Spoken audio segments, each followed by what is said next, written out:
Johnny Dollar. Mr. Dollar, this is Frederick Benham. Benham? That's right, at Tri-Mutual Insurance Company Limited. Oh, I see. There's a very important matter I'd like you to look into for us. I thought you always used members of your own staff. I mean, as investigators. Ordinarily, we do, Mr. Dollar. Ordinarily, any problem that might arise would be handled by one of our own men. In this case, however, unfortunately, not one of them is a fisherman. Did you say fisherman? That's right. I understand from those reports of yours that broadcast on the radio that you are a very good one. Well, I like to think so, but do you mind telling me what connection that can possibly have with an insurance problem? I would be very glad to. Shall we say at 3:30 this afternoon here in my office? Well, if it has anything whatever to do with fishing, Mr. Benham. Oh, it has, Mr. Dollar. It has. 3:30 then? Okay. I'll be there.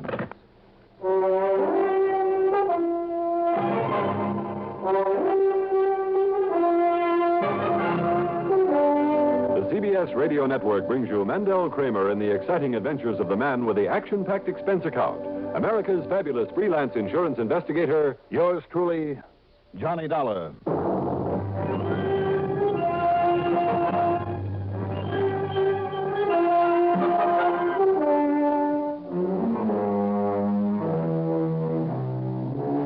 Expense account submitted by Special Investigator Johnny Dollar to the Tri-Mutual Insurance Company Limited, Home Office, Hartford, Connecticut. Following is an account of expenses incurred during my investigation of the low tide matter. Why kid about it?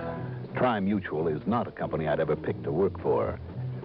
Although I'm sure they serve their clients very well, they just happen to be a notoriously stingy outfit when it comes to handing out money for assigned services. But it's the old story. Mention that magical word fishing, and I'm gone.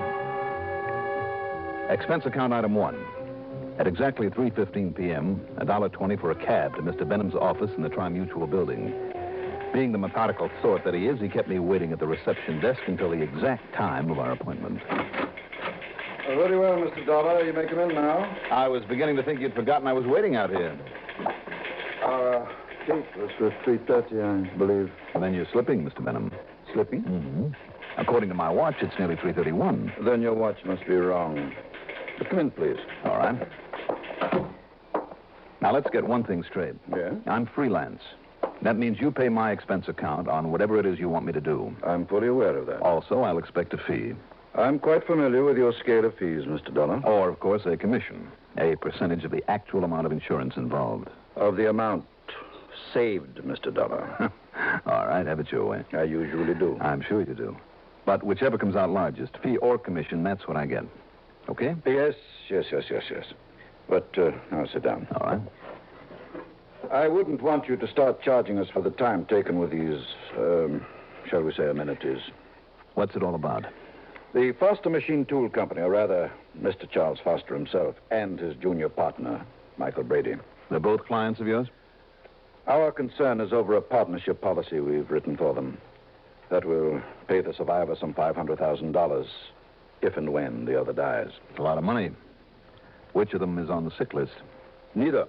But I'm seriously worried about Charles Foster. How come? He came in here the other day to ask if the policy could be canceled. I see. And, of course, I had to tell him we couldn't do that without the permission of young Brady. Mm-hmm. Why does he want to cancel? He and Brady haven't been getting along. Business hasn't been good, and he suspects Brady, who is much younger and completely and selfishly ambitious, of being responsible. Why, when Brady himself has a share in it? To ruin Foster, force him to sell out his share of the business cheap. Oh, it's been done before, I guess. Of course it has. But then Brady walked in and said he wouldn't consider cancellation of the policy for a minute. So the only trouble with Foster was that he was overworked. But what he needed was some rest and relaxation. Don't we all? I beg your pardon. No, nothing. Go on, Mr. Benham. I've tried to reach them for several days now in the hope of talking it out with them. Well, of helping them reach some amicable solution to their problem. They've refused to see you? No, not exactly. They've gone away together. Where? On a fishing trip. Look, don't knock it. It's the best way in the world I know of to get rid of troubles. Best way in the world I know of for Brady to get rid of Charles Foster. Oh, now, wait a minute. And thereby collect $500,000 insurance. Mr. Benham, aren't you jumping to conclusions just because a couple of men... You wait a minute, Dollar. You don't know these two as well as I do. I don't know them at all, but it does seem to me Perhaps that... Foster is getting old. Perhaps Brady is right in wanting that business for himself. He'd certainly make a go of it. Then what's the beef? Well, the more I think of it, the more certain I am that Brady knows only too well that the one way to get that business without its costing him anything, and $500,000 besides, is by having Foster dead. For old Foster to go on a fishing trip. Ridiculous. What's the matter with the fishing trip? Nothing. For you or me or Brady. But for old Charles Foster, ridiculous. Yes, you said that. And when Brady wouldn't inform me or Foster's wife or anyone else where he was taking him, well, Dolly, you've just got to find them. Make sure that Foster gets back here safe. Now, Mr. Benham... Or if it's too late, that Brady has already done him in. That Brady is brought to justice. Well, you sure can build a mountain out of a molehill. And I tell you that if you knew those men as well as I do, Dolly, you've got to find them. And don't forget there's a possibility of a commission on $500,000. Yes, but not much probability. I think you're going off half-cocked. Would you rather not take on this potentially highly lucrative assignment? Okay, as long as you're paying the bill, I'll go out and look for them. Good. Now, what's your first move? Well, you know something, Mr. Benham? Yes? I haven't the vaguest idea.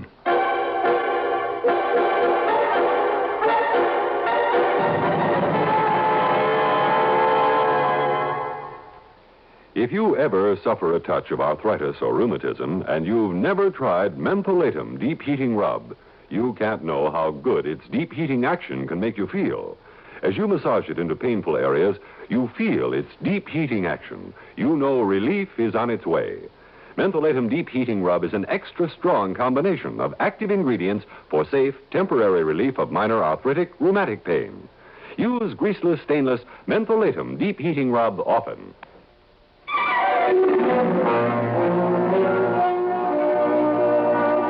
My first move was to call on Mrs. Charles Foster, a sweet, lovely little lady in her 60s. She was worried sick over the way her husband had suddenly taken off for parts unknown with young Michael Brady. She didn't trust Brady. She was afraid of him, of what he might do to get his hands on the business. By the time she got through talking, I began to wonder if maybe Fred Benham's fears weren't justified after all. Then I called on Mrs. Mike Brady. This was something else again. Kathy Brady was a living doll, and not one bit worried about the way her husband had taken off. Why should she be? This girl had everything. I mean, besides looks and charm and all that goes with. He'd set her up in a home that must have cost a couple of $100,000 with a couple of expensive cars, clothing, jewelry, the whole bit. Whether business was bad or not, they were living high on the hog, no doubt of it. And while Mike's away, Johnny, I'm having a ball. A flock of big parties that are really the most... I don't doubt it, Mrs. Brady, but Oh, now what please, Johnny, call me Kathy. Okay. Now, Kathy... And if you're on the loose, I mean, if you'd like to be included in on some of these brawls... I'm afraid that I have a job to do. I have to find your husband. And I would certainly appreciate your giving me any ideas of where I could start. Oh, now look, honey, don't worry about Mike. He'll be back. He always comes back. He kind of likes me. You said always?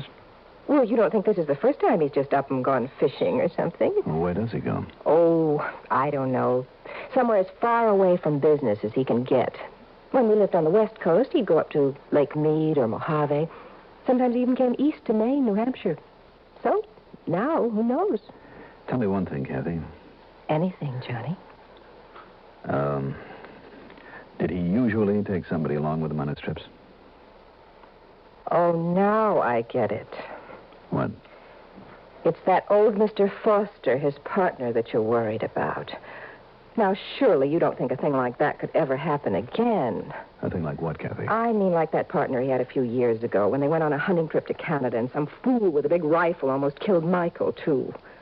The man who was then his partner was killed? Oh, poor Michael. He was so upset about it, he sold out the business. And you know, it still upsets him if I even so much as mention it to him or anybody else. But now about these parties I'm throwing while he's away. Johnny? Kathy, you're sure you don't know where they might have gone? I haven't the least idea, Johnny. Mm-hmm. But now listen, if you're free and like a lot of fun... I'm sorry, but I really have to go now. Oh? Where to, Johnny? A long, long way from here.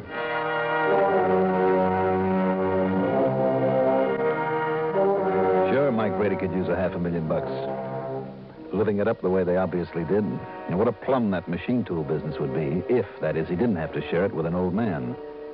And what about his former partner? Hunting accident? I'll bet.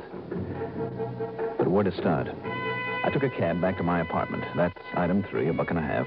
Poured myself a drink, pulled a steak out of the refrigerator, and then something Kathy Brady had said clicked in my head. I fairly ran to the telephone and put in a long-distance call to my old pal, Ham Pratt. Johnny, good to talk to you. Coming out to Lake Mojave for a little fishing? I don't know, Ham. Depends on your answer to a question. Fire away, Johnny. Well, it's a real shot in the dark.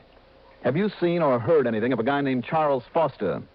Charles Foster? Yeah, Foster. You know anything? Boy, Johnny, your shots in the dark are getting better and luckier all the time. What do you mean? Well, the police from over in Kingman and the sheriff and the coroner seem to think that a guy named Charles Foster has been in some kind of accident or something. But, Johnny, if you ask me... Just hold everything, Ham. I'll ask you in person. I'm on my way.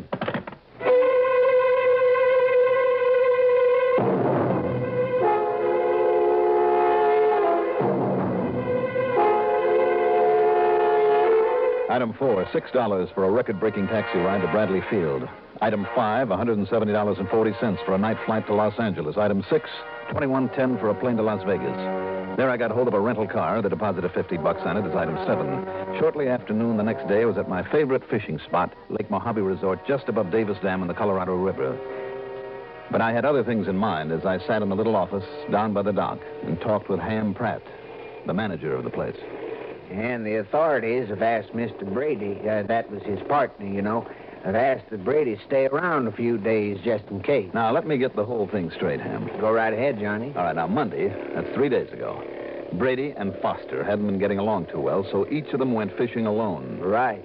Mr. Foster went up toward the Big Basin. That's about 10, 12 miles up the lake. And Brady said he fished down below, near the dam. That's right. Mm-hmm. And nobody has any reason to believe otherwise. Nobody except you. Because of the way young Brady had been behaving, Johnny. You see, with all the people I meet running a place like this, well, I like to think I know a little something about human nature. That's the understatement of the week. Well, thank you. Then the wind came up. Yeah. All the rest of the fishermen came back in, including Mike Brady. All but old Mr. Foster. As soon as we dared, after the big blow let up a bit, we sent the launch out looking for him. But all we found was his boat. Where? Beached on the side of the Big Island. Mm. You know, the one about 7, 8 miles up over on the west, the Nevada side. Mm. Could have come from almost anywhere in that much wind, though, Johnny. And there's been no sign of Foster's body. No, sir. All right. Excuse me, Johnny. It sounds like that's for me. Sure. Yes. Oh, hello, Sheriff. Oh. Yes, I see. Okay, sir. Thank you. Well, Johnny. Yeah?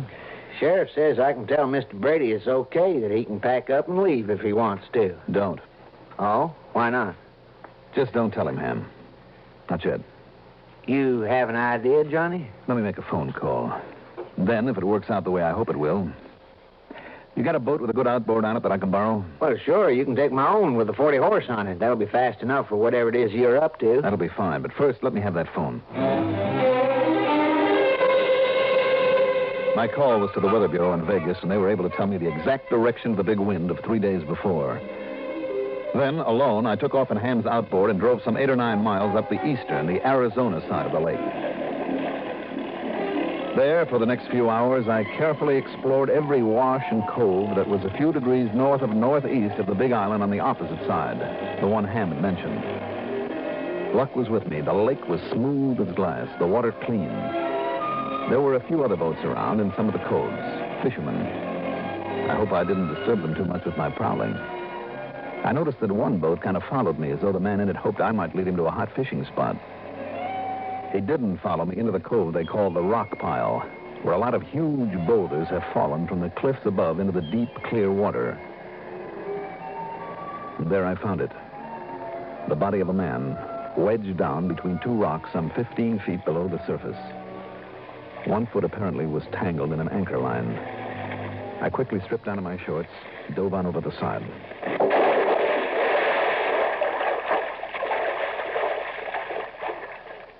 Two hours later, well after dark, I quietly took the body, what was left of it, back to the resort. The body of Charles Foster.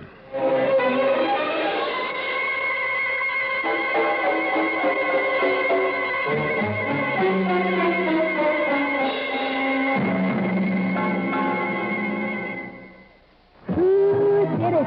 How did they do it? What in the world did they do? Who put the men in menthol smoking? Alpine, that's who. Alpine, that's who. Nice. Now, the menthol cigarette has tobacco flavor a man can get hold of. Alpine always tastes rich, never smokes rough. Alpine filter cigarettes. Nice.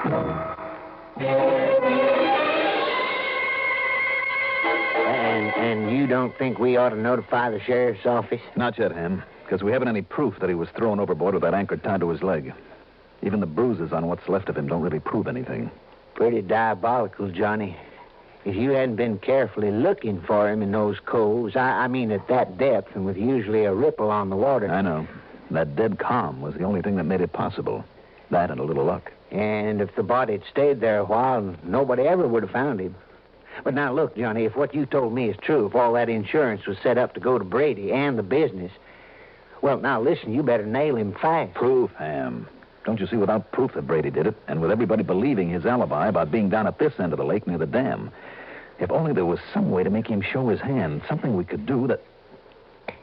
Yeah, well? Ham, I got an idea. Believe me, Johnny, better be a good one.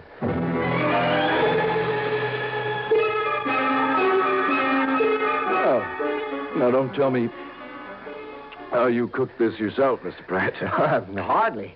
I just had it sent over from the cafe. And nothing wrong with it, I hope. Well, can't you tell by the way I'm making a pig of myself? It's fine. More coffee, Mr. Brady? Yes, thank you. But, you've aroused my curiosity. Oh? About what? Just why you asked me here to have breakfast with you. Well, with all you've been through these past few days, it seemed like the least I could do. I appreciate it. Oh, a cigarette? Oh, no, thanks. You go right ahead, though. Thank you. Matter of fact, the reason for all this food is I was half expecting somebody else to join us. Oh? Who? Oh, a friend of mine who pulled in here yesterday afternoon. His name is, oh, now, maybe that's him now. Come in. I thought you was going to have breakfast with us, too. Ham, I forgot all about it. Sorry. Well, sit down and have a cup of coffee with us anyhow. Why not? Meet Mr. Mike Brady, one of our new customers here. Hi. Mr. Brady, this is Mr. Johnny Harris. Oh? Harris? That's right. Why do you say it that way, Mr. Brady? Oh, I just, thought there was something familiar about your voice, Mr. Harris. I don't believe we've ever met before. No. I guess we haven't. Coffee, Johnny? Sure. Well, Johnny, you plan to bring in a string of lunkers today? You're going to try. See, Mr. Dollar is one of our most avid fishermen, Mr. Brady. Mr. Pratt, wait a minute. Just then you called him... Yeah, Ham, I thought I'd take a crack at the rock pile this morning. The rock pile, did you say? Yeah, that's right, Mr. Brady. It's a big cove about 8 miles up the lake on this side. Lots of rocks fell off a cliff and made a kind of rock pile under the water. Haven't you tried that spot yet? Why, you know that all my fishing has been down at this end of the lake, Mr. Pratt. Oh, yes. I guess you did tell me that, didn't you? It happens to be a fact. I'm sure it is. But now, look here, didn't you introduce this, gentleman as Mr. Harris, Johnny Harris? Oh, well, sure. And yet a moment ago, you... Yeah, as I told you, Mr. Brady, Johnny is one of our best visiting fishermen. Mr. Pratt. But, Johnny, there's no point in your trying the rock pile today. Why not, Ham? Well, I just got word from the boys at the dam they're going to let out a lot of water. Some emergency or other down at one of the lakes below us here. Let out some of the water? Yes, sir. It'll be low tide today. I'm sorry, Johnny. Oh, so am I. Well... how much do they drop the water in this lake, Mr. Pratt? The way I understand it, may go down as much as 20 feet. 20 feet? What's the matter, Mr. Brady? Why, nothing. Nothing at all. But now, excuse me, gentlemen. There are some things I have to do. Well, now, Mr. Brady, I thought you was going fishing, too, this morning. Yes, I am. Thanks very much for the breakfast. Wait a minute, Brady. Why don't you go out with me? I'd rather go alone, thank you. Oh, we could at least try the rock pile until the water gets too low up there. No, excuse me. I'll see you later on. What's the hurry? I tell you, I want to go fishing. Oh, no, you don't.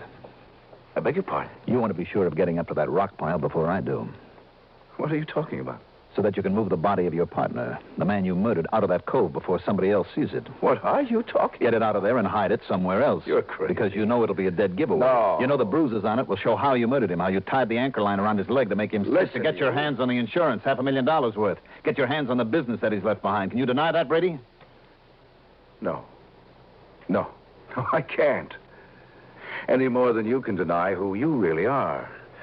Mr. Johnny Dollar. That's right. Insurance investigator. Right again. Well, it's too bad. It's too bad for you. Too bad that you caught up with me. Do you see this? Now, put away that gun, Mr. Brady. You see, you give me no choice now, Dollar. And I'm sorry, Mr. Pratt, but the same goes for you. Don't be ridiculous, Brady. Ridiculous or smart? Surely you don't think you can get off a shot with that thing before I can draw my own gun. Dollar? For instance, like this. Oh, no. Oh. Ooh, Johnny, that took a lot of nerve. Nerve. Damn, I was scared to death. What? I guess I never qualify for a part on Gunsmoke.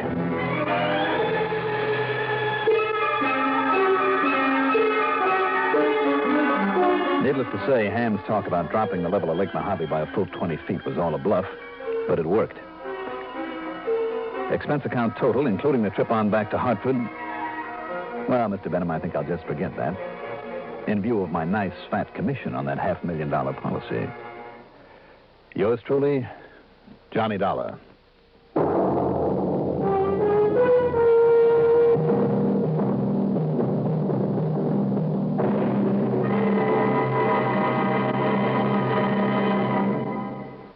Now, here is our star to tell you about next week's story. Next week, somebody takes a crack at the perfect crime, and with pretty exciting results. Join us, won't you? Yours truly, Johnny Dollar.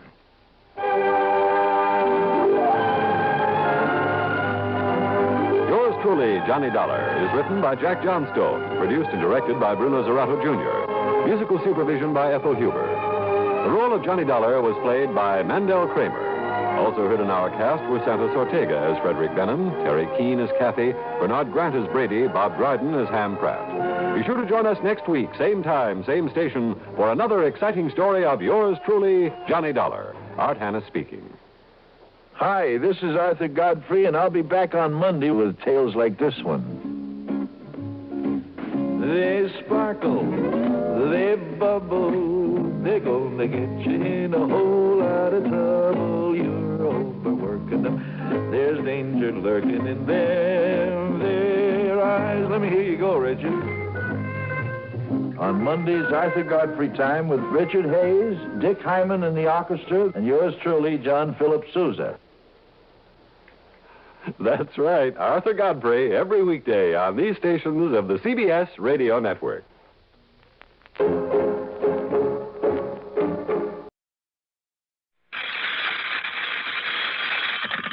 Johnny Dollar. Hi, Johnny. This is Lou Little over here at State Unity Life. Lou, it's about time I got a call from you. I know. But then our nice, quiet, wealthy clientele hasn't been giving us any trouble.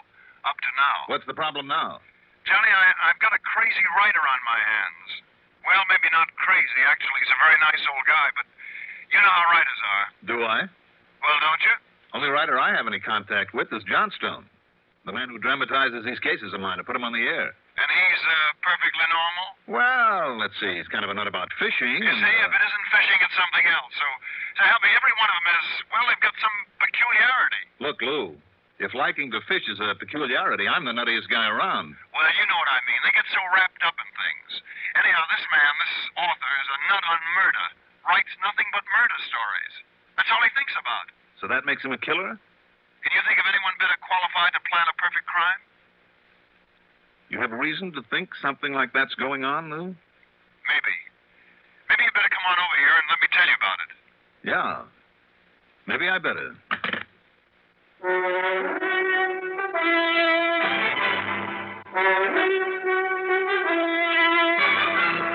The CBS Radio Network brings you Mandel Kramer in the exciting adventures of the man with the action-packed expense account, America's fabulous freelance insurance investigator, Yours truly, Johnny Dollar.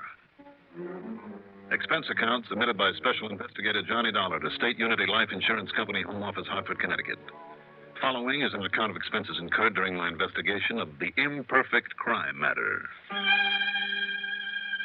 Expense account item 1, $4.26 for a tank full of gas. As long as I could fill up my own car on the expense account, why not? When I got to his office, Lou Little wasted no time in getting to the point. Bodyguard. Well, I'd say that's up to you after you've heard the facts in the case. Go ahead, shoot. Must say, though, I can't think of a nicer job than acting as a bodyguard for her. Her? And I mean, what a body.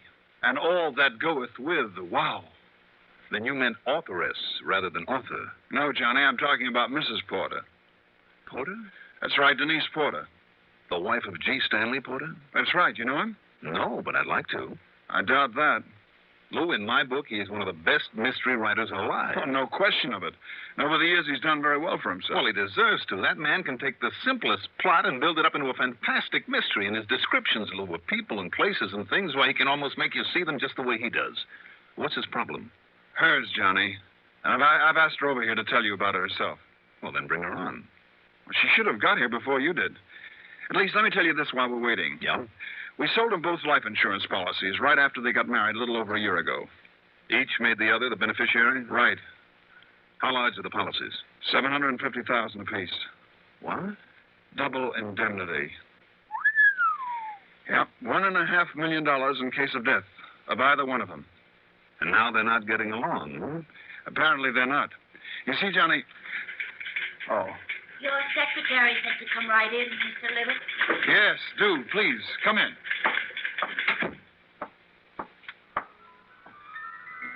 And suddenly I began to hear sweet music. That whole office took on a kind of soft, warm, pleasant glow around one of the prettiest girls I've ever seen.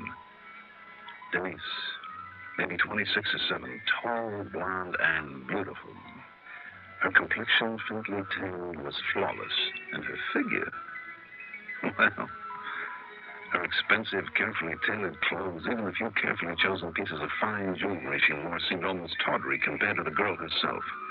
Her eyes were a warm, rich brown, yet there was a twinkle there, a sparkle that was almost an invitation. But into her eyes, as she talked to us, came what? Apprehension? Fear? I'm not sure, but it was disturbing. And it isn't as though my husband hasn't been good to me. He has. Almost too good. A little too considerate. But, well, there's been something insincere about it lately. Ask me, Johnny. It's like giving the condemned one a hearty last meal. That's a horrible way to put it, Mr. Little. Oh, maybe that's what it amounts to. Yes, he's been so moody, so morose lately. Why? Have you given him any cause? No, of course not. I'm afraid it's just because... Well, you see, Go on, Denise. Johnny, I don't know how to say it. I thought that our marriage would be different, not like the others. You've been married before? No, but he has. And I just found out all about it. And not just once, Johnny, but 4 times. 4 other wives. Happy as a lark with every one of them, too, for a couple of years. And then? Then each of them died. Suddenly, unexpectedly. Under suspicious circumstances? Apparently not at all. Apparently a couple of them were accidents. But mind, I use that word, apparently. He's such a master of the perfect crime, Johnny. In his writing, I mean. But don't you see? That's all he thinks about. Planning perfect crimes, perfect murders. It's almost an obsession with him. And when I found out that right after each of them died, he'd written another book about the murder of a woman... But to commit a crime and then put it into a book would be ridiculous. What I said about authors still goes, Johnny. Well, do you or you, Denise, have any real reason for thinking that he might have murdered his other wives? 4 in a row? And each of them after only a year or 2? And each of them well insured? Doesn't prove anything, Lou. Not the least suspicious, huh? Well, of course I am, but if nobody's been able to prove anything, why... I'm scared, Johnny. The way he's been acting lately. And this not knowing what he's thinking or planning. Or... If only I could know what he's writing about. Locked up there in his study every day, all day long, most of the night. And I lie there alone in my bed every night, wondering what sort of a clever, diabolical trap he's setting for me. If he is. I'm sure he is. And the same thing will happen to me that happened to the other 4. Unless you can help me. Unless he falls into his trap himself. How long has this been going on, Denise? Months now, Johnny. Several months. So she finally called this morning and asked for you. Please, Johnny, will you help me? Will you protect me from whatever trap he's setting for me? Of course he will, Denise. I'm not sure. You're not sure? Johnny. Let me think about it. No? I'll be in touch. Maybe in a couple of days.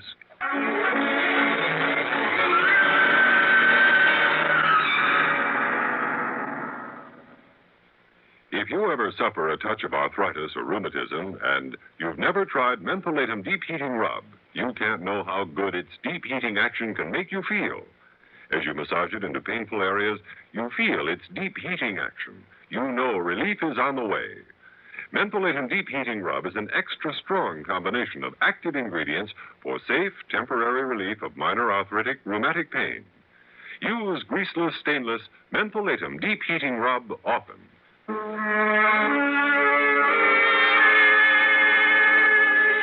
I went back to my apartment to think this one over. I couldn't imagine anything pleasanter than acting as a bodyguard for beautiful Denise Porter. But the more I thought about it, the more I wondered. No question but that an author, constantly preoccupied with planning the perfect crime, would be the most likely to get away with it, or at least to think he could. I'd told Denise I wasn't sure if I'd take on the case. I was sure. Only I didn't want her to know it. Not yet. Especially in view of the fact that when she pulled a handkerchief out of her bag in Lou's office, a plane ticket had dropped out. A ticket to New York. Okay, item 2, 90 cents for a phone call to New York to my old pal, Lieutenant Randy Singer of the 18th Precinct. Then I hopped into my car and drove out to the home of G. Stanley Porter, author. It was an old place, but in its way, a very handsome one. The front door of heavy oak led into a large reception hall, its floor of polished marble. At the right was the entrance to a huge living room. At the left, a long, straight staircase, also of oak, going up to the second floor in a sort of gallery with various bedroom doors facing on it. But I'm getting ahead of myself. That front door was opened for me by a man in his late 50s, tall, well-built, handsome, with a shock of white hair. Yeah? Mr. Porter? That's right. My name is Dollar, Johnny Dollar. Oh, come in, Mr. Dollar. By all means, come in. Thank you. I don't know what brings you here, but I can assure you it's a real pleasure to see you. Thank you again. I've been following these exciting exploits of yours for years on the radio. I'm glad to hear that. Let's see now. About 6 feet, huh? That's right. Perhaps 160 pounds. On the nose. Dark hair and eyes of gray, is it? Mm-hmm. And built like a steel spring, I'm sure. Just the way I've always visualized you. But, what I can do for you? Your wife isn't at home. Oh. I see. She's been checking with you or one of your companies about our insurance. Something like that, yes. Well, now, I'm sorry, Mr. Dollar, but I can assure you we have all we need, and surely they aren't making you fill in your time as an ordinary salesman. No, Mr. Porter. It's just that where policies the size of yours are involved, we like to keep in touch, that's all. Well, it's a matter of making sure that we're hale and hearty and able to keep up these fantastic premiums they charge for a man of my age. I can assure you that everything's all right. Well, seeing this home of yours and the way it's kept, I'm sure it is. No, I'm a writer, you know. I certainly do know. I've read and thoroughly enjoyed most of your books. And things have been going nicely for me, financially, I mean. And, well, as long as I have the money, I like to surround myself with beautiful things, this home, the garden, beautiful paintings. And a beautiful wife. Yes. Denise is beautiful, isn't she? Very. Young, beautiful, full of vitality. Yes, I'm very lucky for a man of my age. And I suspect that all she needs to do is ask, and you give her everything she wants. Everything? Well, I try, but working the way I do, the long hours alone. You see, Dollar, my writing is a sort of compulsion. Writing is my whole life. I get ideas from everything, from everyone I meet. Now, it may sound morbid, but even the passing of my former wives, and believe me, I love them dearly, gave me ideas for stories. And if I don't get them down on paper and work them out immediately, well, I have to, or I'll lose them. You understand that, Dollar? Yeah, I think so. Oh. But apart from some of my, perhaps too much of my time, I try to give her everything to keep her happy. And, of course, when I die, she'll have not only my insurance, but other things and money as well. It's the least I can do when you consider how she nursed me back to health from an almost fatal illness. And if she dies before you? Have that happen again? Lose her, my little Denise, the way the other... Sorry, Dollar, forgive me. I'm sorry she isn't here. She went down to New York with some of her girlfriends, and she won't be back until after the theater. Mm-hmm. Well, it really doesn't make any difference, I guess. As long as you're here, come along. Up to my study, second floor. Only it's really where I practically live these days with the book I work on. Oh? I'd like to talk further with you. Who knows? Maybe some of your exciting adventures will give me plot material. I'll lead the way.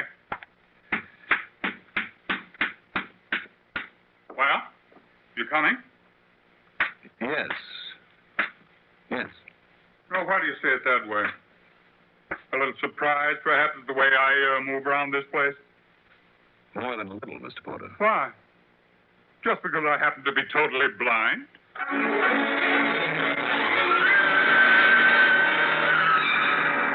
Up there in his study, only it was a small, complete apartment. I tried to speak further with Mr. Porter about his wife. But all he'd talk of was plots for his whodunits, and ask about some of my relatively mild experiences as an insurance investigator. Despite the fact his interest lay only in the fine points of murder, I found his conversation fascinating. Later, after making and pouring enough cocktails to give both of us a bit of an edge, he opened the door of a sort of a built-in kitchenette and fixed one of the most delicious steak dinners I've had in years. And with such ease and sureness of touch, I almost forgot that he was completely blind. Well, enjoy your steak, Johnny. Prime, well-hung, and broiled to a T. Fine. Now, just let me get these dishes cleaned up, and we can talk some more. You can give me some more of your ideas. No, you don't. Now, you stay right there. You stay right there and finish your cigarette and coffee. I'm the host. I'm the boss. All right. Tell me, you always eat your dinner up here? Well, when Denise is away, which is rather often these days. But my real fun is in raiding the big refrigerator downstairs every night, long about 2 or 3 in the morning, after I put my typewriter away. Mm-hmm. Mr. Porter? Yeah? I think I would like to raid that icebox with you. Fine. Maybe for 2 or 3 nights, if necessary. Oh? Oh, of course, I'd be delighted to have you stay over. Provided one thing. What's that? That neither your wife nor anyone else knows that I'm staying in this house. Some little mystery you're cooking up for me, Johnny? Yeah, something like that. And while you're doing those dishes, I'll go down and move my car over to the next block. A hunch? No, not at this point. Just lay it to experience. Some long, sometimes pretty unpleasant experience. When I went out to move my car, I put in another call to New York. That's item 4 to Lieutenant Randy Singer. And what he had to say told me that I'd guessed right. That's right. He met her at the plane. She got off alone? All alone. No, I don't know yet who he is, Johnny, but don't worry. I'll find out for you. And where'd they go? Well, like I said, before they started the round of the nightclubs, they made that one stop. At a machine tool supplier's. Yeah.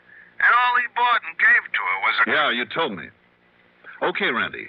Thanks a lot.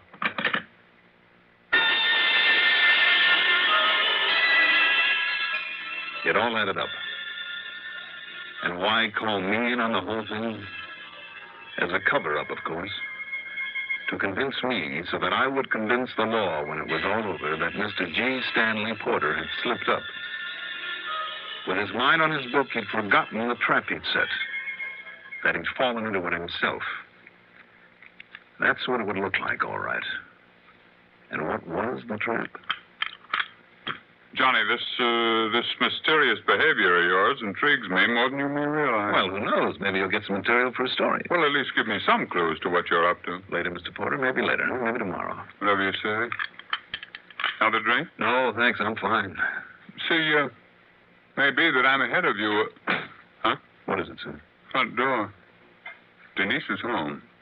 Now, as I told you, Johnny, she'll stop in here for a minute to say good night to me. So if you want to go through this little stunt of hiding from her, she's coming up the stairs now. I'll get to my typewriter. When I look back on it, the business of hiding in that tiny kitchenette with the door open only a crack seems almost childish, like a couple of kids playing mystery story. But believe me, this was playing for keeps.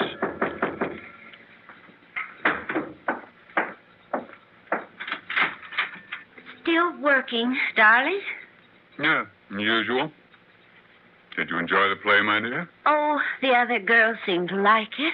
How's it all about? Oh, you know, usual thing. Oh, I'm terribly tired, dear. I think I'll... Oh, there's plenty of milk and a nice chocolate cake. Your favorite kind in the refrigerator. You know, for your late supper. Thank you.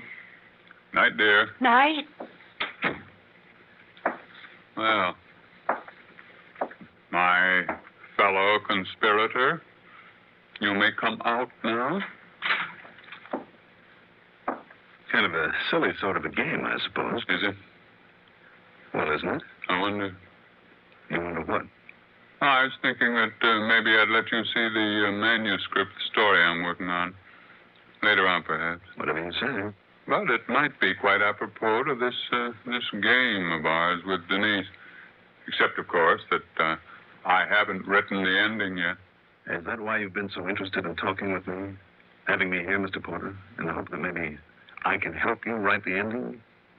I'm not sure. Not yet. Tell me this, Mr. Porter. Is there by any chance a character in it like yourself?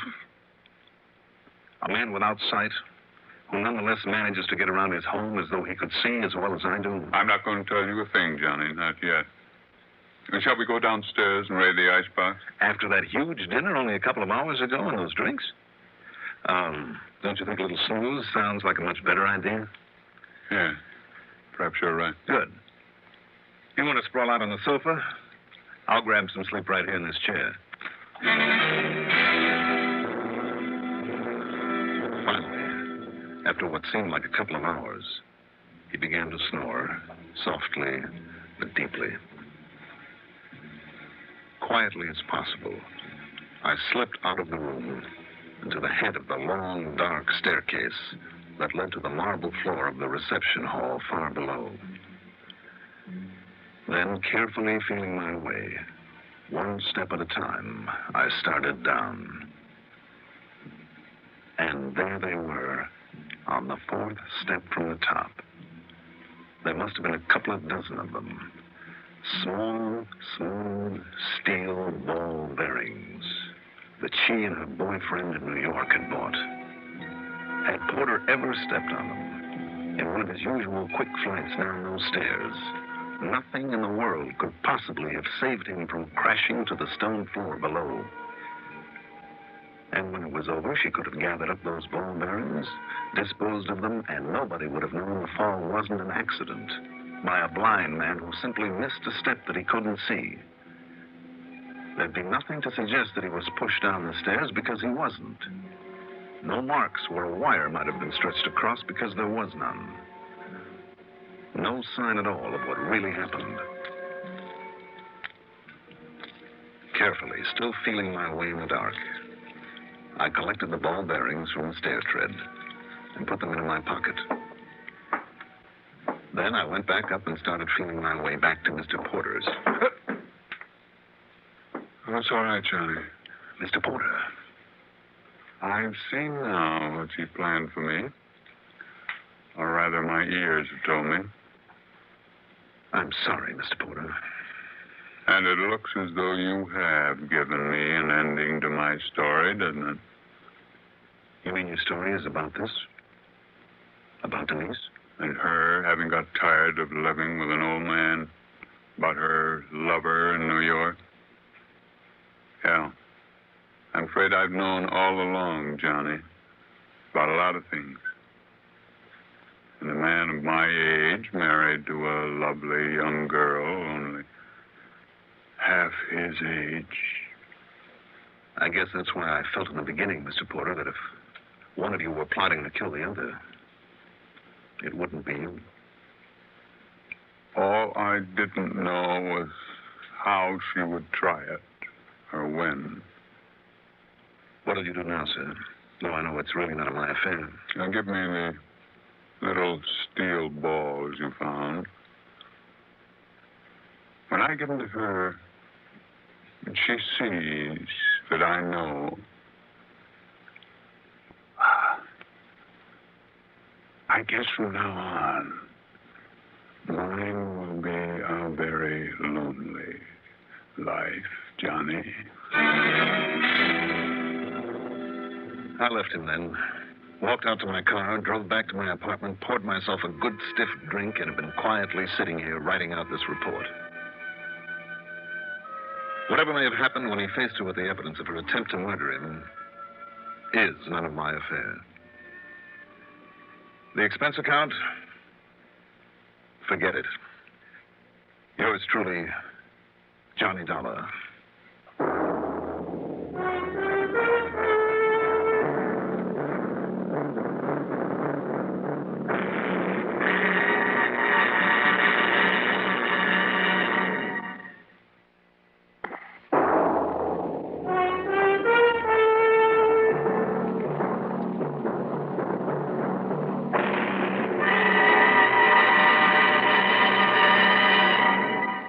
Now, here is Mandel Kramer to tell you about next week's story.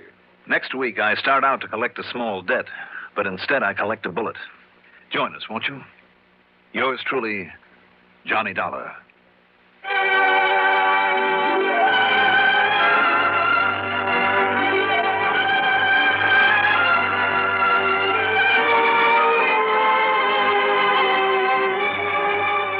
Yours truly, Johnny Dollar, is written by Jack Johnstone, produced by Bruno Zerato Jr., directed by Ed Oates, musical supervision by Ethel Huber. The part of Johnny Dollar was played by Mandel Kramer. Also heard were Alan Manson as Lou, Evelyn Joster as Denise, Raymond Edward Johnson as Porter, Eugene Francis as Randy. Be sure to join us next week, same time, same station, for another exciting story of yours truly, Johnny Dollar. This is Art Hanna speaking.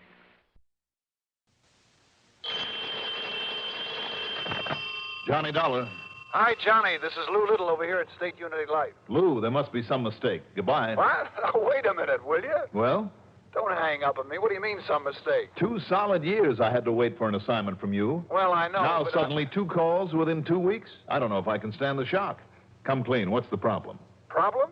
My only problem, Johnny, is getting rid of exactly $1,000. Well, how nice. And I suppose you just want to hand it over to me. What else? You're kidding. Am I? You got to be.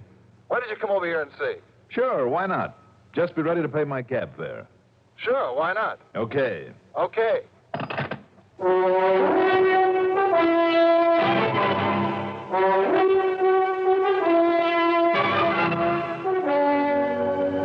The CBS Radio Network brings you Mandel Kramer in the exciting adventures of the man with the action-packed expense account, America's fabulous freelance insurance investigator, yours truly, Johnny Dollar. If you ever suffer a touch of arthritis or rheumatism and you've never tried mentholatum deep heating rub, you can't know how good its deep heating action can make you feel. As you massage it into painful areas, you feel its deep heating action. You know relief is on its way. Mentholatum deep heating rub is an extra strong combination of active ingredients for safe, temporary relief of minor arthritic rheumatic pain. Use greaseless, stainless mentholatum deep heating rub often.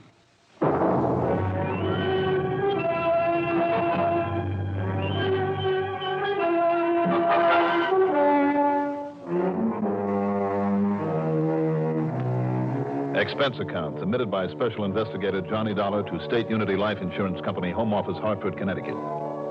Following is an account of expenses incurred during my investigation of the Well of Trouble matter.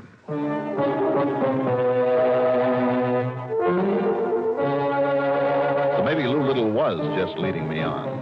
Had some real nasty case bothering him, but if it meant $1,000 in my kick, and after the one I handled a week ago for him for free, well, to repeat myself, why not? Expense account item 1, $1.20 for a cab to his office. Not kidding you one bit, Johnny. Here you are, baby. A perfectly good check for 1,000 clams. Well, a Merry Christmas to you, too, but what's it for, Lou? Why don't you take a look at the signature on it? G. Stanley Porter. That's right. Last week's little fracas. After what you did for him, and considering you wouldn't even take expenses for it, well, he insisted that you have this. Well, I thought I made it plain, Lou. He insisted. All right. I'm certainly not going to turn down $1,000. He wouldn't have it otherwise. Tell him thanks for me, will you? Be glad to.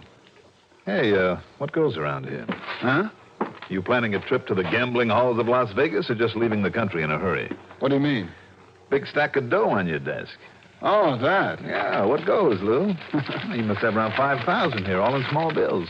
Well, pick up the change line, then. You'll find there's exactly $2,388.24. I was just about to mail out a receipt for it. Receipt? Yeah. Just received it in the mail from an old crackpot by the name of Jeremy R. Withers. What's it for? His insurance premium. What else? In cash? In cash, like always. He simply stuffs it into a plain brown envelope and mails it in. Without even insuring it? He must be a crackpot. Johnny, I've written him half a dozen times, pointing out the risk in sending this much cash in the regular mail. I've even offered to send somebody out to his place to collect it from him. But he'll have none of it. Crazy. Stubborn as that wild old Western character, Durango Laramie Dalhart, huh? Durango what? That's right. You know, believe it or not, he lived in a town called Bum-Spung, Oklahoma. Oh, now you're kidding. No, I'm not really, Lou. Old Indian name. Bum-Spung means bad spring. Yes, Bum-Spung. Bad water. But at least Durango had sense enough to bring in the cash in person. Nearly 4,000 at a crack once a year. I thought maybe you might have heard my report on the case a couple of years ago. I must have missed it. But at least old Jeremy Withers has company in his eccentricity. Look, if you could meet some of the wacky policyholders I've had to deal with, you'd think nothing at all of Withers. Maybe not. What are you chuckling about? Old Durango. Boy, he gave us quite a scare that one time. How do you mean? Well, he brought in a stack like this one day, you know, and, brother, you should have seen them. One look, and you'd have sworn they were counterfeit. But they weren't? Now, you know what they'd done? Carefully washed and starched and ironed the money to make it look like new, just like some of these... Wait a minute, Lou. What's the matter, Johnny? Just hold everything a minute. Huh? Just hold up on that receipt for this stuff, will you? Why? What's the matter with it? Where'll I find this Jeremy Withers? You got his address? Well, sure. Let me have it. Well, sure, Johnny. Well, what's the matter? Just let me have his address.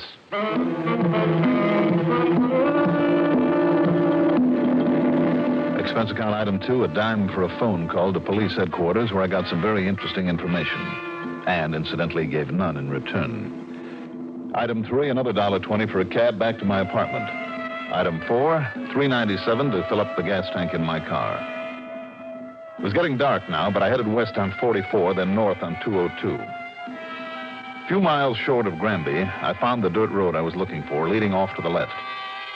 Then, finally, the crossroads known as Millbury Corners, consisting of one general store, a grocery, and a filling station, where I stopped only long enough to get some local directions. The Jeremy Withers place turned out to be a tiny, square, unpainted clapboard building that sat forlornly in the middle of a small, seedy-looking, weed-grown lot. But there was a flickering light inside. I could see it even through the tightly drawn shades. No doubt an oil lamp. And when I knocked on the door... Who is it? Who is it? My name is Dollar. Johnny Dollar. Dollar? That's right, from the insurance company. Open up, Mr. Withers. Just to leave me open up the peephole I put on this here door so as I can take a look at you first. Go ahead. Dollar, eh? Here, take a look at these, my credentials, if you can see them in the moonlight. Dollar, eh? Come on, Withers, open up, Just leave me get these here now chains undid. This bolt now. Come on, Withers, you're stalling. All right now? Just you stay outside there and tell me what the trouble is, young fella. It's about that insurance premium of yours. What's the matter with you, boy? I sent it all in yesterday. I'll say you did. In hard cash, too. Just like always. Good hard cash. Good, huh? Say, what are you talking about? I'm talking about some of the 20s that were mixed in with that stack of bills. Some of the nice new ones. Like this one, for instance. What's the matter with it? Are you kidding? Plenty. Just a minute, young fella. Just tell me one thing, Mr. Withers. Where did you get this money?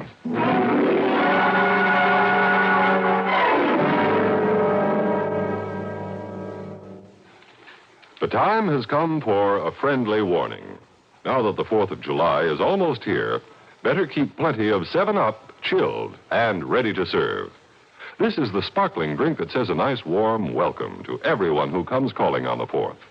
7-Up has a wonderful gay sparkle and a fresh as all out of doors taste. Just about everybody goes for fresh, clean-tasting 7-Up. Grandmothers, moms and dads, the teenage set, even the tiny tots. It's this same clean, fresh taste that makes 7-Up just great with food, too. 7-Up wakes up your taste buds, makes whatever you're eating taste even better.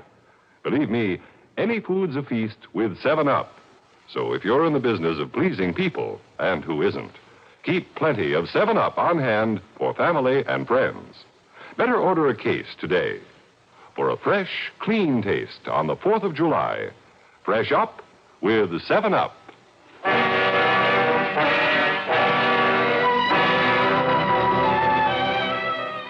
Now, you look here, boy. What's the matter with that money I sent in? I said, where did you get it, Mr. Withers? I'm talking about these brand new $20 bills. Anything wrong with it? The way you're talking, you might think it was counterfeit or something. Counterfeit? Hardly. No, of course not. But it's plenty hot, believe me. Now, what do you mean by that? Are you trying to tell me you don't know? How should I know? Well, why do you lock yourself in the way you do? Not only a lock on the door, but safety chains and a bolt. Man's got a right to protect himself, ain't he? Against what? Well, maybe against nosy people like you. Now, what's the matter with that money? You going to tell me or ain't you? Sure, I'll tell you. These new bills are part of the loot from the First National Bank over in Millville. Loot? That's right, stolen money. Over $20,000, mostly in new 20s. No. I worked on the case. I had to memorize a list of serial numbers, or rather number groups, as long as your arm. You must have a good memory, boy. Luckily, the numbers were consecutive, all starting with 66644, so it wasn't too much of a strain. Well, you mean you didn't solve the case? I didn't get to first base. But you didn't answer my question. Where did you get these? Just part of the money I had. Mr. Withers, where do you get your income? Well? From a pension, that's what. Pension?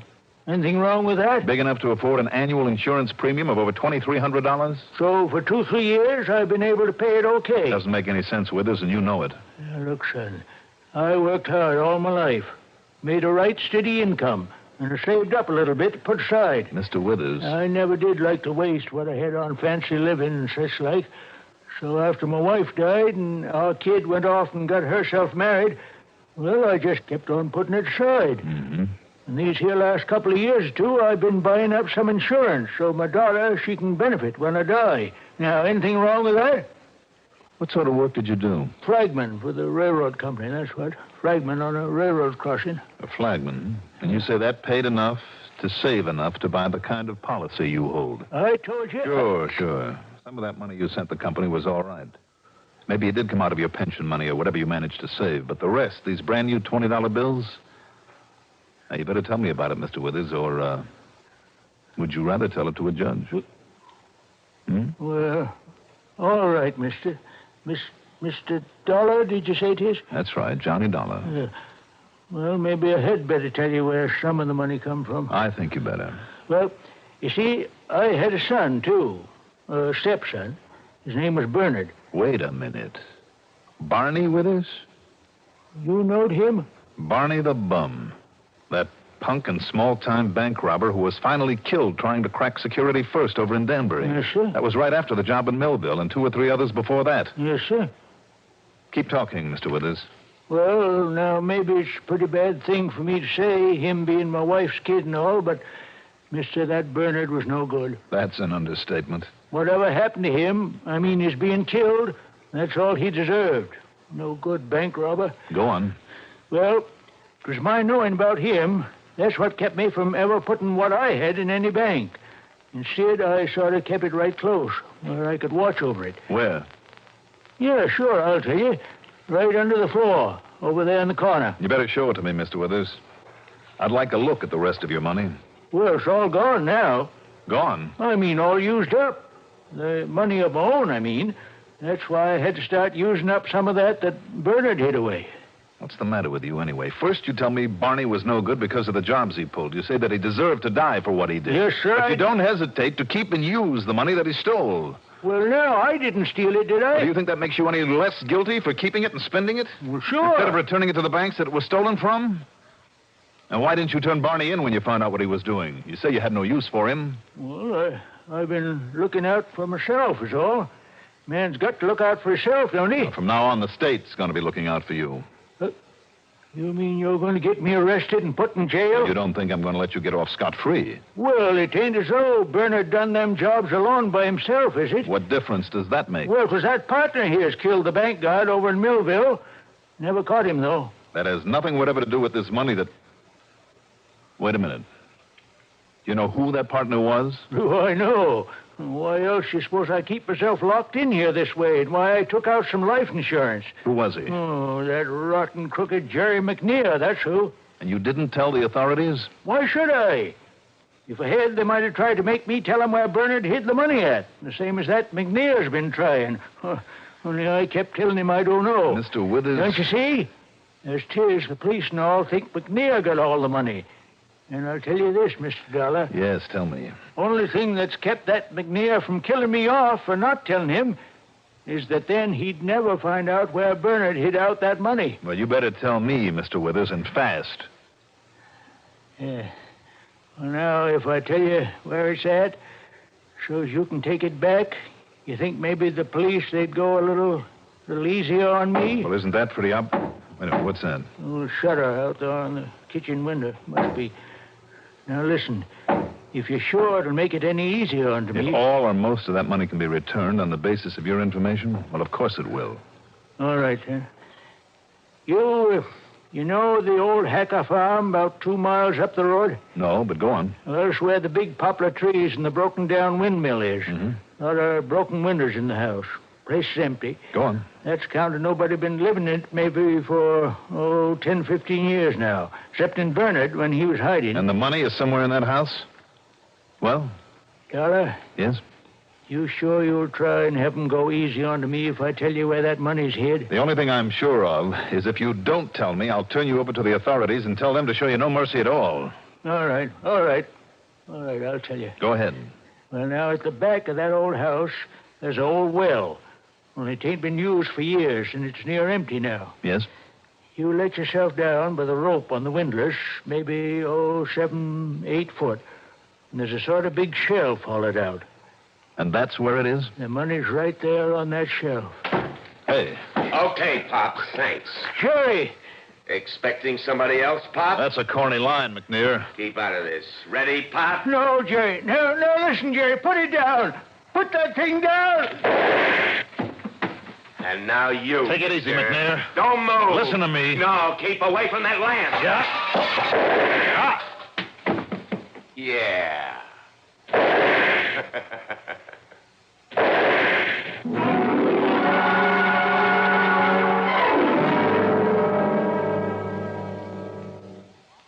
Hot, tired, thirsty. Easy as 1, 2, 3. You've made iced tea, and oh, what a beautiful flavor. Oh, what a beautiful flavor in new instant Tenderleaf tea. Just take a spoonful of instant Tenderleaf. 1. Add cold tap water. 2. Load it with ice. 3. You've made iced tea. New instant Tenderleaf is 100% pure tea. Richer, brighter, livelier tea. It's made right from the juices of ripe young tea leaves. Instant tender leaf brand. Make a pitcher full. Easy as 1, 2, 3. You've made iced tea, and oh, what a beautiful flavor in new instant tender leaf tea.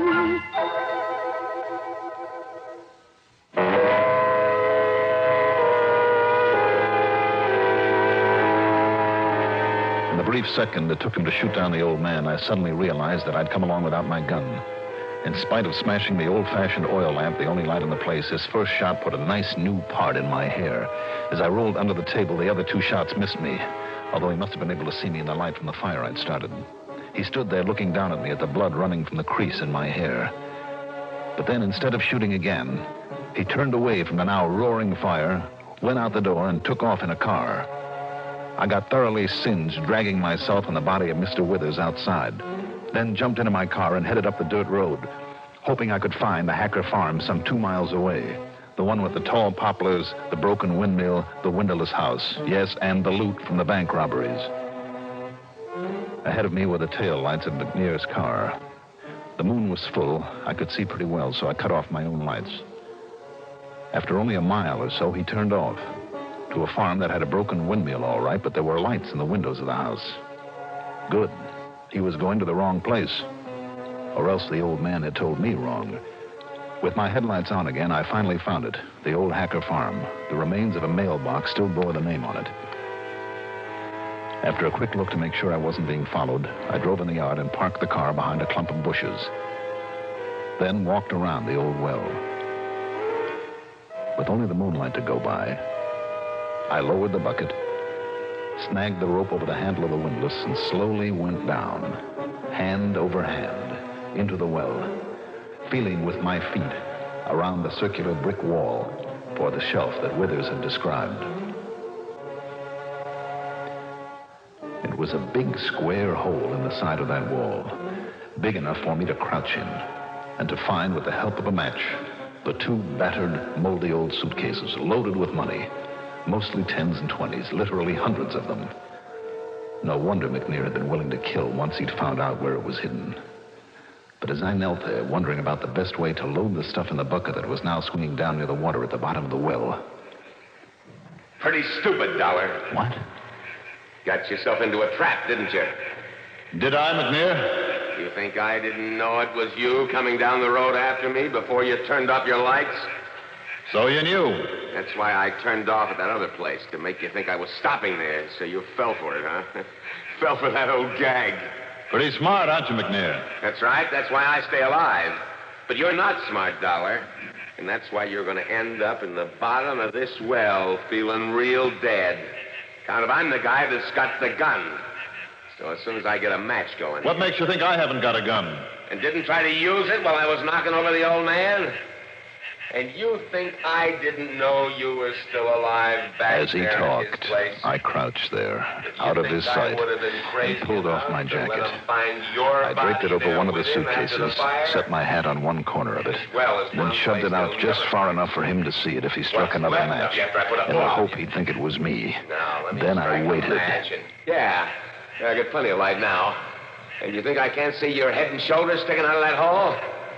You make a real nice target, Dollar, even with only a match to see you. All right, then, I'll climb on back up the rope. Oh, no, you won't. What are you talking about? I'm going to shoot you right there in the well. Now, wait a minute. Listen to me. It's no use, I found the money. I'll make a deal with you. I'll split 50-50. You make a deal? Ha.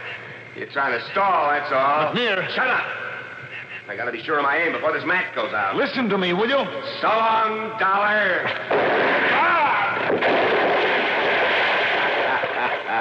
Just as easy as that. Now, all I got to do is get down there and pick up all that nice new money. Oh. You got to be careful. Got nothing to hurry about. Not now. Well, come on. You better find that shelf. Right here. Dollar! I heard you drop in the water. You heard that suitcase with my coat on it. Let go. Let go of me. Oh, you let go of that rope. kill you. Try this, McNear. I'll kill you. With only one hand, try this.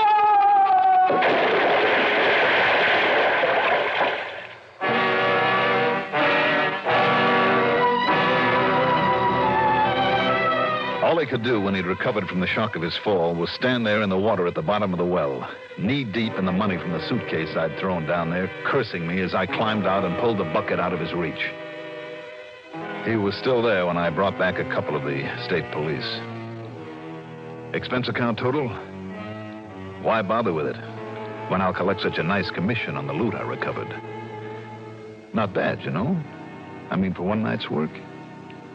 Yours truly, Johnny Dollar.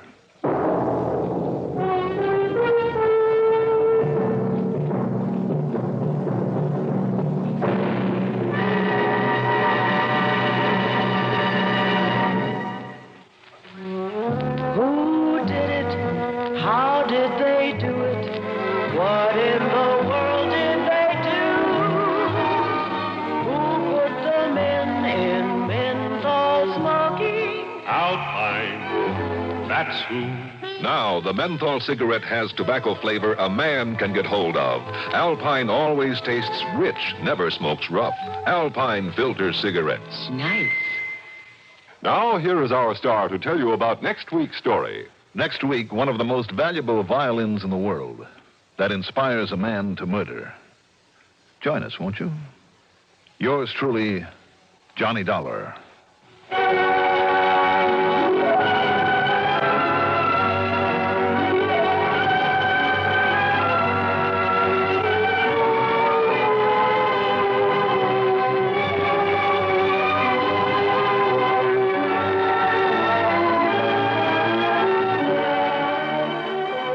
Yours truly, Johnny Dollar, is written by Jack Johnstone, produced and directed by Bruno Zerato Jr., musical supervision by Ethel Huber. Johnny Dollar is played by Mandel Kramer. Also featured in our cast were Parker Fennelly as Mr. Withers, Leon Janney as McNear, and Ellen Manson as Lou Little. Be sure to join us next week, same time, same station, for another exciting story of yours truly, Johnny Dollar. This is Art Hanna speaking. This is the CBS Radio Network. Johnny Dollar. Hi, Johnny. This is Earl Foreman. Earl. You know, Tri-State Life and Casualty. Sure, in dear old Los Angeles, California. No. I should say West Los Angeles. No, sir. Only I thought you'd given up the insurance business to retire out there in the Golden West. No more, That you were going to Johnny. do nothing but laze around in that California sunshine, maybe play a little golf. Hey, wait a minute. I hear you throw in a no somewhere along the line there? You sure did. No to what? California. Huh? I mean that Mike, my darling wife, and I are back home in Florida again. No kidding. No kidding. Right back here in Sarasota. I'll be darned. When'd that happen? A couple of months ago. And by way of keeping out of mischief, I've taken over the Tri-State office again. Oh, I get it. You're back to your old habit of putting in a pitch for me to get on down there and do some fishing with you. Maybe, among other things. Other things like what? Like insurance investigation. What else? How's your musical ear? Well, I think I can tell the difference between a fiddle and a bass drum, if that's any help. It may be, Johnny. It may be. What's up, Earl? As long as the company will pay your expenses, why don't you come on down here and see? Okay. Why not?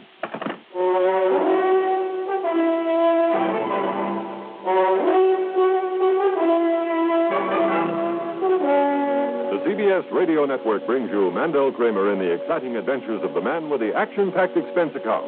America's fabulous freelance insurance investigator, Yours truly, Johnny Dollar.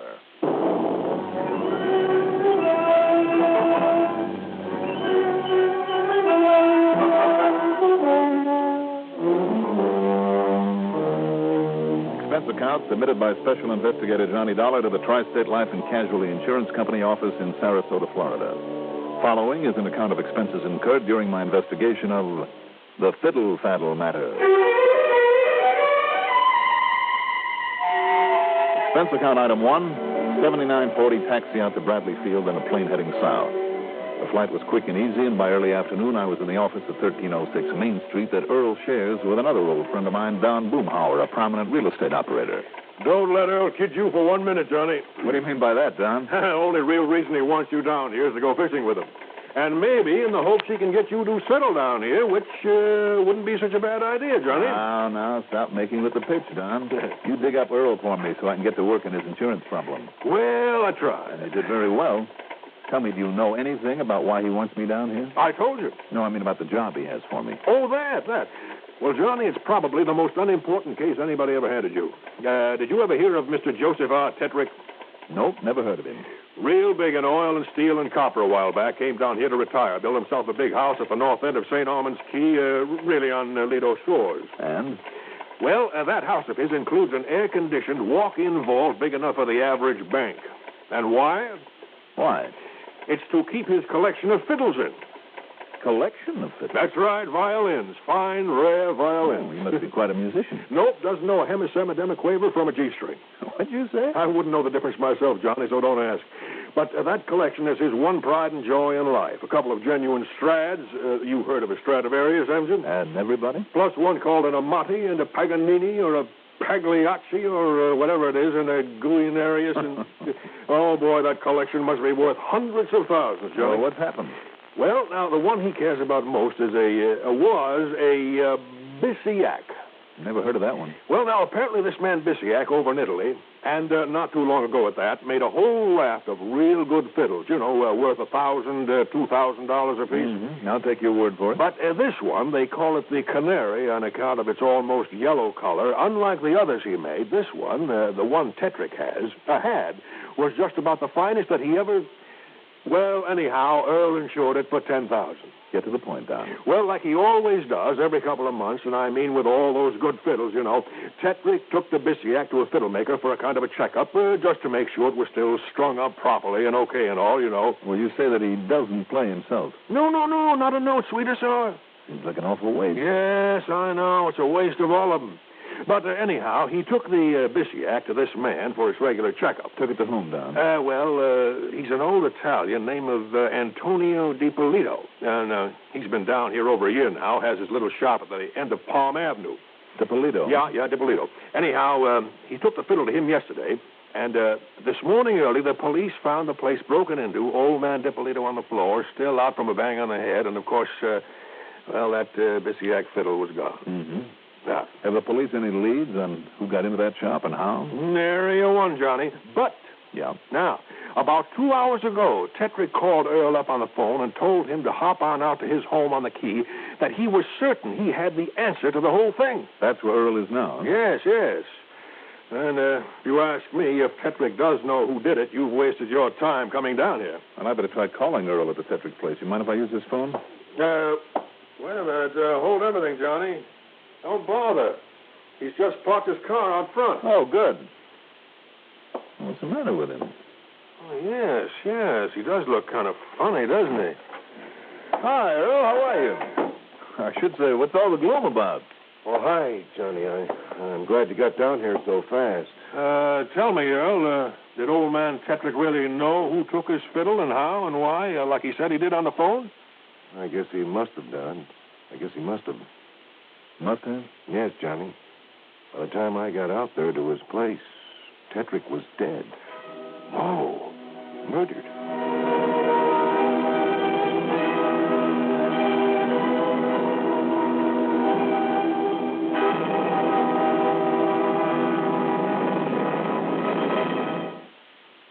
Take a thirsty man and serve him 7-Up. When he wants a fresh, clean taste, just serve him 7-Up. Noon or night, 7-Up is right. A quick, refreshing lift, we're thirsty now. But we won't be thirsty long. 7-Up. And a thirsty man can tell you outside eating takes on extra pleasure when you serve 7-Up. It can be hot dogs on the grill, hamburgers on the broiler, or charcoal cooking that's really extra fancy. 7-Up just plain makes them all taste better. That's because 7-Up sharpens up your taste buds. Trout fresh from a stream, backyard barbecue, picnic at the beach. 7-Up is the greatest outdoor eating companion you can take along. So pure and wholesome, everyone can enjoy it, regardless of age.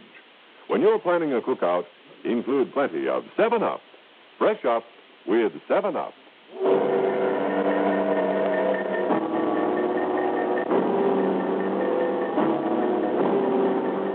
time Earl Pullman got back to his office to tell us about the murder of Joseph Tetrick, the Sarasota police had arrived there and a full-scale investigation was underway.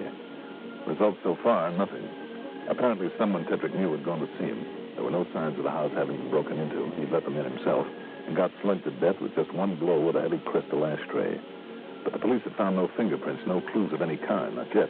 So if you want to go on over there and talk with the police, well, it might be a good idea, Johnny. Yeah, I suppose so. Don, Earl, either of you have an extra car I can use for a while? Oh, sure, Johnny, sure. Here, take these keys. It's the light tan job out in the back there. Thanks, Don. Oh, better still, I'll drive you over there, Johnny. No, Earl. To where I'm going, I think I'd rather go alone.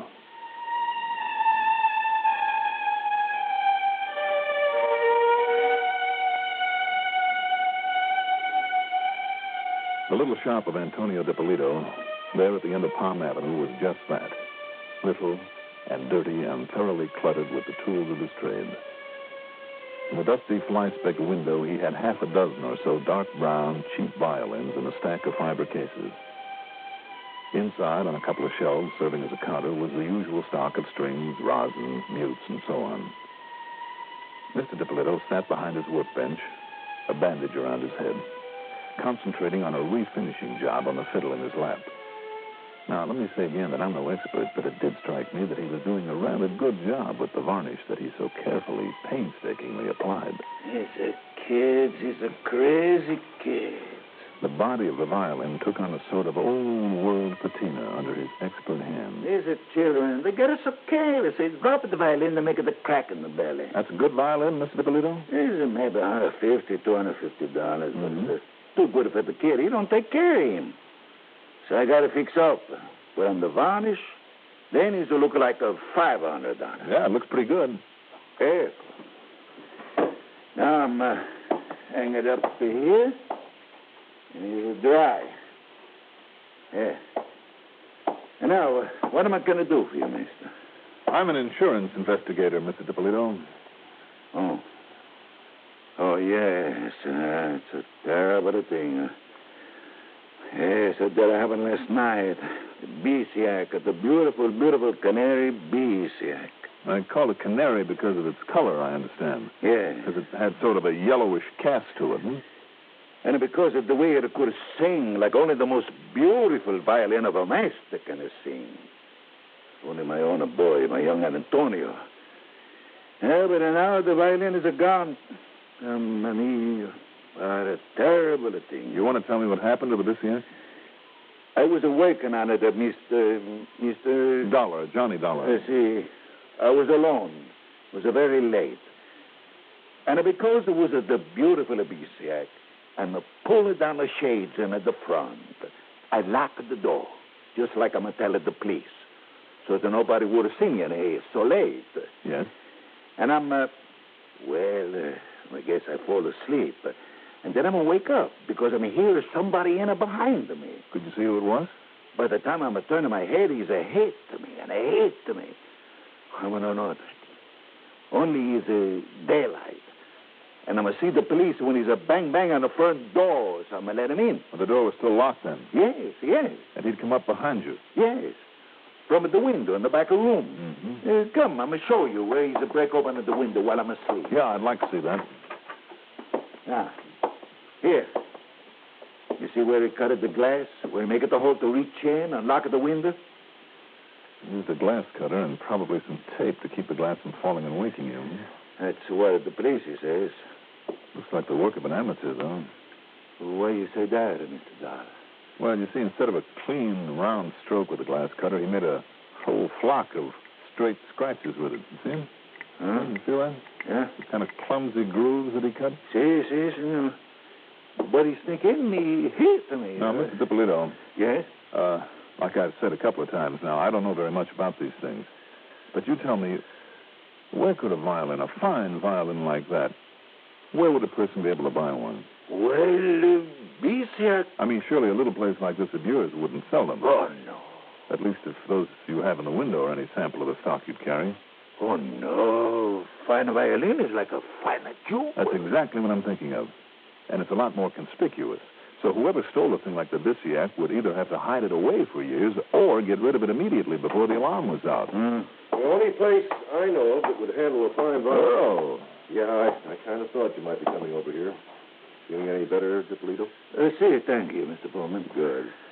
The only place I know of that would trade in a fiddle like the Bisiac and those Strads and the rest, well, as a matter of fact, that's where old Tetrick got all his violins. Where, Earl? The famous Wurlitzer collection up in Chicago. Sure? I could be wrong, but the way I understand it, practically all the great violins in the world have passed through their hands. Okay, then. I'm on expense account, right? Well, of course, but Johnny, what just happened to Mr. Tetrick is far more important than the fiddle right now. Or is the fiddle the key to that murder? Murder? I'll leave Don's car here. Huh? That is, if you'll drive me out to the airport.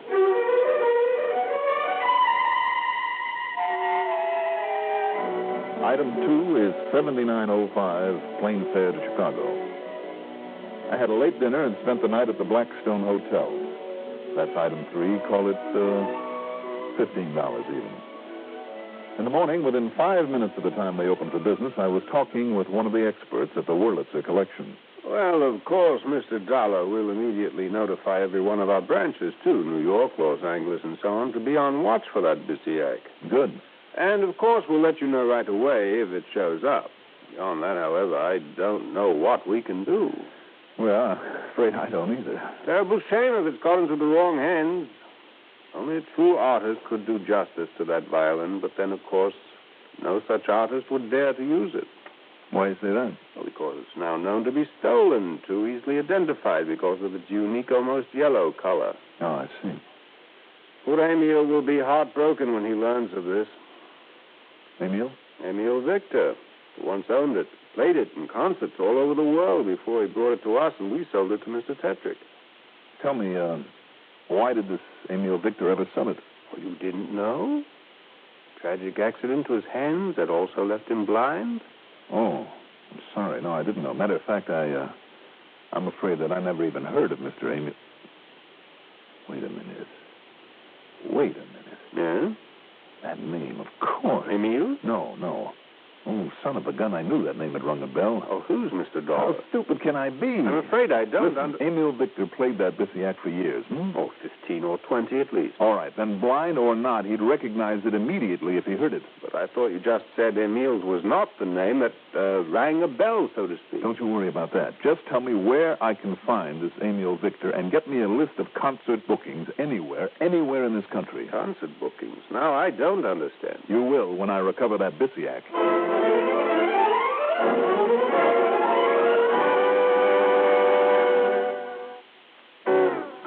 Who did it? How did they do it? What in the world did they do?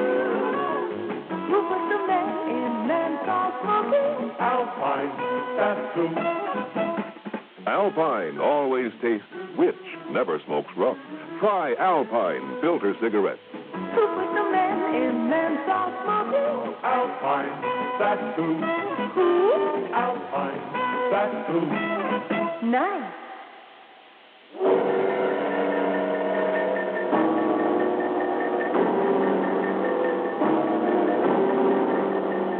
Item 4 is $4.20 for a couple of phone calls to Earl Pullman. Yes, the man I was now looking for had been in Sarasota on a brief stopover before resuming a concert tour. Okay, now with the help of the concert schedule, I knew where he was going to play next. That very night, as a matter of fact. Item 5, $1.90 for a cab to the flat where the once famous violinist, poor, blind, old Emil Victor lived. I told him about my suspicions, of what I planned to do with his help. But I cannot believe it, Mr. Dollar, that a fine young musician could... and that his own father... And perhaps he didn't know what he was saying. Because of that bang in the head? Who really knows how hard he was hit? Maybe that wallop on the head was faked. But if he was unconscious the rest of the night... Well, that's what he says. Who can prove otherwise? Look, he distinctly told me the shades were down so that no one could see him working on the Bisiac. I see. Yet later he told me that when he came to, he could see the cop, could see him outside knocking on the door. Mr. Dollar... Now, one of those statements is false. But I really deserve a kick in the pants because of those scratches, because I didn't get wise to them right then and there.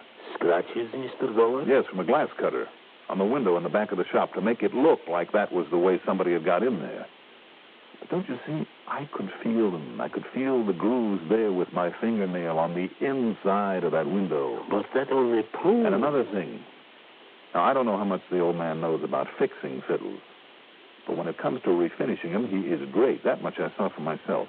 Refinish, recolor, call it whatever you like. But my biggest boner was in failing to pick up the cue when he was talking about the Bisiac. What do you mean? He said, if only my own boy, my young Antonio. Don't you see what he was trying to get across? Was if only his own boy could play a fiddle like that. He tried to plant the idea that the boy never would. But, Mr. Dollar... Let's go, Mr. Victor.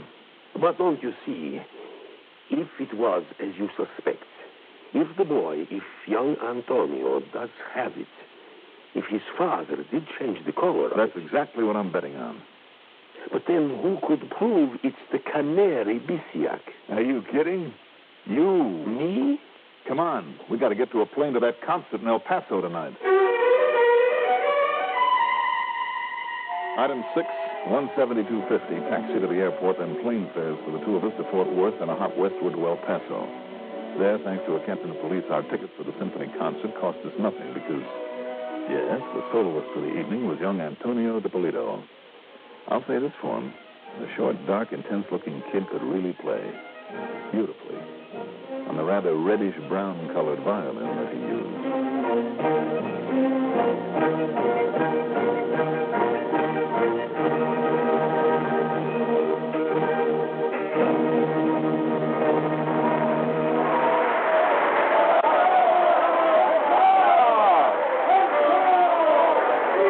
Well, Amy?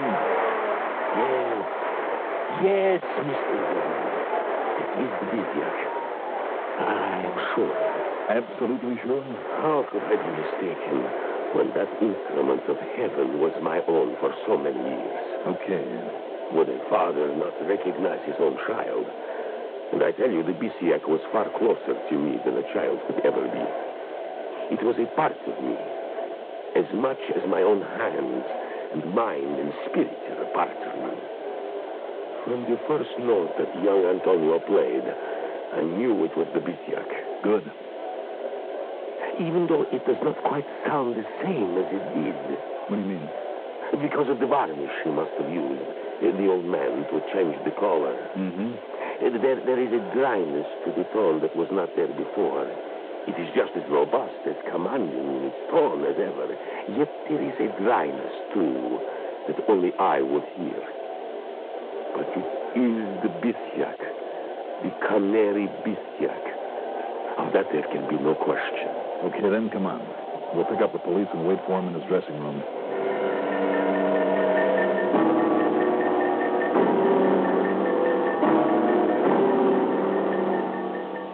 After the concert was finished, there in the dressing room when he was faced with the facts as I now knew them, temperamental young Antonio screamed and fought like a tiger. Literally had to be held down by the police. But then when the old master Emil tore into him and really put his heart in it, the kid broke down and confessed. Not only to theft of the fiddle with his father's help, but to the murder of Mr. Tetrick. It seems that Tetrick had called him in to tell him that he suspected him. And when Tetrick picked up the phone and called Earl Pullman, Tony struck him down and killed him. That's all I've told you. I've told you everything. So you can take me away. You can kill me, too. But he deserves to die. Did he, Tony? Keeping such a priceless instrument locked up in a vault. It had to be played and played and played as only a true artist like me can play it. To thrill an audience with the warmth and color and sound that only I, Antonio, can bring from anything I touch. And now, thanks to you, I shall play no more. No? All this talent of mine, this matchless technique wasted. All the years that my father spent working, begging, even stealing so that I could study. And the hours of days and years of practice that I spent developing this wonderful gift that I have wasted. Is it? But it's the world that loses. Never again will an audience be able to feel the outpouring of my soul in the music of my violin. Without an audience to feel the power of my every note, I shall play no more. Why not, Tony? What? Well, if an audience is all you need, seems to me that where you're going, you can be pretty sure of a captive one.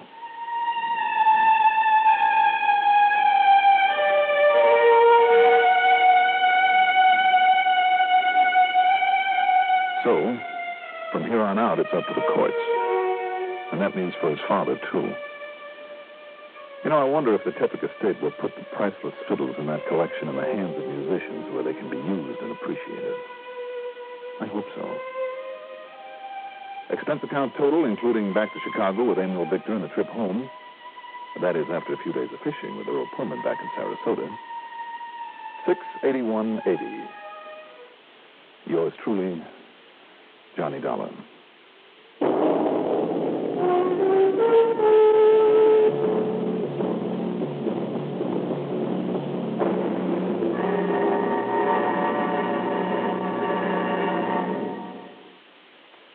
If you ever suffer a touch of arthritis or rheumatism and you've never tried Mentholatum Deep Heating Rub, you can't know how good its deep heating action can make you feel. As you massage it into painful areas, you feel its deep heating action. You know relief is on its way. Mentholatum Deep Heating Rub is an extra strong combination of active ingredients for safe, temporary relief of minor arthritic rheumatic pain. Use greaseless, stainless Mentholatum Deep Heating Rub often. Now, here's our star to tell you about next week's story. Next week, the old-fashioned murder matter. As if there was anything new-fashioned about it. Join us, won't you? Yours truly, Johnny Dollar.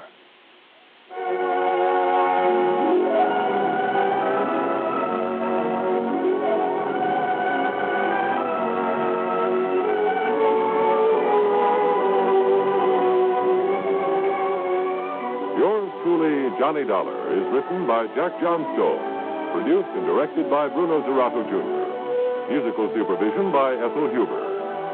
Johnny Dollar is played by Mandel Kramer.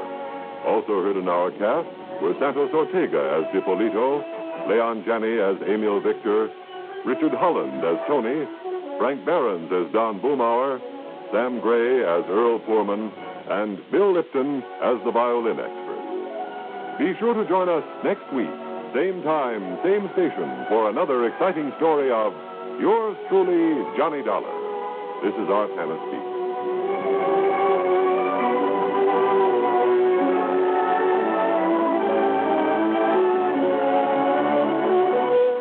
First word in speed, the last for accuracy, expanded CBS News on the CBS Radio Network.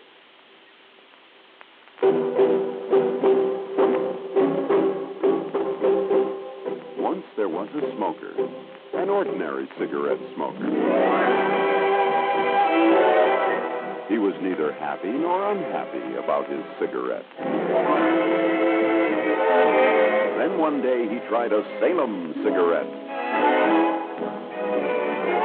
Because he heard that Salem refreshes your taste. He soon learned that Salem does refresh your taste. So softly, so gently, that when you take a puff, it's springtime. And Salem is menthol fresh, with rich tobacco taste, and a modern filter, too. And air softens every puff. Now he is a Salem smoker, and very happy.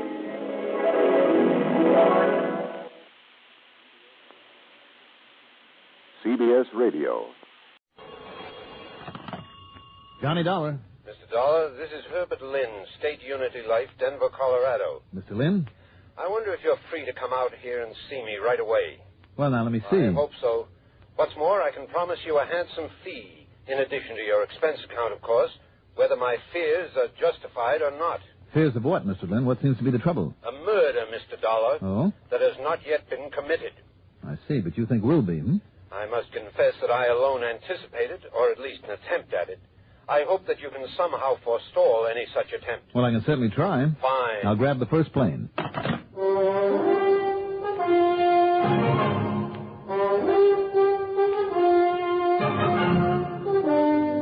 The CBS Radio Network brings you Mandel Kramer and the exciting adventures of the man with the action-packed expense account.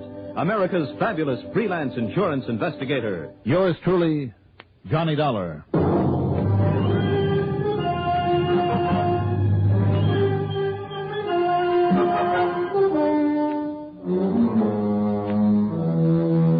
Expense account submitted by Special Investigator Johnny Dollar to the State Unity Life Insurance Company, Denver, Colorado office.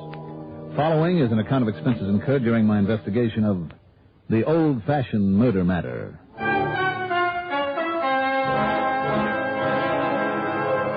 Expense account item 1, $111.45 airfare.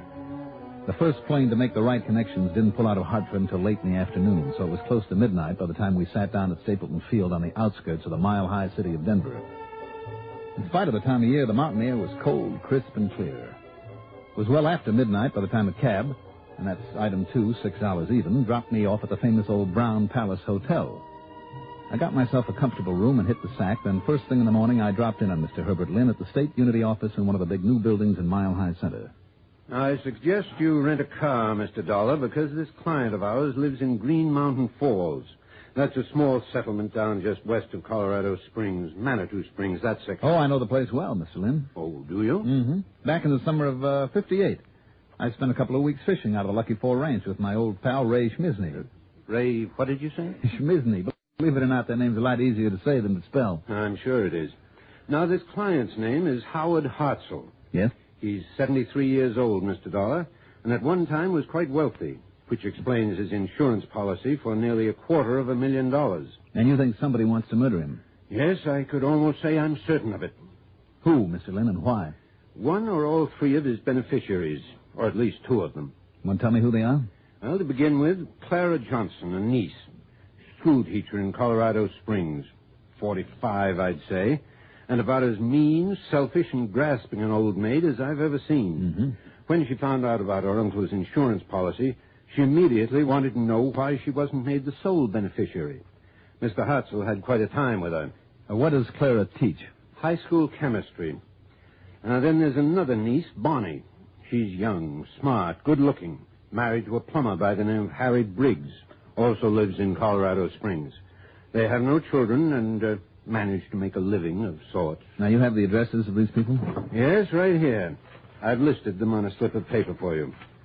Here you are. Good, thank you. And finally, as you see, there's Tony Johnson, a nephew. In Manitou Springs, it says here. Yes. Tony inherited quite a bit of money from his own family and went through it in less than a year. You know, big parties, expensive cars and girls and so on. And he's now working as a bartender in some cheap saloon there in Manitou Springs. Lazy, no-good wastrel, Dollar. In other words, if something does happen in your book, he'll be number one suspect. Yes, and I pride myself in having a sort of instinct in such matters. Which of the two girls, the nieces, would you put next? Well, if there were any reason to suspect anyone else, I should say Clara. I'm sure that when you see Bonnie and talk to her, you'll realize that she couldn't even think in terms of murder. What's that? Oh, excuse the chuckle. I suppose if all the stuff you read in detective stories means anything, then Bonnie is the one I should suspect. Didn't you hear me, sir? If only because she apparently is above suspicion. You'll see for yourself.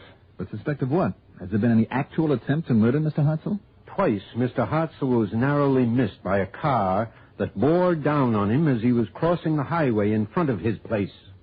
Mr. Lynn, you're talking about Route 24 that cuts through Ute Pass there at Green Mountain Falls? I am. Good grief, as I remember the traffic on that main highway. Howard Hartzell is absolutely certain that each time the car tried to run down, and it was the same car each time. Well... Then, early one morning, a small caliber bullet plunged through the window of his living room, missed him by only a couple of feet. Might be a careless hunter. Then there was a mysterious fire at his home, in the middle of the night, Dollar. If a passing motorist hadn't seen it... Even so. And Mr. Hartzell was confined to his bed at the time. Well, he wouldn't have stood a chance. Incidentally, there's another thing. What's that, sir? His health recently. After all, I believe you did say he was 73. But up until recently, as healthy a specimen as you could... Why, if I'm in as good shape when I reach that age as he is, or rather was... What's been the trouble? I tell you, Dollar, that whatever's ailed him has been too all-fired mysterious.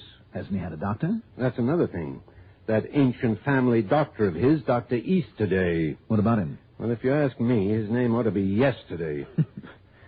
He should have quit practice 20 years ago. But he's the only one that Hartzell will have. Matter of fact, Doc Easterday is living there with him now, to protect Hartzell, he says. Oh? Yes, and I suppose I must give the old pill pusher credit for that anyway. How do you mean? Well, I'm not the only one who feels that Hartzell's life is in danger, that those things that have happened weren't accidental. Now, that fire didn't come from any greasy rags. Is that what the fire department said? Yes, but I don't believe it. Tell me, is Mr. Hartzell sick right now? Well, right now he's on the mend from this last attack of, well, whatever it is. Liver ailment, says old Easterday. I think he was poisoned. Have these nieces and the nephew been to see him recently? Not since the doc moved in there, believe me. And that's been a couple of months now. He's allowed them absolutely no contact whatever with his uncle. Well, if they've had no contact with him, how could they poison him? That's what you've got to find out, Dollar. And find out which one and bring him to justice. Him, you say? Of course. It has to be that no-account nephew, Tony. But just because there's no reason to suspect her, I suppose you'll go to work on Bonnie. Mr. Lynn, I think you're making a couple of mountains or two out of a molehill. Oh, you do? But as long as I'm here, I'll look in on these folks you've mentioned. Now remember one thing, Dollar. If I'm right... If? And I'm sure I am... Well? Whoever would plan the murder of the uncle would be only too glad to get you out of the way.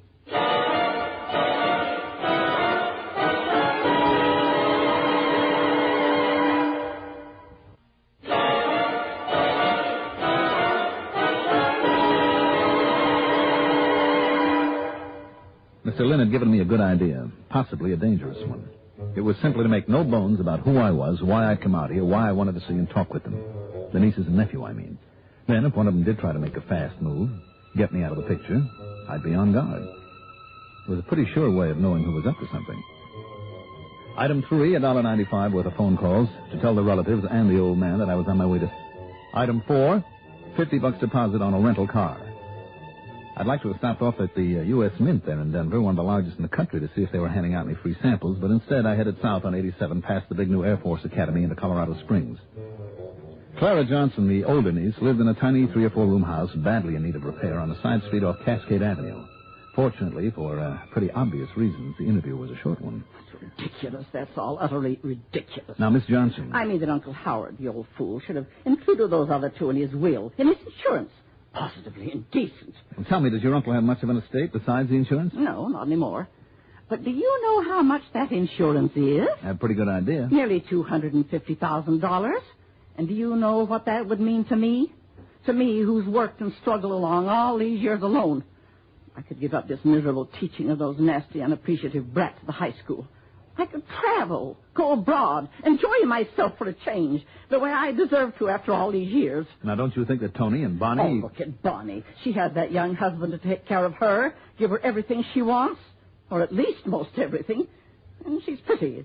She has a nice figure, and do you think that Tony deserves anything? Miss Johnson. After the way he went through the fortune that his father left him. He does not. Well, nonetheless... Saloon keeper, that's what he is. And always getting into scrapes for those gangsters that hang around that dive where he works. It's disgusting. Miss Johnson. I'm the one who deserves that money. All of it. Clara. If only that old miser would die before it's too late, before I get too old. But he keeps on living just to spite me. Too bad you can't help him along then, isn't it? I don't wish I could, Mr. Dollar. Believe me, if I could find some way to... Oh, no, I didn't mean that.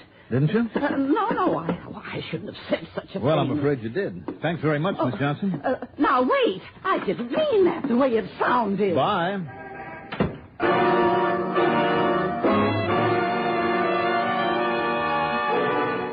My next stop along the way was at Harry Briggs' plumbing shop.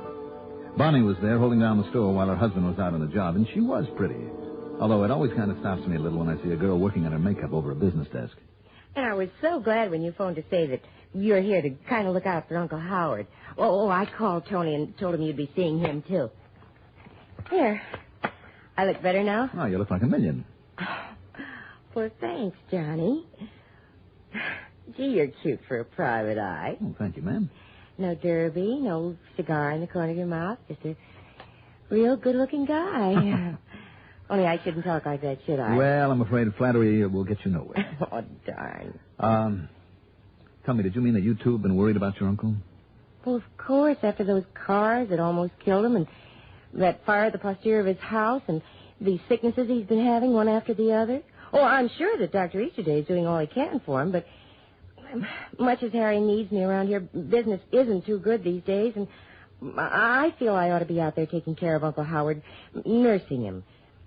It isn't as if I didn't know how. Would he have you? No. No, he wouldn't, Johnny.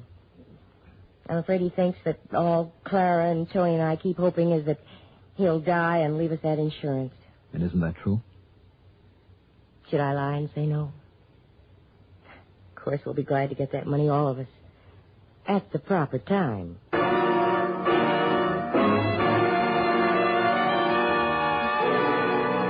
Completely forthright and frank, and I must admit I was well impressed. Maybe Herbert Lynn was a good judge of character. He was certainly right about Tony there in the cheap bar and grill over in Manitou Springs. This was a character I didn't like immediately. Short, thin, hair plastered down with nervous hands and shifty eyes set close together. As we stood there behind the bar talking, with Tony claiming only undying affection for poor Uncle Howard, another man came in and stood by, as though waiting for Tony's signal to rough me up. Yeah, Mr. Lynn was right, all right. I wouldn't have trusted Tony as far as I could throw the Empire State Building. Sure, Dollar. If you can figure some way to knock off the old man. Well, I know 3 of us would be glad to cut you in on that nice fat hunk of insurance. What good is he living out the rest of his days? Sick half the time. Maybe you'd like to help him along, huh? You think I wouldn't, wise guy, if I thought I could get away with it? Don't pull any boo-boos, Tony. Don't worry, buddy. I'm too smart. Or all talk. Hey, Tony, give me a drink. Hey, look, I got to get ready for the afternoon train, huh? Go ahead. Maybe I'll see you later. Sure. Any old time. Usual, Eddie?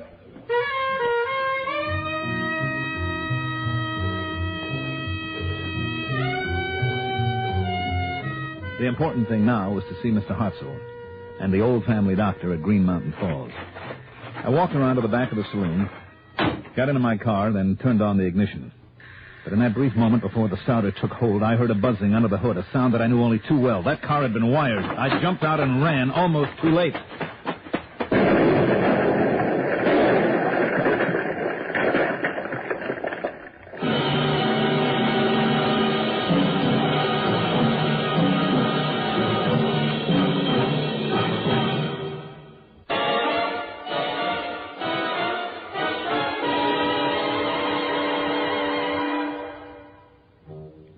By the time the smoke cleared away from the carefully set explosion, I was blocks away at another car rental agency. I knew that Tony would be even further away, if, that is, he was the one who planted the bomb. So item 6 is another $50 deposit on another rental job. I sped up to Green Mountain Falls, then, to keep the date I'd promised over the phone. In answer to my knock on the small 2-story home there on the side of a mountain. Mr. Dollar? That's right. Mr. Hartzell? No, I'm Dr. Esterday, and thank heaven you've got here. Oh? Albeit I'm afraid you're too late. You mean something's happened to him? Howard Hartzell is dead. When? Just a few moments ago. Would you like to come in? Yes, I think I'd better. We can sit here in this combination living bedroom of mine, unless you wish to see him. But there's really no point in it. How did he die, Doctor? It was a severe case of toxic jaundice. Oh, jaundice? Yes, this hemolytic jaundice, a liver condition, has been bothering him for quite some time. Just one moment, Doctor. Yes. Well, Mr. Dollar. In spite of your rather fancy medical terms, something has just rung a bell. I can't quite tie it down.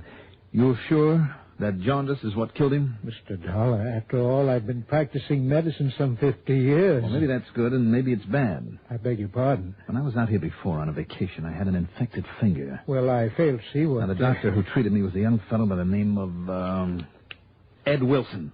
Where's your phone?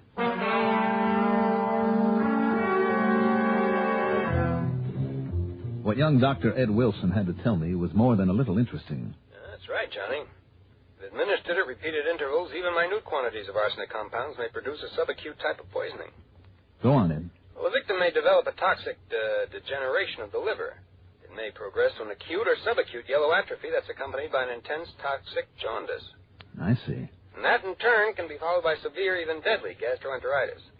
And is that sort of poisoning something that might fool an old-time doctor who hasn't kept up with modern developments in medicine? Johnny, I wouldn't want to go so far as to... what is all this, anyway? Thanks, Ed. Thanks a lot. Do you mind telling me what that was all about, young man? Doctor, I want you to have an autopsy made immediately. But there was a physician in attendance at his death. I myself, it isn't necessary. Doctor, will you please order the autopsy? Well, very well, if you insist.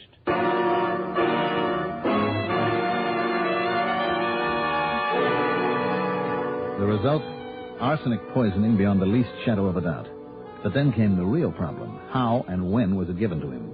More important, how it was given to him in small doses over a long period of time and by whom? I, Mr. Dollar? Apparently you're the only one who's been with him all this time. But to think that I might...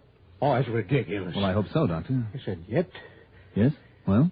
Well, I suppose I can't blame you for wondering about me.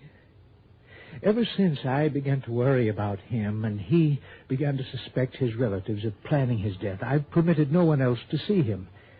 As you can see, I have my room and bath here on the first floor. His are on the second. And there is no way anyone could have gotten to him up there without my knowing about it. You always ate the same food he did? Always, and I prepared it myself. The only time during his waking hours when I wasn't with him, watching over him, was when he was in the privacy of his little bathroom up there. Mm-hmm. And yet somehow... Did Clara ever come here to see him? No. As I told you, ever since I've been here. How about Tony? Well, Tony hasn't been here since the day he... And even then I didn't let him in the door, since the last time he delivered a bottle of whiskey. Whiskey? Yes. In the beginning, I had Mr. Hartzell take a small quantity of it each night as a stimulant. Well, all right, then. Well, that was stopped months ago. Oh. Where's the rest of the whiskey? Oh, I'm afraid I drank it myself. Oh, well, then that's out. Now, how about Bonnie? Well, I told you, Mr. Dollar. Yes, you told me. Even her husband, when he came to fix the plumbing in the basement. Oh? That was 2 months ago. Yes? Even he wasn't permitted inside the house proper. I see. You say you did the cooking? Yes. Who brought in the groceries? I did all the shopping myself. No one could possibly have contaminated them, and I myself ate them. And while you were out shopping? The house was locked, and Mr. Hartzell let no one in. You're sure of that? Absolutely. Because during the past month or so, he was upstairs, unable to come down here. Yet somehow, somebody... Wait a minute. Oh, yes. Posterior. A fire in the posterior of this house. What? That's the way it was told to me, and that's what's going to tie up this case. I'm afraid I don't Not the back of the house, Doctor, but the posterior. That's what you would have said. You, a doctor. So would a nurse, and a nurse would know all about arsenic, too. Well, of course, but I told me that she ought to have been here taking care of him, nursing him, that she knew how. Of course, she'd been a nurse. Mr. Dollar. And her husband is a plumber. Come on, Doctor, let's see if we can find the green telltale that arsenic would leave up there in his bathroom, say around the nozzle of a water spigot.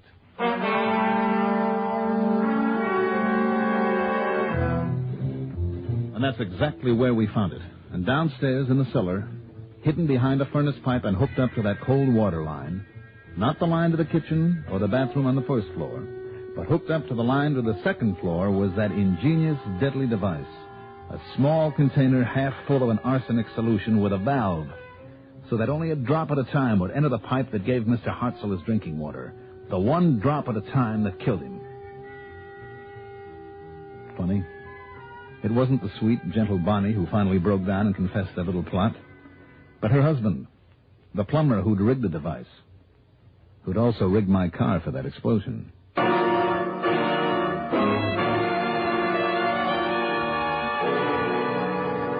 So, once more, it's up to the courts. My only regret is that worthless Tony and selfish Clara will share that nice hunk of insurance. Expense account total, including the trip home, $347.85. Yours truly, Johnny Dollar.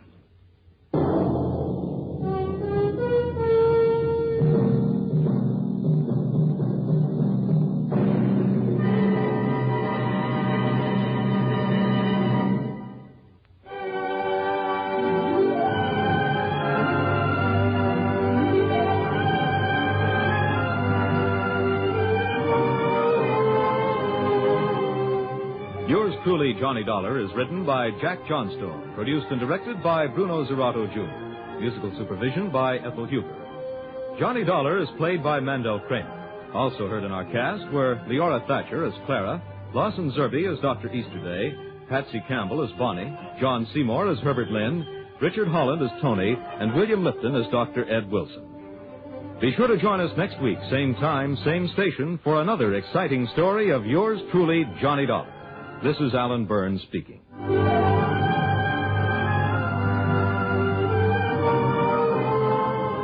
Johnny Dollar has come to you through the worldwide facilities of the United States Armed Forces Radio and Television Service.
Johnny Dollar. Lucian Peterson here. Luke, how are you? Just fine, Johnny. How are you? Still out there in dear old Seattle, Wash? Yep. And still holding down a job with the Western Maritime and Life? Sure am. Or let's say I'm trying to, but at the rate we've been paying off on claims lately on some of my own clients, well, the Home Office doesn't like me too well. Something phony about some of those claims, maybe? No, but they've all been big ones. $500,000 here, $250,000 there, $600,000 just last week. No wonder the company doesn't like it. So right now, I don't want to have to pay off on Mrs. Myra Brittingham. That is, if I can help it. Well, I don't know Myra Brittingham or anything about her, but if you've insured her and she is now dead... That's just the point, Johnny. She isn't. Hmm? Not yet. Oh? But maybe somebody would like to see her that way? Well, I don't know, but I think so. Or maybe this hunch of mine is all wrong, Johnny. And I'll be the first to admit it, that this feeling, this worry of mine is nothing more than a hunch. If I were to tell the police about it, they'd probably laugh in my face. Well, I don't know, Luke. I've had some pretty wild hunches work out for me more than once. I know. That's why I've called you. And I hope you can fly out here and, well, see what you think. See if you think he's liable to try it. He? Yes. Who? Her husband, Mark. Oh. Yeah. Well? Sure.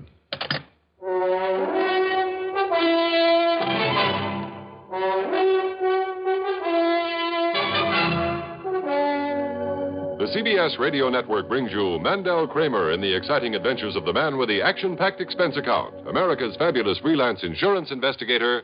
Yours truly, Johnny Dollar.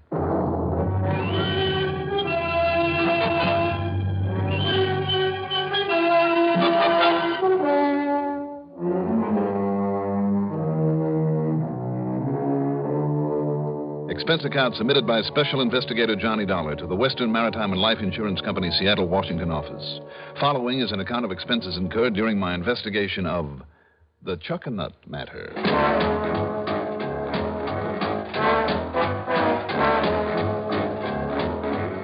Expense account item 1, $6 for a cab out to Bradley Field. Item 2, $186.70 plane fare. It was after 11 p.m. by the time we sat down at Seattle-Tacoma International, so item 3 is $5.25 for a cab into the Benjamin Franklin, where I proceeded to get me a good night's sleep. Then, after a hearty breakfast the next morning, I dropped in on Lucian Peterson. Now, Johnny, you're staying at the Ben Franklin? That's right. And that's where I'll have them deliver a rental car for you. You can repack your bags, toss them in, be on your way. Oh? To where, Luke? The little town of Chuckanut. Where is that? Well, you know where Bellingham is. Yeah, it's about 85 miles north of here. And Chuckanut's 5, 6, 7 miles this side of Bellingham. Oh. And that's where Mr. and Mrs. Brittingham live, hmm? Well, just this side of it, off Chuckanut Drive, is Paleoop Lane. A narrow, badly paved road that'll take you up into the mountains. Be real careful of that road, Johnny. And if it's wet when you get there, be doubly, triply careful. Why do you say that, Luke? That dinky little road has more twists and kinks and switchbacks than you ever saw in your life. Miss one of the turns, and you'll end up either flying off into space or smashing into the face of a cliff. Well, I remember that. But tell me, what's going on between the Brittinghams? Well, to begin with, they're both heavily insured. As a matter of fact, $500,000 worth apiece. Wow. Yes, and they're insured in each other's favor. I see. Mark Brittingham is about 35, Johnny, and all his life he's been nothing but a playboy and a sportsman. Mm-hmm. Living first on the money his father gave him, and now on the insurance left him by his last wife. Oh, then Myra's number 2. Myra's number 4. Oh. And, Johnny, I'm as sure as I am that I'm sitting here, that the only reason Mark married her is because she had one of those incurable diseases, only a few months to live type of thing. I see. Yes. Then modern medical science, not long ago, suddenly, unexpectedly, found a complete cure for it. Mm-hmm. Tell me, Luke, did his former wife die of some incurable disease? Well, that's what the police and company investigator and the court decided. Johnny, I've always suspected that he somehow helped the old biddy on her way. Now you think he wants to do the same for Myra, so he can collect on her insurance? I do. You have any concrete evidence, Luke? Well, it's no secret that Mark and Myra haven't been getting along lately. Things have been pretty tense between them. Why? Well, Myra's 5 or 6 years older than he is. Still a very attractive woman, Johnny, believe me. But she's older than he is. Mm-hmm. Also, that woman has more expensive taste than anyone I've ever known. In other words, instead of dying off like he thought she would and leaving him a lot of money, all she does is spend it for him. I see. So instead of having plenty of dough for the racetracks and nightclubs and parties and so on, he's having to reef in his sails. And the only way he can ever get together a sizable hunk again is by having her dead. Well, you think he'd go so far as to kill her? If he can get away with it, yes. Because evidence to the contrary notwithstanding, Johnny, I still think that's what happened to the last one. Well, if he should, I mean, he'd never collect the insurance. If we could prove it. Well, yes. Well, what am I supposed to do, Luke? Go up there and scare him out of it? Why not? That's a new one. I know. As I told you on the phone, this is really all just a hunch on my part. But I think it has a pretty solid basis. Look, suppose you go up there. Just see him on the pretense you're interested in buying that property. Oh, is it for sale? Well, he wants to sell it to raise some of that green stuff he loves so much and that he's rapidly running out of. To spend a couple of hours talking about their house and property. Now, listen, Johnny. And then just let it slip out who and what you really are.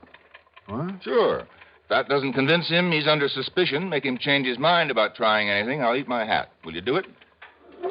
Okay, Luke. As long as you're paying the bill. Good. But I still don't think that you have any real... Well, we'll see.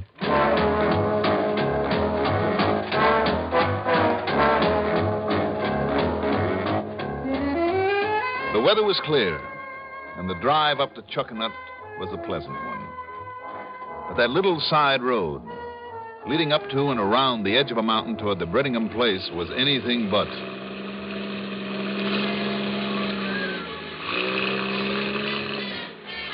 A couple of times, on an outside turn on that tortuous, narrow asphalt, I could catch a glimpse of the house, far above and nestled in among the trees. But most of the time, I was too busy watching the road, until suddenly, as I rounded a particularly sharp, tight outside turn... Whoop, Hey, watch it there! directly in front of me was a police car.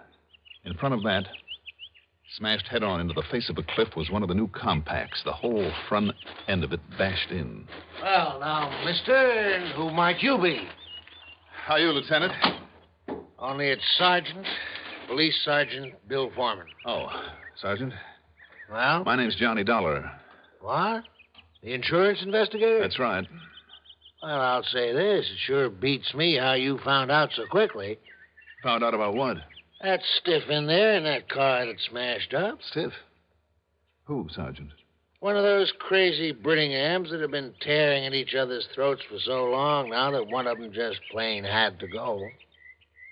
Which one, Sergeant? Not much question about that, Dollar. Go take a look. All right.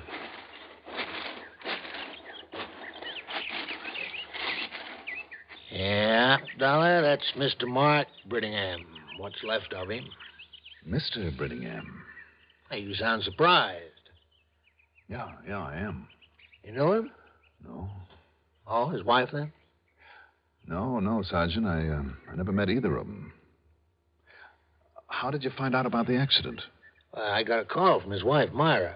Said Mark's been away for a while. He wouldn't be back until sometime early in the week, so she was all alone. Yeah? Said she was sitting up there on the porch. You notice the porch that sticks out the side of their house up there, Dollar? No, it's so far away and I was so busy driving. Go on. Well, when you walk back to your car, there on that outside curve, maybe you can see it. Anyhow, she caught glimpses of a car coming up the road. Whose it was, she didn't know. And, well, her being alone, she didn't want any prowlers around, so would I come take a look? So? Well, I told her I was busy. Maybe it was just a special delivery or something, but then she hollered, "Oh, my goodness, it sounds like there's been an explosion down there on the road." So I came on up here. She didn't recognize the car? This morning sun right in her face, and the car only showing itself now and then on those outside curves. But just take a look at that sun. Ah, I see what you mean. So it wasn't the sun in Brittingham's eyes that caused this wreck? No. The sun was directly at his back as he came around that last hairpin. But, Dollar, I always warned him about the way he'd come tearing up this twisty little stretch. That is, until he made me ride with him one day to prove his point. What do you mean by that? Well, he used to be a racing driver. Sure. He had me hanging on for dear life a couple of times. But I'll tell you this, Dollar. He could really handle that wheel. Anything made him crack up this way, wasn't himself. Must have been something gone wrong with his car. Well, if that's so, it's going to be pretty hard to prove, Sergeant. Considering the way it's smashed up. Don't be too sure about that. You ever hear of Mr. Hartford Homer Ransom, the sudden death detective, they call him? Hartford? Oh, yes. Yes, sir. Greatest reconstructor of traffic accidents that ever lived. So I understand. Yeah. Well, he lives just the other side of town. You give him maybe an hour or so with this wreck, and he'll tell you just exactly how it happened and why. Just as though he'd been standing right here watching it. Well, then maybe you Talk about Sherlock Holmes. Oh, why, Mr. Ransom can look at a set of tire tracks or even a couple of pieces off an accident, and he'll reconstruct the whole thing. Just like that. I tell you, sir, it's uncanny. Well, Sergeant, you better get him up here to look at this. I'll do that. Also, I think you better have your coroner look at Mr. Brittingham's body. Yeah? Well, what is it, Dollar? The way that he apparently threw his right arm up in front of his eyes just before the crash. You notice? Yeah. Well, sure, in the hopes of patting himself when he hit the windshield. Former racing driver? Instead of slumping down, relaxing? Anybody would. I wonder. Well, now tell me this. Wouldn't you put up an arm? I mean, seeing that wall of rock coming straight at you? I don't know. Well, I do. I know I would. Wouldn't you have had both hands tight on the wheel, going around that turn at the speed he must have been going? Well, maybe so. But he put his arm up. And that's what puzzles me. Because he must have done it while he was taking the curve. That outside curve. Yeah, well, I don't know. But now we better get up there to the house and give Myra Brittingham the bad news. I'll tell you what, Sergeant. Yeah? Let me go up there and tell her. Meantime, you get this man Ransom on the job and have a medico do an examination of the body. And I mean a thorough one. Now. Wait a minute. You think maybe this wasn't just an accident, Dollar? I didn't say that. But that's what you meant, isn't it? Let's wait and see.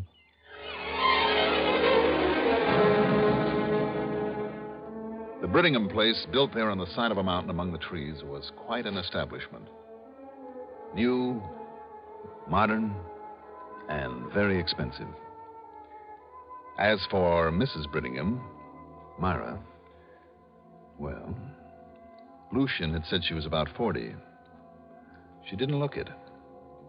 She was 5'3" or 4", brunette, with an almost olive complexion, very dark eyes, and the kind of natural beauty that you seldom see, and a figure to go with it.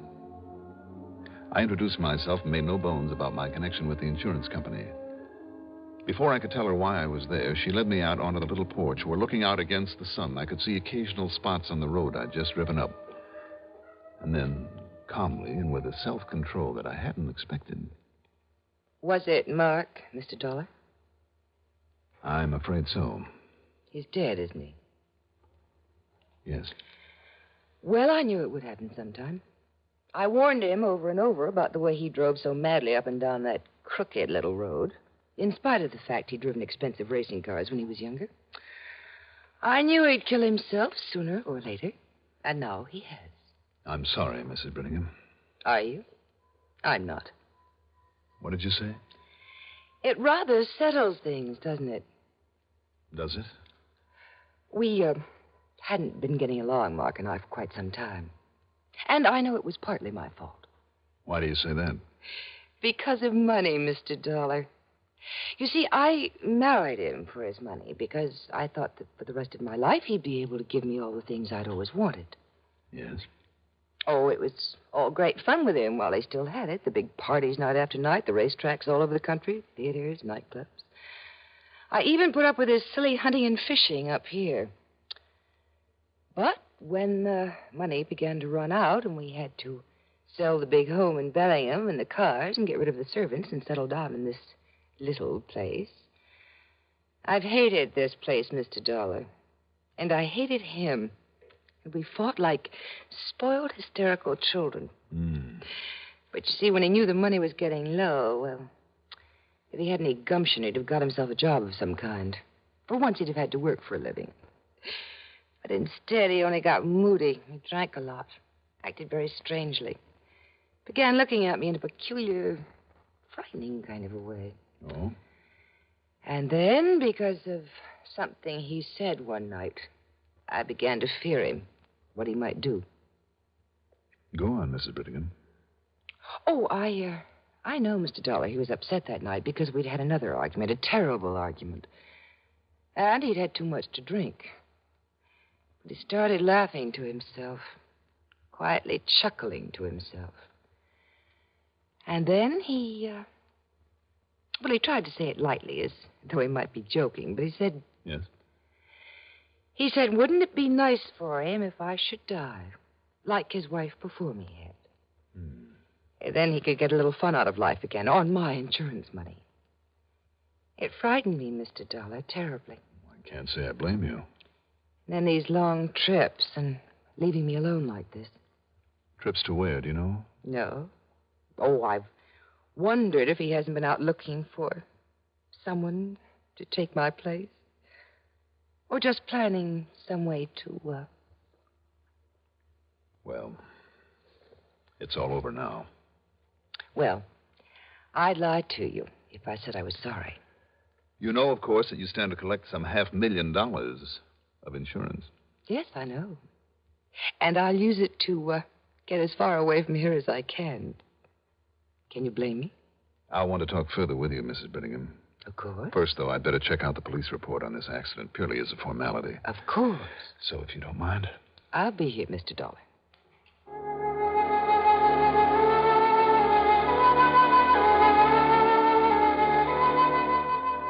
Why paint herself so black to me? To impress me with her honesty? So I'd dismiss any thought that she might have somehow had something to do with the accident?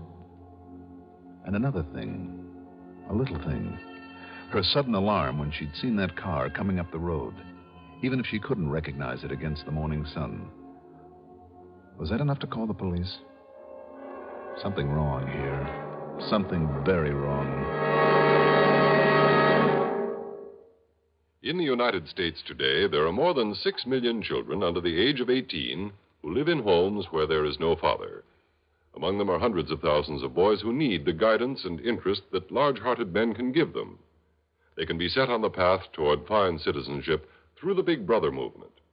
Now, at the beginning of Big Brother Week, find out what you can do to help expand this valuable program in your community. Contact your local Big Brother organization or write Big Brothers of America, Philadelphia 3, Pennsylvania. It was early the next morning at police headquarters that I met with Sergeant Foreman, Dr. Hugo Bascom, the coroner, and with Mr. Hartford Homer Ransom, who knows more about the basic laws of inertia, matter, and motion than anyone I've ever seen. He can read a set of tire marks like an expert tracker reads a trail, and more important, he's an expert on human reaction times. But the one thing I don't understand, Mr. Dollar, is his right arm up over his eyes that way. Hey, that's funny. That's what Dollar said, too, Mr. Ransom. Seemed to me, though, he was trying to protect himself against the windshield frame. Have time to take one hand off the wheel after pulling around that turn at that speed? No, Sergeant. So he must have raised his arm to that position. While he was on the outside of that curve, which simply doesn't make sense. Not at the speed he was traveling. And like I said, he wasn't shading against the sun because the sun was at his back. Do you suppose a good-sized bird or some kind of animal had dashed across in front of him and might he have done that involuntarily? A man with racing experience on a turn like that? No, Mr. Dollar. It would have to have been something like... Like what, Mr. Ransom? I don't know. I don't know. And there was certainly nothing wrong with his car. You're sure of that? I'd stake my reputation on it. Well, there was certainly nothing wrong with him, Mr. Dollar. You did a complete autopsy, Dr. Bascom? I did as thorough an autopsy in Mark Brittingham's body as I've ever done. There was absolutely no physical reason for that accident. Mm-hmm. You checked for alcohol in his bloodstream? I checked everything. And what's more, incidentally, I know that Mark's general condition was perfect. I myself gave him a complete physical less than 2 weeks ago. So if you're thinking about a temporary blackout or something like that, well, there's no reason for it. Well, I wasn't, Doctor, but can you be absolutely certain that that isn't a possibility? In my job, Dollar, and I mean as coroner, I would have to find actual evidence of such a thing before I could put it on record. No, there's only one conclusion that we can reach here. Suicide, Dr. Bascom? Suicide, Mr. Ransom. Well, I'm sorry, but I can't agree with you. No, you can't, eh? Why not? Well, for one thing, the tire tracks. Had he crashed into that rock wall deliberately, the tracks would have gone straight to it. As it was, they were quite erratic for the last 81 feet. I'm putting it down as suicide. Also, that position of his arm, as though he'd brought it up to shield his vision against the sun. And the sun being at his back. That doesn't make sense, and you know it. I say it was suicide, and that's the way that I... Wait a minute. Maybe it was the sun. That's impossible, Dollar. Of course it is. Ridiculous. Is it? Ridiculous. Dr. Bascom, before you file your report, I'd like time to play a little hunch. A hunch? Yes, maybe it's a pretty wild one, but there's one thing that could possibly have made him take his hand off the wheel on that curve and made him raise up his arm that way. Are you still harping on that, young man? I'm still harping on that because if this hunch of mine is right, Mark Brittingham was murdered. Murdered? Sergeant. Yes, sir? I want you to drive up to the house and bring Myra Brittingham down here. But why? Any excuse you can think of to look over these gentlemen's reports or something, but make it good because she's smart. Then when I call you on the phone... Where'll you be? When I call you, drive her on back to the house. And listen, when you get to that curve, take it slowly. Just crawl around it and with one foot on the brake. Well, now, look... Unless you want to end up the way Mark Brittingham did.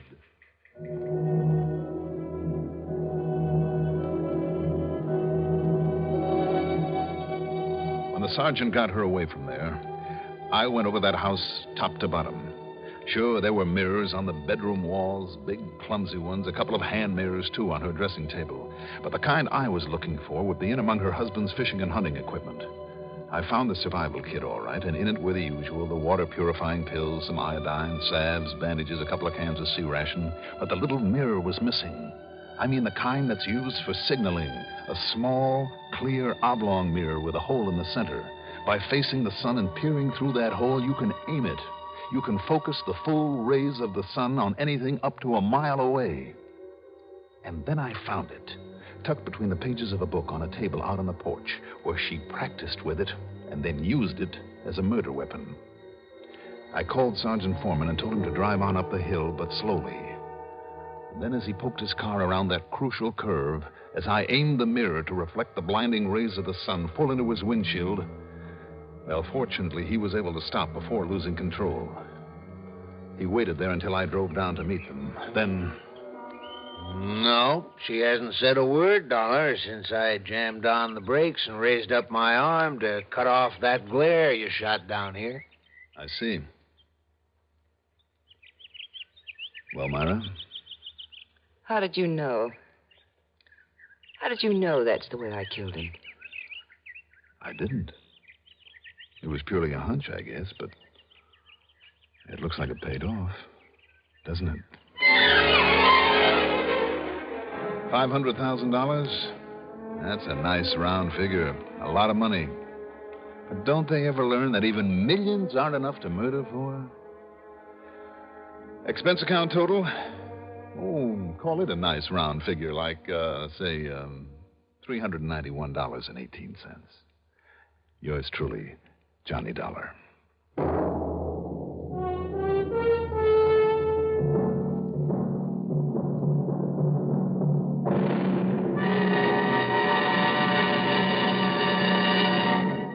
Now, here is our star to tell you about next week's story. Next week, I'll be back with another exciting adventure that'll really surprise you. Join us, won't you? Yours truly, Johnny Dollar. Yours truly, Johnny Dollar, is written by Jack Johnstone, produced and directed by Bruno Zerato, Jr., music supervision by Ethel Huber. Johnny Dollar is played by Mandel Kramer. Also featured in our cast were Joan Ellison as Myra Brittingham, Robert Dryden as Sergeant Bill Foreman, Richard Kendrick as Luke Peterson, Bernard Lenrow as Hartford Homer Ransom, and Ivor Francis as Dr. Hugo Bascom. Be sure to join us next week, same time, same station, for another exciting story of Yours truly, Johnny Dollar. Art Hanna speaking. Get the news firsthand and in full from expanded CBS News on the CBS Radio Network. Hello there. This is Kelly Maddox, Executive Secretary of the Citizens Traffic Commission. And here is our safe driving tip for today. You know, there's a lot of confusion on the part of motorists and pedestrians as to what a flashing red light means. A flashing red light, when used as a traffic signal, means that the motorist must come to a complete stop before entering an intersection, and after stopping, proceed only when it is determined that the coast is clear. This same rule applies to pedestrians. The Citizens Traffic Commission would like to impress on all motorists that they must stop their car when the traffic signal shows a flashing red light. A flashing yellow light means that you are to slow your car to a safe and reasonable speed and proceed with caution. All traffic signal lights have a meaning, and the motorist must remember that traffic signals are placed at intersections to control conflicting movements of traffic.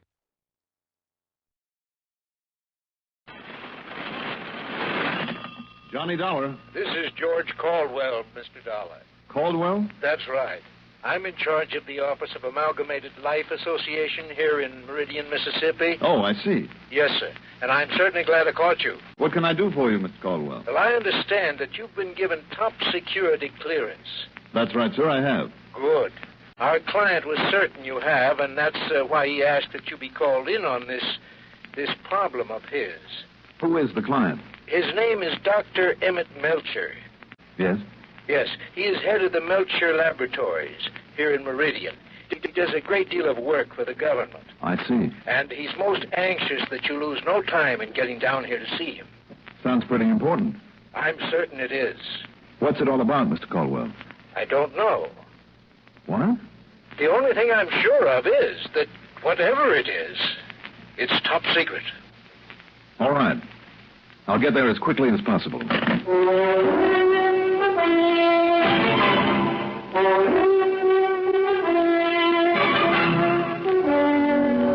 CBS Radio Network brings you Mandel Kramer in the exciting adventures of the man with the action-packed expense account.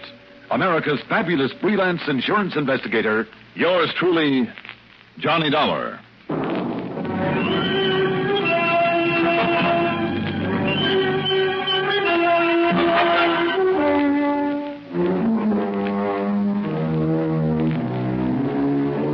Expense account submitted by Special Investigator Johnny Dollar to Amalgamated Life Association Meridian office. Following is an account of expenses incurred during my investigation of the Philadelphia Miss matter.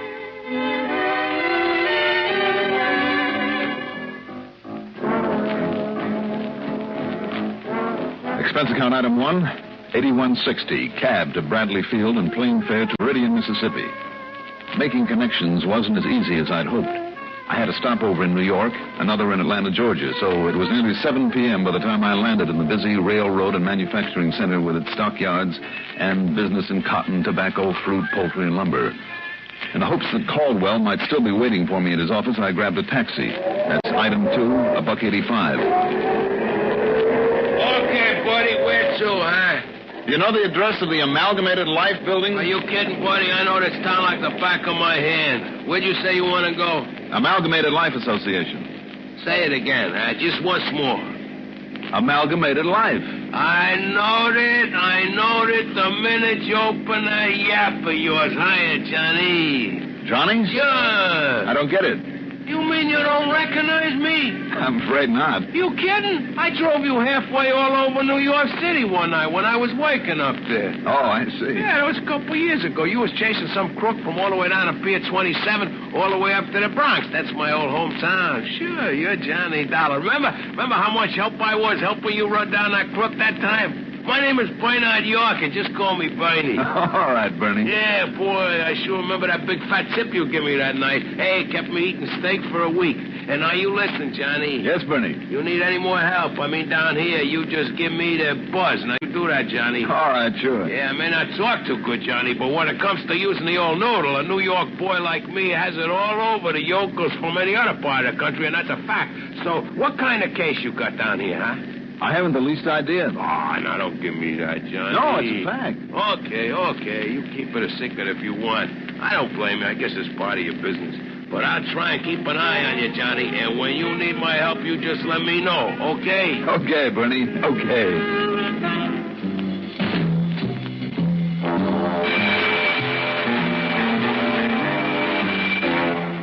George Caldwell was still in his office, and we got to the point right away. Yes, I checked the airline schedule, Mr. Dollar, found out how late you would arrive, and figured I had better stay around. Well, tell me, have you found out any more about what's bothering this Dr. Melcher? Well, I phoned the laboratories to tell him you were on your way, but it seems he was suddenly called to Washington and may not be back until quite late tonight. Mm-hmm. However, his secretary, Miss Mona Littlewolf, said that she would wait for him. Littlewolf? Yes, she's a Philadelphia girl. Part Indian, I understand. Oh, I see. Well, I suppose I better grab a taxi and get on out to the laboratories. I would think it advisable. And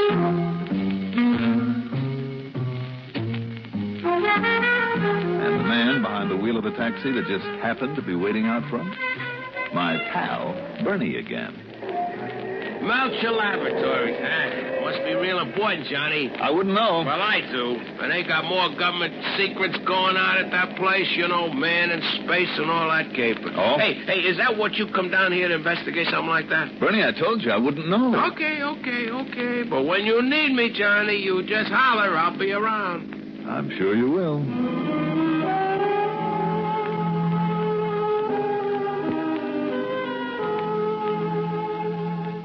That secretary, Mona Littlewolf, it was worth the trip to Meridian. About 5'3" or 4", with jet black hair and an olive complexion that was out of this world. Dark eyes that didn't miss a thing but said plenty.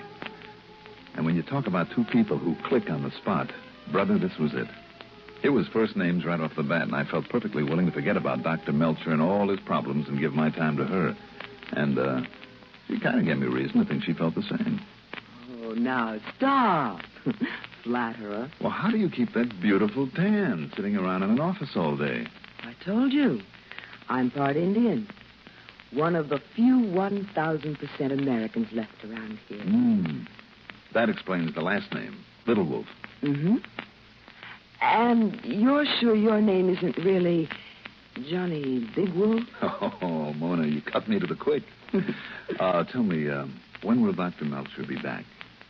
His last wire, it came in about an hour ago, said not until morning. That I should tell you to wait for him. You know what it is that he wants to see me about? You know something? What? I am his own private personal secretary. Mm-hmm. But I don't even know what goes on around this place. What he's developing or working on or anything. It's the eeriest thing, working here and not knowing what it's all about. Well, I'm sorry I had to keep you waiting then. I'm not. Johnny? You know something? I'm not either. Good. The only trouble is I'm going on a vacation tomorrow. Oh. I'm going to be tied down here with your boss. Oh, no. Look, as long as I have until morning before he gets back. While the cat's away? Why not? Must be all sorts of ways to spend a pleasant evening here in Meridian. With you along. Why not?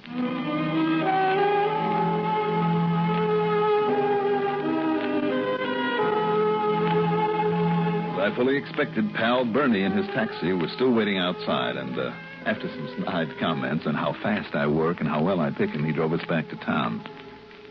I dropped her off at her apartment, then registered at the Lamar Hotel, showered, shaved, then picked her up and we proceeded to do the town.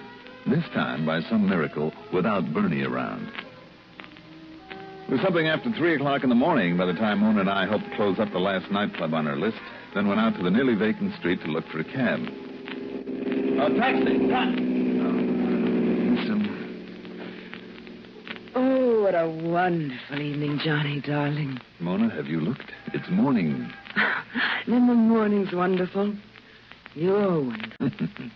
Everything is wonderful. Oh, Mona, are you sure you want to go away on that vacation? Mm-mm. But I'm afraid I better. But why? Truth, Johnny? The truth. You?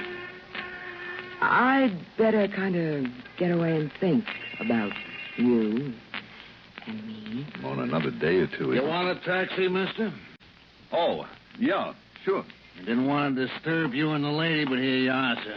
All right, thank you. Mona? Yes. Get away, mister. I'll help her in. Wait a minute now. Get in, lady. Just a minute. And stay in there and shut up. Now, look. No, you don't. Oh, no? Ah. And just to make sure, mister.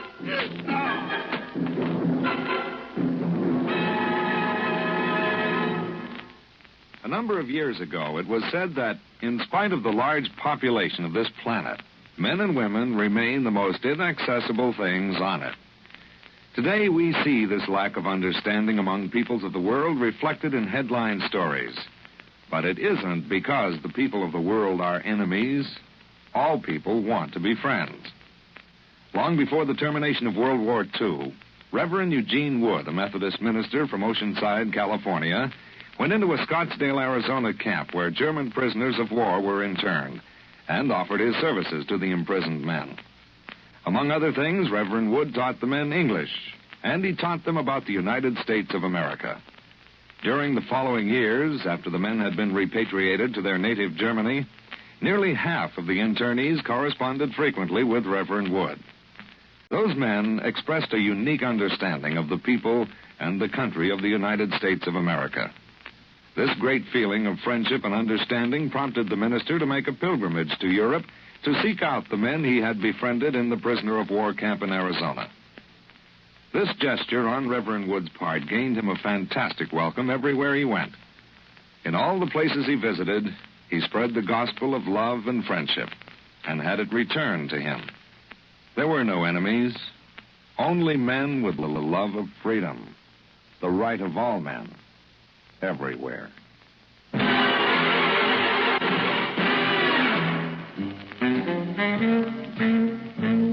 came to in my own bed at the Lamar Hotel. And working over me with a wet towel in one hand and a bottle of bourbon in the other was Bernie the cabbie. That boy, Johnny, pal, you're coming around all okay. Bernie. Hey, you want another slug of this here now, bourbon? No, thanks, Bernie. Told you was going to need my help around this bay. Sure lucky I was cruising around late last night. I seen you laying there in front of that fancy saloon. Boy, was you out cold like a fish. Bernie, what time is it? Well, it's almost 9 a.m. in the morning. Now, you lay still. I'll call. I'll have some breakfast brung up. No. And some good, strong coffee, boy. Here, let me have that phone, will you? What? Now, listen, Johnny, pal, you better just relax. Hello. Now, Hello, operator. Johnny. Operator.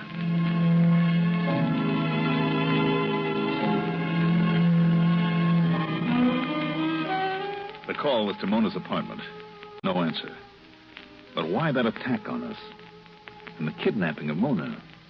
The few nice jewels she'd been wearing? Hardly. I asked Bernie if he'd seen the taxi. Well, I seen a car pulling away, Johnny, but no taxi.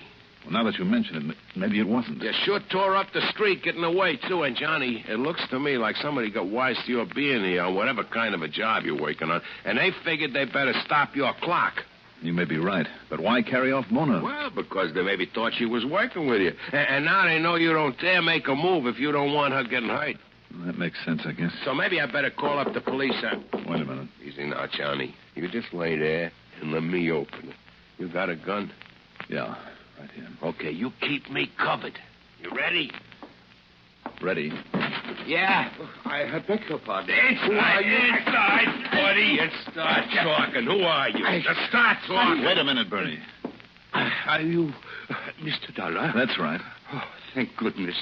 I am Dr. Melcher. Oh, say, Doc, I'm sorry. But what is going on here? Well, that's exactly what I'd like to know, Doctor. And what has happened to you, Mr. Dollar? Bernie. Yeah, Johnny. Don't call in the police, not yet. Anything you say, Johnny. See if you can find somehow what happened to the girl, what happened to Mona. Mona? If anything really did. Check with all your driver pals all over town. If anybody's likely to have seen her, they are. You're right, Johnny. A hockey is better than all the cops in town when it comes to right, now go ahead. Circulate around, put it on your meter, and I'll pay the bill. And if I get a lead on her, should I bring her here? No. Don't even let her know. Just call me. If I'm not here, I'll be at the doctor's laboratory. Now go ahead. Yes, sir, Johnny. You leave it to me. All right now, Doctor.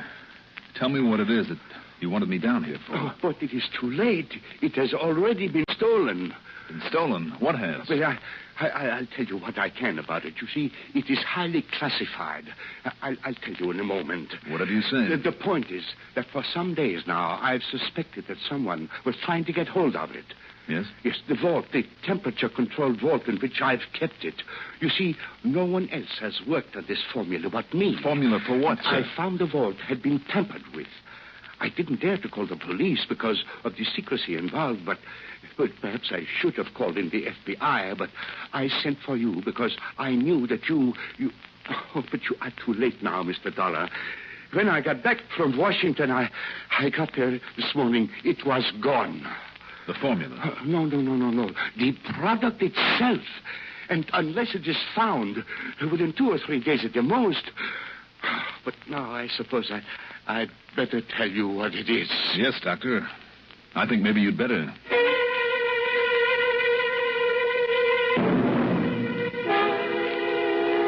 Believe me, what Dr. Melcher told me is classified. I can only tell you it has to do with, well, a sort of experimental fuel he's been working on. What's more, Mr. Dollar, this substance is not only very powerful, but extremely unstable. Unless carefully controlled temperature and pressure are maintained constantly... An explosion, Doctor? Something like that? A most devastating explosion would take place. Not when it is perfected, you understand. That is what I am working on. But in its present form, the form in which it was stolen. Why would it be stolen? Full knowledge of it could be worth millions. You mean to a foreign power? To anyone working in this field. But don't you see, whoever stole it does not know the sample he took is incomplete, is imperfect, is terribly, terribly dangerous. Within a matter of a day or two... You've simply got to find it, Mr. Dollar. Listen, did you tell anyone that I was coming here? No one. Except, of course, Mr. Caldwell at the insurance company. But no one else? No one else. Absolutely no one. But she told me she had orders to wait around for me. She? Yes, Mona. But I... So, obviously, the attack on her was only a fake. A cover-up. Oh, no, Mr. Dollar. I have a sneaking suspicion that when we find her, we'll find this... what we're looking for. Oh, but I can't believe it. Mona. You said it's worth $1 million, didn't you? Millions. All right, she knew I was coming because Caldwell phoned your office yesterday. And she must have figured out why. That girl's got a brain, Doctor. She knew then that she'd have to act fast, she and whoever's working with her, like the man who tried to kill me last night. Tried to kill you? Yes, it was her idea to go to that particular nightclub. It was a rendezvous with that goon. Now it all ties up. Hello? Here's the word on it, Johnny. Yes, Bernie. I got it from one of the drivers waste the depot in the bus station. Yes? Furthermore, he's known that dame for years. Yes, Bernie, go on. I mean, he's seen her around. He's had her for a fair, so there's no mistake about it. Where is she? Took off on a bus with a heavy suitcase with her. Took off to where? Bought a ticket to Philadelphia. Philadelphia? That's right. But now, Johnny... All right, Bernie, thanks. Caldwell said she came here from Philadelphia. Doctor, I'll see you later. Where are you going, Mr. Dollar? The airport. Airport? That's right. Oh, but I'm afraid I don't... Oh, but you must understand the danger, Mr. Dollar, if that substance is not found. No time to talk about it, Doctor. I've got to get out to that airport and fast.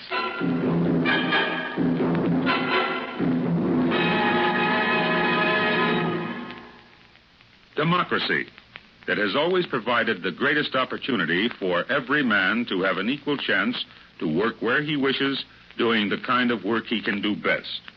There is opportunity in a democracy for every man, if he wants to work hard enough, to advance professionally and socially in many facets of a complex and interesting life. There is also opportunity in a democracy for every man to worship his God in his own way. Democracy is opportunity. And free opportunity in a democracy gives mankind its greatest legacy of freedom.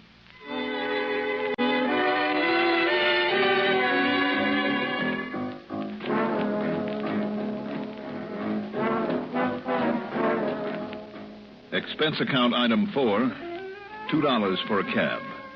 Not Bernie's, couldn't wait for him. A cab to the airport. Item 5, $30.45 plane ticket to Philadelphia, PA. But before taking off, I called the office of the bus line, talked to the manager, and gave him specific instructions about a checkup on all passengers who'd cleared for the city of brotherly love that morning, about where and how to contact me. Then I jumped aboard the plane and we took off. When I got to Philadelphia, I enlisted the aid of my old pal, Lieutenant Harry Langley, of the police department. He went to work immediately, but then, nearly 24 hours later... Nothing, Johnny, nothing. I checked that bus line from stem to stern at every station between Riddy and Miss and here. Well, it's the Philadelphia Miss I'm interested in. And don't forget, when that bus line manager called you here, he said he had no record of any long-trip ticket, any Mona Little Wolf to begin with. Well, then she must have used another name. Yeah, when he said the only through ticket to here was bought by a man? Well, maybe by that henchman of hers. The cab driver back there meant the ticket was bought for her. And, Johnny, I've had good men at the railroad stations and the airport, too, just in case. All of them with a perfect description of her. I don't think she's coming here. Lieutenant, can you think of a better place to hide out than a big city like this? Some out-of-the-way small town. Yeah, I suppose so. Of course, her ticket... Of course, Philadelphia was pretty small when I was born in it. You know, only a couple of hundred people. What's the gag? No gag. When I was born in Philadelphia, that's exactly what the population was, about 200. What? That was in Philadelphia, Indiana. What'd you say? Sure, my old hometown, Philly, Indiana. Wait a minute, Lieutenant. Wait a minute. You didn't think that right here in PA was the only Philadelphia, did you? Lieutenant, if there's one more Philadelphia, maybe there's more than one more. I wouldn't know. Come on, get me a handful of maps, an atlas, anything.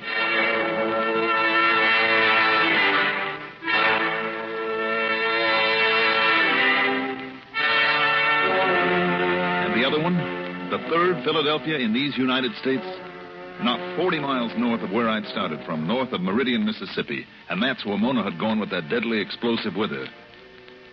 Airfare back to Meridian, $30.45, then $50 deposit there on a rental car. I raced north and west on Route 19 up in Neshoba County, heart of Mississippi's Indian country, where Mona Little Wolf could be sure of finding protection among her friends. On a side road a couple of miles short of Philadelphia, parked 100 yards in front of what was apparently an abandoned farmhouse, Bernie slumped down, sound asleep behind the wheel of his taxi. Bernie, wake up. Wake up. What goes on here? Johnny, holy mother, what took you so long? What are you doing here? I told you, didn't I? My pop seen her buy a bus ticket up here to Philadelphia. Where you been? Don't ask. But listen, when you didn't show, I come on up here myself. Good see? boy. And I found out that her and that goon, his name is Willie Bigtooth, he's a bad one. They're inside of this busted down old farmhouse. See it? They're inside. Yeah, and me, I've been sitting here watching it so they couldn't make a break until you got here. What a solid day of it, Johnny. When them taking pot shots at me now. Ooh, you see what I mean? Come on, get around the other side of the cab. You ain't kidding, but I'm glad he's a lousy shot. He or she. Mona! Mona Little Wolf, do you hear me? She hears all right. Go away, Johnny. Go on away. You and that crazy cab driver. No, listen to me, Mona. That stuff you stole from the lab. Leave it there and get out, Mona. It'll kill you. Sorry, Johnny. A bluff like that won't work. I'm not bluffing, Mona. That stuff is explosive. Now leave it. Get away from there before it's too late. Too late for what, Johnny? You don't realize the danger in the stuff you have there. All I know is it's worth a fortune, Johnny, darling. Mona, listen to me. And if you think we can't get out of here after dark... Right, Johnny. Mona! You're forgetting. We have Indian blood in us. Get out of there, Mona. Get away. Yes, darling? Get away from what? Holy Toledo.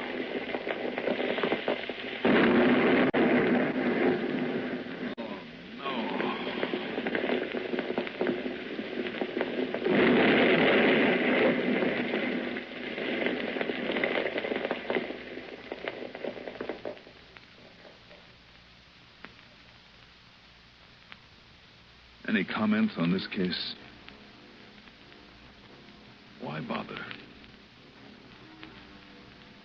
Expense account total, including a mittful for good old faithful Bernie, $485.75. Yours truly, Johnny Dollar.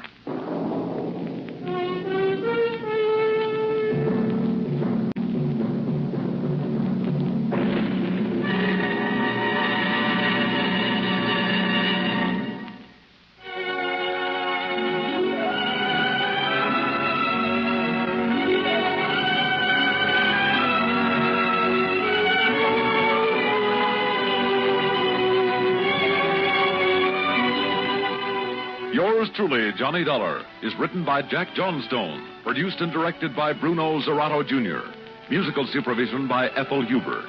Johnny Dollar is played by Mandel Kramer.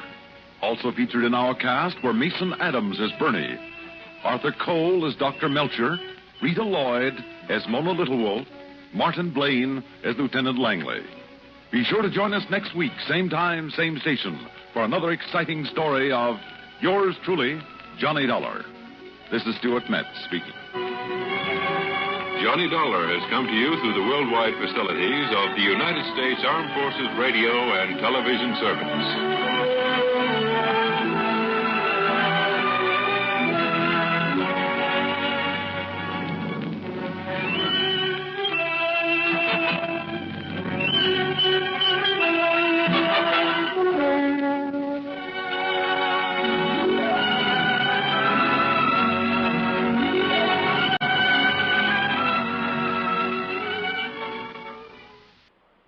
Western life down here in Corpus Christi. Well, sure I know. How are you, Jackson? Pretty good, pretty good. You're all upset over some insurance problem. Well, no, not really. Well, don't tell me you called up just to pass the time of day and on the company's phone bill. No, not that either. Well, then? Tell me, Johnny, did you ever hear of the Padre Island treasure? I never even heard of Padre Island. Wait a minute. Sure. Are you talking about that long strip of sand and stuff out there in the Gulf? That's it. Runs down the coastline from Corpus almost all the way down to Mexico. That's Padre Island, all 115 miles of it. I didn't realize it was that long. It sure is. And like you said, that narrow finger of land, sometimes a couple, sometimes 10 or 12 miles off the coast, goes all the way from here down to the northeast corner of Mexico. Uh-huh. That's why it's going to be so hard to find that old Spanish ship, what remains of it. What are you talking about? Loaded with Spanish doubloons. A lot of solid gold bullion and heaven knows what else. You mean you want me down there to hunt for treasure? Among other things. Ah, there's a hitch to it. What other things? Pretty good bait, though, wasn't it? That treasure fish. What other things, Jackson? Why don't you come on down here and see? On expense account? That's right, on expense account. Okay, you've asked for it. I'll grab a plane first thing in the morning.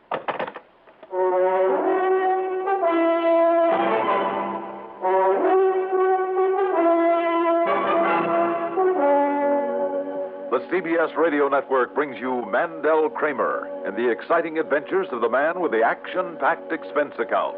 America's fabulous freelance insurance investigator. Yours truly, Johnny Dollar.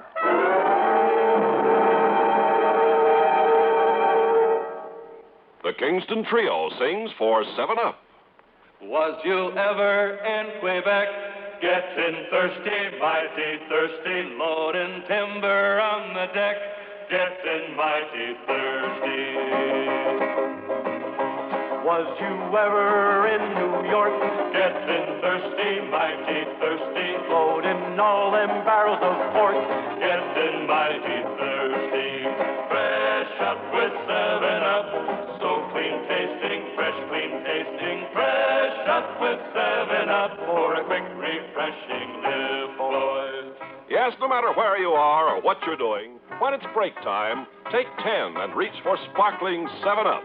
It's always 7-Up time, so fresh up with 7-Up. Fresh up with 7-Up, so clean tasting, fresh clean tasting, fresh up with 7-Up for a quick refreshing lip, boys.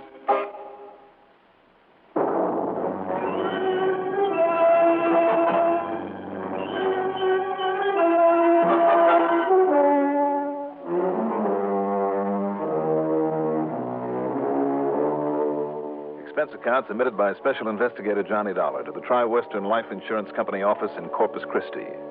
Following is an account of expenses incurred during my investigation of the perilous Padre matter.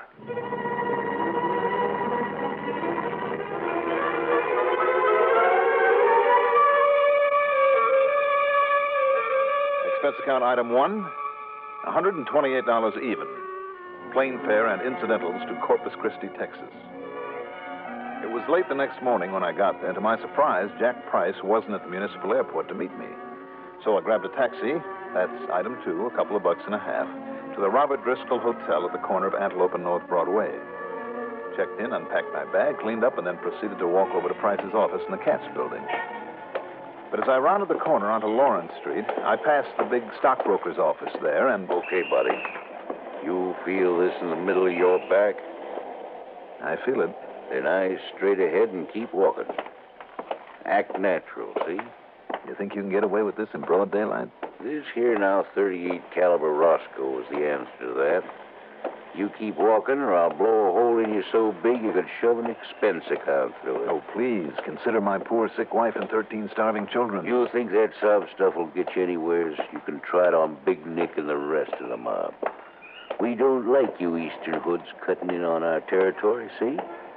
You try any fancy capers here in Corpus, and you're going to find out that you're the Corpus, see? Now, that's a funny, so you better laugh, see? Now, laugh. I'm sorry, Doug, but I'm weeping because you'll never make it. Oh, sir, you cut me to the quick. I thought that was a pretty good performance in the fine old Johnstone tradition. Johnstone tradition. And I'll tell you this, your brother Jack will never put it in the script when he writes up this case of mine for broadcast. I'm crushed. All kidding aside, Doug, I'm glad to see you. How are you? Fine, Johnny, fine. But why doesn't that brother of mine let me know in advance when you're coming down here? Doug, are you forgetting that he can't dramatize these insurance investigations for the air until after they're done and over with? Well, I guess you've got a point there. But how'd you find out so soon? Well, that's just the point, Doug. I didn't. You what? Mr. Johnstone, I will have you know that at this moment, I haven't the least idea what I'm supposed to be investigating down here. Well, then maybe I have. Oh? You were on your way to Jack Price's office? That's right. Tri-Western Life over in the... Why, what's the matter? You won't find him there. Well, where will I... Wait a minute, what goes? Well, Jackson Price and I have been good friends ever since I moved down here, Johnny. I know you have. I guess that's why his wife called me this morning to see if I knew what had happened to him. Now, when she told me that he'd phoned to you last night, asked you to come down here, well, then I wondered if you and he had gone out there together. Gone where, Doug? But when I thought about it and realized you couldn't have got on down here soon enough for the two of you to have gone out there together last night... Doug, gone where?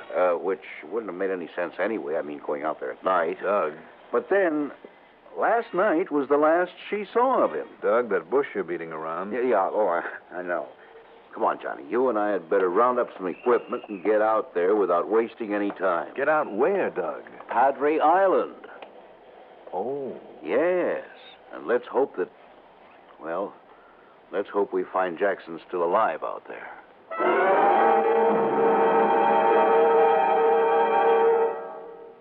First major toothpaste advance since fluoride. Westbrook Van Voris announcing new Ipana with hexafluoride. contains fluoride plus hexachlorophene. Now listen, gum troubles cause more loss of adult teeth than tooth decay. Gum trouble is often caused by tartar. Thorough cleansing with new Ipana helps prevent this gum trouble because it helps remove soft film on teeth before it hardens into tartar. Help protect your gums as you protect your teeth. Brush as directed with new hexafluoride Ipana.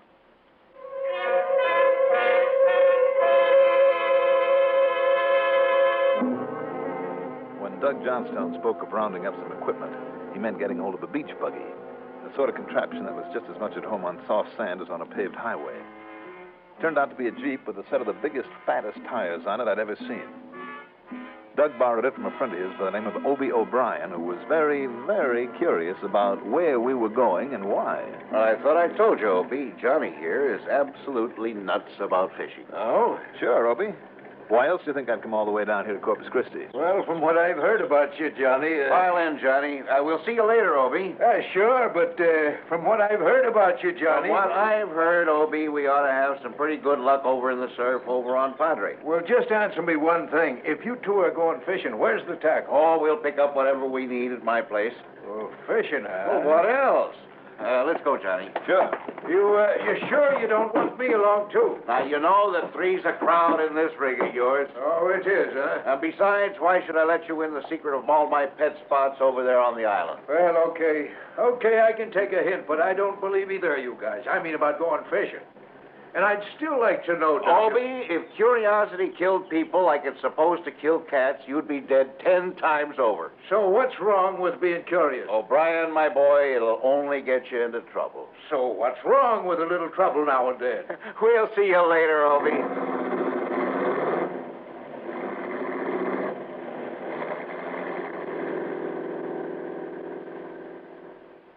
But at Doug's house on Hinman Drive, instead of loading up with fishing tackle, he threw in a couple of long-handled shovels, a couple of Jeep cans of extra gas, a can of water, and, most important of all, he said, was an old but well-oiled 30-30 Winchester and a box of cartridges.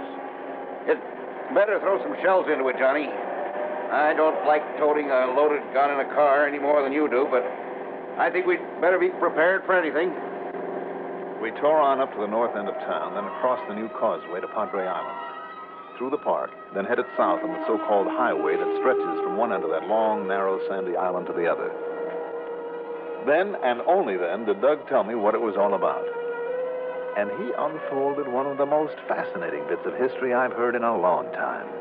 You see, Johnny, it goes back to the year 1553, when a Spanish treasure fleet, 20 ships or more, set out from Veracruz, Mexico, loaded down with more gold and jewels than you can shake a stick at. The treasure that Jack Price told me about over the phone. Just let me get on to the story. Sure, go ahead. Now, somewhere along the line, they ran into a terrific storm. That sent 3 of those galleons to the bottom, at least 3 of them. No wonder there's so much treasure hunting off the lower coast of Florida. Right. Now, some of the ships got through that storm and kept on eastward.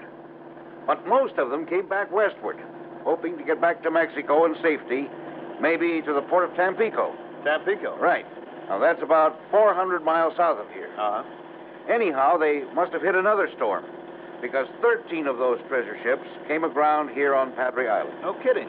Few of the survivors managed to get across from the lower end of it to what is now the Rio Grande Valley town of Port Isabel. I see. And the rest of them made a tasty meal or two for the people who lived on this island. Karankawa Indians. They were cannibals. Cannibals? Yeah. Ouch. Anyhow, sometime later, a salvage fleet came on from Spain under the leadership of a Don Angel de la something or other. Found most of the wrecks and took the gold off them back home. You say he found most of the wrecks, huh? One of them, Johnny, with its load of Spanish doubloons and bars of solid gold, is still somewhere under the sands of this island. And Jackson has found out where?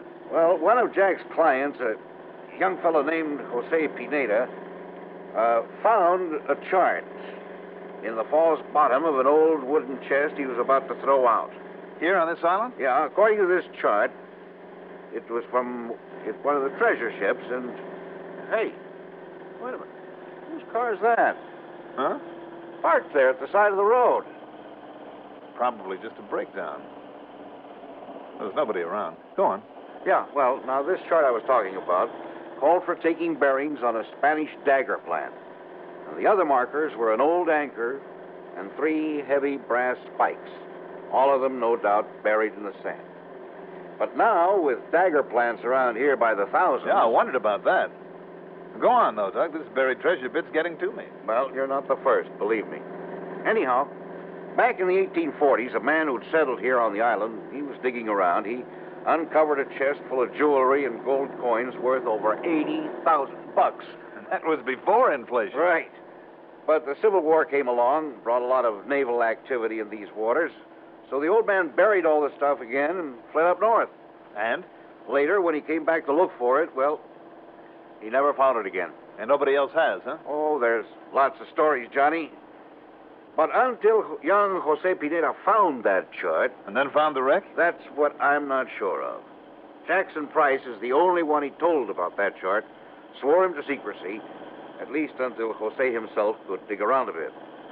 Well, how come you know about it, Doug? Well, Jose equipped himself with all sorts of modern detecting apparatus, some kind of combination of radar, sonar, a new type of mine detector, all sorts of stuff. Mm-hmm. Then, early last week, he told Price he thought he'd found something. Yeah? Yeah. Told him he'd be back to Corpus day before yesterday morning at the latest, pick up Price, and the two of them would come down here and dig it up. I see. Go on. Only Jose was worried about something. About the man he bought some of his equipment from, a fellow named Tony Larker, kind of a beachcomber in these parts.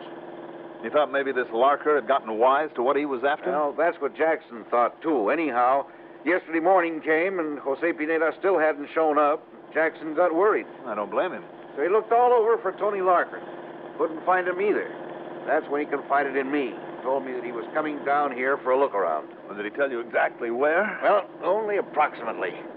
So keep an eye out for Price's beach buggy. It's an old Model T that he's rigged up. I sure hope he's all right. He's found Jose okay and... Hold everything. Yeah? Up ahead there on the right, back of that big mass of yuccas. Hey, you're right. Now, you've got good eyes. That's his beach buggy, all right. Hang on, Johnny.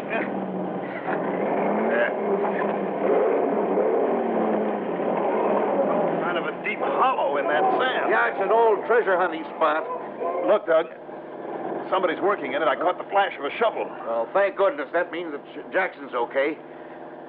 Skirt around that big mound on the left. Right. It looks a little smoother over there. No sooner said than done. Hang on. Hey, you were right. This is a lot better. It's a better approach to that hollowed-out spot, too. Only... What's happened to Jackson? Where is he now? Well, his buggy's still there. Slow down a minute, Doug. Shouldn't Jose Pineda's car be out here, too? Yeah, you're right. You sure it was Jackson in that hollow? Well, who else could it have been? Well, why did he duck out of sight when he saw us coming? I don't like the looks of this. He's shooting at us. Let's get out of this thing and around to the back of it. I'm way ahead of you. Listen, that bullet through the windshield was too close for comfort. Wait a minute. I can just reach that old 30-30 in the back without making a target of myself. There it is. Be careful, will you? Stay down. Johnny, I don't get it. I'm afraid I do. That isn't Jackson pulling off those shots. Well, it certainly isn't Jose Pineda. I know that he wouldn't. Larker. Tony Larker. Sure. If there really is all that treasure out here, if Jose and Jackson found it, and if Larker found that out... Where are they then, Jose and Jackson? Let's just hope they're still alive.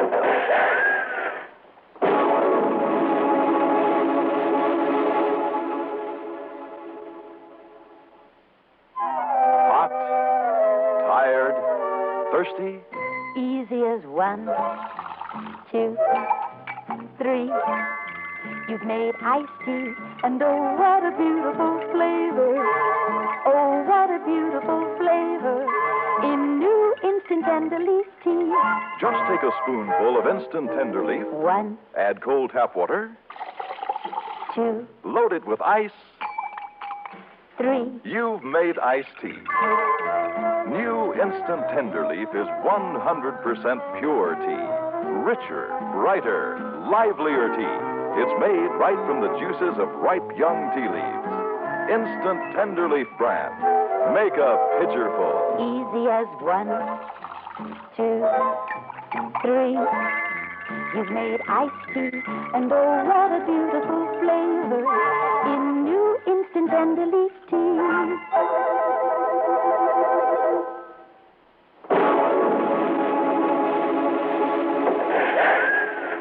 What'll we do, Johnny? With only a couple of sand dunes and a few Spanish dagger plants between us, we're like sitting ducks for Larker. As long as we don't get out from behind this Jeep. Hey, that one hit one of the tires. You hear it? Yeah. There goes another one. All right, Doug, if he wants to play at war, we can too. You mean try to shoot it out with him? First of all, if I can reach one of these shovels in the back, we'll dig ourselves in. Huh? Then, sit here and wait for darkness, which isn't too far away now. Yeah, and then? Well, there are two of us, Doug. Maybe if we handle it right, we can surround him. You feeling brave, old boy? Johnny, I'm just as scared as you are. Okay, then. Let's map out our plan of action.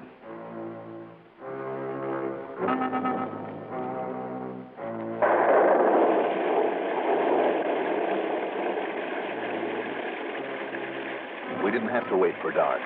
Old Mother Nature suddenly stepped in and gave us a hand with one of the quickest, windiest, wettest thunderstorms that ever came up out of the Gulf. Doug and I separated then. He with that 30-30 rifle, me with the only handgun that I always carry. In the darkness, he circled wide to the right, firing an occasional shot in the hope of drawing the fire and the attention of Larker, there in the protection of that big hollow in the sand. Most of the light now came from the lightning, and I ran and stumbled over the dunes through the clumps of yucca. Then as I got close, got down on my belly as I was about to make the sneak into the hollow. Oh, no. Johnny! Johnny! Larker's got away! I heard him take off in Price's car. Only thing we can do is go back to our buggy and... Those tires. Yeah. How are we going to get... Hey, Johnny, look. Did you see them? Two of them down there in the hollow. Come on.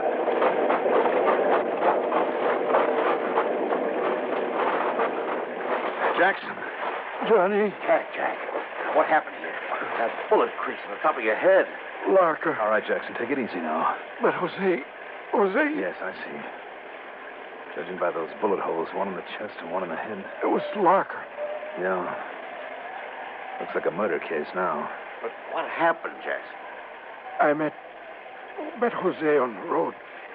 His car had broken down early this morning. That was the one we passed a couple of miles back, Johnny. Yeah. I should have recognized. Go on, Jackson. Well, he'd found the treasure. He was on his way back to get me and some shovels, and... He found the treasure here in this hollow? No. I don't know where he found it. But that's when we saw Larker prowling around, keeping an eye on us. So to throw Larker off the track, you and Jose started digging around here in this hollow. Yeah. But then Larker came up to us with a gun. He shot Jose, and I guess this one on my head knocked me out. I don't remember anything till you came. All right, Jackson. Now, one thing, Jackson, before we got out here. Do you know where Jose found the treasure? Well, that's something he's going to tell to me. What? Larker. I know. Watch it, boys. Just drop those guns in the sand. Johnny? You better do it, Doug. Well, okay. So I fooled you, huh? Taking that buggy away from here and then coming back on foot? So you fooled us. Well? Too bad, boys. For both of you. So now I got to kill you. The both of you. Larker, listen to me. You listen. Price is going to stay alive long enough to tell me where his pal Jose found the treasure. I know it ain't here because I dug down and looked for it. Larker, if you think for You'll 1 minute... tell me all right. After you've laid out here in the sun for a couple of days. Did I say that I know where it is? What, are you trying to bluff? Now, just shut up. But you two, the both of you, are going to die. You ready? Now, wait a minute. Wait a minute. Oh, no. You want it first, huh? Okay, you're going to get it right now. Obi! What? Stay away, Obi. Who are you? What are you doing? Try this. Oh, and this. Grab the gun, Doug. Oh, you bet I will. Oh, Obi. Thanks a lot. It's a pleasure, Johnny. Whatever brought you sneaking up on us in the rain this way? Well, doggone, I told you guys you should have let me come out here with you. Had a terrible time tailing along in my other car without you seeing me. Oh, Obi, you did all right. Yeah, but what do I get for all my trouble? Soaked to the skin and a handful of sore knuckles. Oh, that locker's tough, Johnny. Well, he's not nearly as tough as the sentence he's going to serve.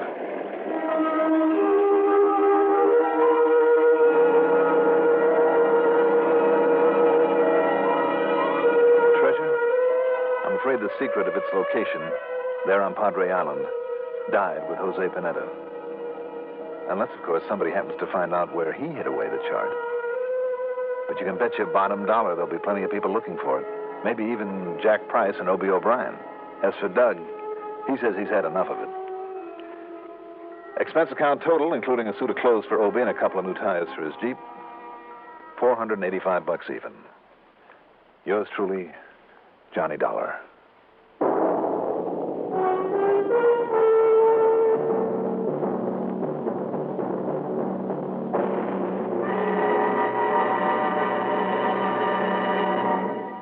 If you ever suffer a touch of arthritis or rheumatism, and you've never tried mentholatum deep heating rub, you can't know how good its deep heating action can make you feel.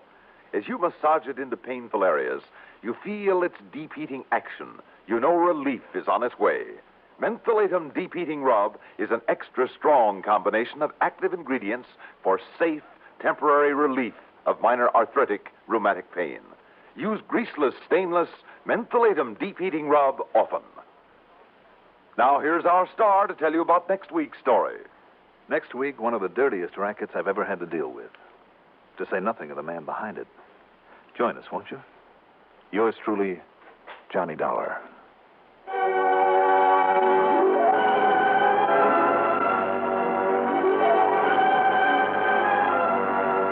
Yours truly, Johnny Dollar, is written by Jack Johnstone, produced and directed by Bruno Zerato Jr., music supervision by Ethel Huber.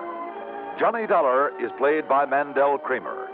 Also featured in our cast were Louis Van Ruten as Doug, Larry Haynes as Tony, Maurice Tarplin as Price, and Lawson Zerby as Obie.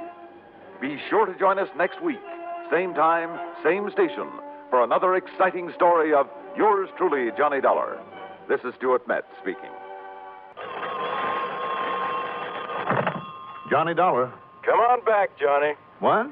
I said come on back here is all. Well, why not? Only where and who's that? The where is here in Corpus Christi, and this is Jack Price. Jackson.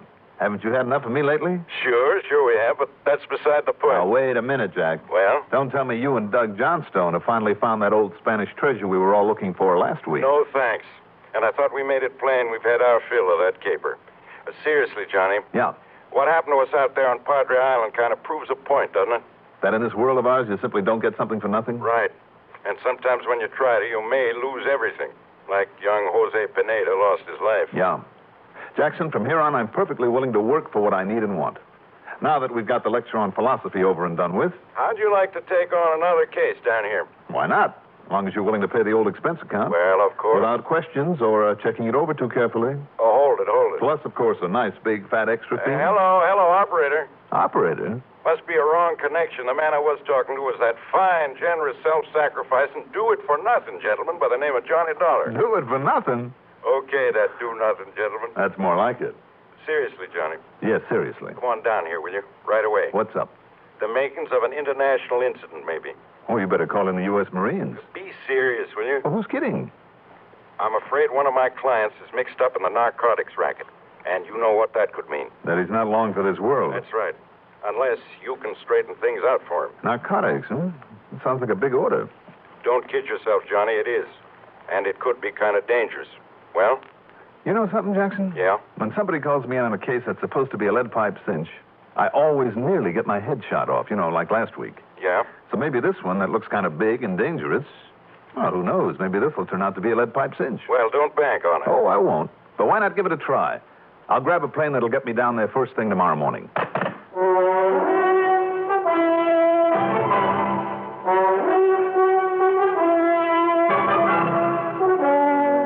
The CBS Radio Network brings you Mandel Kramer in the exciting adventures of the man with the action-packed expense account. America's fabulous freelance insurance investigator. Yours truly, Johnny Dollar.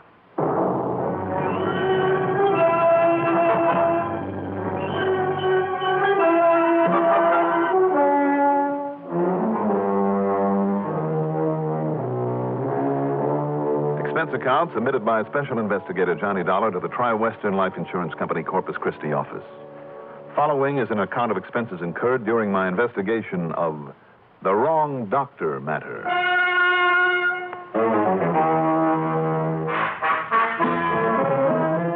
Expense account item 1, shortly after midnight, $132.21.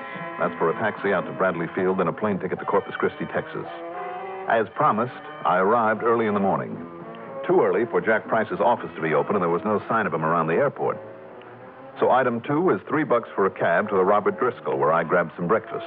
That's item 3, $1.30. Then went up to my room, unpacked my bag, showered, shaved. All right. Johnny Dollar.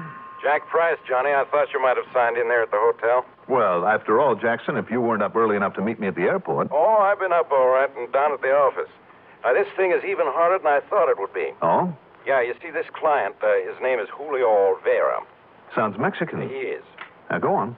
Julio worked the shrimp boats, down the Mexican coast, and they dump their catch off here. Yeah, so? Well, one of them started hauling narcotics up here, heroin. Much easier than smuggling it across the border on land.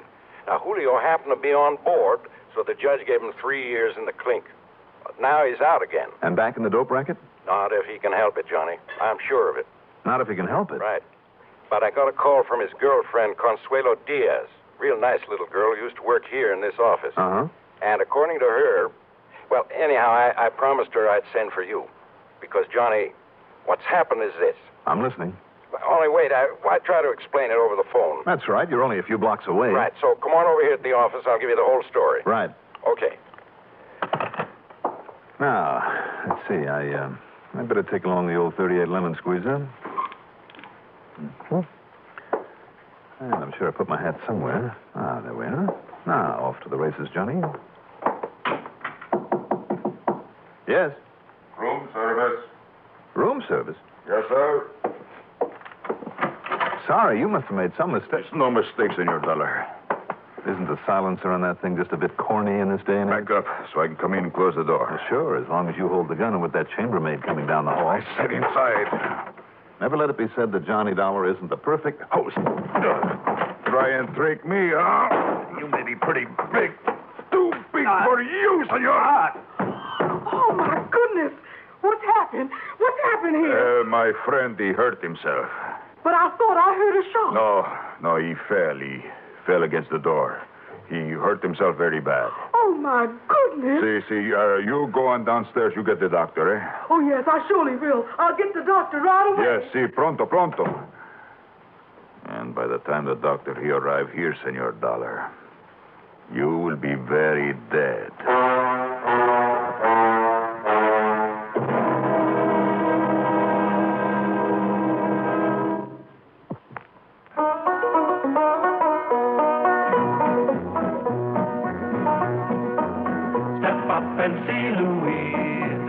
Flies through the breeze, hanging by her knees, up on the high trapeze. But first may we suggest a 7-Up you test. Its fresh, clean taste is best. Come be Louise's guest. No time to waste. You'll love that fresh, clean taste. As you fresh up with 7-Up, your thirst is quickly chased. The curtain's going up, so bring your 7-Up. And we will watch Louise swing on the high trapeze. Oh, she knows how to chill you. She really loves to thrill you. But what she likes best when it's time to rest is sparkling 7-Up. What did you say? For the very best when it's time to rest, fresh up with 7-Up.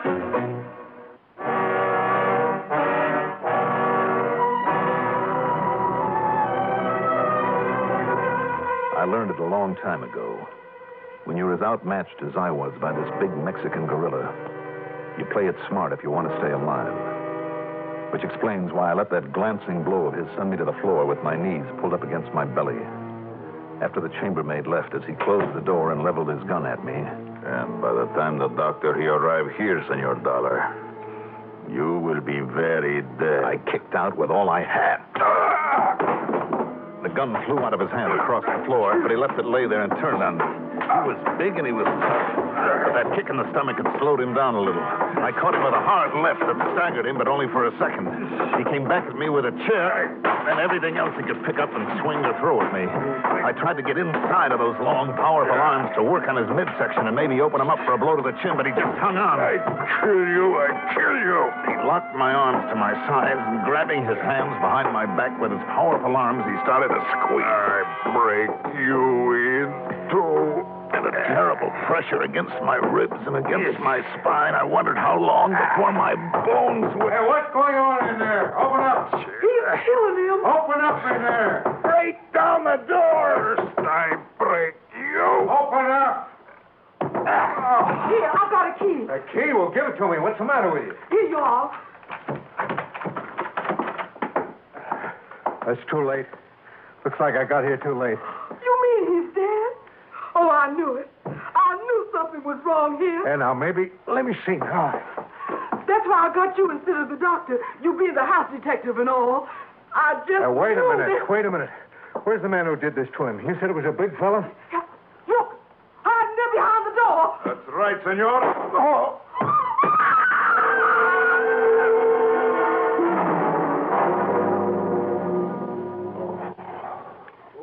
Now, just take it easy, Johnny. The doctor says you've got to rest. Take it easy. Oh, hi, Jackson. Yeah. Oh, Jack. That's right. Another little sip of this brandy the doctor ordered. Yeah. Lie still, you bum. Here, take a slug of this. Oh, brother, what a reception committee you have in this town. According to the chambermaid, she smelled trouble and brought the house stick up here. Well, it looks like your reception committee must have been Hernandez. Hernandez? Diego Hernandez. Only I'd met you out there at the airport. I didn't dream that Hernandez might find out about your coming here. Oh. Who is he, Jack? Well, you remember I mentioned Julio Olvera to you over the phone? Oh, yeah, the one who was just out of the pen. Yeah. Hernandez was skipper of that shrimp boat. Mm-hmm. He was the one who was running the heroin up here from somewhere in Mexico. As you know, that could mean from somewhere way to the south or from just barely across the border. Yeah, I know. But more important, Hernandez is the one who was never caught. He skipped across the border and disappeared. I see. But then Consuelo, that's young Julio's girl, and Johnny, she's the one who convinced me that Julio is on the up and up, keeping his nose clean. You got it all straight now, Johnny? Yeah, I think so. Go ahead. Okay. Well, she's the one who called me. She'd found out somehow that Diego Hernandez was here in town again. And that's when I called you in Hartford. And you didn't tell the police? Yeah, no, I should have. Well, sure you should have. Probably the Narcotics Bureau, too. Well, they all know it now, of course. You see, when you didn't come to the office and I came over here and found out what had happened to you... What about the girl, Consuelo? Well, she was afraid, and I don't blame her, that Hernandez had come here to get young Julio. Why? Because it was his testimony in court 3 years ago that put the finger on Diego Hernandez, and as she called me again. Hernandez had been out there to see her, to try and make her tell him where he could find Julio. And did she? No. In spite of Diego's claim that he only wanted Julio in on a business deal, which, of course, is exactly what she didn't do. What's the matter? Of course. What? She must have been the one who told Hernandez you were coming here. You know, in the hope it would scare him off. Oh, well, thanks a lot, Consuelo, whatever your name is. Yeah. But the point is this, Johnny. And darn it, I forgot to tell the police, but they'll be coming here any minute now to talk with you about this attack. I'll tell them then. Tell them what, Jack? Consuelo had no way of warning young Julio. He's been out of town coming back this morning. He'll be stopping by to see Consuelo. But if Hernandez goes back there and finds him there, heaven help him. Come on, Jackson. We got... Now, you stay in that bed, Johnny. Now, take it easy. What's the matter with you? We got to get to Julio and that girl before he does, if we're not too late already. Well, Johnny, when the police come... Will you stop wasting time and help me get into my clothes? But the police are on their way up here now, right now. Look, we'll leave them a note or something, that's all. Well, like I said, Johnny, I haven't yet told them about Consuelo and Julio. Jackson, over there at the desk. You write him a note while I finish dressing, and don't waste any time about it.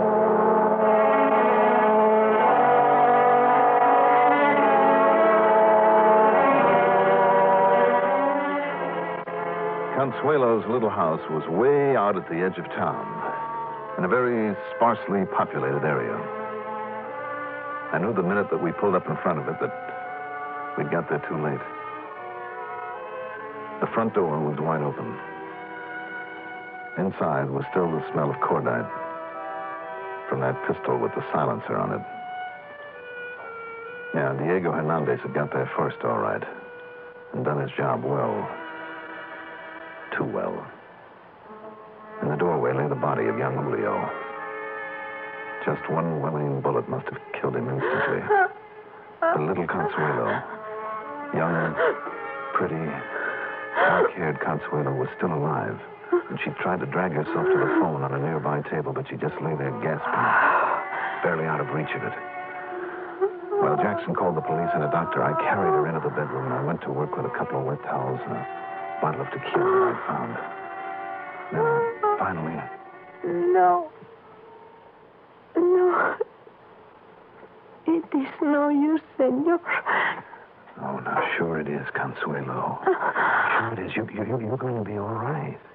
The doctor will be here in a couple of minutes, and he'll get that bullet out of your back. No.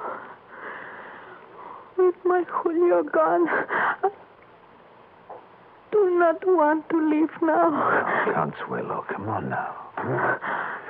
Now listen to me. Listen. Tell me, what was it Hernandez, Consuelo? Was it Diego Hernandez who did this? See? I want my Julio to help him again. He wanted him to help him in the heroin racket again. See? To go with him.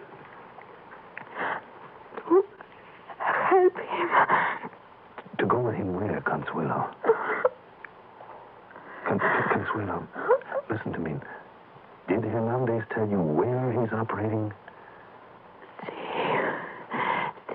Where? Doctor. No, you mustn't worry. The doctor will be here. No. Where will we find Hernandez? I can't tell you. That's right, Consuelo. That's right. Tell me. Doctor. Well, last question. Maybe it'll be Dr. Velasquez, but please, Consuelo. Where will I find Hernandez? Where, Consuelo? I say it. Yes? Dr. Velasquez. Consuelo, I know the doctor is on his way. You must tell me, where has Hernandez gone? Doctor. Consuelo, try.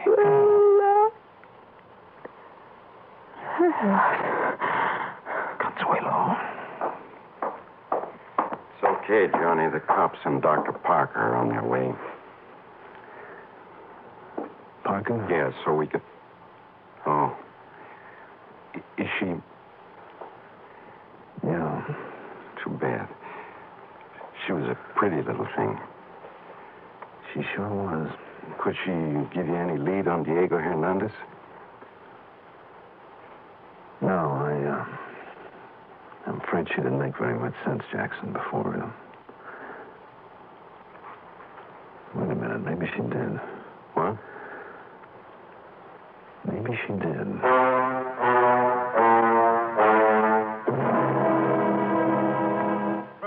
The next 15 hours, I spent down at police headquarters working with a young Sergeant Ortiz, trying to locate a Dr. Velasquez there in Corpus Christi. There in any city on the Gulf Coast, anywhere in Texas even. We must have run up a phone bill of several $100s, but it was no go. Sí, gracias. Muchas gracias. Nothing again, Sergeant? Nothing, sir. Again. Well, unless this map here is lying, we have covered every single town this side of the Mexican border. Look at it. I've circled them all. I know. But if he went to a Dr. Velasquez and the girl was sure of it... Of course, down in Mexico, a name like that is probably as... Wait a minute. What is it, Mr. Dollar?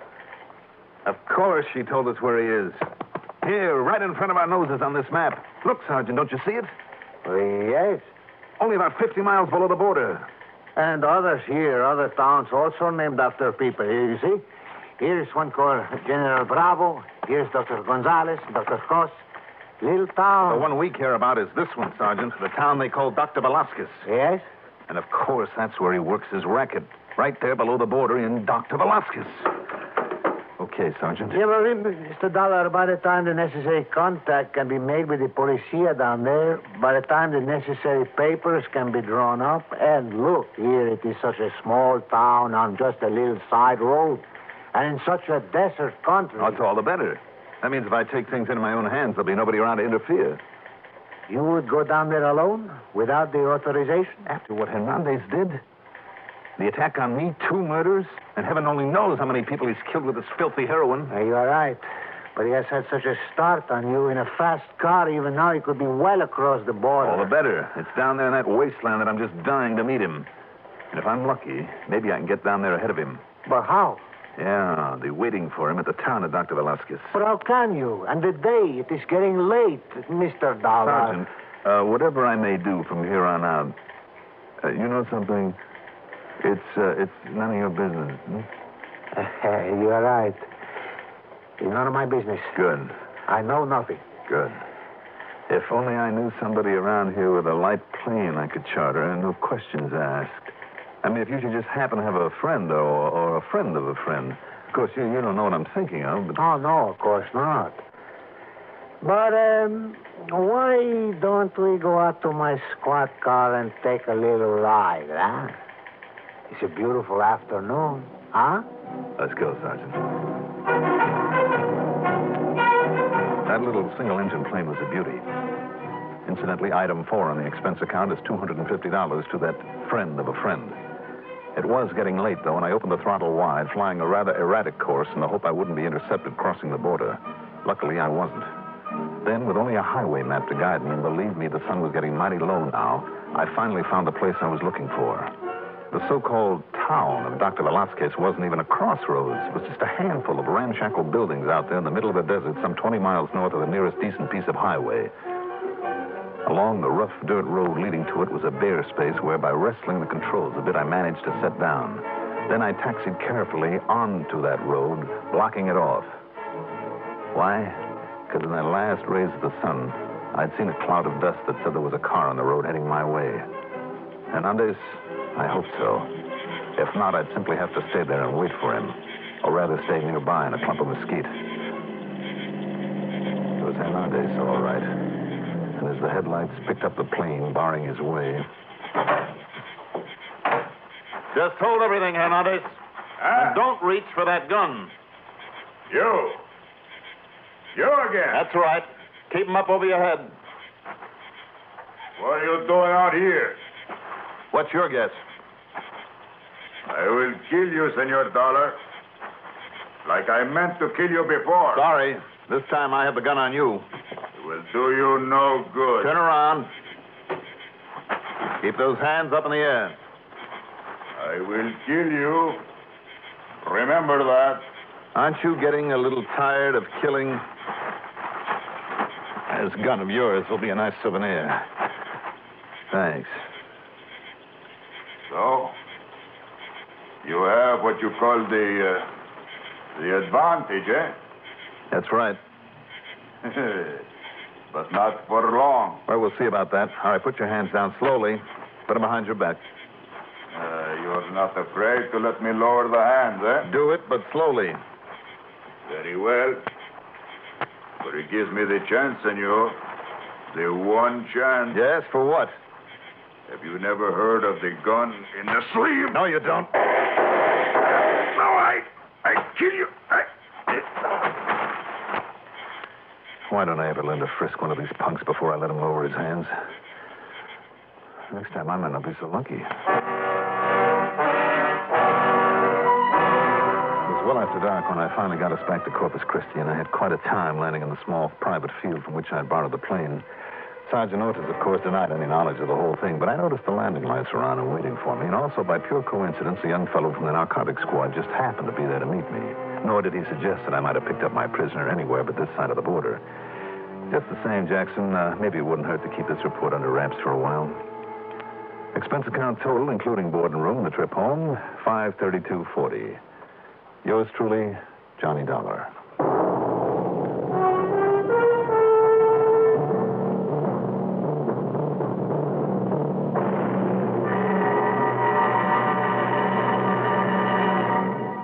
If you ever suffer a touch of arthritis or rheumatism, and you've never tried mentholatum deep heating rub, you can't know how good its deep heating action can make you feel. As you massage it into painful areas, you feel its deep heating action. You know relief is on its way. Mentholatum deep heating rub is an extra strong combination of active ingredients for safe, temporary relief of minor arthritic rheumatic pain. Use greaseless, stainless mentholatum deep heating rub often. Now, here's our star to tell you about next week's story. Next week, 1 murder, 3 suspects, and each of them with plenty of reason, plenty of opportunity. Join us, won't you? Yours truly, Johnny Dollar. Yours truly, Johnny Dollar, is written by Jack Johnstone, produced and directed by Bruno Zerato Jr., music supervision by Ethel Huber. Johnny Dollar is played by Mandel Kramer. Also featured in our cast were Ralph Camargo as Diego, Bob Dryden as the sergeant, Deli Sonnenberg as Consuelo, Lawson Zerby as the voice, Maurice Tarplin as Price, and Hilda Haynes as the maid. Be sure to join us next week, same time, same station, for another exciting story of yours truly, Johnny Dollar. This is Stuart Metz speaking. Johnny Dollar. Freddie Friedkin, Johnny, over here at Mono Guarantee Insurance. Freddie, how are you? Oh, same as always. Listen, why don't you do me a favor? If I can. Ever hear of an old dame by the name of Mrs. Ambrose Winifred Van Turkle? Ambrose, what? Van Turkle. No, I'm happy to say I haven't. Yeah, I guess you have a point there. Nancy's an old first budget. Lives over in South Tyrone, 1227. South Tyrone? She must be loaded. And depends on how you look at it. But we have written a bit of insurance on her jewelry. And Johnny. How much? Just under $250,000. And Johnny. You're kidding. Not a bit. But now listen. My regular commission on $1 million? Now listen, will Freddie, you? say no more. I'll take the case.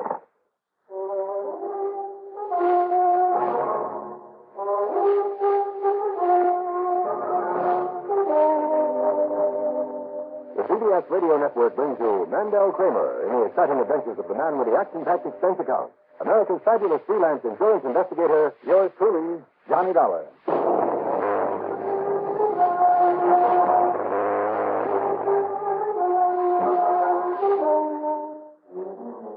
Expense account submitted by Special Investigator Johnny Dollar to Mono Guarantee Insurance Company, Hartford, Connecticut. Following is an account of expenses incurred during my investigation of the Too Many Crooks matter.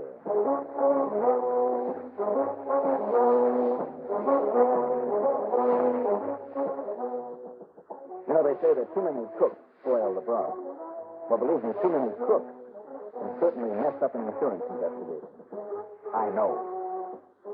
Expense account item 1, $460 to fill the gas tank on my car. Then I drove to Freddie Friedkin's office down on the square. He was waiting for me out front. Okay, Freddie, let's have it. Now, look, if you hadn't hung up the phone on I me... figured it must be pretty urgent. You're standing here says I was right. So, what goes with this Van Turkle dame and her $1 million worth of jewelry? I told you, and that's why she's an important client. I understand, incidentally, she keeps it all out there at her home. She does, huh? And that's fine with us. Makes the premiums that much higher. What's happened to her, Freddie? Her? Well, not a thing, nothing at all. It's what happens to me.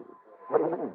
Well, it's the day off for all her servants, including the chauffeur. So I promised to drive her in here to the office this morning to go over some of her policies. Well, Fred. Well, now, if I don't, the old fuss pot is liable to blow a gasket and cancel everything. And she would. You mean that's all you told me about? So the first vice president in charge of me has just arrived in town, and that means I don't dare leave this place. Freddie, I was counting a commission on So her. I told her you'd drive her in here. You what? And, Johnny, I don't know what this power is that you seem to have over these old biddies, but she knows all about you. Listens to every program every week and thinks you're wonderful. Freddie, flattery will get you nowhere. Now, look, instead of chewing me out, She said fine. She'd get all tricked up in her Sunday best and be waiting for me. Oh, Freddie, look. And I'm serious, Johnny. This is really important. Am I supposed to wear a uniform and chauffeur's cap? I'm not kidding. It is important, very. Will you do it as a favor to me? As a favor to you? Yeah. No. Now, Johnny. But I will for another reason. Oh? I would just like to have a look at the female who can throw such a scare into fearless Freddie Friedkin.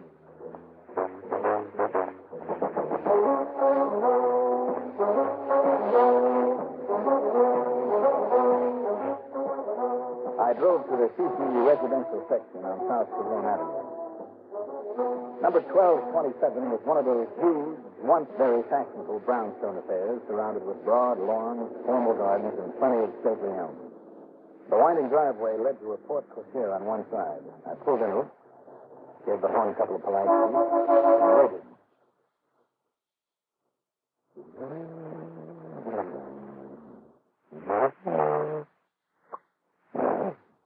Looks like a ladyship really does one service. Well,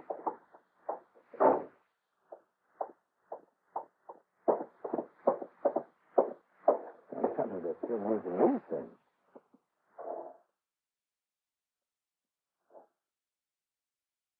Well, come on, the ladyship you carry is waiting. So am I. Oh, Mrs. Van...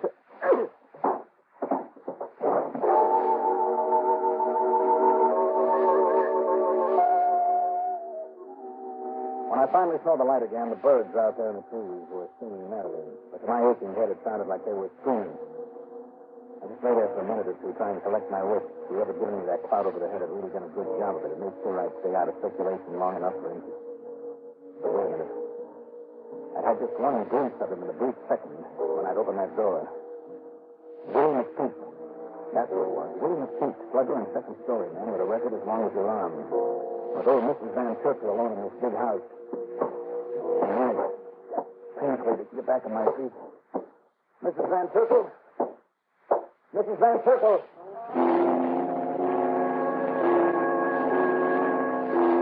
I found her slumped over in a chair in a sort of morning room. She'd been struck over the head too, and hard. She was breathing, but only faintly. I grabbed the telephone.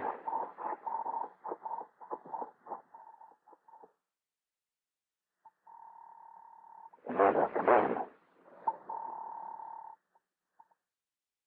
Dr. Blakely here? Oh, Doctor, listen. Yes? This is Johnny Dollar. I'm over here at Mrs. Van Turkle's place. Oh, yes, Johnny. She's a patient of mine. Listen to me, Doctor, will you? Somebody got in here and hit her over the head, and she's in bad shape. What? I don't know whether she'll live. I'll be there right away. You better.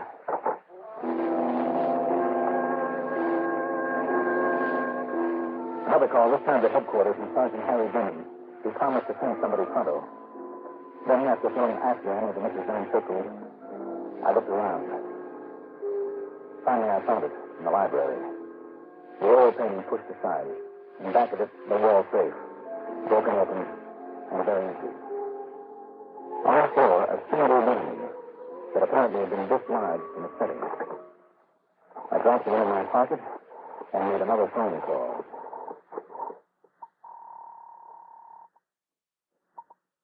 Hello. Freddie, Johnny. But where are you, Johnny? What happened? Didn't you go out there and pick her up? Listen to me, Freddie. Yeah? How much did you say you insured the jewelry for? Well, close to $1 million. Why? You better get ready to send her a check. What? If she stays alive.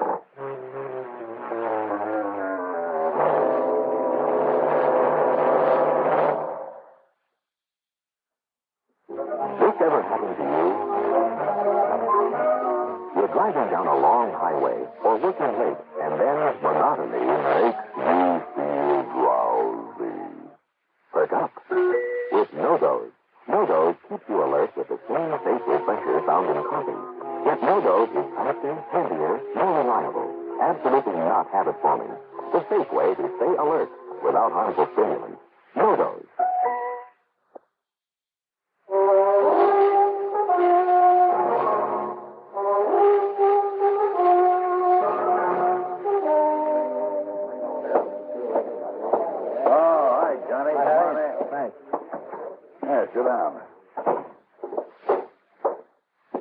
thanks for the tip on old Van Turtle. I sent Mullins over there right away. Well, good. I left as soon as the doctor got there. Yeah, I talked with the doctor on the phone and sent an ambulance out. Mm-hmm. He's going to try, but he's not sure if he can pull it through. Good. Listen, Harry. Hey, that reminds me.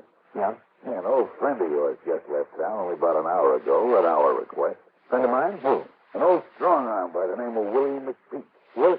What? Yeah, we helped him onto a train to New York. Oh, fine. Told him we just don't like his looks around here. Harry, he's the man. What? Didn't you know? He's not only a strong-arm specialist, but he has enough raps against him for burglary to fill a book. Well, our records here only show a couple of arrests over the years. I don't care what they show, Harry. He's the one I found there at Mrs. Van Turkle's house, the one who belted me over the head. Oh, and we helped him out of town. You sure did. Okay, Johnny, okay. I'll notify the New York Police Department right away to grab him for us. If they can find him. And you know how long it'll take just to get the wheels turning, get all the red tape out of the way? Yeah, I know. Oh, brother. Oh, wait a minute. Maybe I can find him. Wow, Johnny. A little local knowledge, Harry.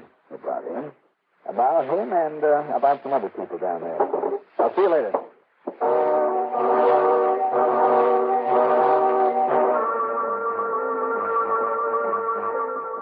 Item 2, 1045, plane fare to New York. And I was lucky. A flight took off just a few minutes after I got to Bradley Field. Item 3, in the big city, $4 even for a cab in to 18th Precinct headquarters. Before even talking to my old pal, Lieutenant Randy Singer, I appropriated a phone in the office next to his and made 5 calls to men who were always ready to dig up a little information from me for a price. Then I walked into Randy's office. Okay. Now, what's it all about, Johnny? You can make all those calls to him there. Randy, if I told you, you'd probably round them all up and toss them in the jug. Oh, feelings, eh? Right. And they're a lot more valuable to me on the loose. Well, sure you hadn't better tell me who they are so we can, sort of protect them for you, huh? Departments can always use some extra talk of criminals, Johnny. Randy, I'd rather not. Okay, but stop tapping that diamond or whatever it is on the top of my desk, will you? Want to scratch the glass? This diamond is what I came here about. Well, Johnny, you sure couldn't pick a bit of gold and Michigan down here in Chester. Why, what's that? Oh, everything. Country's on our necks again. There's a lot of phony dollars circulating around. Oh? Places are darn good. It takes an expert to tell the bad 10s and 20s from the good ones. How does it mean? Yes and no. I mean, when you say rings, you're pretty up to those girls around here, Johnny. I mean, we've got a feel at almost all of them. Almost.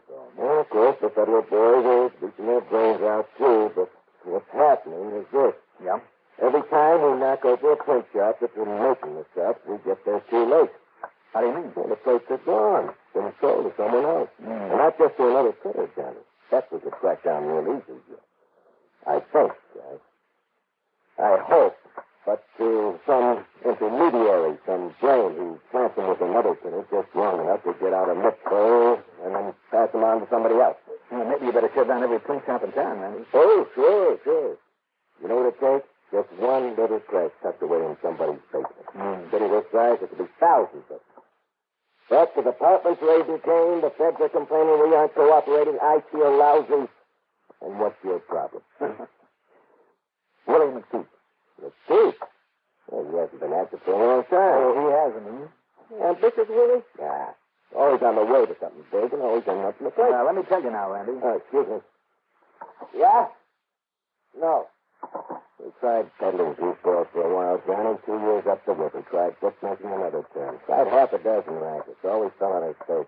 The only thing he could seem to get away with was a burglary and safe job. Well, he can't this time, so listen. Now, look, Johnny, I'd like to help you, Rudy. Will you stop tapping that thing? Nearly $1 million worth of jewels. I don't care if it's... Down here? No, up in Hartford, but I need your help. Well, Johnny, until we get official fix from the boys up there, you know how it is. I mean, a little deal between you and me has to be official all of a sudden? Oh, no, of course not. But will you stop scratching that diamond on the glass, huh? Okay, Randy. Well, wait. Yeah? This? Yeah. To you, Johnny. Oh? Johnny Dollar. Party. Oh, yes, Barney. Yes, party who? This number you give me headquarters. Oh, don't worry about that. That's where I am. Go ahead. You wouldn't pull one on me, Johnny. Nah, Spotty, you know me better than that. Yeah, I guess I do. You got something for me? Say, couple of C-notes, Johnny? Let's say 100, Spotty. If it gets me anywhere, wins, too. Okay. couple of minutes ago with a briefcase on him. Yeah. 718 East 49th. I got it. He pokes the buzzer for number 2A, and then he goes in. 2A, huh? Okay. Now, what does that mean? You know anybody who lives over on East 49th Street, Randy? Should I? I'll let you know. Now, wait, Johnny. I thought you wanted some help. I may not need it now. Oh, no? Well, now, wait a minute. Maybe you... Item 2, dollar even for a cab with a musty 6-unit apartment building on East 49th Street. I quickly pushed the button for each apartment. Number 2A. They all must have been after the tenants had gone out because nobody kept open the lock on the front door for me. So I flipped the lock, and I quietly went inside and up the stairs to the door of 2A.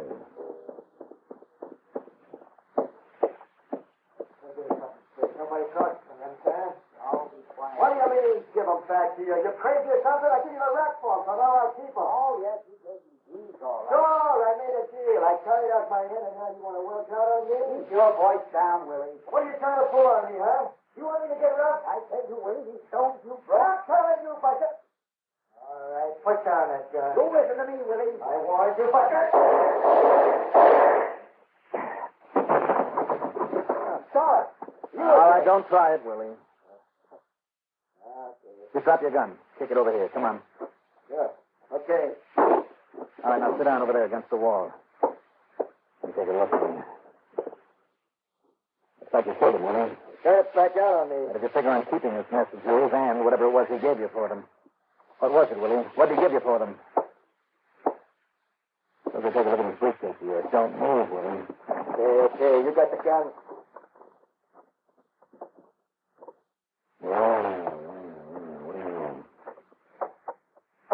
About as pretty a set of plots to make mechanics and climbers as I've ever seen.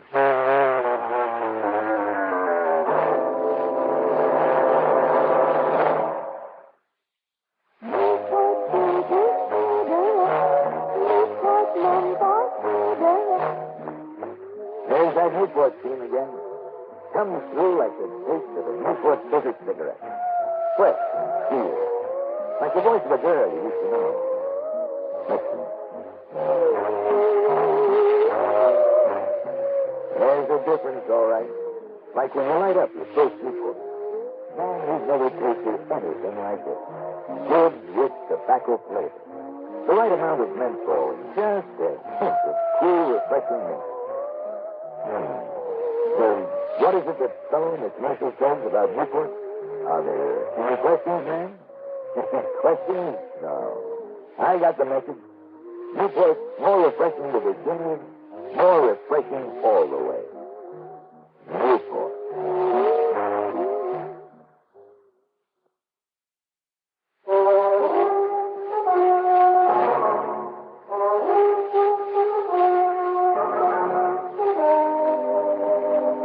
Randy, this is Johnny again. Johnny, where are you calling from? 718 East 49th. Well, listen, I just... Apartment 2A. There's a guy living over there we've been looking at for years. There was, Randy. Name of Horace Petersley. A passer of hot jewelry, that sort of stuff, you know? Only we never have been able to... Hey, what'd you say? What? That's right, he's dead. Okay, I'll be right over. No, Randy. What do you mean? Send somebody else. Well, now listen, Johnny, if you knocked him off, I mean, even... Somebody else killed him, Randy. The punk I have sitting here at the other end of my gun. Who? You stay right there in your office, and I'll be along in a couple of minutes with the Van Terkel jewels and with Willie McPeak in tow. You're kidding. Not a bit. And that's all the more reason I better get over there. No, Randy, because while you're waiting for us, I want you to get hold of Fritz Melchior. That, gemologist? Yes. Tell him to get there immediately with all of his equipment. Well, I don't get it, Johnny. You will, Randy, you will.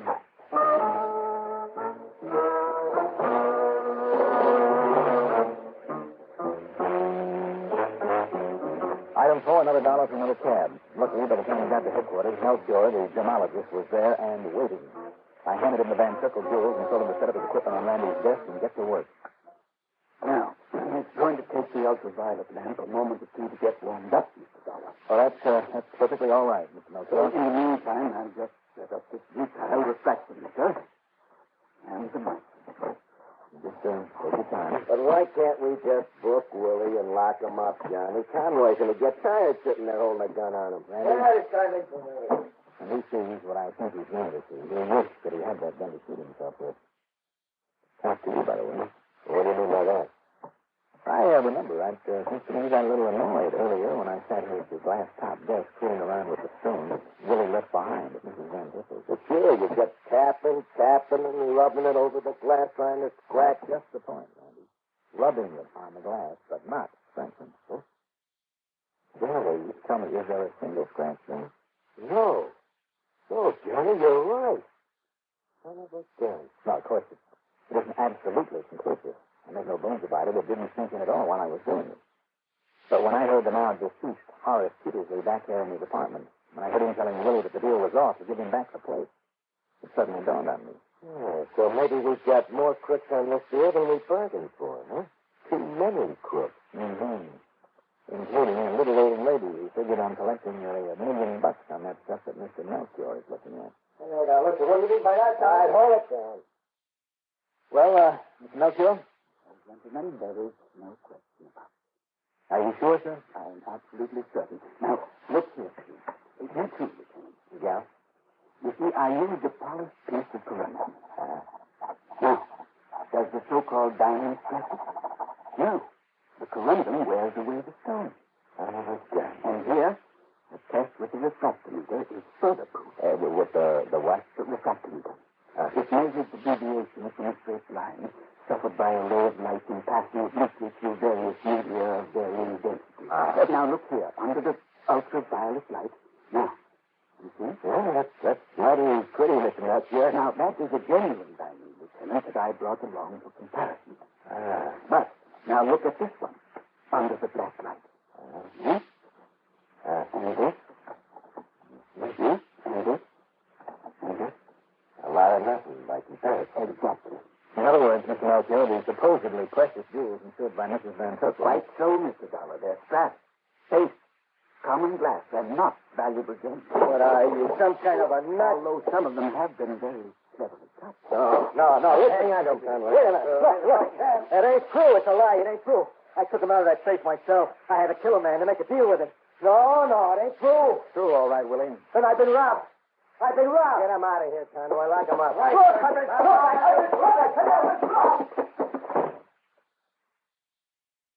Well, Johnny, much as I hate to admit it, you've kind of done yourself a good day's work. Well, of course, Willie Hector did. Oh, sure. He got hold of those counterfeit plates for you, Randy, didn't he? And he took care of that Petersley character for you, too. So, Randy, why don't you be a nice guy and see that he doesn't get more than a couple of lifetimes.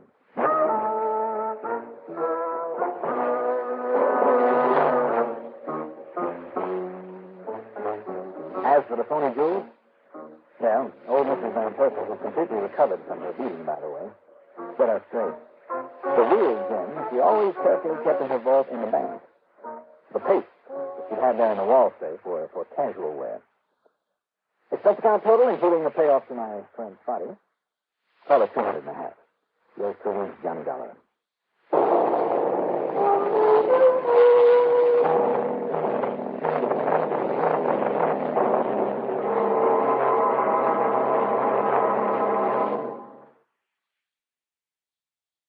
When you get premium gasoline performance at regular gasoline price, find out what so many other car owners have found. In 3 out of 5 cars, regular price Sinclair Dyno gasoline matches performance of premium gasoline. Saves you up to 4 cents a gallon. Almost anywhere you see the Sinclair sign, you can save up to 4 cents a gallon with Dyno and still get premium performance and mileage. Drive with care and buy Sinclair Dyno gasoline.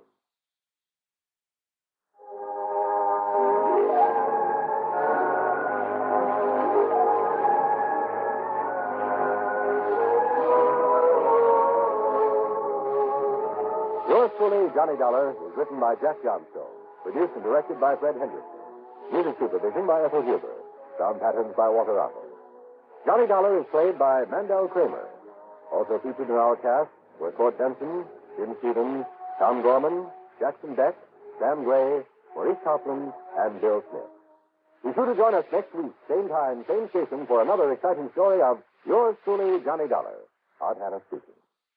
Hear Coleman on Sports 10 times each weekend on the CBS Radio Network. This is KRLD, AM and FM, Dallas. If everybody's passing you on the highway, chances are you're going too slow. The too slow driver, the lane changer, inattentiveness on the part of experienced drivers whose driving skills have become automatic are the real menaces on the highway. Sudden stops or slowdowns invite rear-end collisions. Try to maintain an even speed, neither much faster nor much slower than the flow of traffic. Follow other vehicles at a safe distance. Remember, at 60 miles an hour, under good conditions, it still takes 23 car lengths to stop. Friends, this is Kelly Maddox, Executive Secretary of the Citizens Traffic Commission, asking you to take stock of your driving habits. Don't be a slowpoke driver, and don't be a speed demon. Drive at a speed that is safe and prudent. Safe and prudent not only for you, but for others that are driving on the same street or highway. Driving too slow can be just as dangerous as driving... Johnny Dollar. Reed here at Floyd's of England. Georgie, how are you? I beg your pardon? George Reed, Floyd's of England? Oh, no, Mr. Dollar. No, this is Geoffrey Reed. I'm George's younger brother. Oh, I didn't know he had one. Oh, yes, indeed. And what's more, I've taken over here, in George's place, so to speak. Well, what's happened to him? Well, he's been reassigned to the Home Office back in London. Oh, I see. Yes, well-deserved promotion for him. He'll be in charge of all foreign business out of the Home Office, yes. That big bum. Eh? I beg your pardon? I mean, for running off without telling me, without giving me a chance to throw him a farewell party or something. Oh, well, you see, it was quite sudden. Well, it must have been. George and I got to be pretty good friends, you know, over the years. We worked a lot of cases together. Yes, so he informed me. He also informed me, Mr. Some of them Dollar. were pretty wild, though, I must say, like the insurance on a pair of singing mice, on stolen ambergris from a totally non-existent whale. He also some pretty informed me. wild ones. I mean, you know, policies he never had any business issuing. So he's going back to Old England, Yes, he also informed me... Yes, just a few days ago. And as I Son started... of a gun, I'll miss the old boy. You know something, Jeffrey? Please, Mr. He was Dollar. the only insurance man I ever knew... Oh, I'm sorry. I guess I have interrupted you, haven't I? He also... George, that is... also informed me that if I were to run into any difficulties that... of an unusual nature, that, shall we say that... shouldn't be called to the attention of the police, that I need never hesitate to call upon you. Uh-oh. What kind of crazy coverage has that company of yours given this time? It's a policy George wrote himself. Oh, then I shudder. And I dare say you can hardly call this one crazy, Mr. Dollar.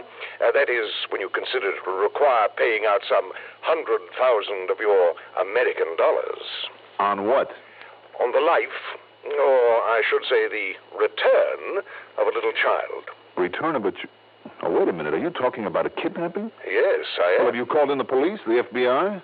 No, definitely not. Why not? Because the most explicit terms of the policy... What are you talking about? What's an insurance policy got to do with whether or not you bring in the proper authorities? Everything, Mr. Dollar. Don't you understand, Reed, that kidnapping is a federal offense? Listen, give me the names involved. I'll notify the FBI myself. No.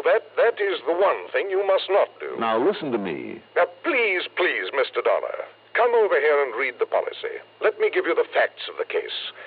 I shall try to have the father over here to see and talk with you. And I think you'll change your mind about calling in the FBI. Well, that I doubt very much. But okay, Mr. Reed. I'll be there in a few minutes.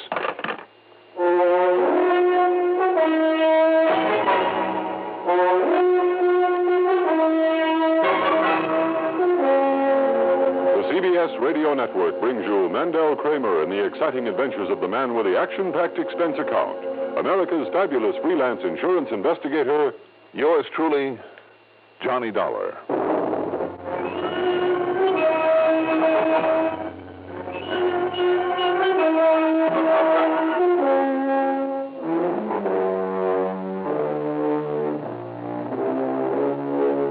Expense account submitted by Special Investigator Johnny Dollar to Floyd's of England, North American Office, Hartford, Connecticut.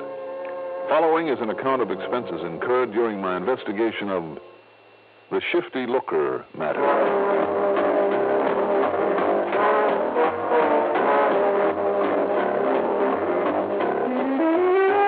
Expense account item 1. 4:30 for the inevitable tank full of gas. I always seem to find it empty when I have to use my car in a hurry. I drove downtown to Reed's office in the Spear Building. Jeffrey looked very much like his brother George, for whom I've handled so many investigations over the years, but he sounded far more British. Also, he seemed to have the knack of getting to the point by the longest possible way around. He also informed me, Mr. Dollar, that I should keep, shall we say, a rather wary eye on your expense account. Oh, yes, but... that it might tend to get somewhat out of hand on occasion. Well, let's not worry about that just now. And I know, now that I've taken over this office, I fully appreciate how you may feel about some of the policies George issued during his tenure of office here. And I'm afraid this is one of them. Well, suppose you tell me what happened. The fact remains that by virtue of having written some of these, shall we say, rather unusual policies, he was able to build up the company's North American business to a wholly unprecedented extent. Yes, we know that, Jeffrey, but about this kidnapping... As a matter of fact, it was his outstanding record here that earned him the privilege of returning to the home office of... Jeffrey, let's get to the business at hand, shall we? Oh, yes, of course. Do you mind if I use the typical American familiarity and call you Johnny, as I understand George... You can call me anything you like if you'll only get to the point. Very well. And first, Johnny, I must insist that you read the terms of the policy covering the Looker child. Looker? Yes, just what it sounds like. Looker. Cynthia Looker, and her father's name is Stephen. Stephen Looker. Steve Looker. Why do you say it that way? I'm not sure, really. That somewhere in the back of my mind... Oh, forget it. Now, what happened? Well, Mr. Looker and his child have residence at the old Wakefield Towers. He's retired, I understand. At least according to the policy. Looker. I beg your pardon? No, nothing. Go on. Well, he called me just before I called you. That is, I called you after checking over this policy, as he insists I do. Yes, well? It seems that he spent last evening, up to the wee small hours, with some friends, leaving his daughter Cynthia alone in the apartment. How old is Cynthia? 7. Go on. When he returned early this morning, she was gone.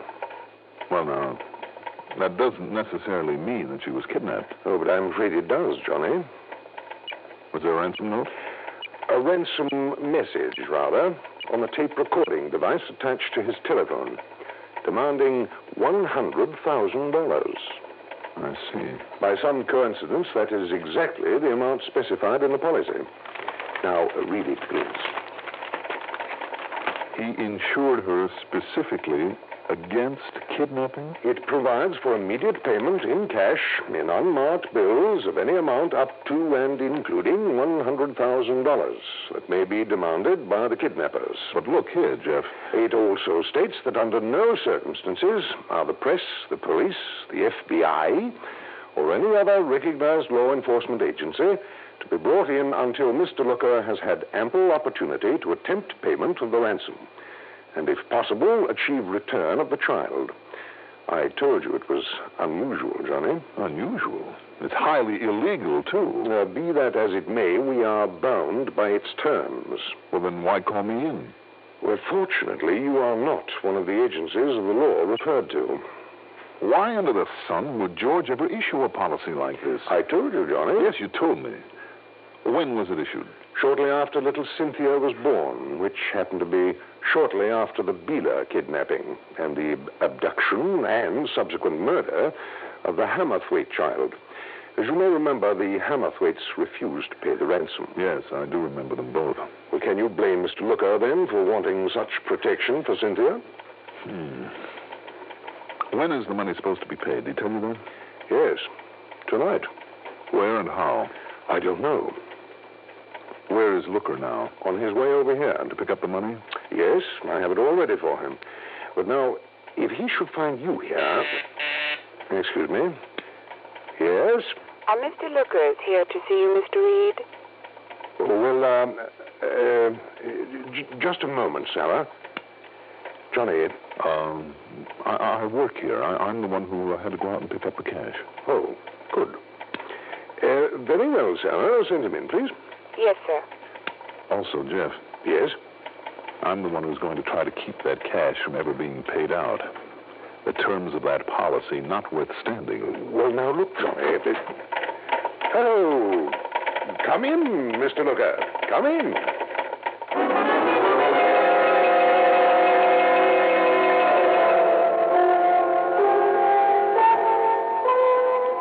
There was something familiar about Stephen Looker. The more I watched him and listened to him, the more I was sure of it.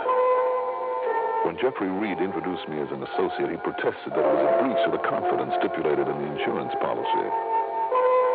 But of course, it was too late to do anything about it. He simply warned me that if I, or Jeff either for that matter, if we made any attempt to contact the authorities, he'd have our heads, and I think he meant just exactly that. Because I know about those dirty, rotten kidnappings. I've read all about them, so have you. And you know what happens if you don't do exactly what they say. Well, don't believe everything you read, Mr. Looker. It's easy for you to say, Mr. Dollar, is it? Yes. Because it isn't your kid, but I don't follow out their orders exactly in every way. They'll kill her. I know they will. Now, wait a minute. Wait, nothing. Cynthia's all I got in my life. She's the most wonderful kid alive, the sweetest, the prettiest, the most lovin'est little. She's all I got, don't you understand? And neither you or anybody else is going to let them take her away from me. Mr. Looker, if you pay off once, don't you know that they'll try it again? Not on me, they won't. Because I and Cynthia will be far away. You think I'd stay in a place like this, a country like this, after that? Mr. Looker... No. No. Don't try. Argue with me. It won't do any good. Just give me the money. Let me pay him off and get her back. Well, of course, we are faced with the matter of proof. Proof? What are you talking about? Proof that she was actually kidnapped. What more kind of proof you want than this? You said you got a tape machine here in your office, Mr. Reed? Yes, I have. Right over there. Then put this on and play it back for this doubting Thompson or whatever he calls himself. Play back this tape recording and he'll see. Very well, I shall. Yeah. Go ahead. Just take me a moment to get it warmed up and ready. Mr. Looker, why do you have your phone conversations taped? Why not? Just a habit from the business I was in before I retired. Oh? What kind of business? Look, can't you think of anything better to do than ask a lot of silly questions at a time like this? Well, it's something you'd rather not talk about. Okay, it was radio and electrical stuff and tape recorders, that sort of thing. I see. When my wife died, rest her soul, right after Cynthia was born, and we come here to live in peace, I wasn't working anymore. Well, any reason why I shouldn't rig up a gadget to answer the phone while I was out and rig it so as it could take down a message for me? Does it also record conversations when you answer the phone? Sure, if I wanted to. Why not? I just wondered. I mean, outside of a business where it might be wise to have orders or contracts or legal commitments recorded. I said I'm retired. The only reason I can think of for an individual would be if he expects to be threatened or something and wants a record of it for the police. Expects? I mean, suppose he had contacts with people of questionable reputation. What? All ready when you are, gentlemen. Then go ahead and start the tape. You wanted proof, Dollar. Now you'll get it. All ready? Right. Very well. Hello, this is a recording. Hello. I'm not in right now, but any message you want to leave will be kept on tape for me when I get back. Go right ahead with your message. Well, that's real good. So listen, Mr. Looker. We got your baby, your little Cynthia. She's okay, she's alive and comfortable. The kidnapper, Johnny. Now, Wait, Jeff. you do exactly what we tell you to, you'll get her back again tonight. You don't, you'll never see her alive. Now, all you got to do is this. Get all of 100 G's unmarked. You get that? Unmarked. And when you turn it over to us, we turn over the kid to you. We'll even let you get a look at her a couple of seconds before you hand us the money so you'll know we're on the level and she's okay. Well, at least they... But I want to warn you. Deliver the dough alone and don't try anything funny. If you call on the cops or anybody else, all you'll ever see is a dead body. They would. They'd kill my little girl. Wait, Mr. All you got to do is this. Tonight, Mr. Looker. Tonight. Tomorrow's going to be too late. You put the dough in a regular paper bag, see? And exactly 11 o'clock tonight... Stop the machine. Bring it to the... I'm taking no chances that you or anybody else can interfere. He does have a point there, Johnny. If anyone interferes... You bet I got a point. All right. But, of course, the tape will have to be left here as evidence, Mr. Looker. After I paid over the money. After I got my Cynthia back, then you can have it. Then if you want somebody to try and chase down these dirty crooks, that's up to you. But not until I get my little girl back. Well, now, when you do get her back, since we're paying out all this money, you must let me know immediately. Don't you worry. The second I get her back to the apartment, I'll call you. I'll have her talk to you so you'll be sure. That's the Wakefield Tower. That's right. Good. They have a switchboard there. What's the difference? Well, as long as you make the call from there, from your own apartment, there'll be a record of it. Splendid. And that will suffice for the evidence we'll need before we call in the police. Okay. I'll do it just like you say. Now, give me the money, and the both of you better pray a little bit.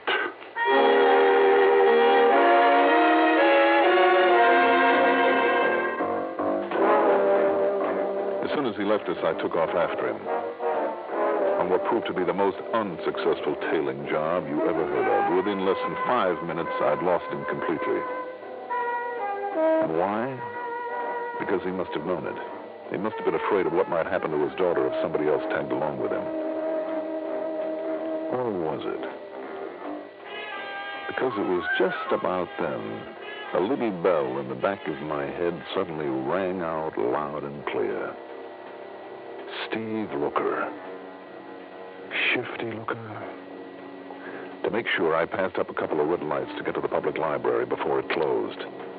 There in the old newspaper files, I found it. A story from September of 1954, Dateline Chicago. When they rounded up the old Maroney mob and took him to trial, only one man got off without a prison term. The one they called Shifty Looker, alleged to be the man who kept his pals informed about the cops by means of a clever, elaborate radio hookup, who jammed the police radio frequency whenever the gang was pulling a job. He got off the hook because he turned state's evidence, but Maroney, who drew a 7-year stretch, swore he'd get even. And Maroney had also been suspected of kidnapping. By the time I walked out of that library, the bell in the back of my brain was clanging like a fire alarm. Item 2, a dime for a call to police headquarters. Maroney? Stinky Maroney? That's right, Lieutenant. Sure, you had a little organization out in Chicago. Yes, I know. Drew a 7-year stretch. Do you know if he's out? Well, I can check on it, Johnny. Might take me a couple of hours, though. Lieutenant, I'll be sitting on your doorstep.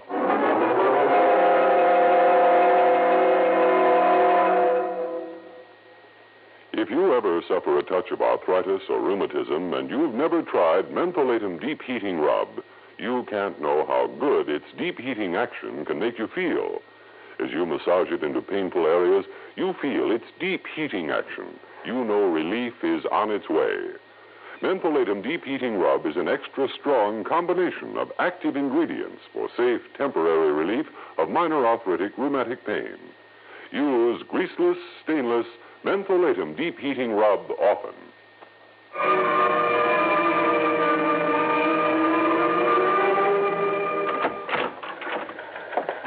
Well, Lieutenant? Johnny, I've been staring at that teletype machine out there until I can't see straight. Still no word. Come on, boy. Sure you don't want to tell me what this is all about? Sorry, Lieutenant. Now, wait a minute. Are you thinking maybe Maroney might have some reason for coming here to Hartford? I didn't say that. Now, listen, Johnny, we've known each other too long. If you think that maybe Maroney has some reason for... Oh, now, hold the phone. What's that supposed to mean? Do you by any chance just happen to know that one of his ex-pals just happens to be living here now? No kidding. That didn't sound very convincing, Johnny. I don't know why not. But his name is Stephen Looker. You know him? Looker? Should I? The one member of the mob that got off scot-free. Been here for years now, behaving like an angel. He and his little girl. So we haven't bothered him. But... Yeah, but what? Maroney had a grudge against him. Swore he'd get him. So? You know the worst thing Maroney could possibly do to Steve Looker? Should I?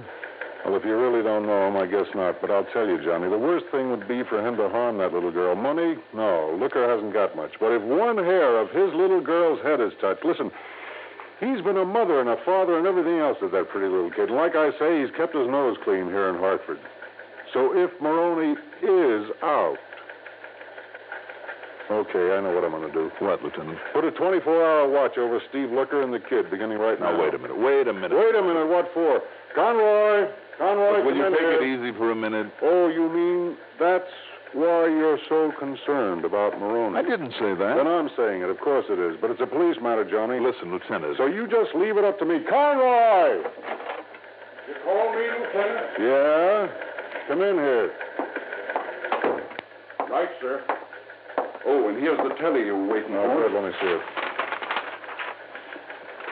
Oh. And, what do you want me for, Lieutenant? You, Conroy, not a thing. Not yet, that is. Not for a couple of weeks, so relax. Huh? The teletype, Lieutenant. Johnny, you can relax, too. What do you mean? Your friend Maroney doesn't get out of the pen until the 1st of next month. Oh. Yeah. Okay, Conroy, that's all. Yes, sir. Yes, Johnny, you can just relax for 2 solid weeks. I guess that teletype knocks a theory of mine. Oh, smoke. How blind can I be? Now, listen, Johnny. I'll see you later.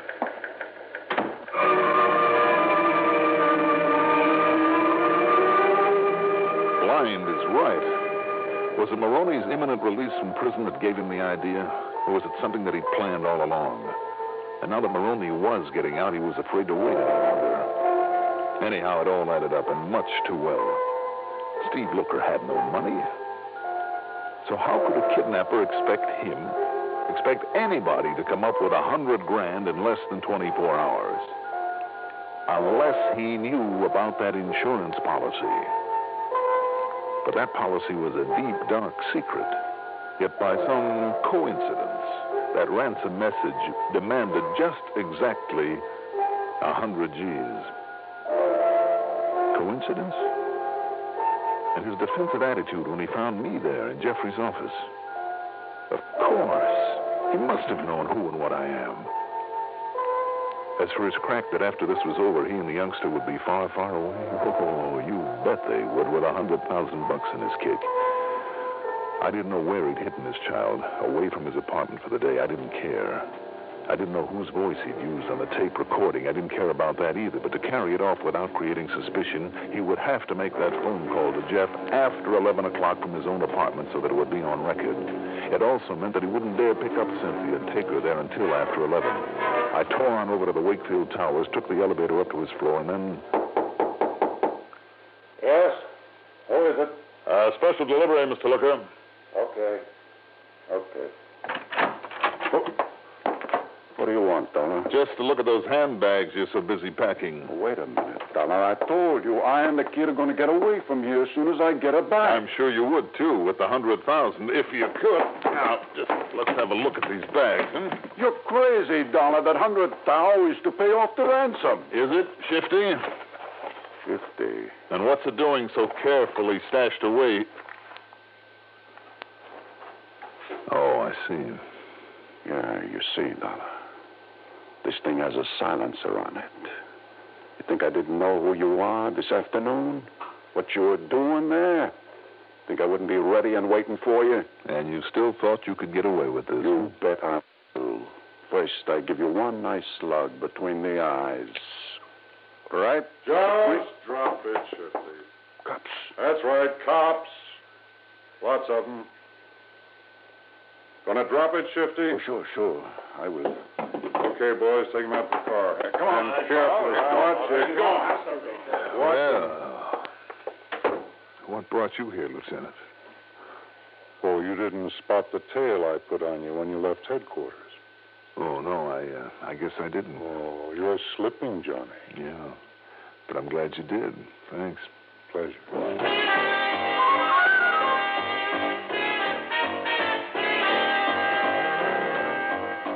Well, let's see now. Expense account total is exactly $4.40. Okay, Jeffrey, it's perfectly all right. As long as you don't forget my commission on just exactly 100,000 clams. Not bad, for a single day's work? I'll take it any time. Yours truly, Johnny Dollar.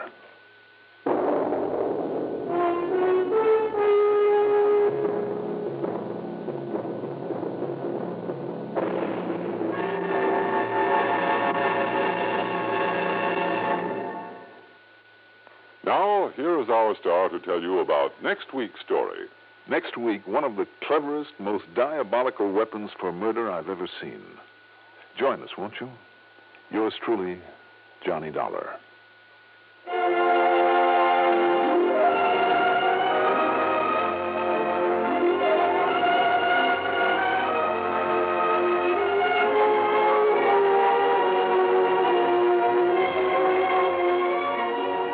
Yours truly, Johnny Dollar, is written by Jack Johnstone. Produced and directed by Bruno Zerato, Jr. Music supervision by Ethel Huber. Johnny Dollar is played by Mandel Kramer.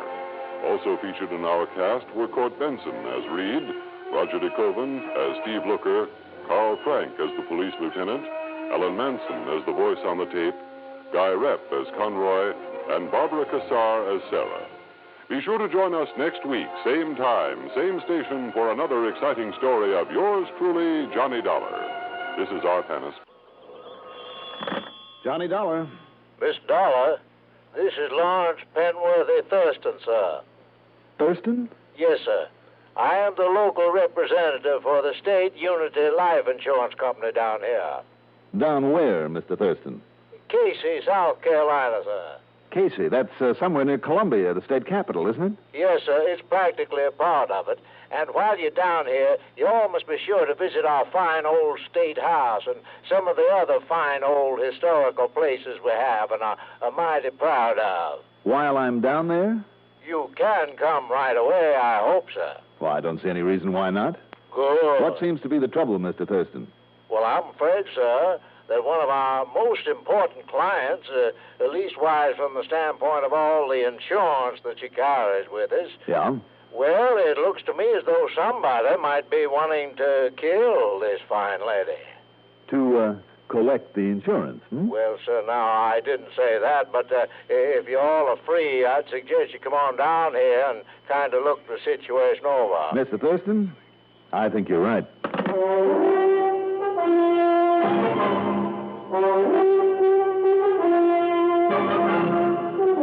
The CBS Radio Network brings you Mandel Kramer in the exciting adventures of the man with the action-packed expense account. America's fabulous freelance insurance investigator. Yours truly, Johnny Dollar.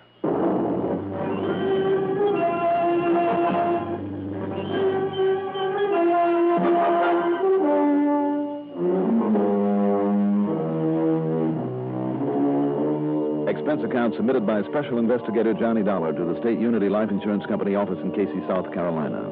Following is an account of expenses incurred during my investigation of the all-wet matter.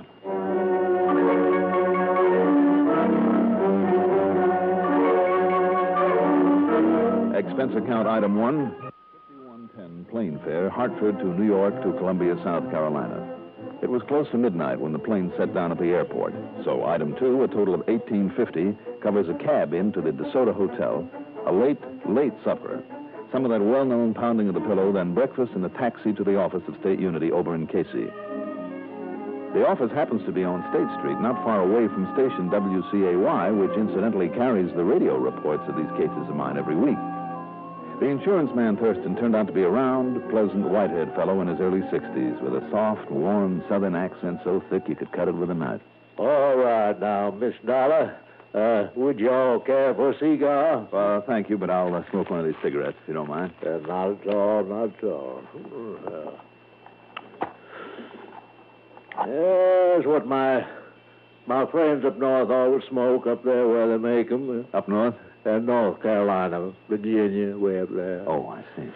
Yeah, but all right now, Miss Dollar. This client of mine is a fine lady by the name of Miss Melanie Ramsey Pembroke. And you said it looks to you. And Miss Dollar. Yes? She come from one of the finest, wealthiest old families we got around here. Yes. Yes, sir. Dates back to 1718 on the Ramsey side, that is, when they first had a place they called Granby. Fort was to keep away the Indians, named after the Congaree River. Yes. Or maybe it was the other way around. The river named after the fort. Anyhow, that was long before the war. I mean the war. Yes, I'm sure it was. Now, Mr. Thurston... Anyhow, her great-great-grandfather, or maybe it was her great-great-great... Well, anyhow, Colonel Jacob Ramsey got a hold of thousands of acres all over these parts, and Miss Dollar, the Ramsey side of that family's had money ever since, and that includes up to the present. Yes, now you said that this Mrs. Ramsey Pembroke... That's right, sir. Miss Melanie Ramsey Pembroke lives in the one fine big old home over in Ramseyville. You just take the Platte Springs Road out of Casey, and you follow the sign, and you can't miss it. And what's happened to her? Well, Miss You said on the phone that you think somebody wants to kill her. Yes, sir, I do. Why? Because of that package she received in the mail just before I called you up in Hartford. And the reason I called you, sir, is account of Ramseyville is so small, hasn't got itself any kind of a police department. I see. What was in the package? Well, now, mind you, I didn't see it. I didn't see it for myself. All I know is what she told me on the phone before I called you. What did she say was in it? And, of course, with her young husband being away, that's Mr. Peter Pembroke. Mr. Thurston? Well, he's kind of a sort of a traveling salesman. Mr. Thurston, could you get to the point, please, about that package? Oh, yes, sir. I certainly will. All right, then. Because, Mr. Dollar, the way I figure it out, you better rent yourself a car and get yourself over there to see her just as quick as you can. The package? Well, Miss Dollar, you know what was in it? What? One of those, what you all call, one of those infernal machines. Infernal machines? I'm sorry, you mean a bomb? Yes, sir. And if I was you... Yes. All right, Mr. Thurston. I'll see you later.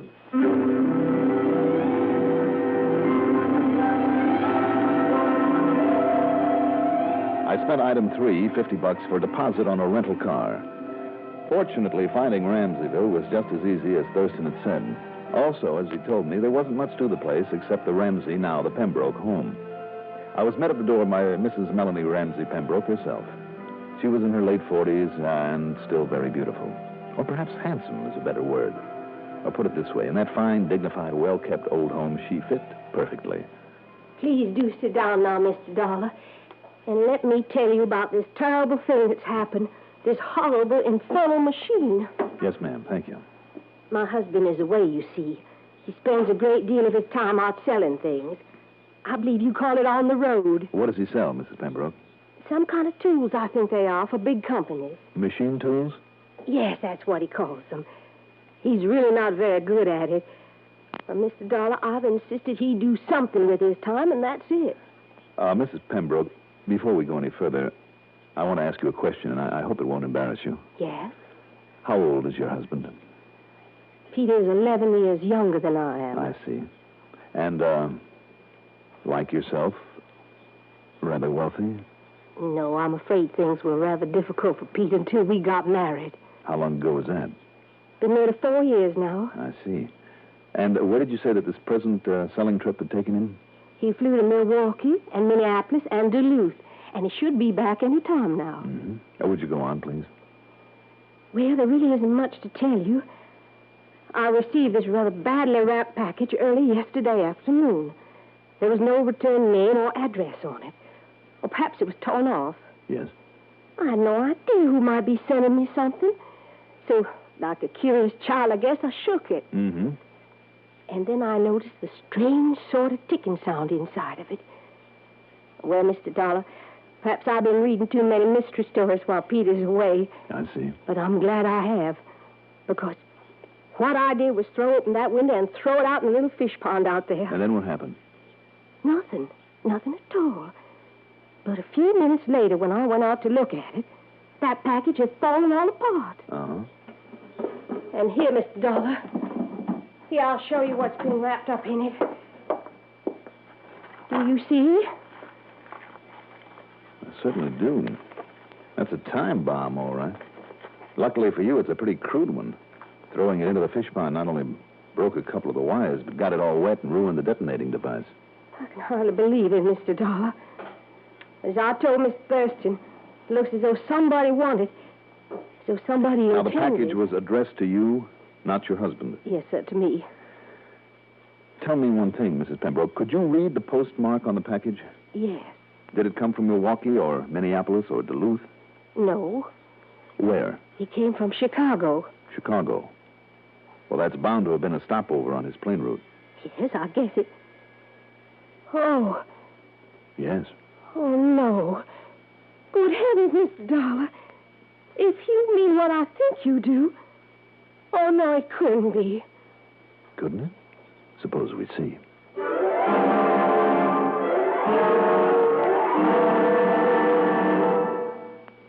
News is no respecter of broadcasting schedules. News doesn't obediently wait until it's convenient for a newscaster to talk about it. Here at the CBS Radio Network, CBS News now makes use of an innovational system called Net Alert. By the simple pressing of a button in New York Central Control, the new Net Alert system instantly cues every CBS radio station across the country that an important bulletin is coming up. Net Alert, another reason why CBS News remains the most complete news service in broadcasting today.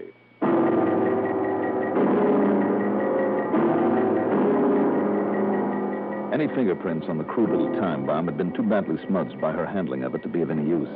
The postmark on the wrapper said it was mailed from Chicago only 2 days before. But when I checked the hotel Mrs. Pembroke said he used in Duluth, I learned that he'd been there for the past 4 days and had just left to come back home. Did someone else then mail a package from Chicago for him? Maybe. But she still wouldn't believe... My own husband would send me this murderous thing. Well, it is a possibility, isn't it? No. You don't know him. He's so kind and gentle. He has such a good heart, and... I mean, he's so good-hearted. Is there a difference? Well, you know he has some trouble with his heart. But it's nothing serious. Yes, well, also I'm afraid it's beside the point. But you mustn't think that Peter did this. You mustn't. I resent this thing, this terrible thing that you're thinking. I'm sorry. If you can find out who sent me this bomb and why, very well, that's your job. But you must not, under any circumstances, not for 1 minute, suspect Peter. Will you promise me one thing, Mrs. Pembroke? Well? That you'll let me know as soon as your husband gets back here. I'll be at the DeSoto. Will you do that? If you insist. You must also promise me that you will say nothing to him, absolutely nothing about this bomb until I've had a chance to see and talk with him. Now, Mr. Dollar. Otherwise, I'll have to drop the case. Now, you don't want me to drop it, do you? When there's always the chance that something like this might happen again. Well? Well, of course not. Then I do have your word, Mrs. Pembroke? Very well, Mr. Dollar. You have my word. Thank you.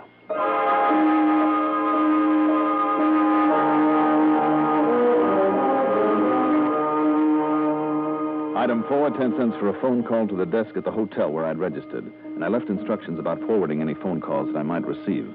Then I drove over to station WCAY. After swapping the usual amenities with the station manager and program director, I talked with young Bill Barrett of the News Bureau, kind of feeling my way gently so not to arouse any suspicion. Surely you aren't here just on a sightseeing trip, Johnny. Why not? Don't you think I'm entitled to some time off to kind of roam around and look at this country of ours as much as anybody else? Oh, don't kid me now, Johnny. What did you come down here for? Oh, I told you, Bill. Look, aren't there any fine old plantation houses around here, the sort we Northerners keep hearing about all the time? Oh, there's a few of them left. Of course, there's the old Ramsey place. Where's that? Over in Ramseyville, if you can call it a ville. Old Mrs. Melanie Ramsey Pembroke, last of the line. Pembroke? I thought you said the name was... Well, she married Pete Pembroke a couple of years ago, 3 or 4. Oh, I see. Another good old Southern family. Huh? Oh, are you kidding? But he was smart, Johnny. Pete married into a lot of money there. Oh, good for him. Yeah, sure is. If she doesn't catch up with him, that is. What do you mean? Well, he's 10, 12 years younger than she is. A real Romeo, or maybe Casanova is a better word. That's so? Yeah. Married her for only one thing, that money. Mm. What he gets now and what he'll take when she kicks off. It's a funny thing, though. What's that, Bill? Well, she's supposed to be a pretty shrewd character, in spite of all her polite manners and such. But, Johnny, it looks like she's the only one around these parts isn't wise to him. Hmm.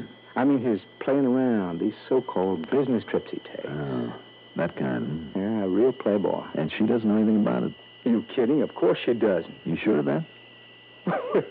You think she wouldn't do something about it if she did know? Cut off his money, throw him out, something like that? You don't know her, Johnny. But to get back to your sightseeing.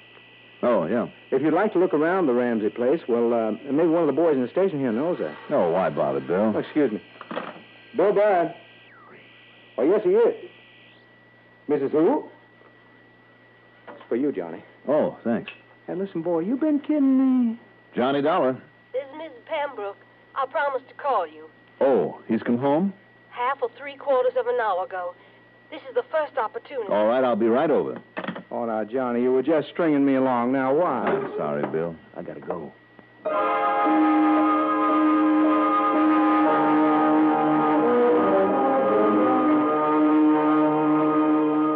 He looks so worn out and tired from his trip, Mr. Dollar.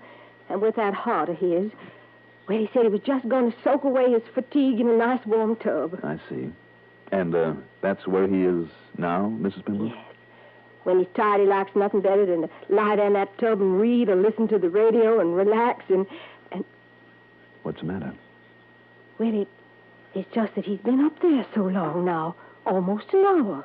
Well, if he was all tuckered out... You think it's good for him? All that hot water and for so long? Oh, I don't know why not. Well, I don't.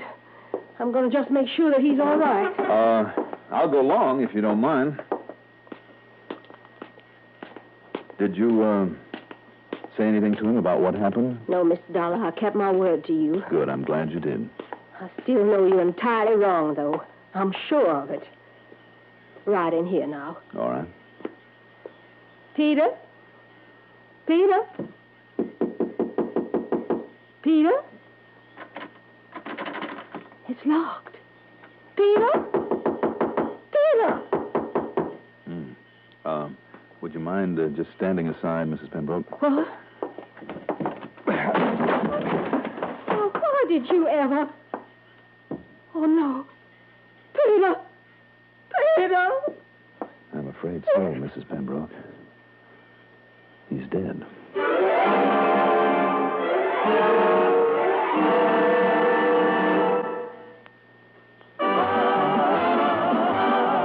Now this is the year more people need more, so dig a little deeper than you did before to help out the folks who depend upon the United Campaign. Just think how your gift covers so many things, the good that it does, the great help that it brings, through United agencies tried and true. United Campaign is counting on you. Give heart to the United Campaign.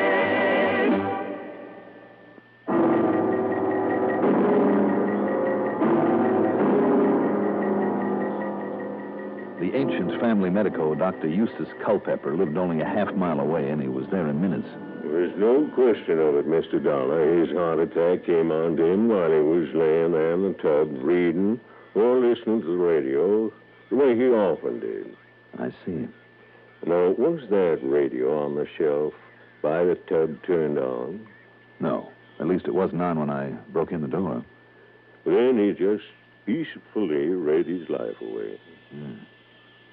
Doctor, had he had a history of heart trouble? Well, he tried to keep it to himself, sir. Even I wouldn't have known about it if Melanie hadn't told me. Too bad, him being such a young man and all. Well, now I better look in and make sure she's resting properly after that little bit of sedative I gave her. You will excuse me, please. Oh, sure, Doctor. And if you like, you can make arrangements for the body. Yes. Or maybe I have a better idea. I called the police in Casey, then sat down to think. That package with the bomb in it, mailed from Chicago, when Peter Pembroke shouldn't have been there. Well, maybe he didn't mail it or even have it mailed. Have it mailed. I went downstairs to the living room and I found a stack of pulp magazines. As I looked through them, and I was only interested in the ads, I finally found it. Surprise your friends with mail from all over the world, signed and sent by you.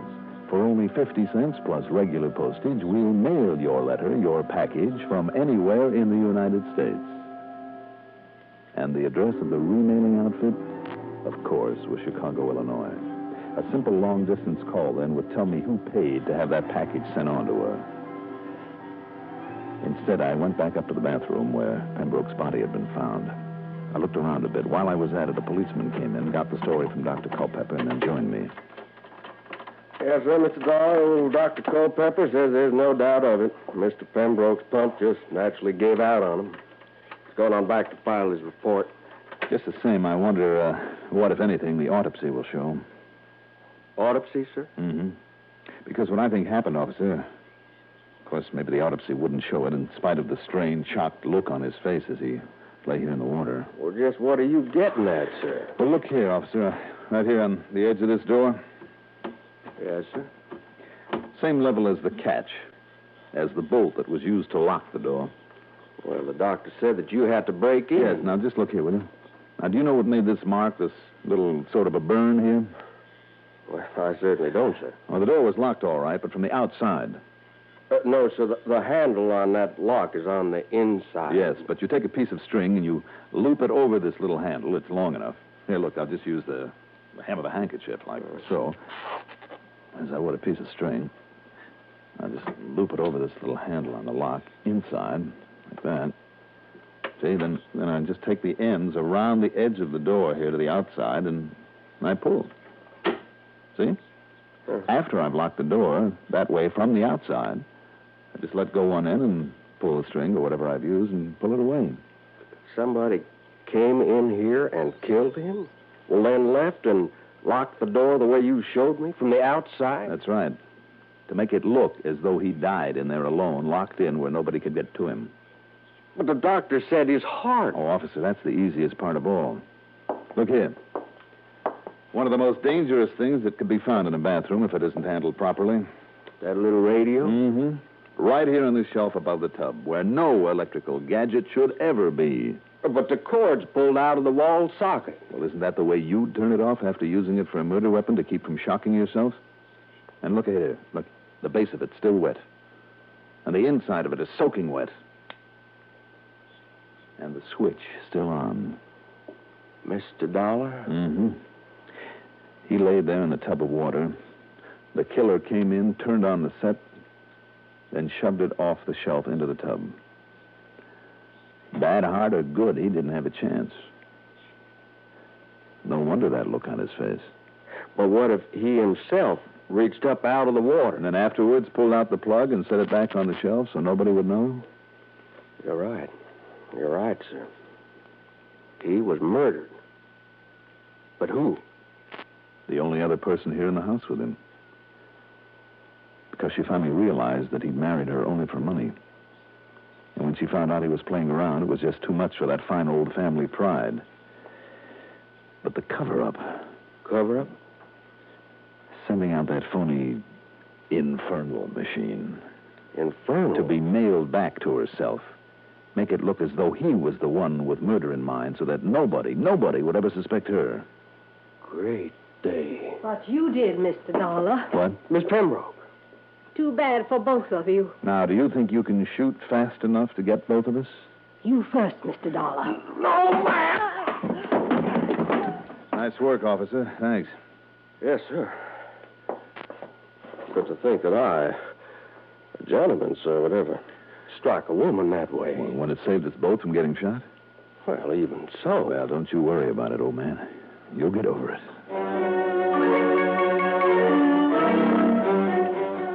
So, from here on in, it's up to the courts. It's not to be broadcast, but a tidy hunk of this expense account went to that officer who so fortunately for a moment forgot to be a gentleman. You'll notice I haven't given his name. Expense account total, including hotel bill, incidentals, and the trip home, call it $300 even. Yours truly, Johnny Dollar.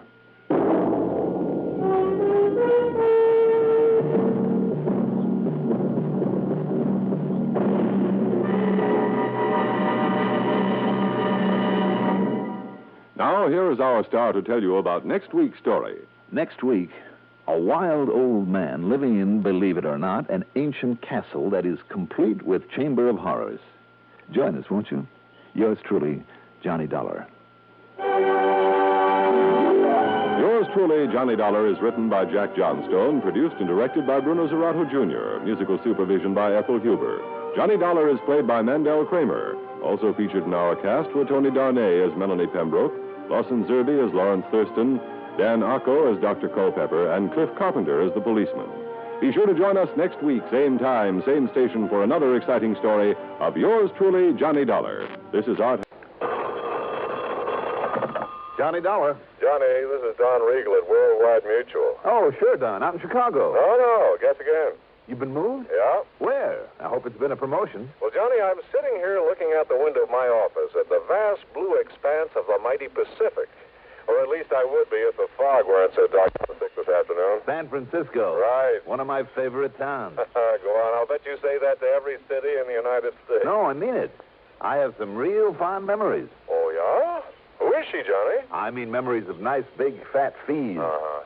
You know, Don, every case I've handled in that fair city of yours over the years has paid me very nicely. How about this one, Don? Let's wait and see, huh? What's the problem? Man missing. Anybody I might know? Well, I doubt it. His name is Harvey Lehman. And, Johnny, I find we have the gentleman insured to the tune of exactly $250,000. Wow. Yeah. Okay, Don. I'm on my way.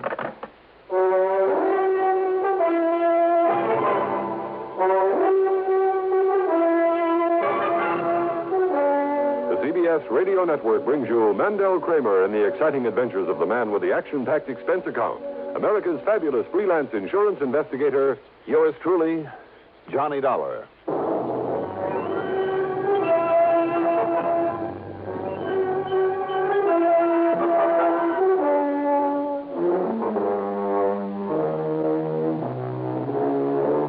Expense account submitted by Special Investigator Johnny Dollar to the Worldwide Mutual Insurance Company San Francisco office. Following is an account of expenses incurred during my investigation of the buyer and the seller matter. Item 1, after a quick early dinner, is $6 for a cab out to Bradley Field, and item 2, $175.70 plane fare.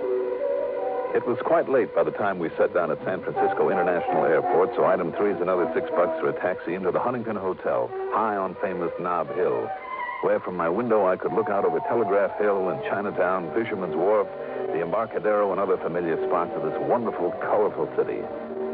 First thing in the morning, I dropped in on Don Regal at his office right near station KCBS that carries these reports of mine on CBS Radio every week. You know, come to think of it, the last time I was in San Francisco, a couple of them in at KCBS helped me solve an important arson case. Yeah, I remember that one, Johnny. Where are you staying this trip? Over at the Huntington, as usual. Well, I hope you didn't bother to unpack your bag. No, why? Well, you may have a little more traveling to do. What do you think I did to get out here? Had my way, I'd stick around and enjoy this town of yours for a little while. Well, no reason why you shouldn't. You can come back after you've cleared up this case for us. And believe me, I hope you can, Johnny. What's it all about, Don? Well, as I told you on the phone, the man's name is Harvey Lehman. As I also told you, he's disappeared. And if somebody's knocked him off, you'll have to pay a nice hunk of insurance. Yeah, exactly $250,000. But if that man ever had an enemy, I'm crazy as a bedbug. Well, I've always suspected that. Who's the beneficiary? His wife, Doris Lehman. They've been getting along all right? No, to be honest with you. Uh-oh, here we go again. Oh, no, wait a minute, Johnny. Don't start jumping to any fancy conclusions. Why not? That's a lot of money. Yeah, sure it is. But Harvey Lehman is only 48, 49. All right, so why wait around for him to grow old and die before collecting on him? No, Johnny. What I mean is that he has a good business going and will be worth a lot more over the years than any hunk of insurance is now. Even 250 G's? Even that. Even if it means putting up with him over the years? Well, any putting up with it, Johnny, I'd say is on his part. How do you mean? Well, Lehman's a real solid, hard-working citizen who's so completely straight and decent that, well, he's the sort that other folks often take advantage of, especially his wife. Yeah? Domineering. She's overpowering. And while he's working, she's spending, and not on him or his house, anything like that, mind you, but on her own selfish self. Well, then you've just opened up possibility number 2. That he's disappeared deliberately to get away from her? Sure. No. Why not? Well, he's simply not the type. And there's a stubborn streak in him, Johnny, and I'm sure he'd keep trying to make a go of it in the hope that she'd get over this extravagance and nagging one day, and... Well, I just don't think he'd give up. I know he wouldn't run away. Maybe. Maybe not. I'm sure of it. How long ago did he disappear? By the way, what sort of business is he in? Well, he's a buyer, Johnny. I guess you'd call him a commission buyer. Oh, buyer of what? Well, antiques, that sort of thing. You want a giant ruby from some ancient Persian idol, Lehman would get it for you if anyone could. Or the suit of armor that King Arthur wore. Or even a whole room from some Scottish castle. You know that sort of thing. Uh-huh. Well, anyhow, he left here just a week ago. A week ago? Mm-hmm. Well, that means a pretty cold trail. Yeah, I know. He told his wife he was going down to Los Angeles, to Beverly Hills to be exact, to see a man. Told her he'd be back the following day. But he wasn't.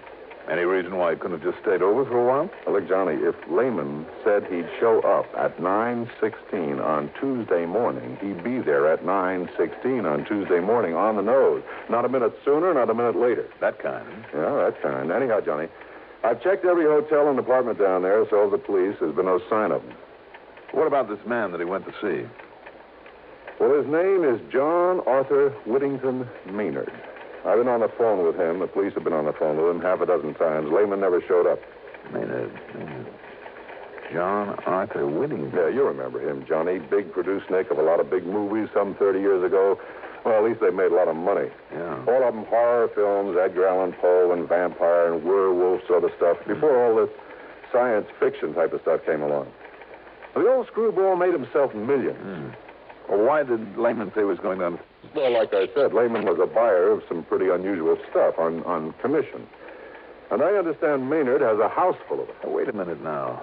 Don, isn't he the one who had an old movie set, an old castle moved onto some property to use for a home? Yeah, that's the one.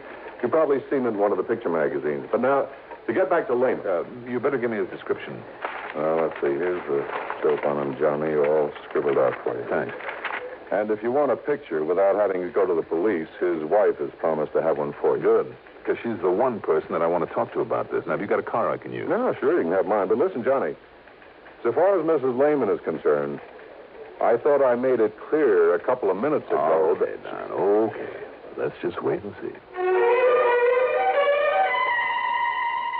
The Lehman house was up in Marin County over the Golden Gate Bridge, and it was quite a mansion. From the minute I stepped inside, it was plain who dominated this household. The rugs, every piece of furniture, every bit of decoration, everything was in the unmistakable taste of a woman. Even Lehman's so-called study would have done much better as a sewing room. There was certainly no place where a man could open his collar, take off his shoes, put up his feet, and relax. And the more I talked with Doris Lehman, the more I became convinced that one of two things had happened. Either he, in spite of what Don had told me, either he'd skipped out simply to get away from her, or she had done him in for that insurance.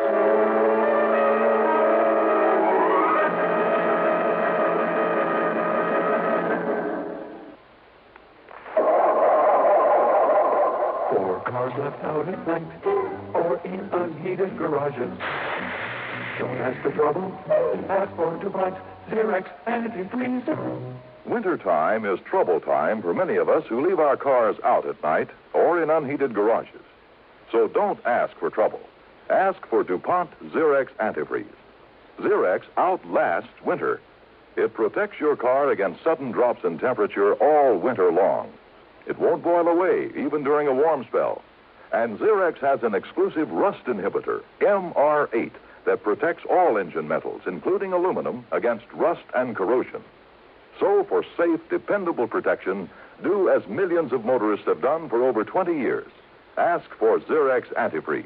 It's made by DuPont.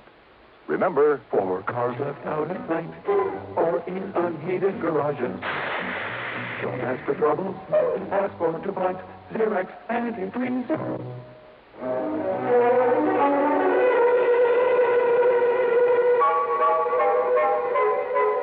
Now, just a minute, young man. If you came out here to insult me... I'm sorry, Mrs. Lehman. You very well should be. But in my job, we have to consider all the possibilities. Ridiculous. Do you think for 1 minute I'd dirty my hands with such a low act as murder? It's ridiculous. Even for $250,000? Make no mistake about it, Mr. Dollar. Harvey is worth a great deal more to me alive than he might ever be dead. He's done very well for me and will continue to. If you can find him and bring him back to me.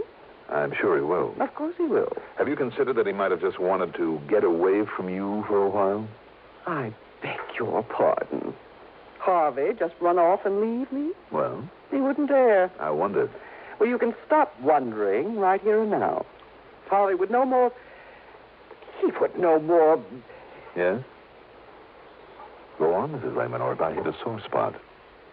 Mr. Dollar, if I thought for 1 minute, if it were possible that you were right... No, I refuse to believe it. And if you have no better theory, I suggest you get out of here and forget the whole thing. If he's to be found, the police can do it. Have they accomplished anything as yet? No. Big, talking, do-nothing men. They haven't accomplished a thing. And those bumbling, movie-struck police down there in Beverly Hills are just as bad. Now, just a minute. It just happens that Beverly Hills is a mighty fine police department. I know. I've worked with them. Then why haven't they found him? That's where Harvey went. Well, how do you know? How do you know that he ever got there? Because he telephoned me from Mr. Maynard's home. If you can call that atrocity a home. He said that's where he was calling from? The night of the morning he left here. Harvey always calls me when he gets to a destination, wherever it is. I insist on it. And naturally, Harvey obeys. I'm sure he does. Did you tell that to the police? Of course I... Yes? No, I guess I was so confused. These stupid police annoy me so with their endless questions and insinuations. They're even worse than you are. Thank you very much. What? Don't you realize they're only trying to do a job for you? Then why don't they? Why don't they know that Harvey got there? Because you didn't tell them. Why did he go to see Mr. Maynard? To collect the money due for a lot of junk he bought for him. $10,000. Junk? Oh, chunks from some ancient Roman ruin. Artifacts out of the temple of some old pagan god. And a lot of other nonsense that castle is stuffed with. Maynard simply refused to pay. He told Harvey he should feel honored for having been able to contribute to the decoration of that silly place. And that if he didn't stop dunning him, he'd what, Mrs. Lehman? Oh, I don't know. All I know is that he threatened Harvey, and more than once. For simply trying to collect a bill? Well, you don't know that crazy old Maynard. Oh, I guess I don't. Anyhow, I got fed up with it. I told Harvey to go down there and collect that money or else. Why should I tell you this? I don't like you. It's none of your business. So just leave and forget about it. Goodbye, Mr. Dollar.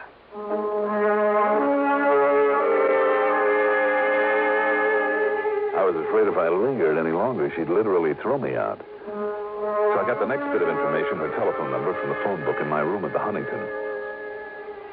Then I put through a call, not to her, but to an old pal of mine.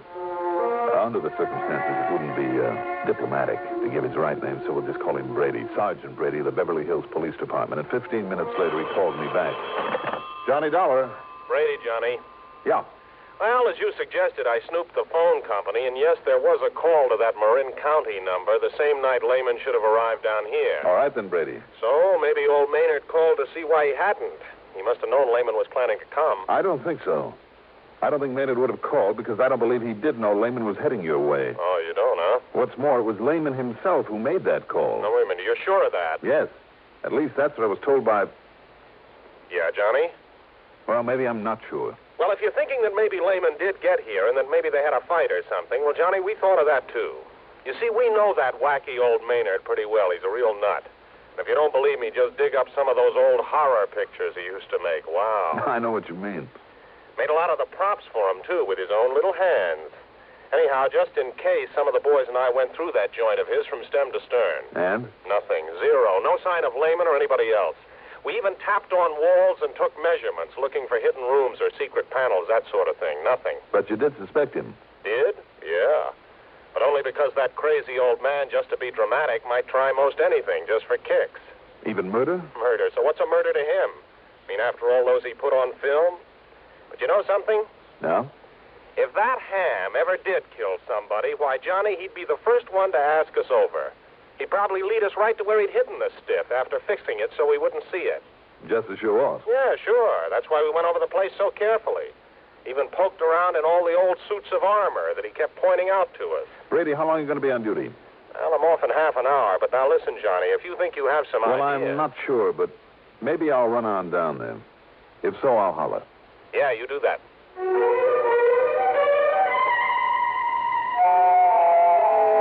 Item 3, $83 even for a cab to the airport, a jet to Los Angeles, and a deposit on a rental car.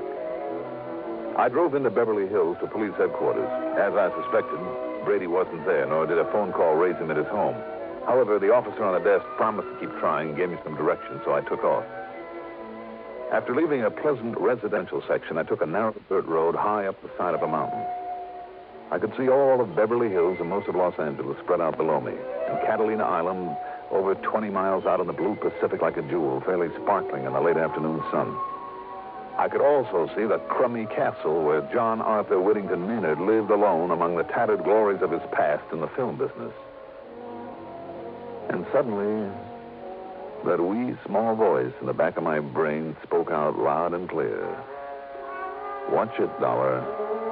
You may be getting into more than you bargained for, so watch it, Dollar. Watch it.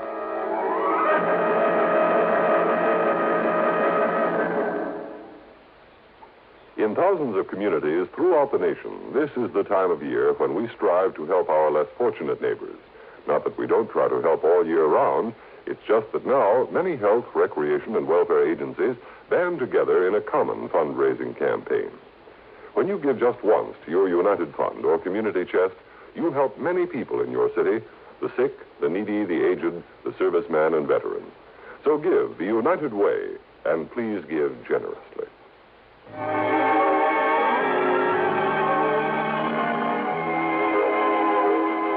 Picture it for yourself. This castle, once a movie set, built up among the rocks and boulders at the top of a mountain. Complete with gray stone walls, battlements, a gallery between the towers, and believe it or not, even a moat with a heavy wooden drawbridge. I almost expected to see the bridge thumped down and a half a dozen fully armored knights come galloping out to challenge me with lances at the ready. Instead, as I drew up in front of it, the bridge was lowered slowly. There was something almost ominous about the creaking and clanking of its iron chains. And then standing there, the man. Or rather, the caricature of a man. He was short, heavy-set, and in a way almost grotesque. The ugly face, the eyes of a pig, the long, black, straggly hair and 3 or 4 day growth of beard, the heavy, beefy shoulders hunched forward. I thought of Quasimodo, the horrible hunchback of Notre Dame. Welcome, sir. Welcome to my castle.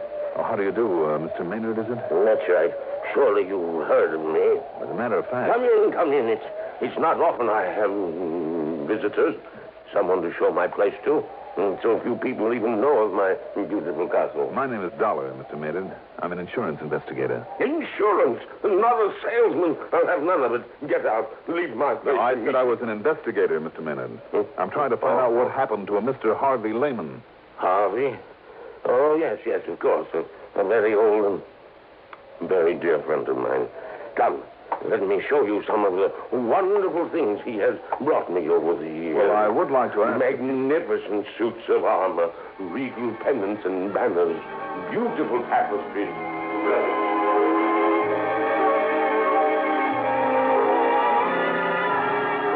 Pinning him down to talk about Harvey Lehman was almost impossible. But I must confess that the trip around that phony castle was interesting, to say the least. Much of what he showed me deserved a place in a museum. Real collector's items. And some of the props from old horror pictures that he's made were just fascinating. Especially down in one of the dank, dark, dirty dungeons. Ancient instruments of torture, the rack, the wheel, the Iron Maiden, a metal boot to be filled with boiling oil. From my pictures, Dollar. From my pictures. Realism, that's what I had in all of them. Because I was the greatest plotter of them all. When it came to mystery and torture and murder. Get back to Mr. Lehman. And can you think of a better place to keep them than down here in this dusty old dungeon, eh? Yes, very fitting. Now, in here, I must show you my wine cellar. There are still a couple of questions, though, that 29 years ago, I laid down the wines in here. Yes, all that time they've been aging in here. Cases and cases of them, rack after rack. Do you see them under the dust and cobwebs? Finest vintages of all. Yes, sure. Now, Mr. Maynard. Yes, 29 years ago, when I retired and moved into this place, I put these wines down here. So you said. You can tell how long by the dust and the cobwebs. Yes, I know. Spiders. Here, undisturbed for 29 years. One thing more, though, about Mr. Lehman. No, I told you, Mr. Dollar.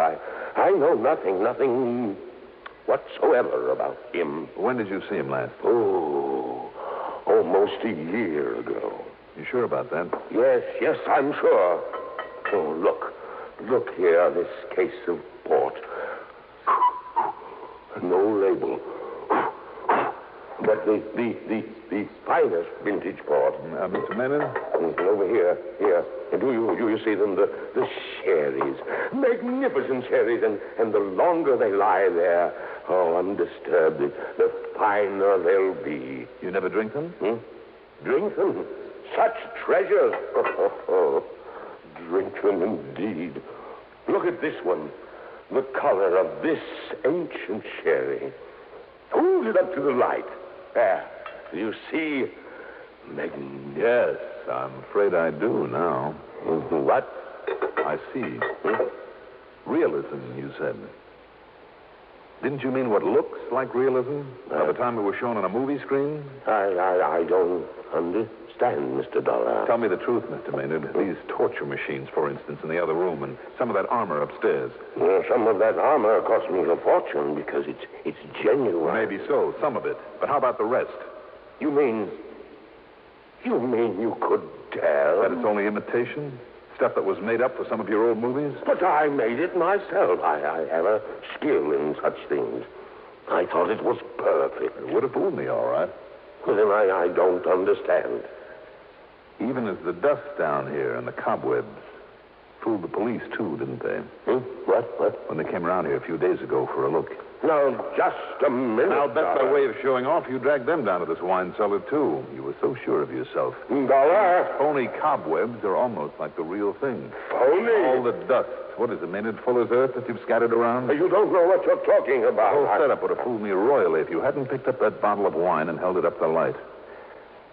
I'm going to take a look under some of these cases, Mr. Maynard. No! You leave them alone. Why? Because they cover up something you don't want me to see? No, don't do that. What was the name of that gruesome old picture in which you had a man buried under a cellar floor? I said stop it. If you don't, I'll pull this trigger. Oh, I see. There. That wild, silly guess of mine paid off. That's right. Harvey Lehman is buried under your feet, and you will join him there. Now, put down that gun, Mr. Maynard. Stand back, Dollar. You heard him, Maynard. What? Put it down. The police. I'll kill you. Watch him, Brady.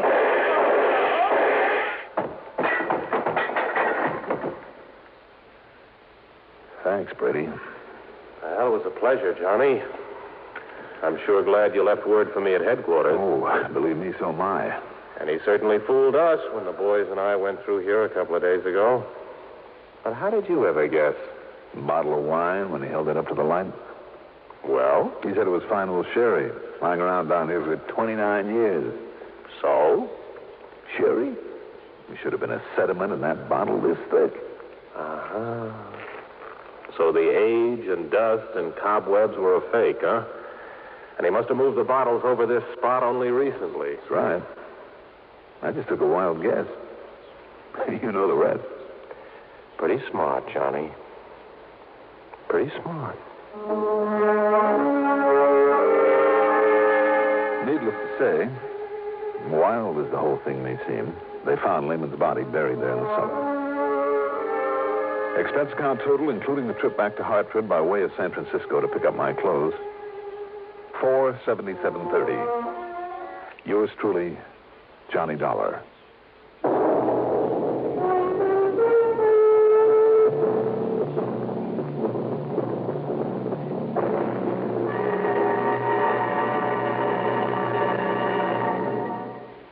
Now, here is our star to tell you about next week's story. Next week, Savannah, Georgia, after one of the cleverest crooks I've ever had to tangle with.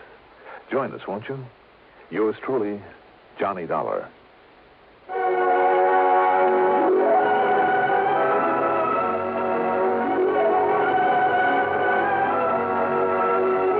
Yours truly, Johnny Dollar is written by Jack Johnstone, produced and directed by Bruno Zerato Jr., music supervision by Ethel Huber.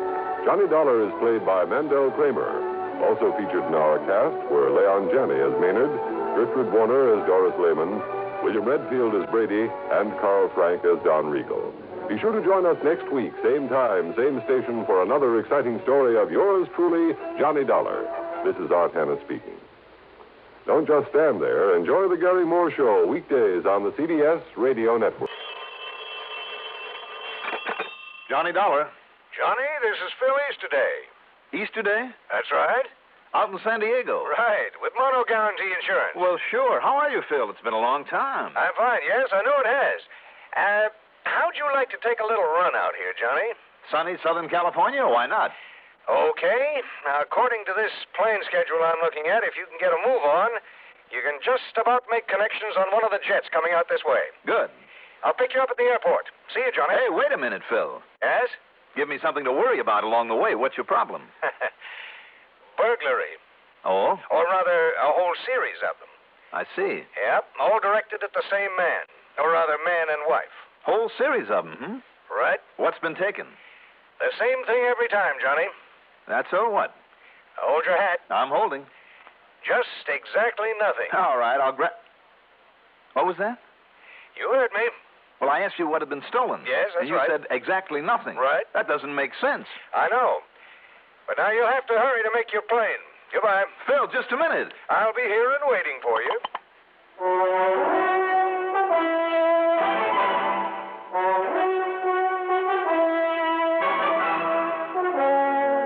The CBS Radio Network brings you Mandel Kramer in the exciting adventures of the man with the action-packed expense account. America's fabulous freelance insurance investigator, Yours truly, Johnny Dollar.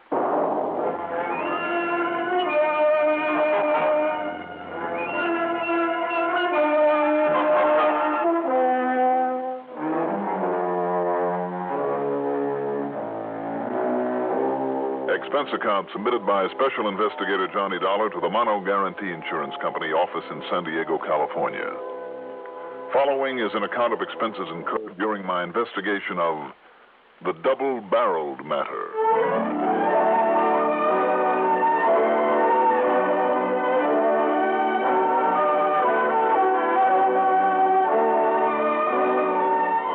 Expense account item 1, after I'd grabbed some breakfast and packed a couple of bags, $5.50 for a cab out to Bradley Field. Item 2, $180.40 plane fare to New York, to Los Angeles, to San Diego. Thanks to one of the newer jets on that swing across the country, it was only a few minutes after noon, Pacific time, that is, when the plane landed at San Diego's Lindbergh Field, which incidentally is only about a mile south of the city's main business district. San Diego, you know, was California's oldest Spanish settlement, the spot where California's modern history got its start. Also, I've heard, it's the town that has the ideal climate that Los Angeles talks about having. Anyway, it's a nice town with nice people. a busy naval and fishing port, and a popular year-round tourist resort. The latter because of its miles of clean beaches, fine motels, and, as I said, wonderful climate. I like it. Phil Easterday was waiting for me. We piled into his car, drove to his office, and he told me what it was all about. That's right, burglaries. But, Phil, if nothing's been taken... Now, look it up, Johnny. Burglary means breaking and entering with intent to commit a felony, whether that felonious purpose is accomplished or not. All right, Mr. Webster, I'll take your word for it. When you've had to use those as definitions correctly, as often as I have in connections with insurance claims, well, the point is, Johnny, that Mr. and Mrs. Warner's apartment's been broken into some 7 times now. 7 times in a row, over a period of about 2 months. Warner? Yeah, Charles Hastings Warner and his wife, Trudy. He's, well, now to come to think of it, I don't know what he is, what he does for a living. But if the size of his insurance policies means anything, he does all right. His straight life alone has a face value of nearly $1 million. That could be, I suppose, that he simply retired out here. He came out originally from Chicago, I think. I see. Phil, what do the police think about these burglaries? Well, that's just it, Johnny. They were never reported to the police. Why not? How did you find out about them? My wife plays bridge a couple of times a week. One of the group is Trudy Warner. Trudy told her, she told me, so I called up Mrs. Warner and got the story. All right, now answer the first part of my question. What, about the police? Mm-hmm. Well, she said that as long as nothing's been missing, her husband Charlie said there was no point in bothering them. But it kind of has Trudy worried, never knowing whether it's going to happen again or when they might clean out the place. Now, if you ask me, Johnny, I think it looks kind of peculiar. That's the understatement of the week. Right. And I think we ought to do something about it. 7 times in a row, you said. That's right. And absolutely nothing taken. Absolutely nothing. Oh, that is peculiar, Phil. Very. Well, that's why I called you up as soon as I heard about it. You know, one of these days, they'll find whatever it is they're looking for, and we'll find ourselves faced with a hefty claim. I wonder. What do you mean by that? I just wonder, that's all. Want to give me their address? Sure. And you might call and tell them I'm on my way out. Right. No. What? On second thought, just give me their address. Oh. Yeah.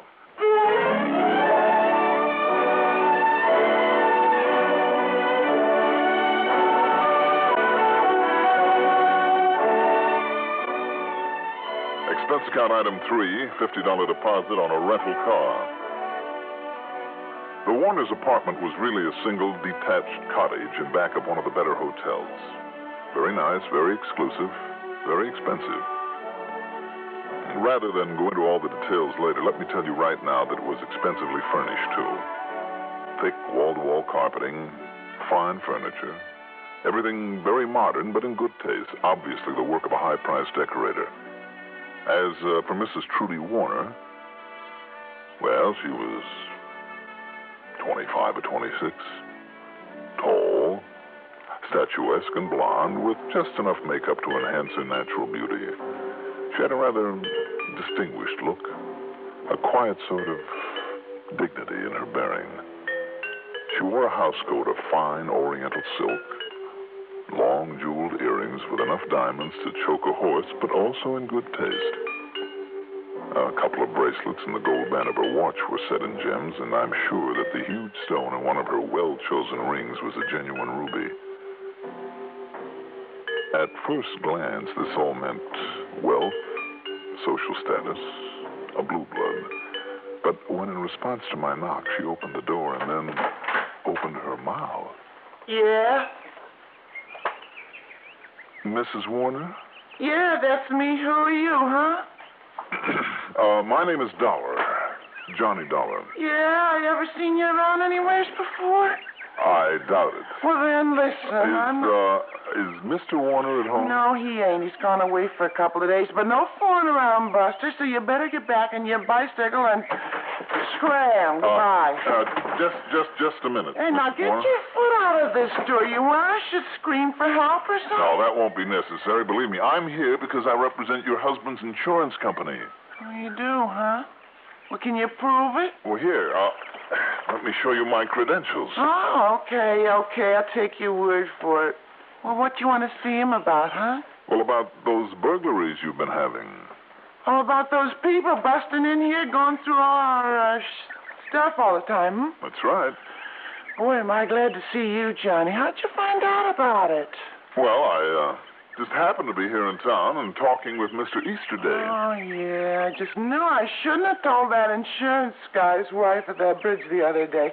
And when he called me up and made me tell him more about it, but there wasn't ever anything stolen, so there wasn't anything he could do about it, he said. Only why Charlie wouldn't call the cops in, I'll never know. May I come in, Mrs. Warner? Huh? Oh, yeah, sure, come in. Thank you. But if Charlie finds out, I mean, he's not even wanting to bother the cops, well, maybe he won't like this. I don't know why not. I'm glad you're going to do something about it, because I asked you, Johnny, what if I was to come in from shopping or something? I mean, like in broad daylight. Like when Charlie was away like this, and maybe find somebody's busted in and was still here and pulled a gun on me or something. Sit down, huh? Thanks. These burglaries have all occurred while your husband was away?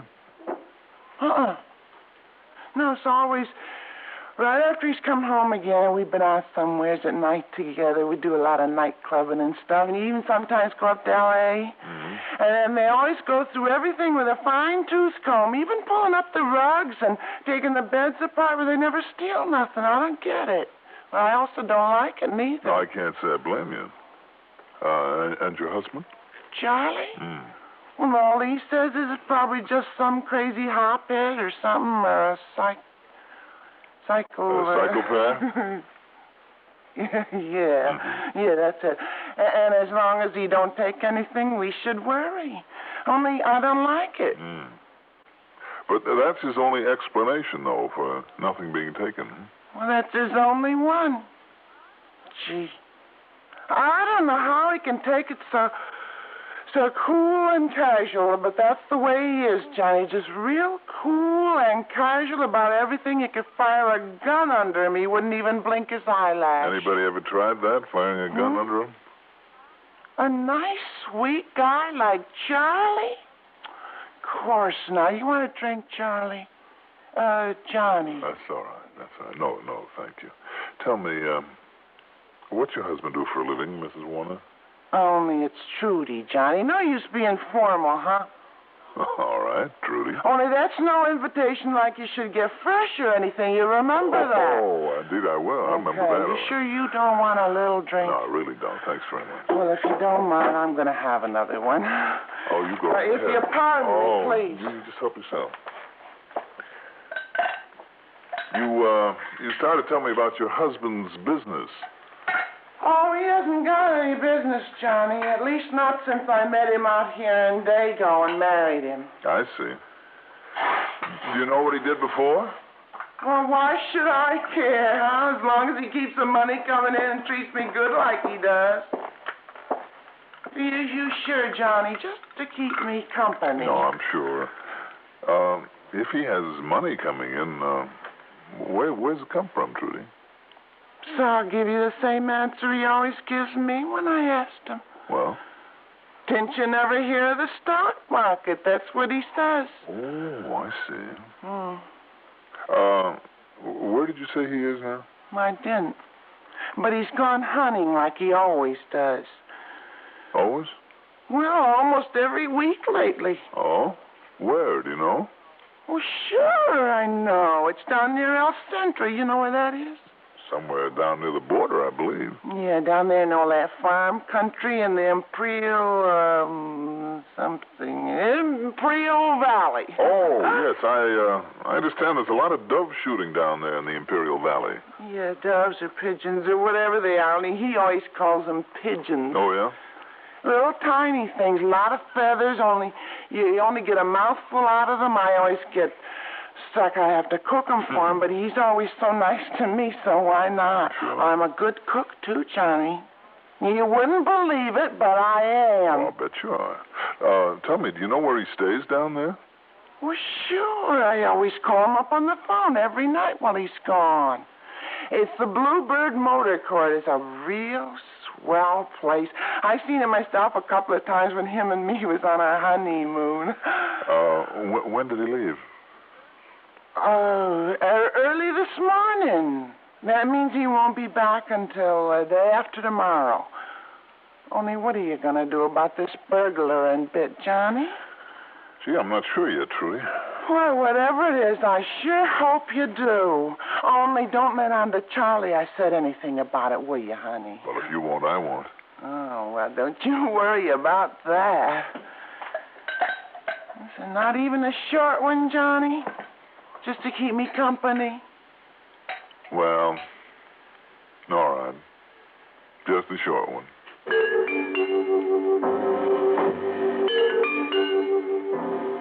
More conversation, but no more information of any consequence. After the second short one, and just to keep her company, believe me, I left and drove to the nearest shopping section, picked up a handful of change, dove into a phone booth, and spent item 4, 80 cents, on calls to all the stockbrokers in town. Not one of them had ever heard of Mr. Charles Hastings Warner. Okay. Item 5, $3.90 for a call to an old friend of mine in Chicago, Pete Fuller, a feature writer for the Chicago Sun-Times. Charles Hastings Warner? Are you kidding, Johnny? You don't know who Chicky Warner is? Or rather, was when he was operating here in Chi? And you in the private eye business? Well, brother, leave me pour you an earful. And I hope you got plenty of dimes to feed that slot machine you're talking through. I can only tell you this. By the time Pete Fuller got through giving me a rundown on Chick Warner, it suddenly began to look as though I'd got myself involved in one of the most important and possibly one of the most dangerous cases in my whole career.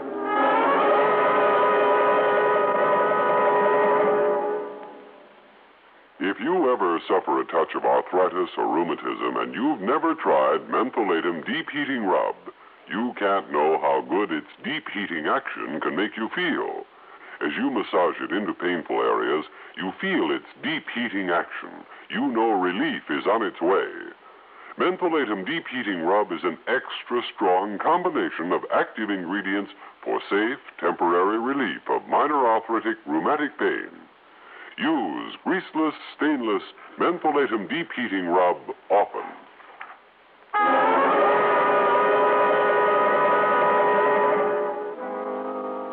With Chick Warner due back in San Diego in less than 2 days, I decided that I'd better act fast. Act on a hunch? That's all it was, but for once I felt there was plenty of reason for it, and not because of the circumstances, the burglaries, but the character of the man I now knew I'd be dealing with. I spent item 6 in one of the local sporting goods stores. For a total of $314.61, I came out with some lightweight hunting clothes, a pair of bird shooter boots, a good quality double-barrel 12-gauge shotgun, and 3 boxes of shells loaded with number 9 birdshot. I also bought a hunting license. I piled the stuff into my rental car and headed east on Highway 80, making time now because it was getting dark. A little over 100 miles later, near a place called Coyote Wells, I pulled off the road and gave the hunting clothes a little age and character by the simple expedient of driving the car over them a couple of times. When I got to El Centro, I took a room at the Bluebird Motor Court. Quite a place.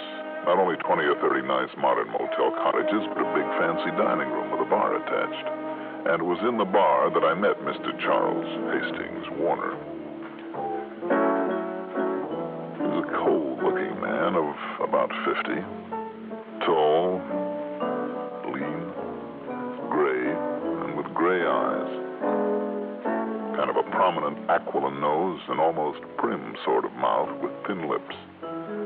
It was late and the bar was almost empty, so it wasn't too hard to make conversation with him. Why, yes. Matter of fact, I am here to do some pigeon shooting. How'd you know? Oh, I didn't, Mr. Warner, is it? Yeah. I just hope to find somebody around here who could tell me where to go for some birds. I took a chance on talking to you, and it looks as though I picked the right man. Oh, I can tell you where to go, all right. Find lots of pigeons. Aren't they really doves, though? Dollar, the way you can knock them off so easy, I like to think of them as pigeons. Another drink, baby? Yeah, I'll buy it. You bought the last 4. Oh, that's all right. Don't worry about it. Waiter, a couple more of these. Yes, sir.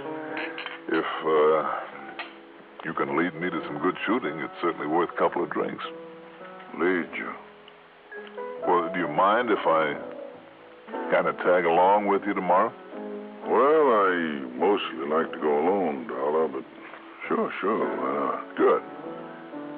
I'll make 2 of you. 2 of us?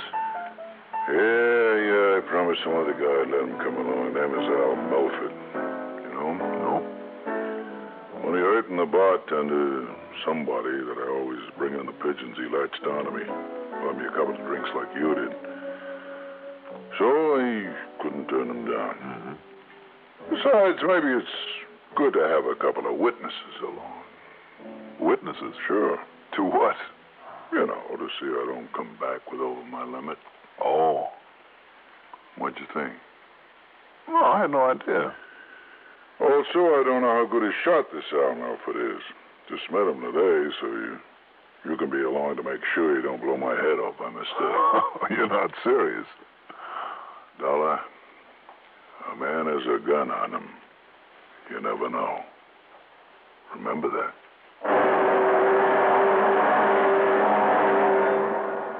Early the next morning, far too early for my money, was long before sunrise.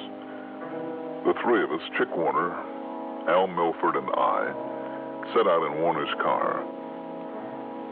We headed south across the flat desert and farmland, to and through Calexico. Within spitting distance of the border, we turned right and then hit a narrow, dusty road that wound around so much I wondered a couple of times if we weren't getting a little too close to Mexico. Al Milford, by the way, put me on guard. 35 or so, there was a kind of shiftiness about him that I didn't like. I began to wonder if I'd walked myself into a trap of some kind. Finally, Chick stopped and deployed us around a vast, heavy cover of what I believe they called deer brush. Oh, there must have been several acres of it, and mesquite and sage that was higher than my head. Al went to the north end, I to the west, and Warner to the south, and we waited. Sure enough, as soon as the sun came up, as Warner had promised, the birds started rising. For the next 10 or 15 minutes or so, I had more action than I'd ever dreamed possible in bird shooting. But I noticed 2 things. Chick Warner's shooting was only 1 blast at a time. And more important, after the first big flurry, there wasn't a sound from Al's gun. I worked my way slowly, cautiously toward the spot where Chick Warner supposedly had his stand. What I came on stopped me in my tracks. Al Milford, lying prone, his shotgun aimed toward the spot where Warner should have been, and beside him in reach, a .38 revolver. As I sneaked up on him, he suddenly quietly swung around, and I found myself staring into the barrel of that gun. Just take it easy, Dollar. Yeah. Before you do anything silly, just take a look at these. My credentials. Catch. Credentials? I know who you are, but you don't know who I am, so you better look. You think I'll argue with you as long as... Oh. Yeah. Narcotics squad. That's right. Now listen. Put down your gun and listen before he gets back here. Sure. He's been quiet quite a while now, so I think he's made his haul. What? Don't you see? We know how he gets the stuff across the border. Stuff? White stuff, heroin, pure, uncut heroin. I figured as much from his record in Chicago. Sure. Now he picks it up on these so-called hunting trips. From a contact just across the border. Yeah, and he always has company, a witness who would swear he just came out here shooting, sometimes one of our men. but none of them has ever found the stuff on him. Then those raids in his apartment, yours. I didn't say that, Johnny. But strip him down, strip his apartment, there's never a sign of it. Yet somehow he's not only getting it, but storing it, then spreading it around up north. And somehow I've got to find out what he does with it after he picks it up here, where he hides it. You'll never know that. Warner! All right, Warner. No, Dollar. You reach for that gun, you get this other barrel. That wasn't any birch shot at him. That was a slug. I can see that. Okay. Pick up that handgun of his. With your left hand. Toss it over here. But real careful. Go on, do it. I say toss me his gun or I give you this other barrel. What's the matter, you blind?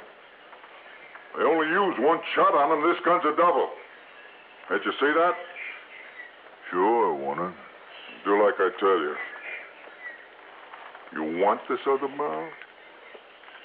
Yes, Warner, I think I do. Stay back or you'll get it. Stay back. Stay back! Clever, Warner.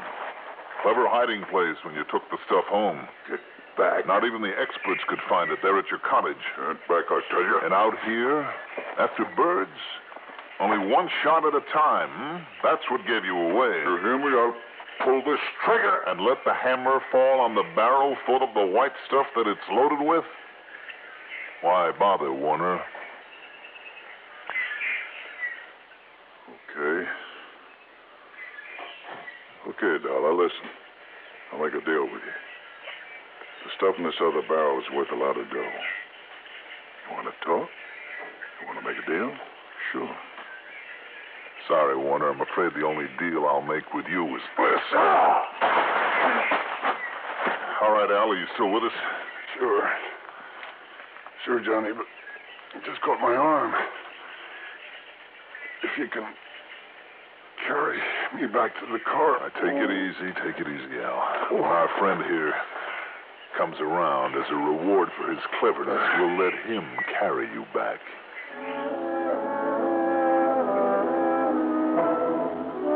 That one shotgun barrel loaded with heroin? Sure, it was only a guess, but thank heaven it was the right one. You know, for a second there, I was afraid he might have a shell in it. Expense count total, including the trip on back to Hartford, call it $760 even, and cheap at half the price. Yours truly, Johnny Dollar.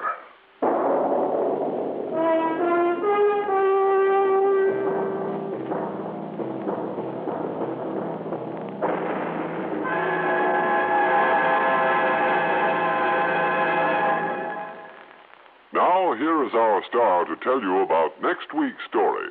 Next week, one of the rottenest rackets in the world, but a story with a real twist at the end. Join us, won't you? Yours truly, Johnny Dollar.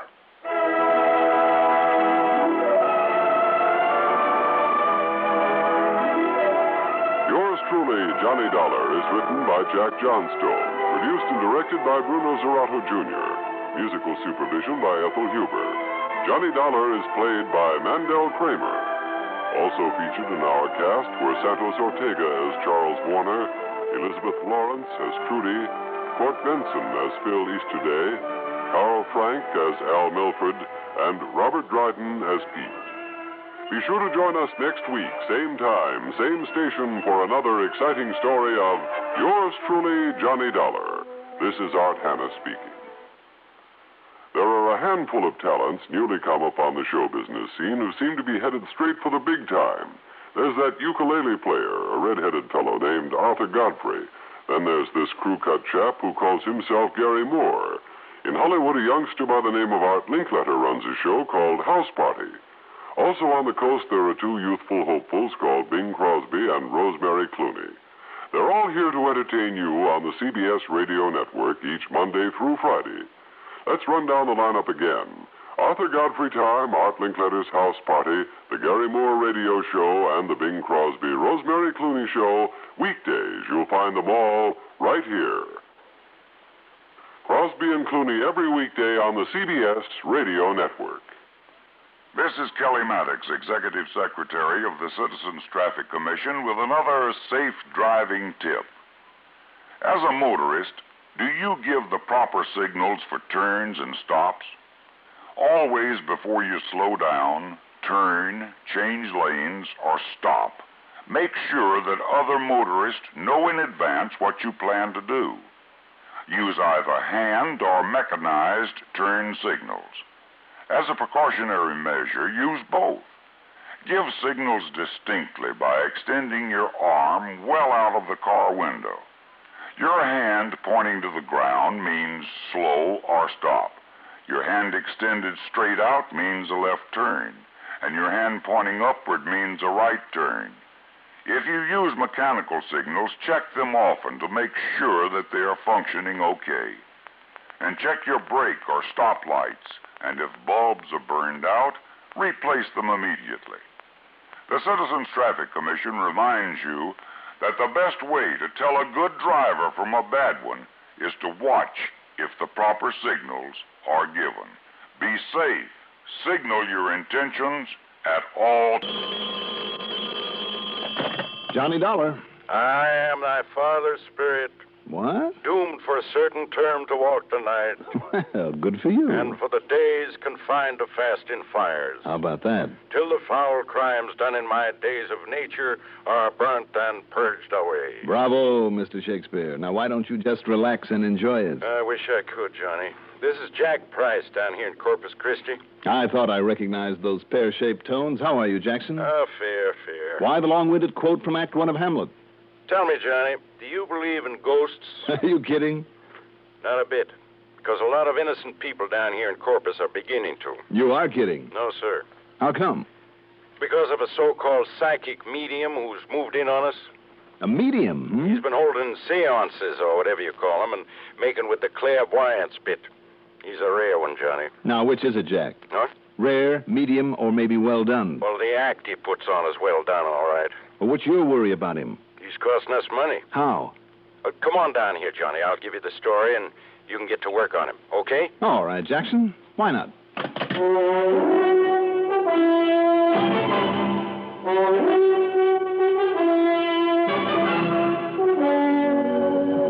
The CBS Radio Network brings you Mandel Kramer in the exciting adventures of the man with the action-packed expense account, America's fabulous freelance insurance investigator. Yours truly, Johnny Dollar.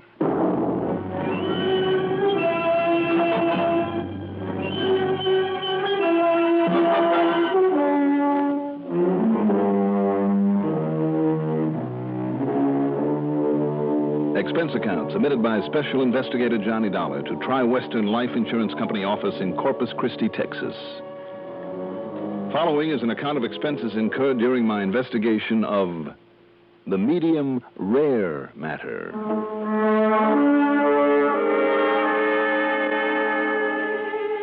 Expense account item 1, $132.15 for a cab to Bradley Field, then plane fare to Corpus Christi.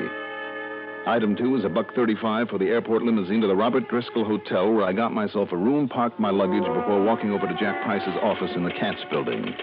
I'll bet you're tickled pink to get away from that cold New England winter weather, That's the truest thing you ever said, Jackson. How are you? Oh, fit to be tied, Johnny, on account of this so-called psychic medium. Oh? Sit down, I'll tell you all. All right. Tell me, don't the police around here kind of frown on such? This one is a phony, isn't he? Sure is. But somebody's got to prove it and put him out of business. Johnny, there are a lot of people who believe in spiritualism. But when a rank charlatan like this comes along... Well, let's face it, Jack, you find them all over. They ought to be locked up, but they're usually too smart. Now, let's have the story. Well, first off, he operates out beyond the city limits. That's why our Corpus Christi police are helpless. Yep. His name is Udi Vishnu. Vishnu? At least that's the name he uses. And you ask me, that Hindu or whatever it is accent he uses has a touch of Brooklyn in it. No? Phony, phony, phony. But they continue to fall for him. Knowledge of the past, present, and future. Mind reading, message from the dead. Phooey. You really don't like him, do you? He's already cost us money. Oh? Unless you can stop him, he'll cost us a lot more. Us and a lot of other people. And that means a lot of heartbreak, too. Don't tell me that he makes a charge for his meetings seances, whatever you want to call them. Too smart. He'd be up against the laws on fortune-telling. No, Johnny, all it takes is contributions. There's no law against that. Just where and how does he operate? A few miles out South Staple Street. You remember the place they call Ranch 66? Wasn't that a gambling joint, among other things? Well, they prefer to call it a roadhouse. Anyhow, on a side road ways beyond Ranch 66 is a little theater that's been empty for years. Mm-hmm. And now, all decked out in fresh paint, with a new facade, it's Udi Vishnu's Temple of the Living Truth. And, Johnny, every single night of the week, that place is packed with the poor suckers who think he's some kind of a new prophet. He must be good. He is. He's great. And, brother, you should see the money they lay on the drum. Plenty, Right. Including proceeds from the insurance policies they've been cashing in. Ah, so that's where it hurts. You bet it does. We've made a big thing over the years of insuring the little guy. The one that some of the big companies don't want to bother with. Policies for only $1,000 or $2,000. Don't you see, Johnny? Those are the people who need that insurance. And you've got to stop him. Well, Jackson, I don't know. You've got to, Johnny, before any more of these people get hurt. Every single night they're out there shelling out their dough to hear his glorified magic act. People from all over this part of the country. Oh? Yeah. Oklahoma, Arkansas, Louisiana, Mississippi, Alabama, wherever he's carefully planted his literature. At least that brings some extra money into this thriving city of Corpus Christi. Wrong. I forgot to tell you. The suckers don't know it, or if they do, they don't care. But he also owns a big old hotel that just happens to be only a block away from his temple. It's always jammed with his followers. This thing's been going on for over a month now, so he's really cleaning up. But mostly, of course, on the contributions. I don't know, Jack. I mean, if he's not committing any actual crime... I think he is. What do you mean? What sort of crime? Murder. Murder? Yeah. He's been getting his people his followers to name him as the beneficiary of their insurance. Not the temple, Johnny, but him. Oh? Yeah, and listen. Go ahead. In the last 2 weeks, for no apparent reason, and remember that. Yep. 2 of our clients, both of them in good health, but neither of them wealthy or anything like that. Yeah, go on. For no apparent reason, they've been murdered. And the murders are unsolved. And you think this Udi Vishnu did it? Now, wait. No, he's too smart. But knowing his influence over his followers and their fanaticism, the way that some of them do anything for him, and I mean anything, Johnny, even murder. Well, what do you think? You want to look into it? Looks like somebody better, doesn't it? Good. Now, just how do you plan to start your investigation of this phony mystic, this Udi Vishnu? Well, it seems to me, Jack, that it might be smart to go on out there to his temple and catch his act. That's what I thought. So here, you better have this. What's this? Admission ticket. You mean you have to have a reserved seat? Sure do. And here you are, a row H, seat number 43. Well, I thought you said there was no charge. Well, there isn't. But you have to have a ticket or you'll never get in. It's funny. And most of them are handed out there at the Temple of the Living Truth Hotel. And just to make it look good, some of the small hotels and motels on the edge of town are given a few ducats, too. I see. Anyhow, if you want to go tonight, here. Okay, Jackson. Thanks.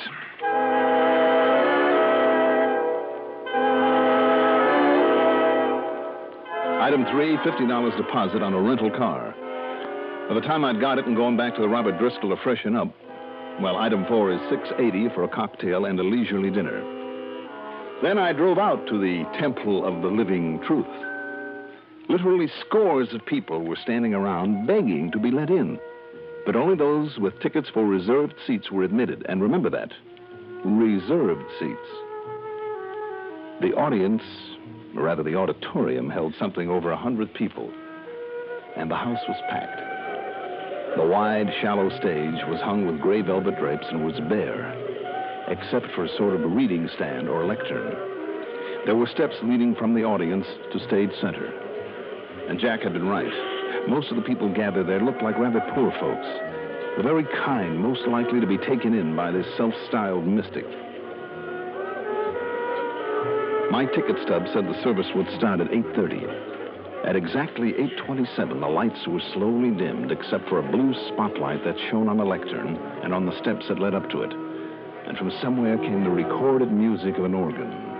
Low, haunting, mysterioso. The crowd grew silent. They all leaned forward expectantly. And then at 8:30 on the nose, from one side of the stage into the spotlight, glided Udi Vishnu.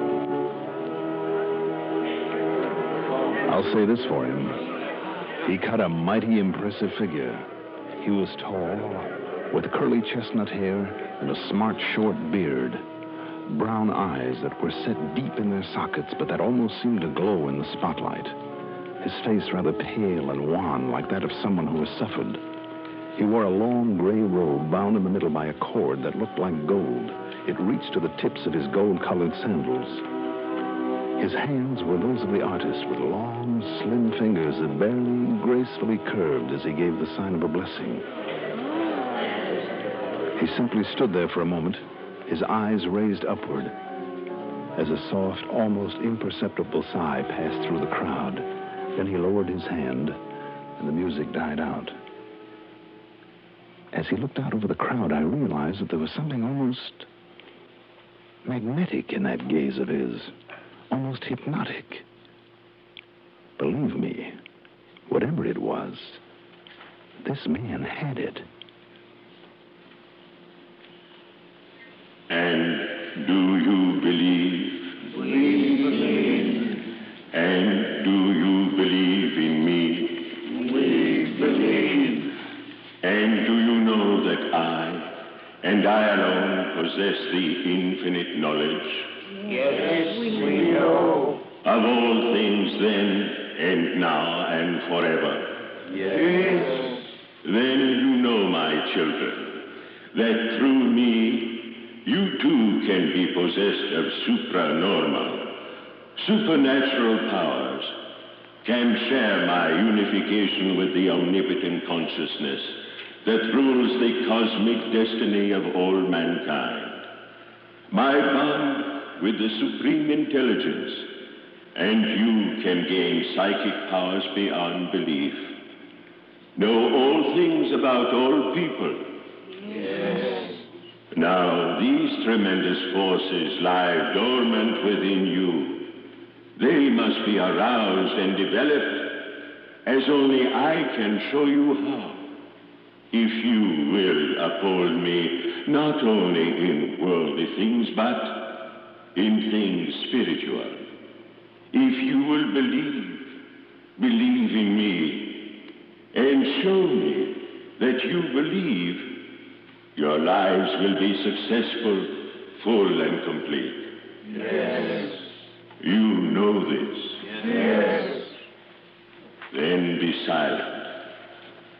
As I close my eyes, as I concentrate on someone here I have never seen before, but who will be the first tonight to be relieved of all worldly cares, who is one of the elect to share with me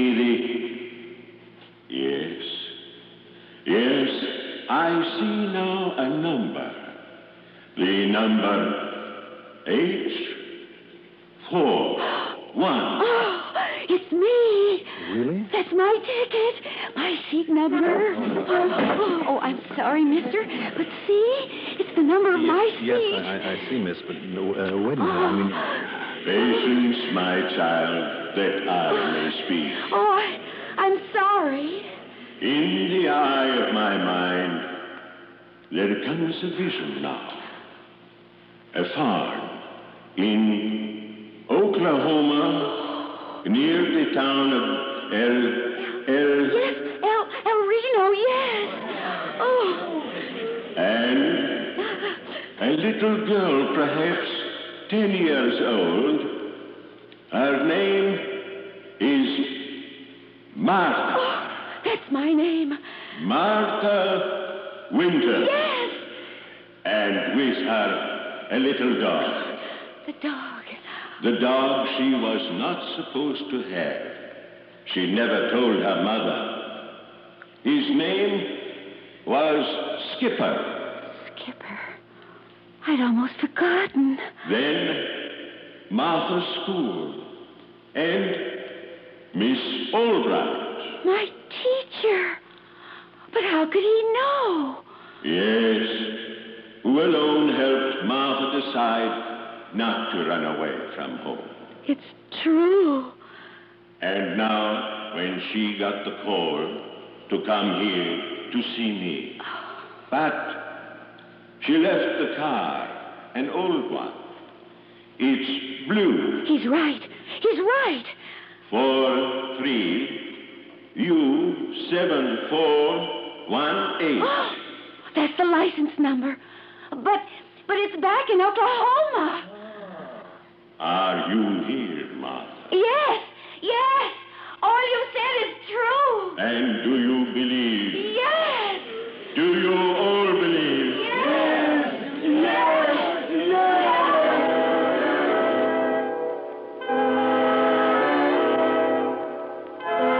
He went on that way for 2 hours, telling people there in the audience all about themselves. Names, places, dates, intimate things about their faraway homes, their childhood friends, events in their lives that they themselves had almost forgotten.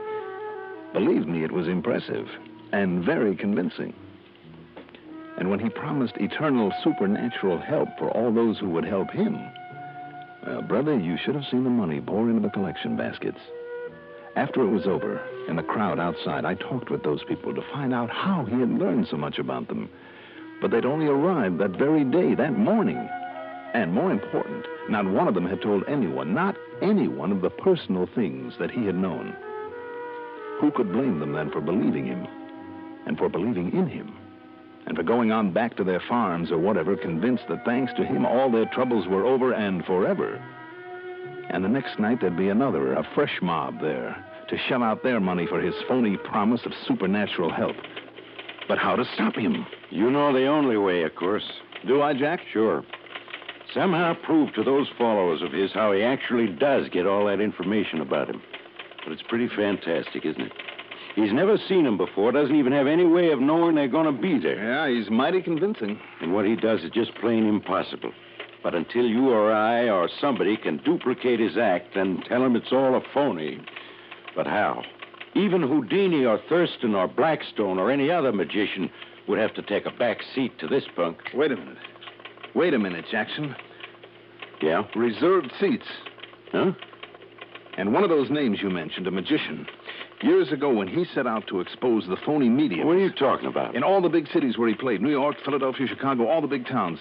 But this one, this Udi Vishnu, plays to the country folks who couldn't have known about that magician's expose. Look, will you please tell me... Jackson, I think I can do it. Yeah?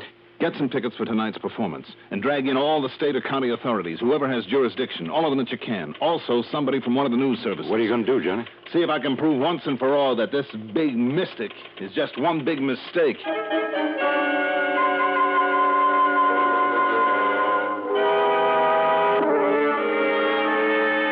The next few hours were about the busiest I ever spent. First of all, through a contact there in Corpus Christi, whose name I had better not mention, I got the answer to the one key question in my mind. Amount of the latest monthly phone bill paid by the Temple of the Living Truth Hotel. Then, on the excuse that I wanted a reservation for the night, I paid a visit to the hotel. Needless to say, all the rooms were taken, but I sneaked a good long look at the register, and sure enough, beside the name of each guest were the two things I needed to know: home address and ticket number for the night's meeting. Only let's call it performance now. Then back in town, I ran up item 4, $121 in telephone calls. I know, a lot of calls, but very necessary ones. Then, I don't know where and how Jackson got the tickets, but he did. And there in the audience with us were 6 or 7 state and county cops, out of uniform and looking fresh off the farm, and 2 reporters from the National News Services. Again, the house was full. Again, the dim lights and organ music. Again, the opening preliminaries. Do you believe? We believe. And do you believe in me? We believe. And do you know that I alone possess the infinite knowledge? Yes, we know. Of things then and now and forever? Yes, yes, yes. then when he had him in the mood. And again, I say it was pretty impressive. Then he began his demonstration. He was every bit as good as he'd been the night before, and by the end of an hour, he had them with him all the way. Finally came the break that I'd been waiting for when he called out one of the numbers on the list that I had compiled. And I see another number in the eye of my mind. Number L13. Hey, that's me. It's my seat number. Then listen, my brother, while I tell you of the wondrous things I know through the psychic powers that have been granted me. Yes. That have made you one of the elect. No, let me tell him. What's this? Hey, Johnny, what's here? Throw him out. Wait. Be silent, my children. And who are you, my brother? I was here last night. Don't you see you've inspired in me the same powers that you have? The same powers? Listen to me. Listen to me. Seat number L13. Have you ever seen me before? No, I haven't. Wait, my children. Of course you haven't, nor have I ever seen you before, but that doesn't keep me from knowing all about you. Please. About the same kind of trickery that this Uri Vishnu has been using on you. Do not listen to him. Number L13. Your name is Martin Mefford. You came from Cotton Valley, Louisiana, car license number CFU 160. You're a plumber's helper, right? Yes. Oh, no. He has the gift. He has the gift. Please do not listen to this man. Mr. Mefford, you walk with a limp because you broke your leg when you were 6 years old when Tommy Parkins shoved you out of a tree. That's true. Do not listen to this Your man. teacher in the first grade, Miss Brewster, she promised you a book if you'd stop chewing your nails. Is that a fact? Yes.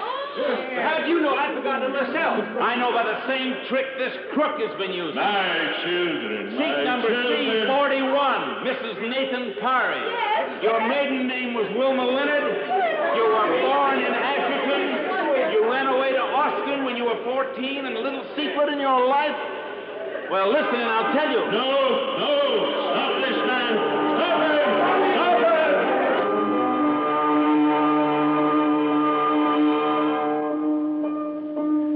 By the time I got through telling some of those people stuff that even Uri Vishnu hadn't found out about them, and some of it was pretty personal, they fairly tore the place apart.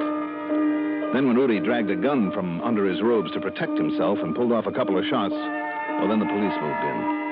As for the radio newspaper story that followed, well, believe me, Uri Vishnu, whose real name turned out to be Bernie Bildrick, won't try that caper again, even if he does get out of a pen. But you still haven't told me how you got all that dope on those people, and in only a matter of hours, Johnny. Same way he did, Jack. And some of it pretty intimate stuff, too, and stuff they couldn't have told you because they'd forgotten about it.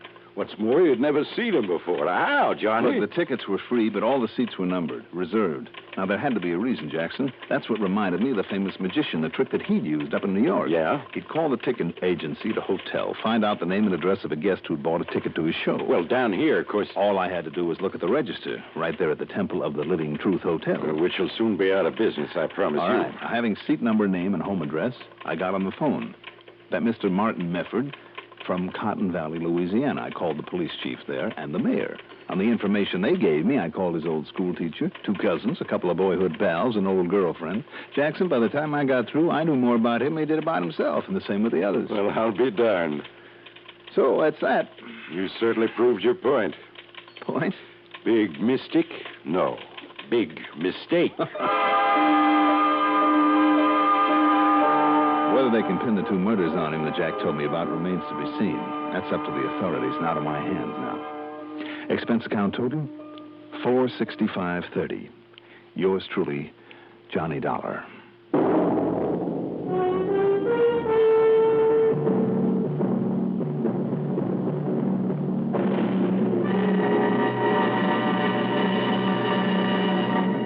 Now, here is our star to tell you about next week's story. Next week, a nice, quiet little town in South Jersey that doesn't stay that way for long.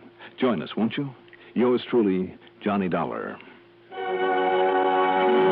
Yours truly, Johnny Dollar, is written by Jack Johnstone, produced and directed by Bruno Zerato, Jr., music supervision by Ethel Huber. Johnny Dollar is played by Mandel Kramer. Featured in our cast were Maurice Tarplin as Jack Price, Dan Arco as Udi Vishnu, Evelyn Juster as the first woman, Bill Lipton as Martin Mefford, Tony Darnay as the second woman. Also heard in our cast were Guy Rep and Sam Raskin. Be sure to join us next week, same time, same station, for another exciting story of yours truly, Johnny Dollar. Art Hanna speaking. The #1 network for news, expanded CBS News on the CBS... Johnny Dollar. Mr. Dollar? Yes? This is Christian Albeck at International Life and Casualty in Boston. Well, Mr. Albeck, I haven't heard from you in 3 or 4 years. No. How are you? Fine. Just fine, Mr. Dollar. But I'm afraid I have a bit of a problem. Well, who hasn't? And I wonder if you could, what was that? Nothing. You were going to say? I wonder if you're free to come up here and see me right away. I don't know why not. As long as you're willing to pay my expense account and commission, and maybe a little extra fee in addition. Well, that remains to be seen. Of course, there is a $250,000 policy involved. Say no more. I'm on my way.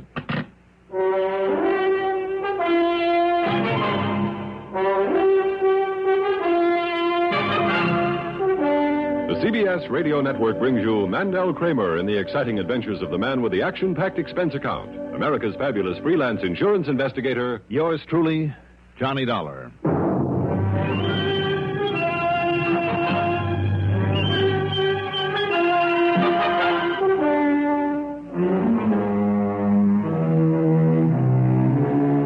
Expense account submitted by Special Investigator Johnny Dollar to the International Life and Casualty Insurance Company, Home Office, Boston, Massachusetts. Following is an account of expenses incurred during my investigation of the 3-for-1 matter.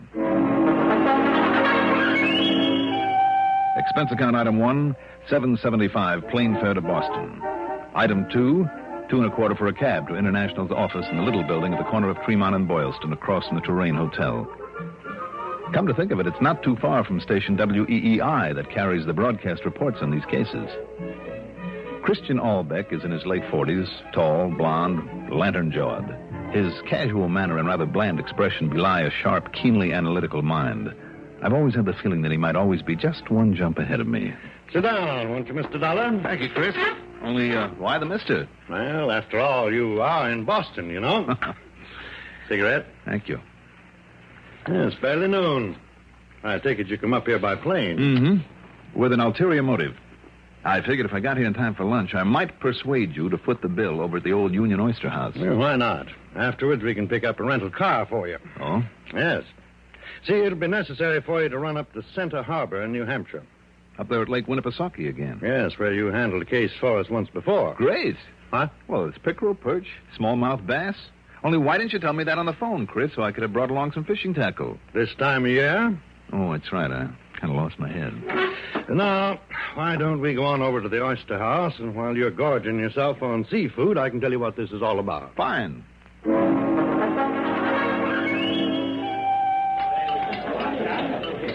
Another dozen on the half shell, Mr. Dollar? Oh, are you kidding? I've had it. Oh, I just hope I can make it up to Lake Winnipesaukee. I come to think of it. To what, Chris? To see if you can find out what's happened to a Mr. John Stewart Kirkman. Kirkman? Yes. He and his wife live on Red Hill Road up there at Center Harbor. He's a man of about 60, retired, worth quite a lot of money. I see. His wife telephoned me just before I called you this morning. She gave me no details, but it seems that Mr. Kirkman left the house sometime after dinner last evening, presumably to see a man on business of some kind or other. And, well, she simply hadn't seen or heard anything of him since. A $250,000 policy, hmm? Yes, with a double indemnity clause. She's checked with this man that he went to see? She doesn't know who it was. Well, what about the police up there? Chief Mike Sharp, isn't it? Yeah. I talked to him this morning, too. He'll give you all the details, and he's happy you're on the case. Well, he thinks a lot of you, Johnny, Mr. Dollar, and he promises complete cooperation. Well, good. Incidentally, now, Yeah? Well? No. Nothing. Well, you see what you think when you get up there. What I think about what, Chris? Forget it. No, wait a minute. You've got an idea maybe about someone who might have helped Mr. Kirkman disappear? I didn't say that. Now, don't start that again. Again? That other case up there, Winnipesaukee. If you'd told me your suspicions right at the beginning, it would have saved me a lot of trouble and your company a lot of expense. Yeah, but if I'd been wrong... But you were absolutely right. Yeah, quite possible that I'm wrong this time. Who do you suspect, Chris, of wanting to get him out of the way? Well, then, who is the beneficiary of this policy that he holds? His wife, Mona. $250,000, Yeah. Or maybe double that. But I'm thinking of, well, 3 people, Dollar, who might, and I use the word might, now mind you. Go on. Who are they? Well, it's Charles B. Hockaway. Who's he? Hockaway, a sort of junior partner for a while in Mr. Kirkman's investment business here in Boston. Before Kirkman retired, went up there to live in Santa Harbor. Mm-hmm. What about him? Hockaway borrowed a lot of money from him on a handshake, no contract. Never paid it back. For the simple reason that he's a completely impractical, incompetent wastrel. How much? Nearly $100,000, I understand. Anyhow, the last time I talked with Mr. Kirkman, he said he was going to take legal action, even if it meant complete ruin for Hockaway. Did he? I don't know. I do know that Hockaway was not only worried, but bitterly resentful. He was? He said he'd really earned the money, which isn't true. That Kirkman didn't need it, and that he'd see him in Hades before paying a cent of it. And a couple of months ago, Hockaway quietly took a little cottage up there in Santa Harbor. You think that in order to avoid paying off his debt, he would go so far as to... No, I didn't say that. Then there's Mildred. Mildred who? Armstrong. She was Kirkman's first wife. When he divorced her, he made what was then a very generous settlement. But later, when he began to get really wealthy and wouldn't add to what he'd given her, well, I just happen to know that she's been threatening him for years. Threatening to kill him? Now, Mr. Dollar, I didn't... All right. You didn't say that. No. But she, too, has recently moved to Santa Harbor. Well, now, Chris... And finally, there's Tony Benson, who's turned up in Wolfsboro on the other side of the lake. And who is he? Well, he's a fairly bright young fella. Basically, just a bum.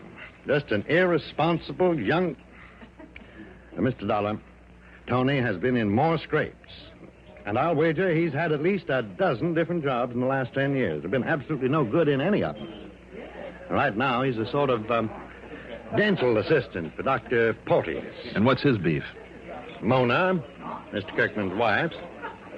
Tony was in love with her once, or with her fortune, really, but Kirkman beat him to it. I thought Kirkman himself had the money. But it was hers that enabled him to build up his business.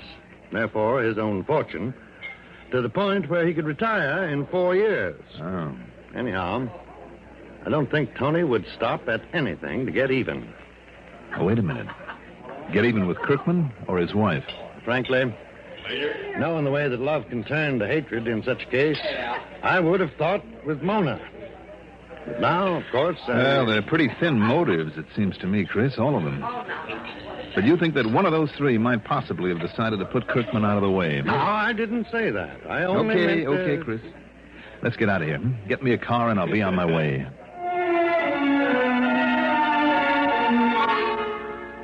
Item 3, $50 deposit on a rental car. By the time I'd covered the 125 miles or so to Center Harbor, it was late afternoon. Police Chief Mike Sharp was out of his little office, so I left a note on the door, went over and checked in at the Garnet Inn. I wondered which of the people that Chris had mentioned I should contact first. If, that is, anything actually had happened to Mr. Kirkman. Yes, come in. Well, howdy, Mr. Dollar. Chief Sharp, nice to see you. I thought maybe it was you who'd moved in here, and I saw that rental car out front. Here I am. About that Mr. John Stewart Kirkman, man you come up here to look for? Yes. Might have saved yourself trouble, Mr. Dollar. Just found him myself. Oh, well, good. Found his body, rather. Mr. Kirkman's dead. Stone dead.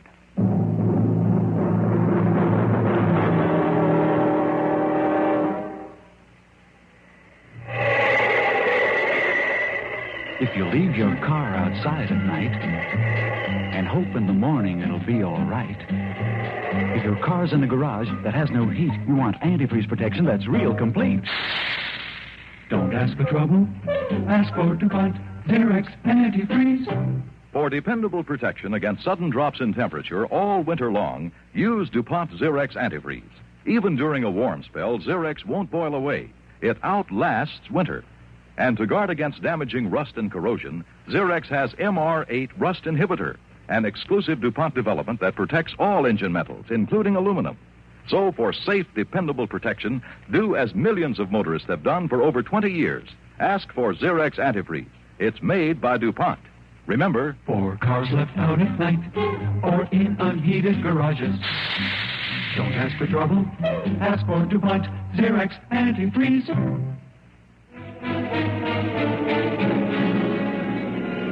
Now, just take it easy, Mr. Dollar, coming to that curve up ahead there. Right, Chief. And that is, unless you want the same thing to happen as happened to Mr. Kirkman. Maybe you better stop along about here. Yes. I see those tire tracks out over the edge of the curve and on through the broken fence there beyond. Yeah, that's what happened to him, all right. Lost control, missed the curve, went on over the edge. Yeah, there. Now, see how it hit the bottom down there? Yeah. 60 or 70 feet. Yeah, come along, Miss Dollar. Watch your step here. Yep. Footing's not so good on this side of the hill. Yeah, I see that. Who is that down there? Old Doc Higby. He's the coroner. I want him just to be sure that body's all right. How do you mean, all right? Well, it looks pretty obvious, like an accident, but you didn't have a chance to look at those tire tracks as careful as I did. Oh, I think I know what you mean about him, Chief. Do you? Yeah, there were no skid marks. They show that he tried to put on the brakes before going over. That's right. Those tracks are so clear, so plain, Mr. Dollar. You wonder if Kirkman wasn't dead before he hit the curve, It's a possibility. Maybe somebody killed him and propped him up behind the wheel, then helped that car over the edge. Yes, sir. So, if Doc Higby has found any sign on him, any sign at all... Well, how about it, Doc? Well, not a mark, Chief Sharp. Not a single mark onto him. Except for the blow to his head that killed him when the car rolled over. You're sure of that, Dr. Higby? Yeah. Eh? I mean, there's no other mark that might possibly have accounted for his death. You're absolutely certain of that, Now, just a minute, young man.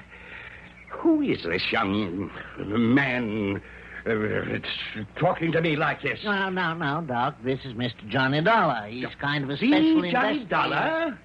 The insurance investigator? Yeah, that's right. Well, now, howdy, Mr. Dollar. I'm mighty pleased to meet you. Well, thank you, Doctor, but, You'll have to pardon his sparking up that way, Mr. Dollar. I guess we folks around here have him spoiled. He's just not used to having someone question his professional opinion. Yes, sir. Oh, that's perfectly all right, and I'm glad to know you, Doctor. Well, but, now, knowing how thorough you always are, Mr. Dollar, you see, I listened to all those reports on your cases over the radio, mostly on WGAN and over to Portland and on WEEI down to Boston. Well, I'm glad to hear that, sir.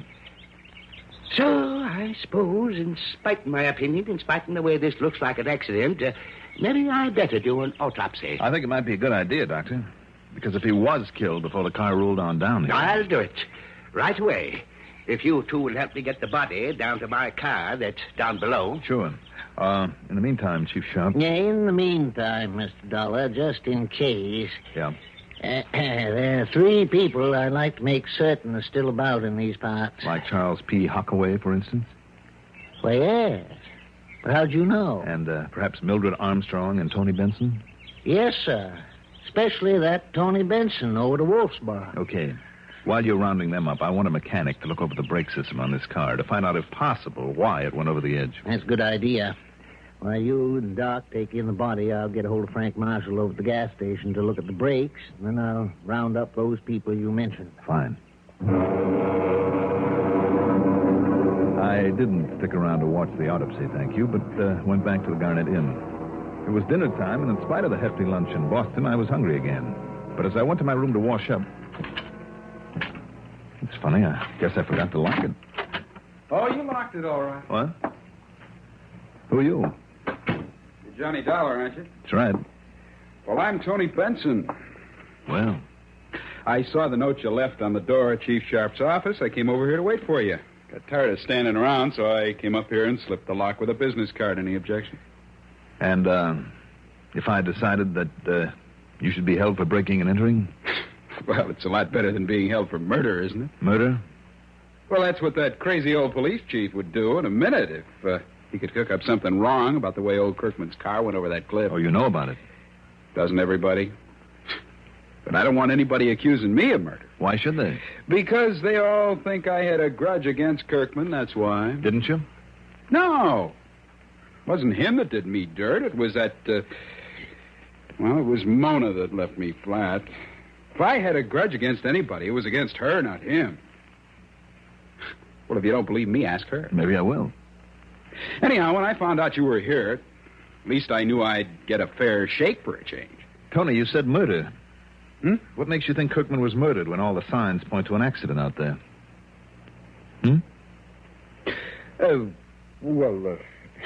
Now, listen, all I said was that old Chief Sharp would try and, cook up something or something just because he doesn't like me. Maybe he has good reason. Yeah? Wait a minute. Johnny Dollar. My name is Mildred Armstrong, Mr. Dollar. Yes. I must see you right away. Oh, what about? You know very well what about. About John Kirkman. And I'm not the one who murdered. Had him murdered. What makes you think he's been murdered, Miss Armstrong? Well, he's dead, isn't he? Yes, he's dead, all right, but it looked like an accident. I didn't know. Then there won't be any silly suspicion of me. Well, should there be? I beg your pardon? Are you here in Center Harbor? Yes. Why? Well, then I think you'd better come on over here and see me. Now, just a minute. Or would you rather I had Chief Sharp bring you over? Very well, Mr. Dollar. I'll be over to see you. All right, now, Tony. So, maybe now you got a better suspect, huh? What do you mean by that? Well, if old Kirkman was murdered, what you said to that Armstrong dame. Now, look, if you want my opinion... No, thank you. Oh, now what? Mr. Johnny Dollar? That's right. Well, I'm glad to see you here. My name is... Hi. Tony. Charlie boy, come on in. Join the party. Mr. Hockaway, is it? Oh, yes. At this point, I guess I can only say I've been expecting you. I'm afraid I don't understand. Well, you came to tell me perhaps that... That I didn't murder John Kirkman. Yes, that word seems to be getting pretty common around here. What's that? How do you know he's been murdered? Oh, I see. A little slip of the tongue, and you've immediately become suspicious. Well, don't, old man, because there's no reason to. What I meant was... you know. No, what did you mean, Mr. Hockaway? Well, just that if there should turn out to be anything suspicious about the... Well, let's face it, Dollar. Kirkman and I were not on very good terms. Yes, so I understand. Careful, Charlie. You're sticking your neck out. But if there should be any question of murder, old man, needless to say, I didn't do it. That's right. I'm glad you understand. Sit down, Hockaway. Oh, surely, Mr. Dollar. Chief? Yeah, this is Miss Armstrong, Mr. Dollar. Met her on the way over after I checked with Frank Marshall about the car. Oh, won't you go on in, Miss Armstrong? Well, Miss Armstrong. As to where the other two are that Yeah. Where'd you find them, Mr. Dollar? Well, let's say they found me, Chief. Have you checked with Dr. Higbee? Yeah, let's shut this door a little. Sure. Well? Looks like we were wrong. Doc says it was the accident killed Mr. Kirkman, no doubt about it. So all this roundup of suspects... Chief, what did Frank Marshall say about the brakes on the car? He went over it with a fine-tooth comb, Mr. Dollar. Nothing tampered with, no loose connections, nothing wrong at all. I see. Well, only one thing. There was no fluid in the brake lines. What? You know, that copper tubing that carries the fluid. Oh? But only because of a tiny little leak, a little hole so small that even his smallest drill wouldn't fit in it. That car's pretty new. Yeah. So it must have been just a defective piece of that tubing let fluid leak out. Wait a minute. Hold everything. Huh? Chief. Yeah? Look, go on in there and keep an eye on the suspect while I go over and take a look at that car, will you? Yeah, but I thought that you... Suspect? That's right. But who? Which one? Judging by the way they all descended on me as though to make sure I wouldn't suspect them, it could be any one of them. But you just sit tight right here and we'll see. Night,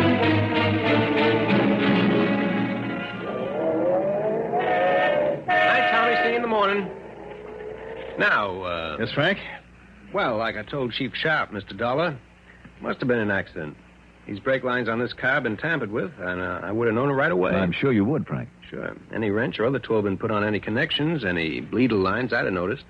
Kind of would have disturbed the mud from that last rain we had. Would have left a mark. Mm-hmm. With no sore marks, anything like that, anywhere on that copper tubing.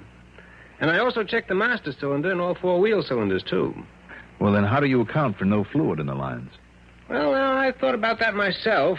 Count if I'd checked the fluid level last time I did a lube jar on this car, last week. The chief said that there is a small hole in one of the lines. Yes, sir. It's a defect in the tubing. Leastwise, it's much too small for any drill point. Is it? Oh, yes, sir. And I know because I got drill points in my kit all the way down to 128th of an inch. And the hole's a lot smaller than that. Is it all right if I get under and take a look? Oh, sure. Go ahead. Here, you can use this crawler here. Just lay down, roll under. Good. You have a flashlight? Yeah, sure. Yeah, right here. Is there any kind of a magnifying glass around here? Yeah, sure. You can use this little pocket magnifier if you want. Okay, fine. The hole in that copper tubing that carries the brake fluid was tiny. But under the magnifying glass, it was all too obvious that someone had drilled it there. And remember this. Where an ordinary metal drill leaves a burr, a bit of metal shaving on the edge of a hole that it's cut. Here, there was none. See it under there? Too small for any kind of drill. Much too small. Any kind? Sorry, Frank. That's where you're wrong.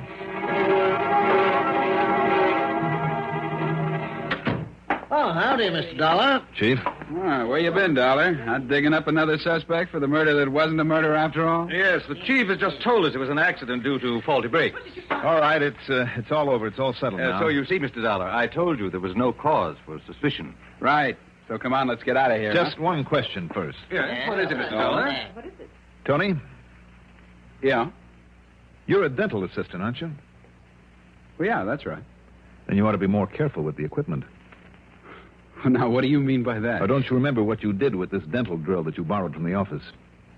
Well, this tiny drill that you used to drill a hole in that brake line. No. You don't remember where you put this drill without bothering to clean it? Without bothering to clean off the chips of copper on it after you used it on the brake line? Well, Tony? You're pretty smart, you know. No. Just smart enough.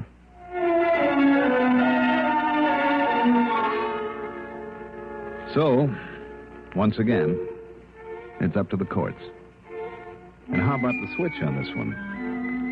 I mean, the logical suspect being the logical suspect for once. Expense account total, including board and room, mileage on the rental car, and the trip back to Hartford, plus incidentals, of course, $81.50. Yours truly, Johnny Dollar.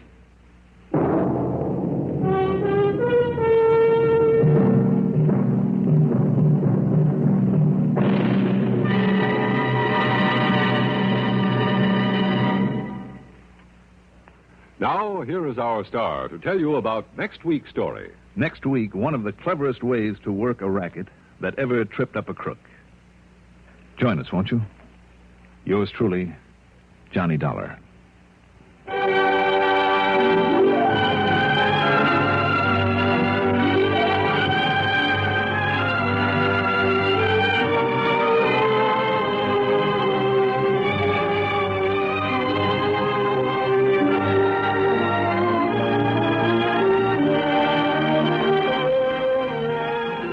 Yours truly, Johnny Dollar, is written by Jack Johnstone.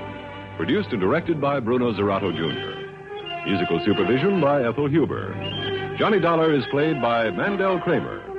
Also featured in our cast were Leora Thatcher as Mildred, William Mason as Tony, Robert Donnelly as Chris, Robert Dryden as the police chief, Reynold Osborne as Charles, Arthur Cole as the doctor, and Bill Lipton as Frank. Be sure to join us next week, same time, same station, for another exciting story of yours truly, Johnny Dollar. This is Art Hanna speaking. Durward Kirby's favorite program, The Gary Moore Show, on the CBS Radio Network. At roll 59 on your Tri-Cities dial, this is WROW Music in Albany, New York. Young man, are you gambling with your future? Going round and round in circles, waiting for a break? Well, has Lady Luck smiled on you lately?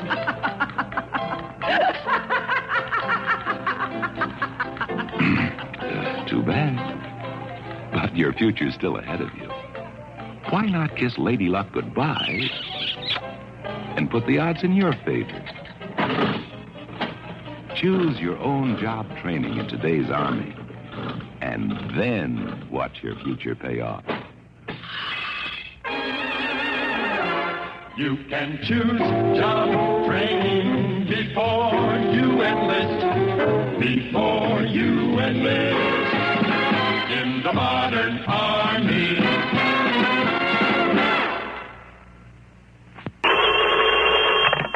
Johnny Dollar. Pat Fuller, Johnny, at Universal Adjustment Bureau. Well, hi, Pat. Pat Fuller, did you say? That's right. Well, how come? What? Well, Pat McCracken's always been my contact over there at your place, 5 or 6 years now. Haven't you heard? Pat's retired. Retired? Yeah. At his age? Well, he's only about, let me see, 50 on the nose. Been here since he was 25. So now he's off and gone with a real nice pension from the company. Son of a gun. Well, I always did know I was in the wrong end of this business. You want a job as a company man? Come on over. Who knows? Maybe you can live long enough to earn a nice soft pension, too. If that is, you'll do the same thing he did that I'm doing. What do you mean? Well, you know, instead of keeping your own hours, traveling around all over the country all the time, new places, new faces, lots of excitement, well, you'd have to be tied down to a desk 9 to 5, day after day, month after month, year after year. Yeah. But think of the advantages. You'd have Christmas off and New Year's and the 4th of July. Well, now, let's, And all sorts of free life and health insurance and other benefits. A couple of weeks off with pay every let's forget year. it, Pat. I think I'll stay freelance and free. Whatever you say, Johnny. Anyhow, with McCracken gone, I've taken over. Well, what's on your mind? And I hope it's something that'll get me really away for a change. Don't ask for it. Before this thing's over, you may find yourself having to cover the whole country, from stem to stern. Oh, it sounds intriguing. What is this thing? One of the oldest and simplest rackets that ever hit the insurance business. But one of the hardest to catch up with. Tell me all. Why don't you come on over here? I will. All right, I'm on my way.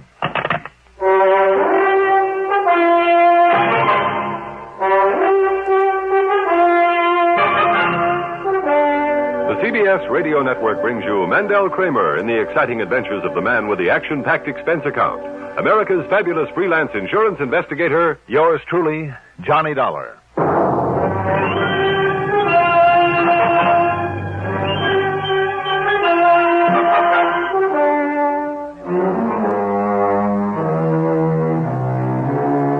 Expense account submitted by Special Investigator Johnny Dollar to the Universal Adjustment Bureau, Home Office, Hartford, Connecticut.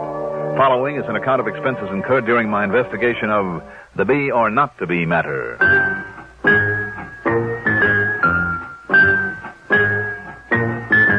Expense account item 1, $1.20 for a cab to Universal Adjustment Bureau down on the square. Pat Fuller was about 40, I'd say, and in spite of his easy, casual manner, it was obvious he didn't miss a trick. Very much like his predecessor, Pat McCracken. Wow, glad to see you, Johnny. How are you, Pat? Fine. Sit down. Let me tell you all about it. Okay. Cigarette? Thanks. Now, as you know, Johnny, here at Universal Adjustment, we handle claims for a list of insurance companies as long as you're on. I know. And all over the country, every state in the union. Uh-huh. But only the sizable claims. The little ones for a few hundred, a few $1,000s, well, it's cheaper for the companies to handle them, to pay them off themselves. Sure. However, they're all required to inform us about them, even if they involve only pennies. I see. But unless there's something unusual about those small settlement reports, they're simply glanced at and then filed away. Well, now I take it you've run across something unusual. I sure have. You see them here? 13 reports and claims paid out by 13 different companies. The smallest for $250. The largest, thanks to an impulsive darn fool hotel manager, is for over $4,000. You said for one of the oldest rackets in the business. False injury. Ah. Like the one I busted out on the coast a while back, where some old wino was carefully run down, his leg broken, then the insurance split with him. Something like that. These reported injuries were all the results of falls. Sounds like the hotel or department store caper, then. It is. Hotel. Yeah. Couple goes to a nice hotel, registers just for one night. The man carefully explains to the clerk that they have important business in some other town the following day. Sure. Just before checkup time, they casually walk across the lobby. Mm-hmm. And she suddenly trips on the edge of a rug or slips on the polished floor, lets out a yell of I pain. know the rest. He yells for the manager, hauls her up to the room. By the time the manager gets there, she's putting on the agony act, and they threaten to sue the pants off the hotel and raise a big stink. Right. They usually demand around $100,000. Threaten to call in some local lawyer they just happen to know. Yes. And the manager, all excited and hoping to avoid a lot of adverse publicity, as well as a lawsuit, has them sign a release. Pays them something in cash, whatever they can talk them into, and they're on their merry way. Pat, why don't these hotel managers ever learn to hold on to people like that and make them undergo a medical examination? Oh, this pair's clever, Johnny. In more ways than one. How do you mean? Well, the woman usually slips on a spot of oil or grease. Who's to prove that they put it there themselves? After all, nobody's watching them every second, simply because nobody knows who they are and what they're up to. Yeah, I see what you mean. But Pat... Also, Johnny, in every one of these cases, some doctor's been called in, made a quick examination, and confirmed the fact that there was an injury. And insisted that they stay around for a while? No. Like I said, they've already established the fact that they have to be in some other city on business. Thousands of dollars at stake. That if they're made to stick around, then they'll really sue. Yeah. 13 in a row, you say? All over the country, and all within less than 4 months. Doggone it, Pat. If there really is an injury in each case, at least enough to fool a doctor. I know. That's puzzled me, too. Well, it doesn't sound like the same couple, then, does it? But it is. I'm sure of it now. Why? Well, Johnny, you know as well as I do that most crooks develop a sort of pattern, whether they themselves realize it or not. Well, you know that some of them set a pattern deliberately, leave a regular trademark just to show off. Right. Or just to make the cops look silly. Exactly. Now, they haven't used the same names each time. Oh, no, of course not. But what they have done... Now, what about their descriptions? Is it covered in these reports? Oh, yes. But they don't mean very much, because one time she's a blonde, the next time a brunette, and then a redhead, And the same thing goes for him. Thick glasses one time, a mustache another, clean-shaven the next, and so on. Yeah. But, look, here. I have a picture of them. Oh? How'd you get this? Photographer in a hotel lobby in Chicago, taking pictures of a model, showing off some clothes. They happen to be in the background. You see? There they are. Yeah. Oh, fine. This will be of help. Even if they fool around with a disguise or two. But now to get back to this pattern that you mentioned. Really the show-off element, as you call it. Yeah?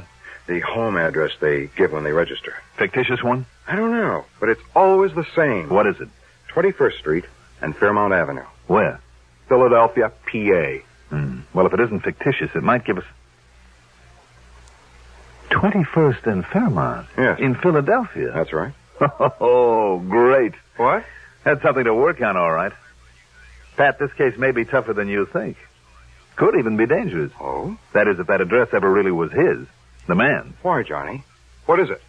A not too exclusive little place known as Eastern Penitentiary.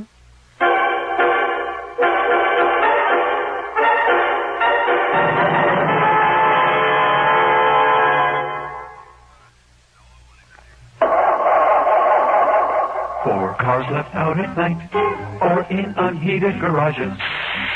Don't ask for trouble. Ask for DuPont Xerox Antifreeze. Wintertime is trouble time for many of us who leave our cars out at night or in unheated garages. So don't ask for trouble. Ask for DuPont Xerox Antifreeze. Xerox outlasts winter. It protects your car against sudden drops in temperature all winter long. It won't boil away even during a warm spell. And Xerox has an exclusive rust inhibitor, MR8, that protects all engine metals, including aluminum, against rust and corrosion. So, for safe, dependable protection, do as millions of motorists have done for over 20 years. Ask for Xerox Antifreeze. It's made by DuPont. Remember, for cars left out at night or in unheated garages. Don't ask for trouble. Ask for DuPont Xerox Antifreeze.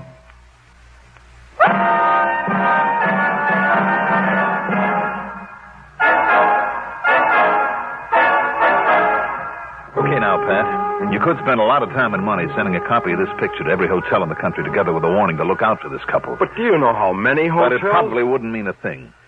Because of the way they change their appearance somewhat each time. Mm-hmm. And because they're pros and they're smart. They'd get wind of the fact that they're being looked for and duck under cover. Maybe even try some other caper until the heat died down.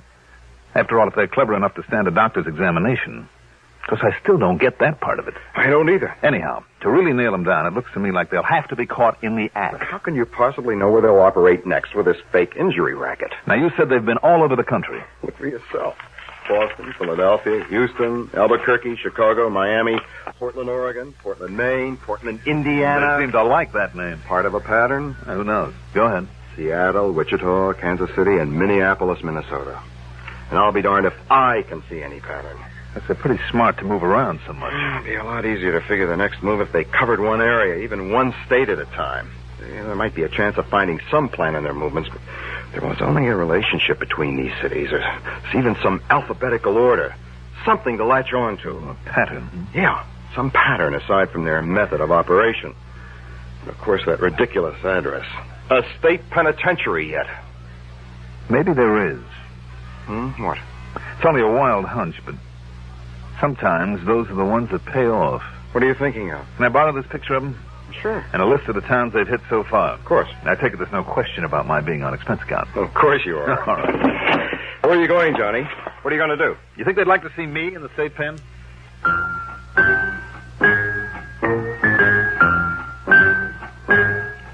Expense account item 2. $24.10 for a cab to Bradley Field, a plane to the city of brotherly love, and then a cab to 21st Street and Fairmount Avenue, Eastern Penitentiary. One of the assistant wardens was all cooperation, and after studying his records for a few minutes, he came up with some highly valuable information. Yes, Mr. Dollar, it's Harry Bain, all right. There's no question of it. Harry Bain? He finished out his term for burglary only a little over a year ago. Burglary? Yeah, and I must confess, I'm not at all surprised that he's operating again. Also, I'm not surprised that he's changed his type of operation. Why do you say that, Warden? He's a very clever criminal. If for no other reason than that he was able to escape conviction for so long. He had an arrest record a mile long, you know. No, I didn't know. Yes, all over the country. Chicago to Houston to Seattle to Miami, all over. I see. But they could never convict him. Because always, before he'd pull a job, he'd enlist the services of some local mouthpiece. Go on. Yeah, he'd have an alibi rigged before he made a move. It was only by actually catching him in the act, with the goods in his possession, that they were able to nail him down here in Pennsylvania. In other words, what you're saying to me is that I'd better catch him and that female partner, catch him in the act. Yes. But are you sure that he and his partner have pulled all these fake injury jobs? You're thinking of a doctor's opinion each time that there really was some injury to the woman. A really sprained ankle or a busted knee or whatever. Yeah, of course. After all, recovery from something like that some 13 times in only 4 months. I know. It bugs me, too. Unless you can definitely prove there's no actual injury after one of her falls, and regardless of a doctor's opinion, mind you. In other words, Mr. Dollar... In other words, Warden, the first thing I have to do is find out where they're going to pull their little stunt next and be there when they do. Yes. All right, then. Maybe that's where you can help me. How? You have a list of all the cities where this Harry Bain operated before you got him? Yeah, right here. Boston, Houston, Portland... No, wait, just 1 minute now. Just let me check your list against this list of mine. All right, now, go ahead. Okay. Boston, Houston, Portland, Oregon. Check. Portland, Maine. Right. Portland, Indiana. Right. Miami. Wait a minute. Huh? Yeah, all right, go ahead. New Orleans. Oh? Chicago, Seattle, Wichita, Minneapolis, Albuquerque, Little Rock, Duluth, Kansas City, and here in Philadelphia. Good. Then there is a pattern. A what, Mr. Dollar? You gave me the same 13 cities that I have on my list. All of them places where he already had a contact with a crooked lawyer from his burglary days. Oh. Also, you gave me 3 new ones. New Orleans, Little Rock, and Duluth. Towns that he hasn't hit yet with this new racket. But I'm betting that he will hit them. New Orleans, Little Rock, and Duluth. Right. And if I can be there when he tries it. Oh, excuse me. Yes? Is Mr. Johnny Dollar there, Warden? Yes, he is. Just a minute. It's for you, Mr. Dollar. Oh, thanks. Johnny Dollar. Pat Fuller, Johnny. They've done it again. Where? Little Rock, Arkansas. Good. Good. Sure is, Pat. I'm on my way. What? Where to? Well, take your choice. New Orleans or Duluth, Minnesota. What?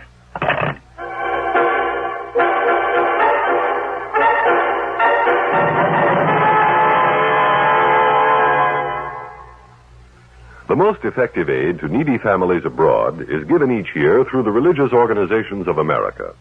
They are so efficient that a single dollar will send more than 300 pounds of food to feed hungry mouths in lands overseas.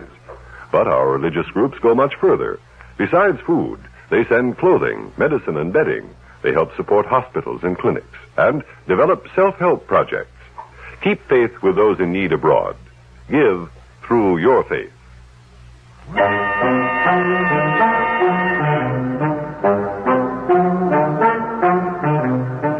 Item 3, $2.25 for a cab to the Bellevue Stratford. And there I ran up item 4, $181.40 in phone calls to the manager of every sizable hotel in both Duluth and New Orleans. I'd got a list from one of the big hotel associations that was only too glad to help. Item 5, $61 even for all the books, magazines, and papers I could read and for plenty of room service. I didn't even go out for meals. After 3 days of it, I just about had my fill of doing nothing but reading, eating, and sleeping, but then... Johnny Dollar. This is Monsieur Jacques Devereaux at the Hotel de Philippe in New Orleans, Monsieur Dollar. Yes. I promised to call you if anyone from up there in Pennsylvania happened to register here in our splendid hotel. Yes. We now have with us a couple by the name of Chatsworth, Monsieur and Madame Henry Chatsworth. Oh, so it's Chatsworth now. But they're such lovely people. From here in Philadelphia. Yes, but they're such lovely people. And they gave 21st and Fairmont as their address here? Yes, they did. But they're such lovely people, Monsieur Dollar. Now, listen. I just refuse to believe they're those horrid rascals that you telephoned Now, about. you just hang on to them. I'll grab the first plane I can. Hang on to them? What? But they're only staying overnight. I know. Monsieur Chatsworth has to go north on business tomorrow. That's what he thinks. Item 6, $4 for a cab. Item 7, $81.45 plane fare. But the only flight I could get didn't leave until the wee small hours of the morning, so it wasn't until after breakfast that we finally pulled into New Orleans. Item 8, another $4 for a cab to the Hotel de Philippe. And there, the prissy little manager suddenly became a real problem. And I tell you, Monsieur Dollar, that I simply refuse to believe that nice Monsieur and Madame Chatsworth are those horrible looking men. Why, they're lovely people. Mr. Devereaux, What's more, you're only a private investigator. You have no real I know that only too well, Mr. And for that reason alone, sir, I must refuse you admittance to their... Would you please listen? If you wish to call in the police, have them station their men about heaven. A bunch of police swarming all over this place? Harry Bain, who calls himself Chatsworth, would smell them a mile away. He and the Dame Whit would simply take a powder. At least that would save my hotel from any embarrassing situation, which is all I care about. Sure, and it would let them scot-free again. And I simply refuse to believe that such lovely people... You said that. And I meant it too, sir. Now, if that's all, Monsieur Dollar... Oh. All right, Mr. Devereaux. You almost make me wish they would knock you over. I have told you. You simply refuse to believe. Yes. Now, must I order you off the premises? You mind if I stop at your bar long enough for a drink? I think I need one. Not at all. But I shall be watching you. Oh, I'm sure you shall. Oh, good morning, Mr. Chatsworth, Madame Chatsworth. What? You're up early this morning. I ducked behind a pillar and listened. Oh, yes, monsieur. We plan to have breakfast I could in your catch only lovely little snatches coffee of their shop. conversation. Glad you can't and I stay just with us prayed longer. that You're Devereaux such wouldn't tip them off. Well, we'd like to stay, Mr. Devereaux, but we've got to leave for New York. Big business deal up there, and if me and the missus aren't there right on time to sign some papers, it could cost us a fortune. I mean, really big money. Yes, so we're all packed, and we'll be leaving right after breakfast. Oh, I'm so sorry. But of course I understand. Sure, I knew you would. Well, come along, dear. Yes, Henry. Oh, my, am I hungry. Now, Monsieur Dollar. Monsieur Dollar. While the manager looked for me in the bar, I ducked across to the other side of the lobby, grabbed the bellboy, and shoved a 5-spot into his hot little hand. But for what, sir? Mr. and Mrs. Chatsworth, the number of their suite. Well, it's 214, but may I ask, Good. sir, why... Now, where can you and I have a little talk, all alone?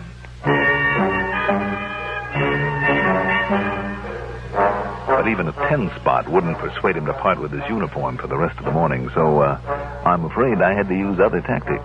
so I made sure he was comfortable in the linen closet where I tied him up, gagged, and left him.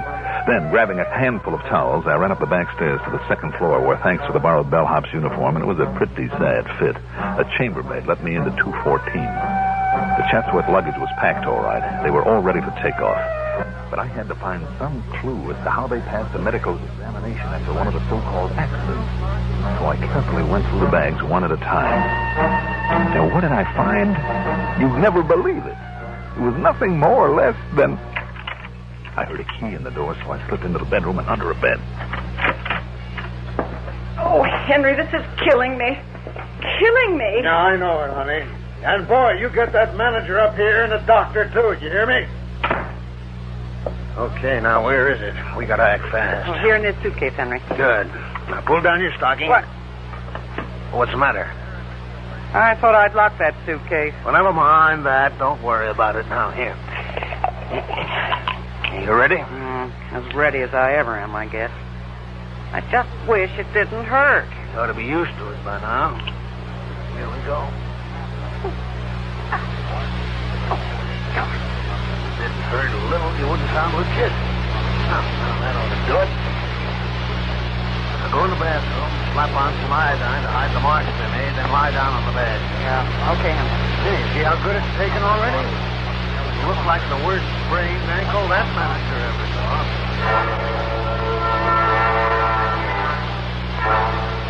Clever. It was sheer genius. And when the manager brought a doctor, then they put on a mask and should have won an Oscar. Just one look by that doctor, and he was completely sober. So when he suggested to Bain, Alias Chatsworth, that she'd stay around for a hospital care. Why, you old fool, didn't you hear what I said? If she isn't in New York with me by tonight on that business deal, it could cost us $1 million. So if you make her stay here, I'll sue you, too. The way I'm going to sue this hotel for that slippery floor down there in the lobby. Please, Mr. Chatsworth, not so loud. You know what's good for you, Sawbones? You'll give her something to ease the pain so we can catch our plane. Then you'll get out of here. Please, Doctor, you better. And as for you, Mr. Devereux... Yes, sir. Well, I've heard plenty about cases like this, about you hotel guys being so careless with slippery floors. And I'm going to sue you for $50,000. Please, Mr. Chatsworth. Okay, you've been nice to us, so I'll make it 10 or 15,000. Oh, no. You know a lawyer by the name of Frankie Tabello? That crook. One of his. All I care is he gets me 10 grand for this. Mr. Chatsworth. Yeah? Perhaps the injury isn't as bad as it looks.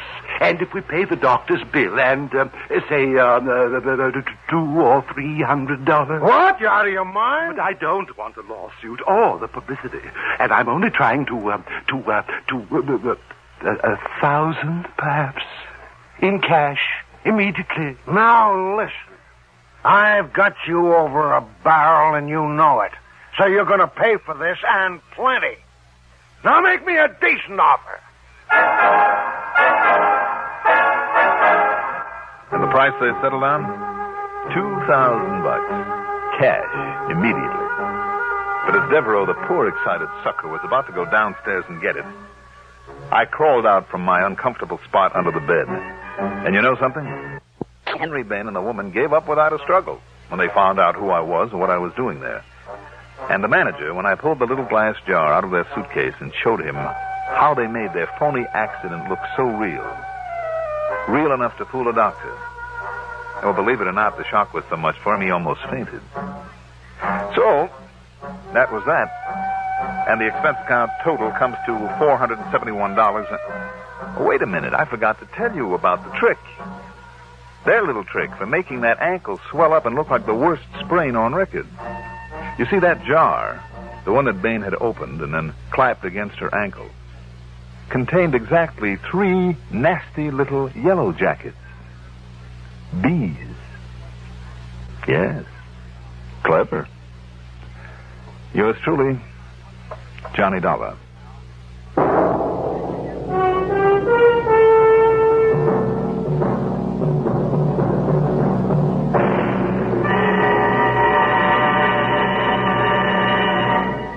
Now, here is our star to tell you about next week's story. Next week, one of the nicest killers I've ever met.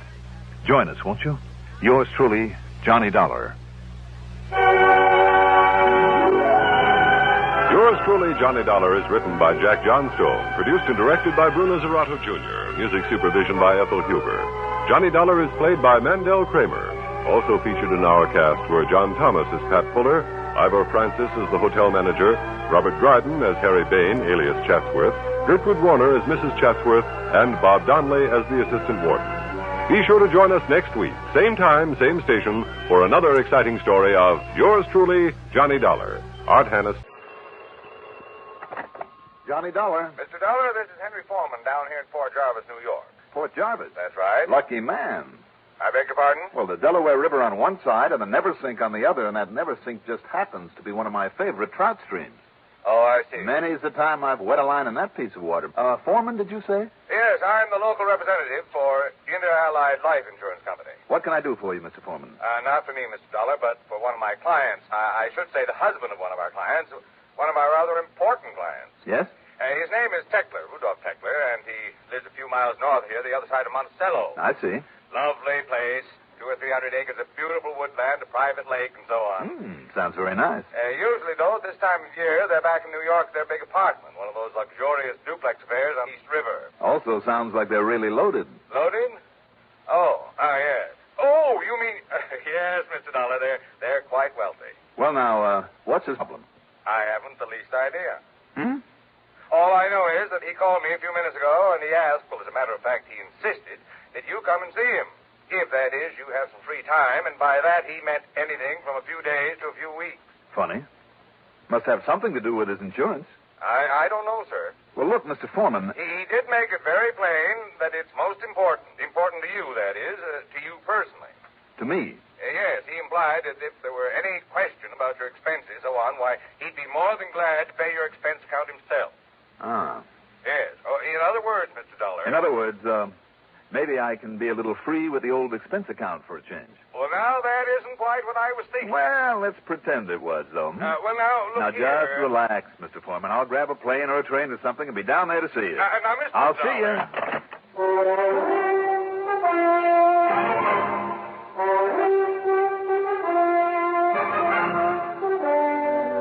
The CBS Radio Network brings you Mandel Kramer in the exciting adventures of the man with the action-packed expense account.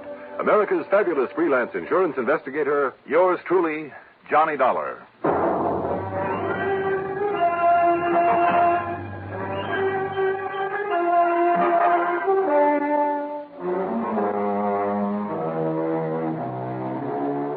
Expense account submitted by Special Investigator Johnny Dollar to the Inter-Allied Life Insurance Company office in Port Jarvis, New York. Following is an account of expenses incurred during my investigation of the Monticello mystery matter.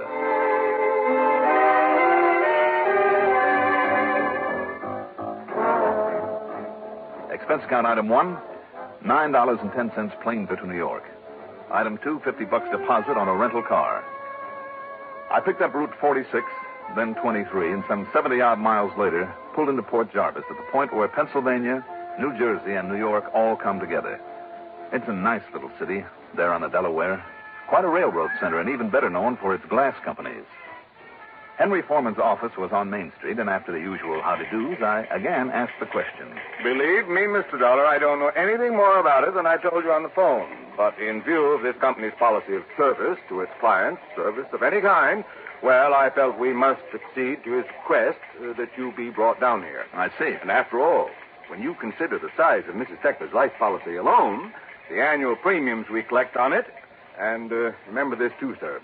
She was a client of the company's long before she married Teckler. She's the widow of the late Horace Rathbun Mellinger. Well, you know. The big steel and oil fortune. Yeah. Well, it's no wonder, then, the Tecklers are loaded. Precisely. Well, just give me their address, and I'll see what I can do about inaugurating a Share the Wealth program.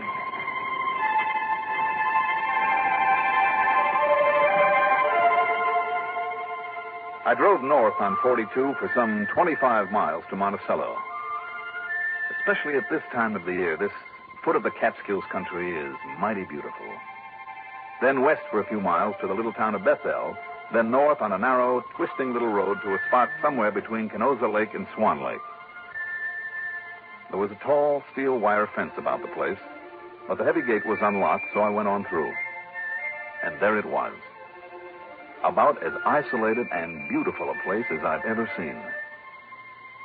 It might as well have been 100 miles away from the dozens of resorts and vacation spots that dot that area. The main building, the lodge, I guess you'd call it, was a kind of a large, two-story log cabin affair with a high peaked roof that would shed the winter snow. It was surrounded on three sides by tremendous trees, and they framed the lodge perfectly. It was a picture spot of the sort you see in a movie. And on the fourth side, out in front of the lodge and not more than 100 yards away, one look at that blue, placid lake. And there must have been at least 20 acres of it. Made me wish that I'd brought along every bit of fishing tackle I'd ever owned. As I stood there by the side of my car, taking it all in, a pair of lunker smallmouth bass jumped clear of the water, scattering it like the proverbial pearls in the sunshine. So you like it, huh? Like it? Oh, brother, what a fisherman's heaven this is. Yes, it really is. And you must be Johnny Dollar, and I'm Rudy Tekla. And how are you? Spellbound, if you want the truth. I didn't think a place like this ever really existed.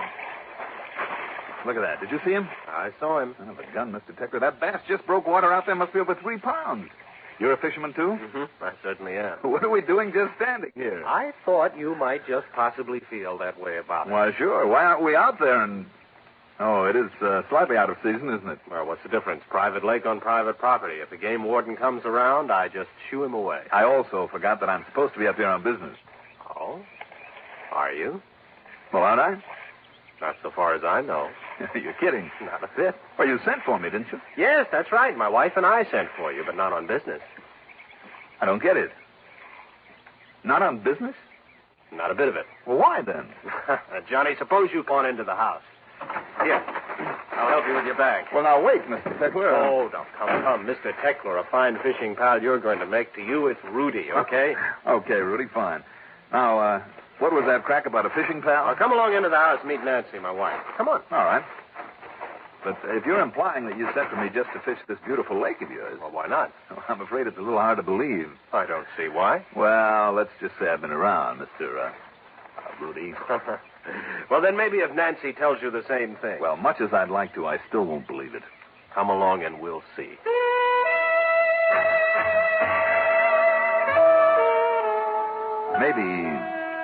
Maybe because of long years in this job of mine, I'm overly suspicious. But it all seemed just a little too good to be true. Now, I ask you, what would you think if a couple of complete strangers casually handed you the sort of chance and situation you've only dared dream about all your life? Yes, and when I met Mrs. Tekla there in the lodge, that silly little bell in the back of my head that saved my job and even my life on occasion, that warning, if you like, suddenly began to ring out loud and clear.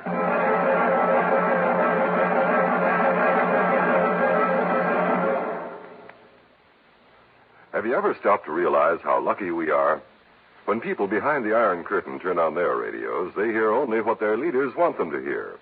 In this country, you can flick a switch day or night and get a true, complete report of what's happening everywhere.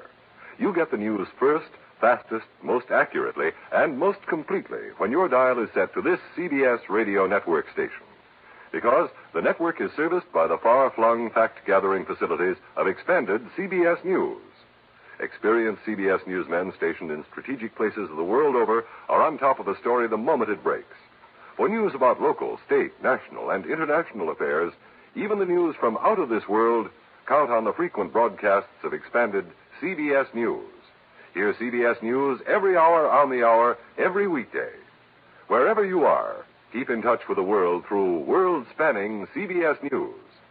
In this land where the news is free and reliable, let CBS News satisfy your need to know.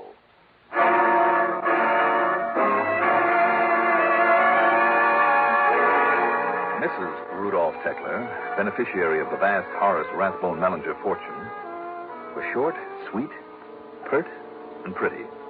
About 5 feet 2 or 3 with a trim, almost wiry figure. She had a pale, flawless complexion, sparkling dark blue eyes that contrasted with her light-colored hair, and she gave the impression of being very active, very alert, in spite of the fact that she must have been almost 60 years of age. Then you do like our little country place, Mr. Dollar. Like it? I love it, Mrs. Tekla. Oh, I knew you would. We do, too, don't we, darling? Well, you know the answer to that as well as I do, Nan. And, Johnny, you must call me Nancy, even if only to flatter me and make me feel young again. Well, you are young, Nancy. Well, thank you. In spite of the fact I had to ask for it. Not at all. You see, Johnny, this was Horace's. He was my first husband. Horace's hunting lodge.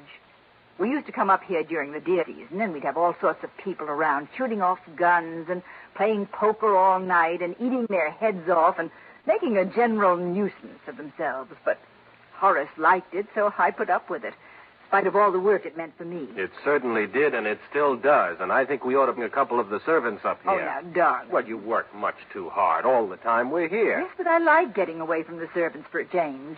And all their problems. Well, I know, Nan. And it's no hardship for me. Does me good, keeps me healthy. Well, just the same, Nancy, next year when we come up here... Next year? Well, we'll see. But if I'm feeling as well as I do now... Well, anyway, Johnny... Yes? After Horace died, well, Rudy's never liked hunting, have you, dear? Well, Johnny, I'm no sissy, but I just don't like killing, that's all. I mean, poor, dumb animals. Fishing, though? That's something else again. I'm with you. So, after Rudy and I got married, that was in 1958, well, that's when he put in the lake. Stocked it with nice big bass and some pickerel and sunfish and bluegills and things. Oh, you have me fairly drooling, you know that. Well, I'm glad, because that's the reason I thought of having you up here. And when I suggested it to Rudy... Now, honey. Well, at first he thought I was silly. But then when he had a chance to think it over, he was just as enthusiastic about having you here as I was.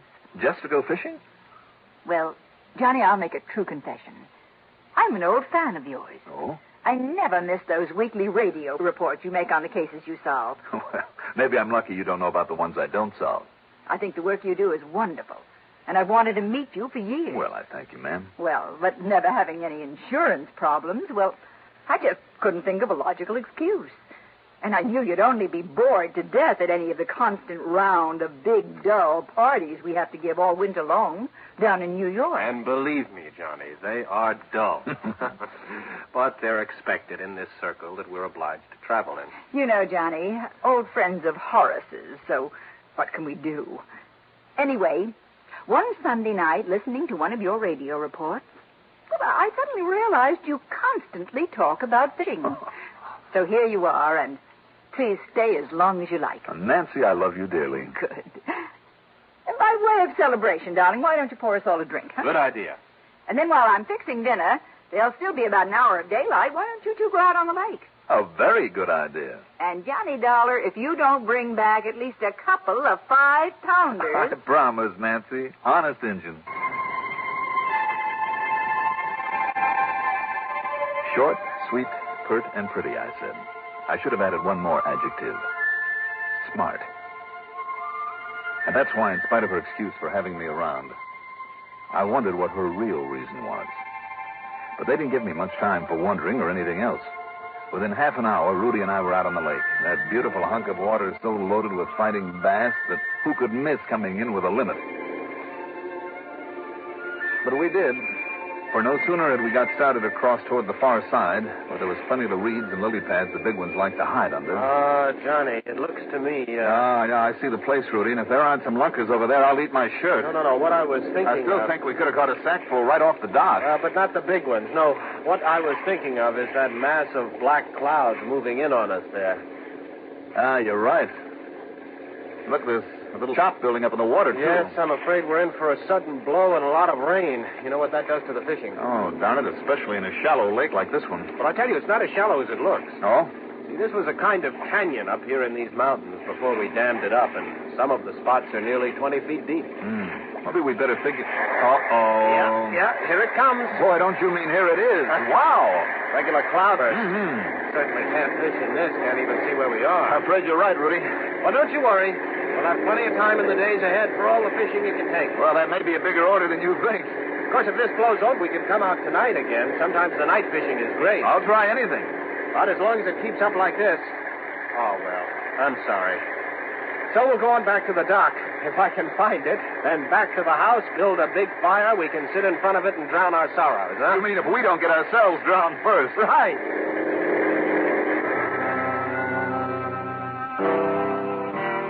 After cocktails, and plenty of them, During the delicious dinner Nancy had cooked for us, although we talked about nothing but fishing, I began to wonder again. Because I suddenly became aware of something between these two that hadn't shown before, but I couldn't quite put my finger on. A sort of tension that they both very obviously tried to hide. This very young man and the older, wealthy woman he'd married. Later, in the living room, as we sat in front of a roaring fire and Rudy became a bit too generous with the highballs, especially his own, I wondered some more, because several times when he glanced over at her while she was talking to me, there was a very strange look in his eyes. Fear? Could it have been fear? But of what? I decided I'd better get him alone and talk to him, but by the time Nancy went up to her room to bed, the drinks had had their effect on him, and he didn't make very much sense. Just one more little one, huh, Johnny? I mean, for a sort of nightcap. No, huh? thanks, Rudy. I've had enough. You always drink this much? Oh, well, remember what I said this afternoon? Drown your sorrows. I said, drown your sorrows. Yeah, Johnny, it's a very good idea. Okay, bottoms up. Oh. Rudy, are you worried about something? Why, me? With lots of money, I never have to do liquor work. Nice little wife, couple of nice places to live. Not me, Johnny. Not a thing in the world. Not as long as I can drown my sorrows. Hey, let's have just one more. Now, look, if the weather stays clear the way it is right now and we're going to do any fishing tomorrow morning, maybe we better hit the sack, huh? Yeah, sure, okay. You find your way up to your room all right? I think I can. The point is, can you? Me? Oh, sure. Right next to Nancy's room. You're on the other side. Oh. Well, shall we? I think we'd better. I helped him up to his room, put him to bed, and he promptly went out like a light. What he'd said about the clean, cool mountain air was certainly true. I slept like a log, almost as though I'd been drugged, and not because of the after-dinner drinks. I'd watched that pretty carefully. Then, shortly after sunup, came the rude awakening. Yeah, yes, Johnny. Johnny! Yes. What's the matter, Rudy? What is it? It's Nancy. Something's happened to her. Come on, quickly, quickly!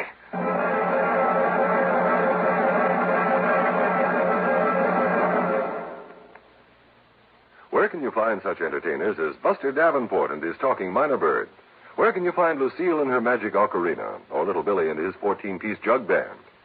Well, frankly, we don't know where you can find them.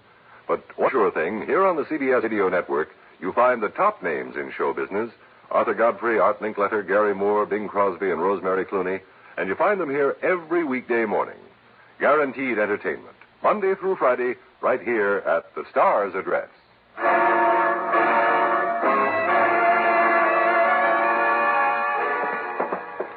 All right, what is it, Rudy? What's happened? She's gone. Nancy's gone. Something's happened to her. Look at this. Her bed's been slept in, but she isn't here. All right, now, just take it easy. Maybe she just got up early to fix breakfast for us before we go out on the lake. No, Johnny. She isn't anywhere. I mean, not anywhere in the house. I've looked all over. Out for an early walk, maybe. What, without getting dressed? How do you know that? Look, the only things that are missing are the nightgown she wore and her robe and a pair of slippers. Now, wait a minute. You mean you've checked every other article of clothing she owns? Well, no, of course not. But those things are missing. Did you look around the ground? Oh, yes, all over. Except in the woods, of course. Which just happens to cover most of this place of yours. Johnny, the point is she's gone without letting me know. I say something's happened to her. How many cars do you keep here? Well, just the one, but it's still in the garage. Besides, Nancy doesn't drive. Did you look for any footprints when you were outside? Yes. In the mud from that rain we had? Yes, Johnny, there were none. How about tracks down at the gate? The road is paved down to the gate, even out to the highway. Is there any way off the property except through that gate? No, there's no other way out. What could have happened to her? Just calm down, Rudy. Let me get some clothes on and we'll look around. I hope she's all right. Any reason why she shouldn't be? Well, no, of course not, and yet... Yes? Well? There was something. Last night, Johnny, there in front of the fireplace. Yeah? Well, didn't you get the feeling, too, that she was worried about something? Now that you mention it, yes. But what? I wish I knew. Then maybe I'd know what's happened to her. All right, you go downstairs and make some coffee while I get into my clothes. Then we'll have a look around. I still didn't understand all his alarm until we had to look around that place. And I mean all of it. There was no sign of her anywhere, no clue as to why or where she'd gone. And to leave by that front gate in only a nightgown and a robe, Rudy must have been wrong about that. But even if she did change, why aren't those things still here? And why did she leave? And without letting me know, Johnny, it isn't like her. Rudy, any problems between you two? Oh, good heavens, no. Nothing serious. In spite of all her money? And let's face it, your comparative youth... Oh, now wait a minute. Now, I resent that, Johnny. I mean, whatever implication you're trying to make. What about your drinking? What, do you say that just because I happened to have a few too many last night? Oh, no. Now, that's ridiculous. And she would have told me if she'd really objected to it. Speaking of which, I think I could use one. Yes, so can I. All right, I'll get us a couple. No, I'll get them. The stuff is still on the bar from last night. I'll get them, Rudy. You just sit tight and keep an eye out this front window in case. Well, but I... All right. Bourbon, you know? Yes, I know. It had really hit me. Two things. Several things. Like the complete lack of a hangover, though I'd had to help him up to bed only a few hours before. Nancy and I had been drinking scotch. He'd taken all of his from a bottle of bourbon, so I checked that bottle. Bourbon? Nothing but weak tea. So he'd been putting on an act last night. Why? And why the insistence on keeping my glass filled? More things. That crack about drowning his sorrow, for instance. Was Nancy his sorrow? Because she got wise to the fact that he'd married her only for money? And was she the one who was really afraid? Is that why she'd sent for me? Of course, he hadn't wanted me around at first until he realized what a wonderful cover-up I'd be for him. But then where was the body? There was one place. A very obvious place. Maybe so obvious I wasn't expected to think of it. It's the obvious we most often overlook. Or was all this just wild speculation on my part? I had to find out. You say a hunch, Johnny? Yes, Rudy, and by some miracle, they usually pay off for me. Well, what kind of a hunch? There's one place on this property we didn't think of. Where? You just sit tight and finish your drink while I have a look. Well, all right, Johnny. You wait here. I'll be back in a few minutes. The little dam there at one end of the lake was a simple affair. 2 concrete abutments with a wall of 12-inch planks between them, one on top of the other. To raise the water level, you added a plank, and to lower it, of course. It was a bit of a struggle to pry away the top one, but I managed it. And the water started pouring out into a sort of canyon below, and then, as I fully expected... Johnny, what are you doing? Are you out of your mind? Yes, I know, Rudy. I hate to spoil the whole lake will go down. You want to give me a hand and help me pull another one of these planks? What? Until we get the water low enough to see where you left her body after you killed her last night? Well, Rudy? Johnny, look, it won't be necessary. You see, I'll show you the spot, but listen to me. I'm listening. Not only the insurance, but all of her estate, it'll mine. And without her to dole it out to me like she would to a child. And there's plenty. You see? There's plenty for both of us. Rudy. We'll both be rich, Johnny. You understand? You see what I mean? It'll be so easy. Rudy, I hate to sound corny. Yes? But why don't you try telling that to a judge?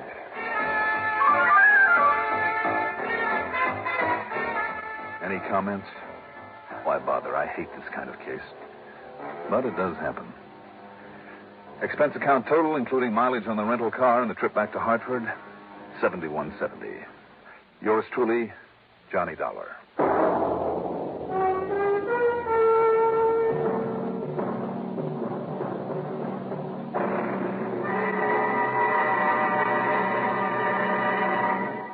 Now, here is our star to tell you about next week's story. Next week, the Everglades of Florida. And believe me, there are spots in there that can be pretty dangerous. Join us, won't you? Yours truly, Johnny Dollar. Yours truly, Johnny Dollar, is written by Jack Johnstone, produced and directed by Bruno Zerato, Jr., music supervision by Ethel Huber. Johnny Dollar is played by Mandel Kramer. Also featured in our cast were William Redfield as Rudy, Adele Ronson as Nancy, and Reynold Osborne as Henry Foreman. Be sure to join us next week, same time, same station, for another exciting story of Yours truly, Johnny Dollar. This is Art Hannes. Johnny Dollar. Earl Foreman. There's the welcome voice. Hi, Earl. How are things down there in nice, warm, sunny Florida? Nice and warm and sunny. Oh, it's a lot more than you can say for up here in New England. We've just been hit over the head with a cold, wet spell, and anybody as wants it can have it. Well, what's even more important, Johnny, the fishing is red hot. Okay, all you have to do is cook up some excuse for me to hire myself down there on expense account. How about it? Well, I can try. Let's see now. Well? One broken ankle. What? I said one badly busted ankle. You think that'll do for it? For what? The excuse you want to come down here and take over a little chore I'd handle myself except for this bum ankle of mine. Earl, if you really have a broken ankle, I'm sorry to hear it. I really have. What is this little chore that you're talking about? A visit to one of our clients. Lives down the road a piece. You want me all the way down there just to call on a client? Why not? Well, you think the Home Office would okay all my expenses just for that? When I remind them of all the thousands, maybe millions you saved them over the years, Here, why here. Just to call on a client, huh? Honor bright. Well, I don't believe it, Earl. There's something fishy about this. Nah, you know me better than to say a thing like that, Johnny. You mean I know you just well enough? Not once have I gone down there supposedly to fish without running into a burglary or embezzlement, arson, murder, mayhem, or what have you, and been lucky to get back here in one piece. So come on, Earl, come clean. What is it this time? I told you, Johnny. Okay. I guess there's only one way for me to find out. Good. I'll be waiting for you.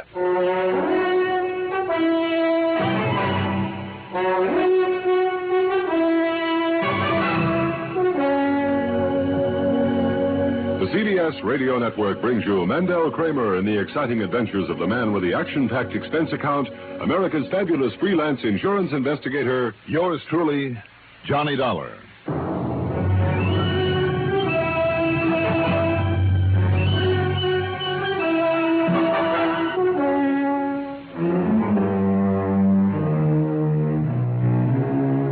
Expense account submitted by Special Investigator Johnny Dollar to Tri-State Life and Casualty Insurance Company branch office in Sarasota, Florida. Following is an account of expenses incurred during my investigation of the Wrong One matter. Expense account item 1, $87.70 for a cab to Bradley Field, then plane fare to New York to Tampa to Sarasota. Item 2, $3 for a taxi to the office on Main Street that Earl Pullman shares with Don Boomhauer, a prominent realtor in those parts. Earl, the lower part of his right leg in a plaster cast and a crutch under his arm, hobbled around pretty uncomfortably. Sit down, huh? Are you kidding? That's all I've been doing now for nearly 2 weeks, ever since the doc put this blasted cast on my ankle. Earl, would you like me to autograph it like the kids do? No, thanks. Seriously, Johnny, this darn thing has been driving me nearly crazy. I don't doubt it, Earl. I'm awfully sorry. Sitting around the house doing nothing day after day, and Mike having to play nursemaid to me all the time. Why, do you know this is the first day I've even been down here at the office? How is Mike? Be sure to give her my love, huh? Well, give it to her yourself. You'll be staying with us, you know. Fine. Anyhow, I suddenly got the idea that if you'd come down here and run the boat, well, we could go out in the Gulf, tie into some whoppers, and maybe it'd take my mind off this thing for a change. You know something, Earl? That is the best idea you have had in years. Yeah, well, I didn't think you'd object too strenuously. That talk about a job for me to do while I'm here was just a bluff. Not a bit of it. Yeah, help me to sit down, will you? Sure. Just take it easy now, old man. Now, don't give me that, you... Oop. All right. I got it. I got the crutch here. I'll set it right here. There we are. Now, in the corner of the desk, that letter, you see it? This one? Yeah. Mailed only yesterday. You call this a letter? On a piece of wrapping paper. Read it, Johnny, if you can. Well, I can try. Dear, W-E-R, dear Mr. P-U-R-E, Pure Man? Never mind the spelling. It means poor man. I hope so. You know, anybody who thought of you as being pure would be out of his mind, Earl. Okay. So you made it funny. No, I was absolutely serious. Okay, just forget the bad spelling and translate the best you can. All right. Dear Mr. Poor Man, if your company don't want to pay off my insurance real quick, come see me real quick. Account of my pal, B-L-E-A-K, Bleak. Blake. Johnny Waldo Blake is beneficiary. Oh. On account of my pal Blake is away... What? Gatorin. And can't help me, so you better hurry. S-I-N... Signed, Mr. Emmett? Emmett Dennery, the client I mentioned over the phone.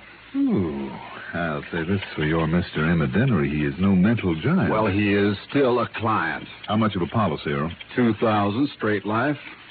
$2,000? That's a lot of money to some people. Well, I know it is, but is it enough to justify my expenses all the way from Hartford? Well, now you know the real reason why you're here. Ah, you are a good man. Who is he, Earl? What's this letter mean? Johnny, Mr. Emmett Dennery is a client I've never even seen. All I know about him is what Pete Fisher told me. Fisher? Yeah, he held down this office before I took over. He died 2 or 3 years ago. Oh? Well, anyway, Emmett Dennery and his pal, Waldo Blake, are a couple of old crackers, live down in the swamps, down the Everglades. Mm-hmm. Apparently, they scrape out a living trapping and killing animals and then selling the hides. Anyway, it looks like Emmett's pal is away somewhere, gatoring. That means after alligators. I thought it was illegal to kill alligators in this state. Well, sure it is. Anyhow, Emmett wants somebody to go to see him. Well, here you are, and we can justify your expense account to the company. And after you've paid your little visit to him, you and I can do some serious fishing. Okay? Earl, it sounds to me as though he's pretty scared of something. This part here. If your company don't want to pay off my insurance real quick. Only thing he needs to be scared of, Johnny, is a game warden. I'd bet on it. I wonder. Do you know where he lives? Well, here, I can show you on this map that Fisher had the foresight to pin on the policy. Here you are. You call this a map? Here. Sarasota. I'd never know it. And here's Fort Myers, so this has to be the main highway, the Tamiami Trail. Mm-hmm. And this, well, maybe it's only a wagon track right into the Everglades. And right here is where Emmett's supposed to live. Think you can find it? Well, I can try. Okay. Now, you take my car, drive me home, and then get on your way. And as soon as you get back here, if it's still daylight... Earl. Yeah? If I remember right, this Everglades country can be pretty dangerous in spots for somebody who doesn't know his way around. Oh, you make out all right. You did the time before, didn't you? Oh, sure. So, what do you got to worry about? You tell me.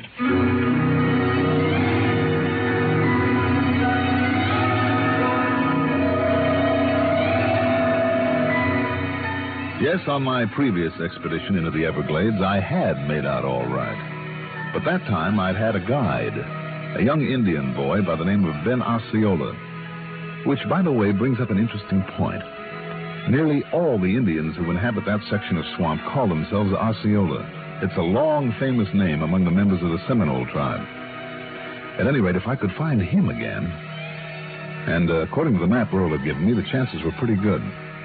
So, after dropping Earl off at his home on Oyster Bay and staging an impromptu, passionate love scene with his wife, Mike, who is a living doll, and Earl on his crutch couldn't do a thing about it anyway except howl with pretended rage, I got behind the wheel and headed south on 41, the Tamiami Trail. At Fort Myers, I turned left on 82 into the Everglades and headed right into the middle of the big cypress swamp country. A few miles below Sunnyland, I found a pair of wagon tracks that the map had shown barely passable in the car I was driving. But this was all to my liking because I was in the same part of the swamp that I'd been in once before during the previous assignment. There in a clearing on the edge of a sort of a bayou was a little unpainted house. And from it a tall, husky young Indian emerged. In his hands, aimed straight at the car and at me, was a .30-30 rifle. Wait a minute. Aren't you Ben? Ben Osceola? You call me Ben? Sure. Don't you remember me? Mr. Johnny. That's right.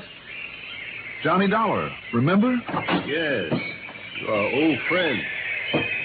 I welcome you, Mr. Johnny. Well, thank you. It's nice to see you again, Ben. And I wonder if you can help me again. If I can, Mr. Johnny, I will be glad to. Ben, I'm looking for a man by the name of Emmett Dennery. You, want to see that old man? Yes. Does he still live around here somewhere? So far as I know. Well, good. But he is not our friend. Oh? You Indian people, been having some trouble with him? No, but we have nothing to do with him. Why is that, Ben? Because he and the other, the one they call Lefty. Will that be Waldo Blake? Yes, Lefty Blake. What about him? They do not obey the law. They take much game they should not take. They live and hunt on our land, our Seminole land. I see. Ben, have your people been getting rough with them? No, Mr. Johnny. But we stay far away from them. We do not wish to soil our hands or minds by any contact with them. They are taboo. What you're saying, then, is that if somebody is bothering Dennery, it is not your people. That is right. And you say that in spite of the way you seem to feel about him? Yes, Mr. Johnny. When did you last see him, Ben? Many years ago, as a child. At least I think it was. How do you mean? They looked so much alike that few could tell them apart. Oh? I see. Ben, if you still have an airboat that can ride out over this swamp, have you? Back of my house. Well, can I hire you to take me to where Emmett Dennery lives? No, Mr. Johnny. No? I must not go there. It's taboo among my people. I see. Well, look, just look here now, Ben. If this map means anything, it can't be too far from here. And you can take my airboat yourself. All right. And I'll pay you for it. Well, that is not necessary. Oh, it is as far as I'm concerned. Here you are. Would 20 be enough?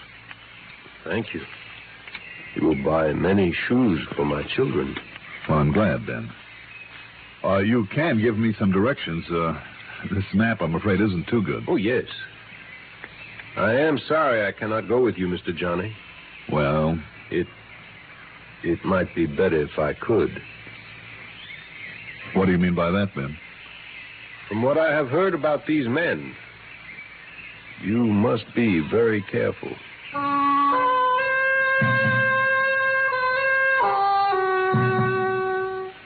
Ever ride one of those airboats? It's a flat-bottomed aluminum hull about 12 feet long, and the bow is squared off instead of coming to a point. Two precarious little seats are propped up high in the middle of it. And at the back is a motor with an airplane propeller. They're safe, all right, but tricky, if you know what I mean. Anyhow, I climbed aboard and took off.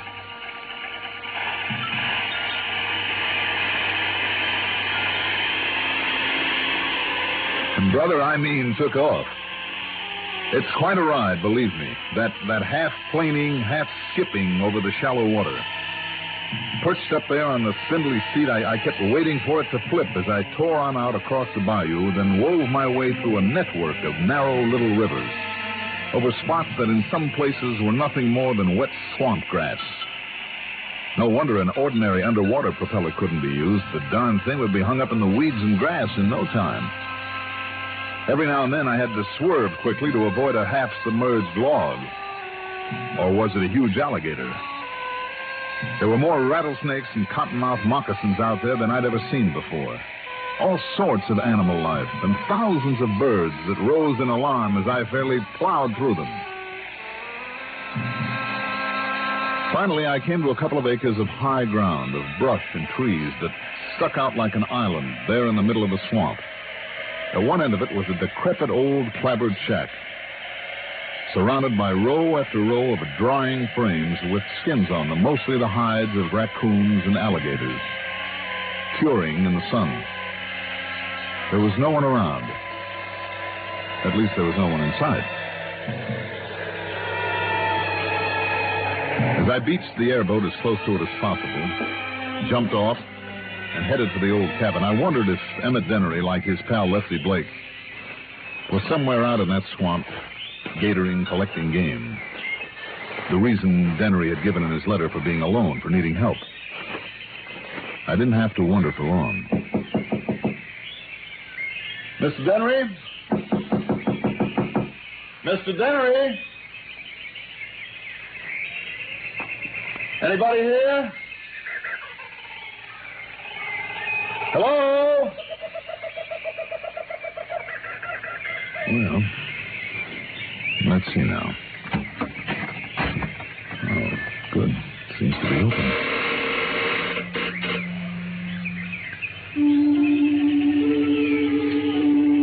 A dank, fetid odor met me as I pushed open the rickety door into the dark, windowless, one-room shack.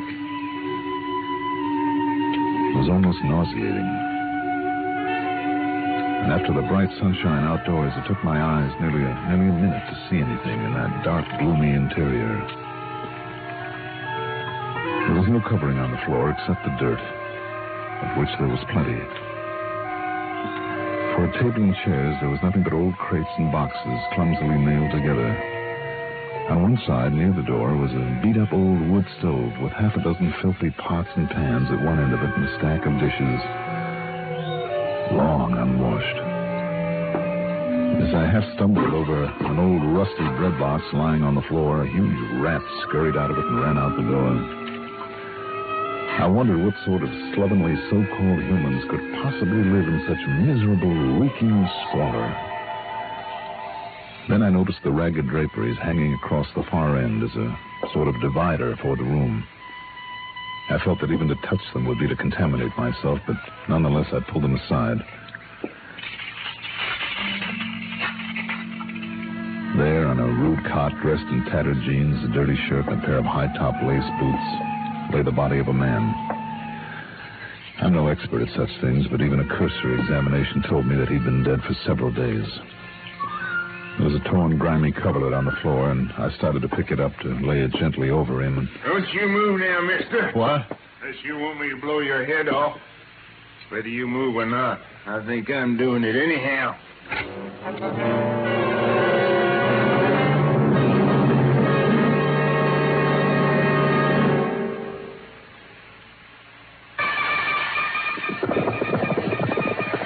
Hi, sports fans. This is Pat Summerall, glad to be back with the Frost on the Pumpkin and other signs of the football season. Monday through Saturday nights on this CBS radio network station. Let's join forces for a sports time rundown on the grid scene and the other major sports. Don't forget now, every night but Sunday, this is your address for sports time, presenting all the latest in the world of sports. The name of the game, again, Sports Time, right here. When I heard the voice in back of me coming from the doorway of the old cabin, I half turned, reaching for my gun, but I found myself staring into the barrel of an ancient high-powered rifle with the hammer of it pulled into firing position. And in back of that gun, one of the most disreputable-looking characters I've ever seen. He was about 60, I'd say, maybe 5 feet 3 or 4, a wrinkled, weather-beaten face, scraggly, dirty gray beard.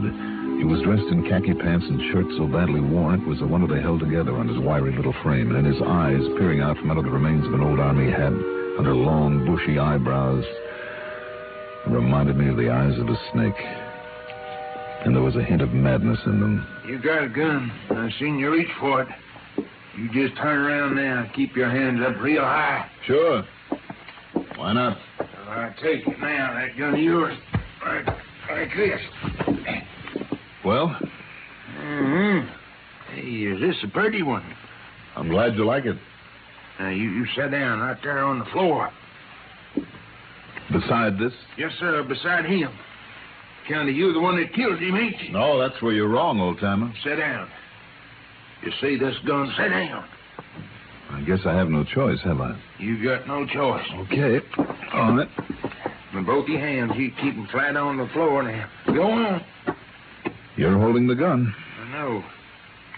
Stay out in the swamp too long. All week I stay out in that swamp. I come back here to find my pal. Find you killed him. You killed Emmett Dinner. Now, wait a minute. Yeah, so now... No, now I said wait a minute. I kill now, you. You take a good look at that body and you'll see that he's been dead for days. 4 or 5 days at the least. You say that. Now, shut up. So this is Emmett Dinnery, hmm? Yes, sir, my pal. You're Waldo Blake? I'm Waldo Blake. Well, then you're his beneficiary. I be his what? You mean to tell me you didn't know Emmett carried a lot of insurance? He never tell me that. All right, then you listen to me. Well, sure, I listen. But Don't you move from here now. Look, I'm from the insurance company. Emmett Dennery's life was insured for $2,000. And if you're Lefty Blake, that money goes to you. $2,000? $2,000. But I know you're really from the insurance. Would you like to see the money? Uh-huh. All right, then, here. You be careful now. All right. All right. I still got this gun right on you. All right, here now. You just look through this wallet and see for yourself. You just drop it gentle on the floor. All right. Now, go ahead. Count the money. Yes, sir. Only look. You ain't got no 2,000 here. You ain't got... You old boy, you ain't got no gun no more. Let go me now. Now, stay there. Right there in the corner, you crazy old coot, and don't move. Now, you listen. Now, you listen to me, and for your sake, I hope a coroner's examination doesn't show this man was murdered. Murdered? Yes, because you'd be the only suspect. No, I never killed him. I didn't. I didn't. Well, frankly, I don't think you did either. It was probably a natural death. Well, yes, it really was. It really was. You're sure of that? Well, what I mean is... Yes, you're sure, all right. That's what gave you the big idea, isn't it? You just couldn't miss a chance at that $2,000 insurance that you've been paying on all these years. Me? Yes, you. I knew there was something wrong the minute I saw this body because of that letter to the insurance office.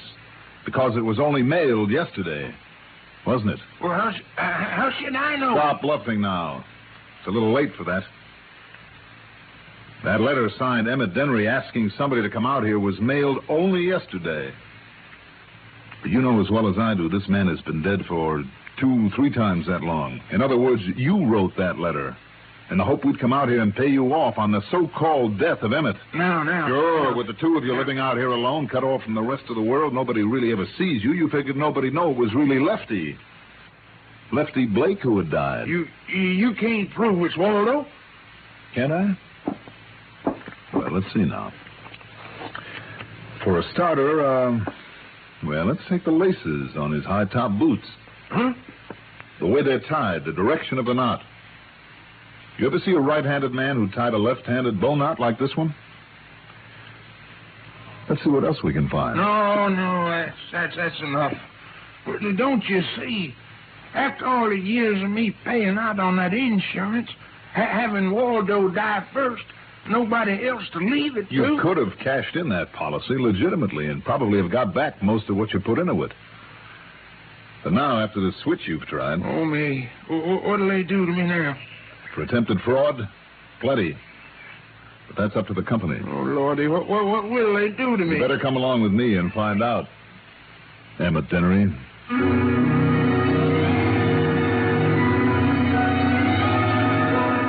So there you are, Earl. Like I said to the old rascal, it's up to the company now. As for the total on my expense account, well, let's wait until I can total up the cost of all the fishing we're going to do. Okay? Yours truly, Johnny Dollar.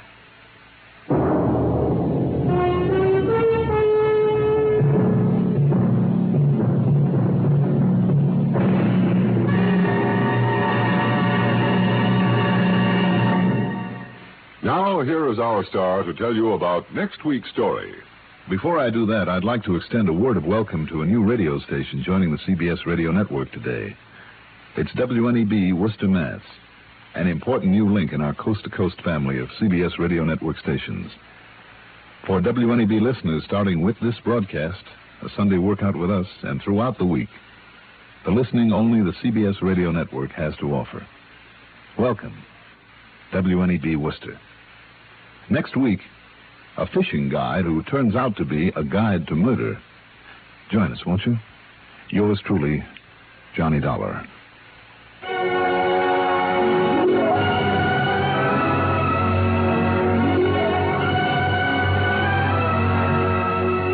Yours truly, Johnny Dollar, is written by Jack Johnstone, produced by Bruno Zerato Jr., directed by Edward Oates, music supervision by Ethel Huber. Johnny Dollar is played by Mandel Kramer. Also featured in our cast were Martin Blaine as Earl Poorman, Bill Lipton as Ben, Jim Bowles as the Man. Be sure to join us next week, same time, same station, for another exciting story of yours truly, Johnny Dollar. This is Art Hanna speaking. History from where it breaks nightly in The World Tonight on the CBS Radio Network. This is WROW Music, Albany, New York. Do you know a new family just moving to your neighborhood? Welcome Wagon would love to welcome them. Welcome Wagon helps all new neighbors to feel welcome and wanted here in the Capital District. Each gracious Welcome Wagon hostess brings baskets of gifts from Tri-City merchants. She brings greetings from the community to these newcomers, answers questions everyone wants to know about the Tri-Cities. You can make sure your new neighbors benefit from Welcome Wagon service. Just call State 59640 and give the Welcome Wagon hostess the name and address of your new neighbors. She'll call on them and present them with a basket of gifts from civic-minded businessmen. You'll be helping your neighbor and your Welcome Wagon hostess who carries on this valuable community service. In the Albany, Troy, Schenectady metropolitan area, call State 59640. That's State 59640 for Welcome Wagon. Johnny Dollar. Oh, I beg your pardon. This is Earl Poorman's residence. Well, it better be. Who's that, Earl? Who else? Now, listen, Johnny. The idea of sneaking out of the house on me this way and at the crack of dawn. Where are you, Earl? Down here at my office. What? Well, why not? I thought you and I were going fishing this morning. We are. Now, look, when you got down here to Sarasota, when was it, a week ago today? That's right, and you promised me this was one trip to Florida for nothing but fishing. Well, now, Johnny, So what happened? I wasn't here more than 15 minutes before you had me involved. Well, I know, And as soon as but I cleared it up, what happened? You turned on a few days of windy, rainy weather, and all I can do is sit Look, here. will you listen The one to me? sunny day you picked to spend there in your office, my pal. Did I say I've come down here to work? What else?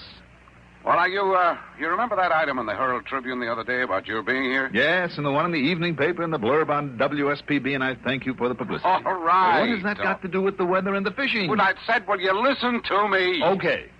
And it better be good. Well, it is, and you're going to love it.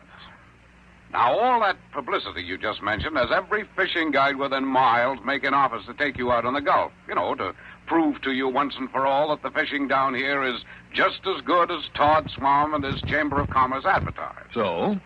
So I came down here to look over these offers and decide which one we'd take advantage of today, now that the weather's cleared. And have you?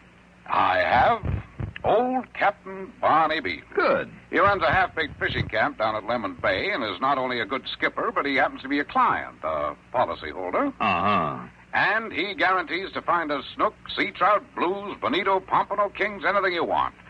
So if you'll hop into my car and pick me up, we'll be on our merry way. Now, you sure there isn't some teeny little unimportant insurance matter that maybe I'd better just kind of look into before we head for the briny deep? No, sir, Johnny, I swear it. I promise. Cross my heart and hope to die. Well, you coming? Okay. I'm coming. But if he tries to get me involved in another mess...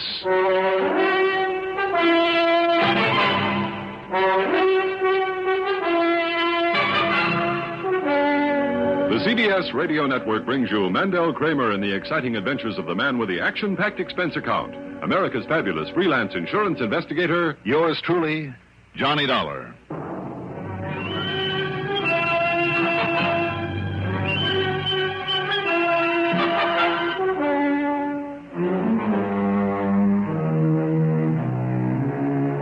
Expense account submitted by Special Investigator Johnny Dollar to Tri-State Life and Casualty Insurance Company branch office in Sarasota, Florida, where I thought I had gone for a few days of fishing. But following is an account of expenses incurred during my investigation of the Guide to Murder matter. Expense account item 1. Well, after all, as long as I was on expense account, why not be nice about it? So item 1 is $4.38 to fill up the gas tank on Earl Poorman's fancy air-conditioned car. 5 minutes later, I walked in on him at the office. All right. Come on, Johnny. Help me up in my crutch, and we'll go fishing. I'm with you.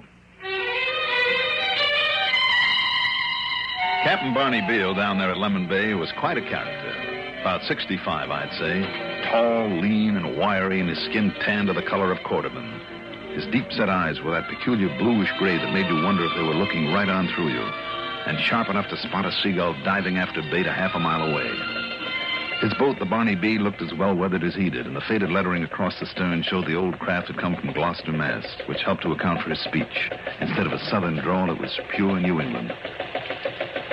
Yeah, born in New Hampshire, Mr. Dollar. But I learned my sea fishing down off the Cape. Cape Cod, Captain? Yes, sir. Off the George's Bank and the Nantucket Shoals. Develops a kind of instinct in a man, it does. Well, I hope that instinct's working today. Hasn't failed me yet. Not in all the 7 years I've been a guiding down here to this country. Now, you see that long stretch up ahead with the mangrove islands on to either side? Yep. Snook Alley, they call it. Now then, let's see if we can hook up one or two.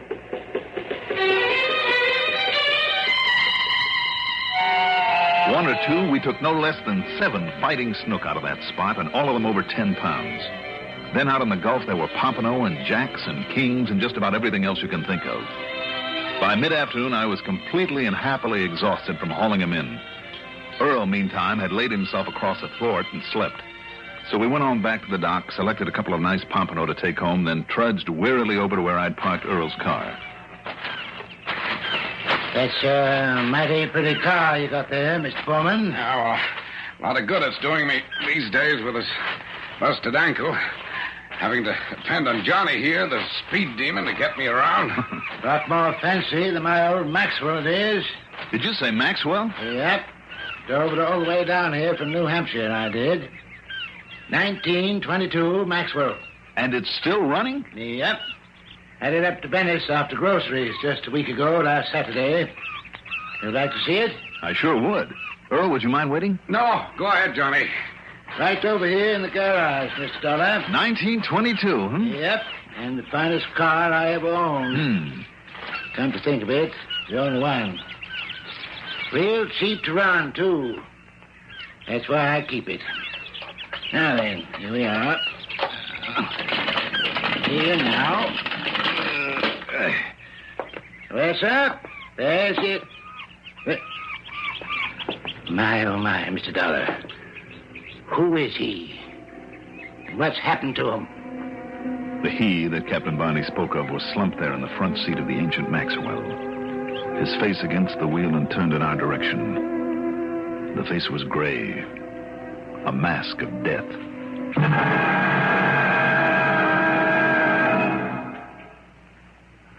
Proud we are, we being the CBS radio network, to be able to bring you on this station each weekday the songs of Bing Crosby and Rosemary Clooney.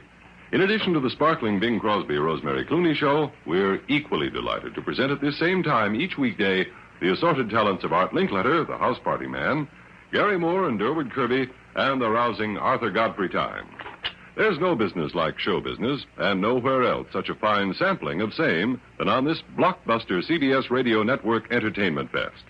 The nicest thing about it is, should you miss any or all of these great stars on a Monday, you can catch right up with them the next day, or any weekday you're so minded.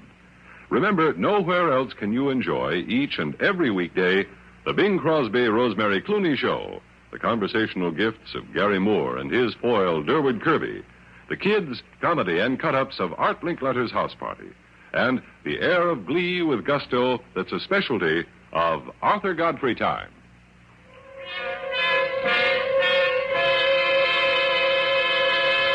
A quick examination of the body made it pretty evident that the man, whoever he was, had died of carbon monoxide poisoning. What's more, the ignition switch of the old Maxwell was in the on position.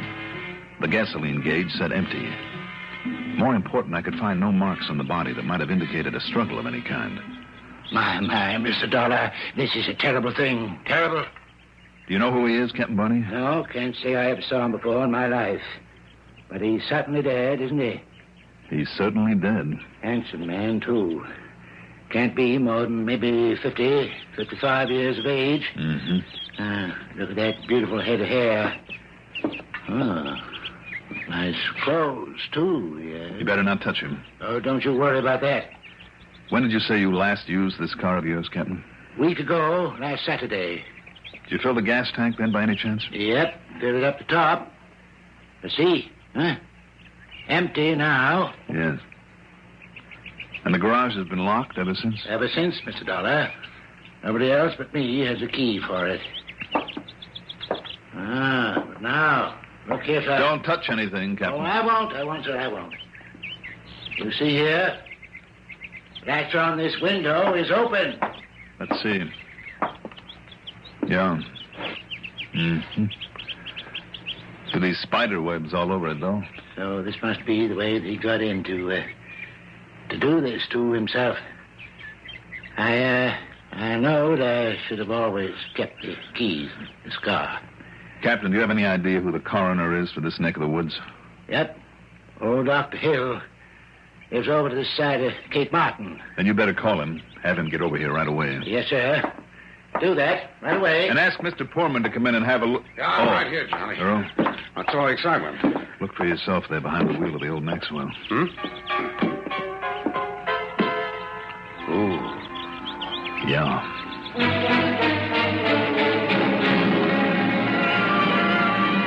How long has it been dead? Well, sir, Mr. Dollar, I'd say about a day. I see. Or maybe 2. Oh?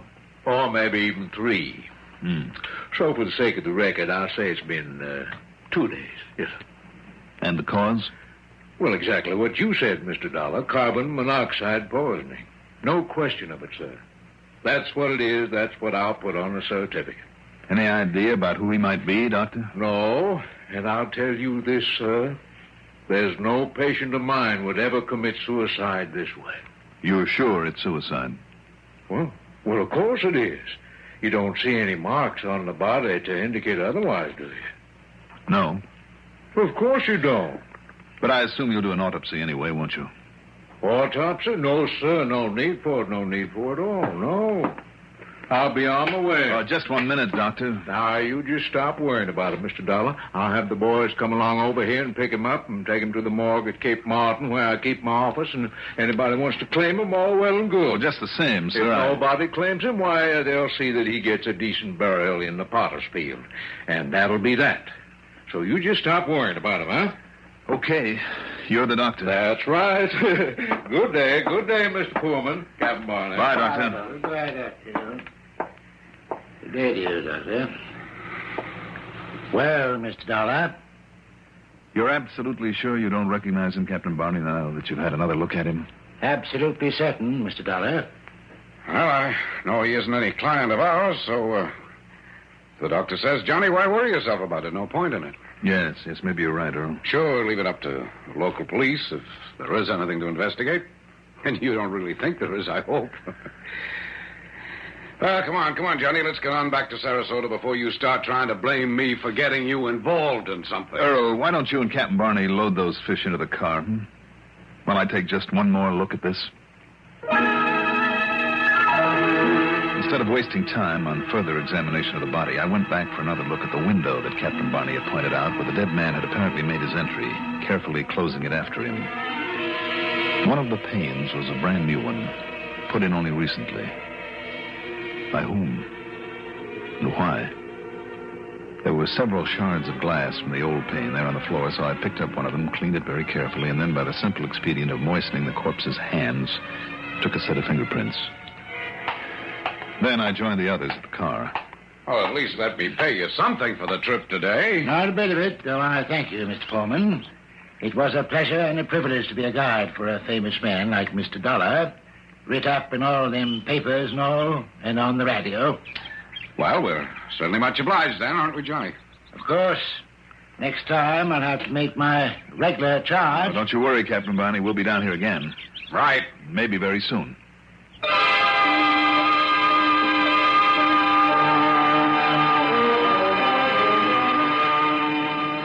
Well, it's a fine way to end a pleasant day. But I told you I'd get you some good fishing, Johnny.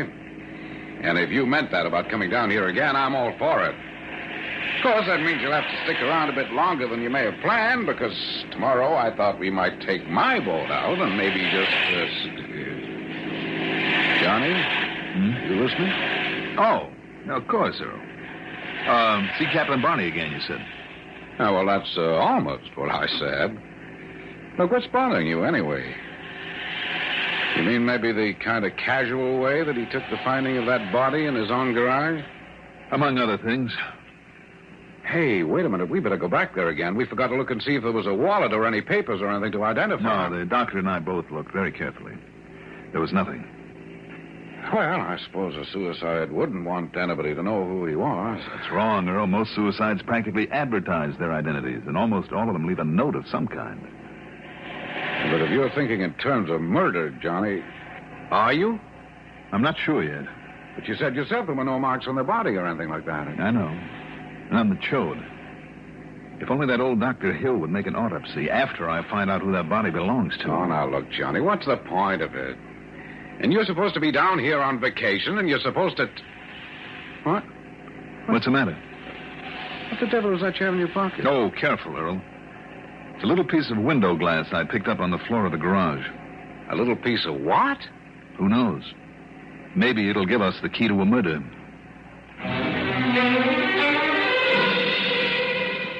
Back in Sarasota, after leaving Earl at his home on Oyster Bay, I drove into police headquarters.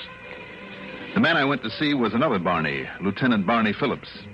He'd been of tremendous help to me many times before, and I knew that he would be again if he could. Well, sure, Johnny. Be glad to cooperate all we can, all of us. But aren't you kind of shooting in the dark on this one? Well, maybe and maybe not.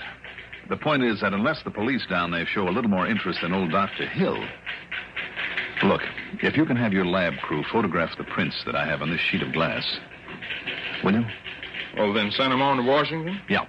It might take a little time, Johnny, to get a report back on them. Good. I'll spend it profitably. Fishing.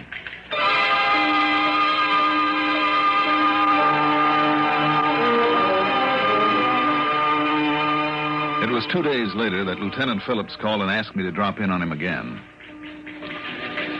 Yes, sir, your suicide had a record all right, Johnny. His name was Maury Spencer. Maury Spencer? Yes, sir. He used to operate up in New England along the coast, dealing mostly in fishing boats. I see. Haven't heard from him, or, well, that means he hasn't been caught in trouble, though, for a couple of years. You said dealing in fishing boats, Racket as old as the sea itself. He'd steal a boat, sneak it into a yard, repaint it, and disguise it pretty well, then pass it off on some sucker who thought he was getting a bargain. Mm-hmm. Must have been pretty active, too, because, well, he sure had enough aliases. Here, you look at this. Maury Spencer, alias Spencer Morrison, alias Rusty Spangler, alias Baldy Spangler, alias... Did you say Baldy? Oh, here, I completely forgot to show you this picture of him. This man, your suicide? What? Well, there is some resemblance here, but I'm not sure. See, a little bald spot on top of his head. I don't get it. Well, now, look, Johnny, if those prints were his, this has to be him. Of course. It's plastic surgery. What? If he had the record you say he had, why not plastic surgery? Well, sure, an awful lot of crooks have done it, you know. Now, wait a minute, though. Here in the picture, this bald spot. That body had bushy hair all over his head. Well, I never heard of plastic surgery for that. Captain Barney even went so far as to mention it himself, that nice head of hair. Okay, Lieutenant. Thanks a lot. Well, where to now, Johnny? Maybe to prove that suicide was a murder.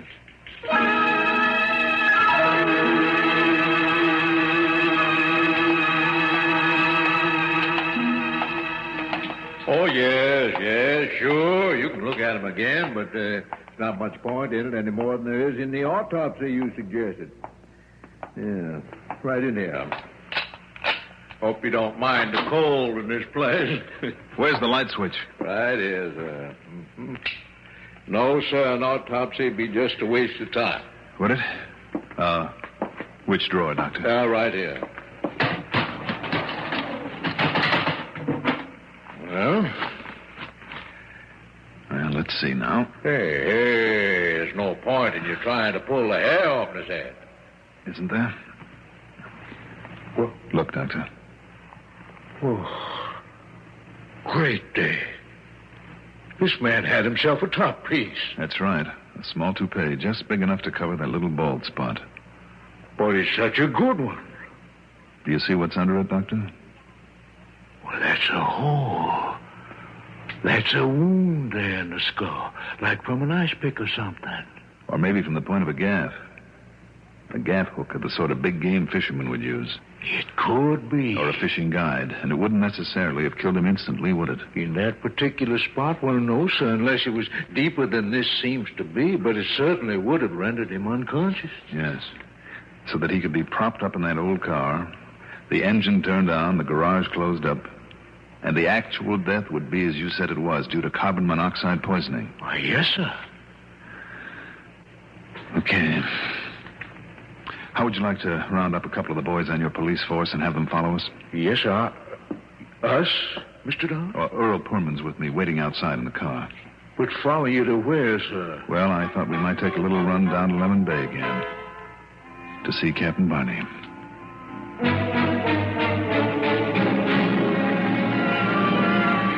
And it really was a murder. I'm afraid so, Earl. So help me, though, Johnny, I never can figure what makes you suspicious in some of these cases. Well, there are half a dozen things, Earl. Captain Barney himself, for instance. Oh, how do you mean? The old shack he lives in. Falling apart at the seams. Broken windows filled up with cardboard, and it probably hasn't been painted since he moved in. Yes? Even his old wreck of a boat, in spite of the fact he depends on it for a living, held together with baling wire. And his car, that old Maxwell. Do you see what I'm getting at, Earl? No, but go on. He doesn't spend a cent that he doesn't absolutely have to. Oh, no, I get the message. So he's not the type to be giving anything away, not even a fishing trip. Right. Unless he has a purpose. In this case, he wanted me around so there wouldn't be any suspicion of him, even when he led me to that corpse on the excuse of showing me the old car. And he's the one who brought up the subject of cars, remember? Yes, you're right, but even so, Johnny... Other things, too. In spite of the way that he neglects the house and the boat and the car, he was very careful to replace the broken glass in the window of the garage to seal it up. Why? To hold in the exhaust fumes after he turned on that engine. Well, that's enough for me.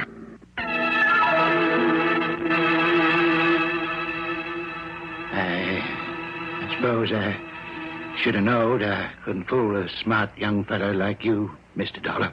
I don't think you really could have fooled anybody for long, Captain Barney. No, maybe not. Count of, I guess I didn't reckon on my conscience. And oh, dear, how it's been torturing me. Yes, I kind of thought it would be. Seemed like such a smart idea, having you around when I made out that I discovered his body. Such a good way to keep anybody from thinking that I could have done it. I guess I just forgot that I would always know. Why did you kill him, Captain? Felt I had to, Mr. Dollar. When I thought of all the people he hurt, when I knowed him down east, that is, up to New England, all the fine old fishing men he rooked and cheated, and then sweet-talked his way out of it, time after time. Then, when he come down here, as bold and brazen as he ever was, when he showed the nerve to suggest that I helped him in his filthy work. Well, don't you see, Mr. Dollar? Somebody had to stop him. Somebody had to keep him from hurting all the nice, fine people that I've gotten to know hereabouts. Well, I guess I done the wrong thing, didn't I? Yes, Captain Barney, I'm afraid you did. Like everybody who tries to take the law into his own hands. The police will be here in a few minutes. Shall we go out and meet them? Yeah. Guess we'd better.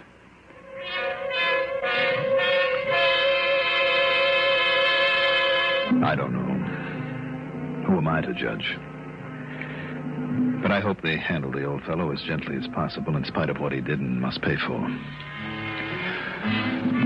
Expense account total? Well, this time it's only plane fare and incidentals for the trip back to Hartford.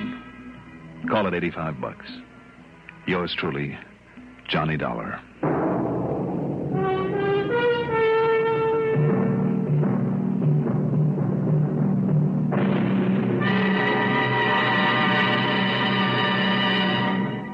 Now, here is our star to tell you about next week's story. Next week, a city held at bay by a single man with a time bomb.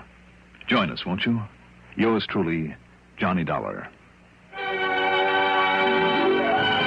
Yours truly, Johnny Dollar, is written by Jack Johnstone, produced and directed by Bruno Zerato Jr., music supervision by Ethel Huber.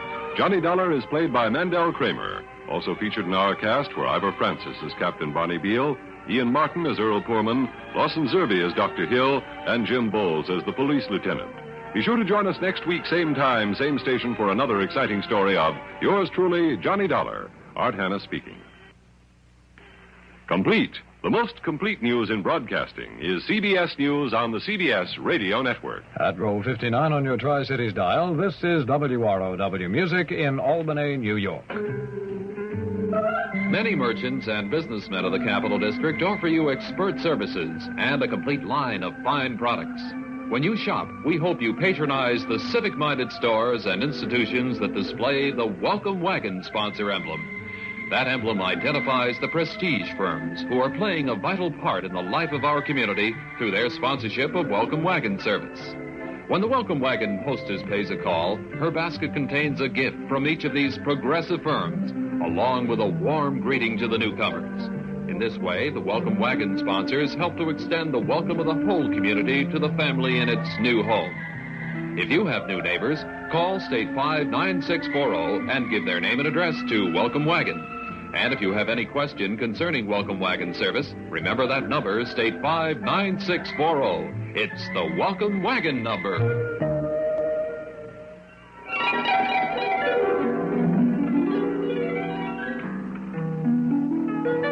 WROW Music Time, 6:35 p.m.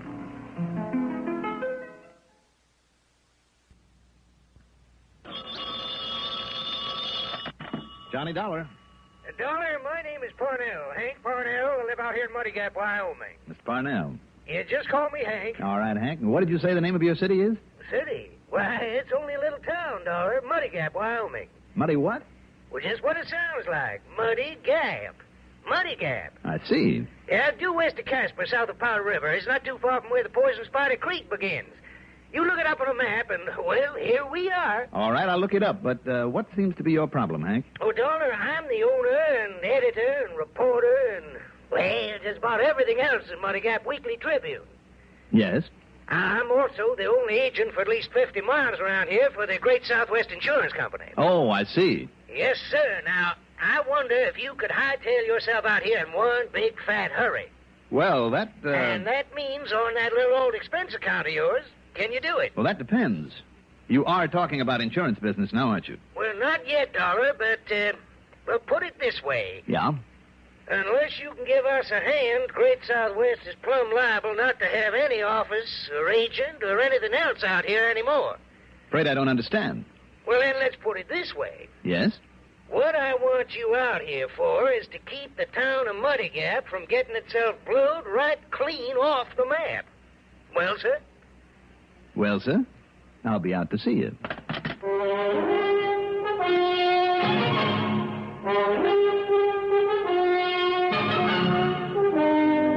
The CBS Radio Network brings you Mandel Kramer in the exciting adventures of the man with the action-packed expense account, America's fabulous freelance insurance investigator. Yours truly, Johnny Dollar.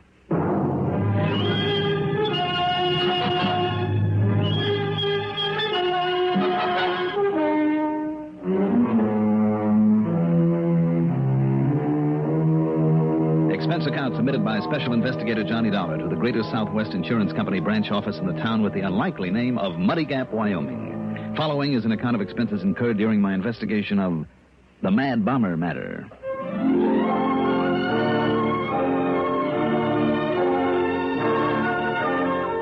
Expense account item 1. $192.80 transportation by plane, train, and car to Muddy Gap.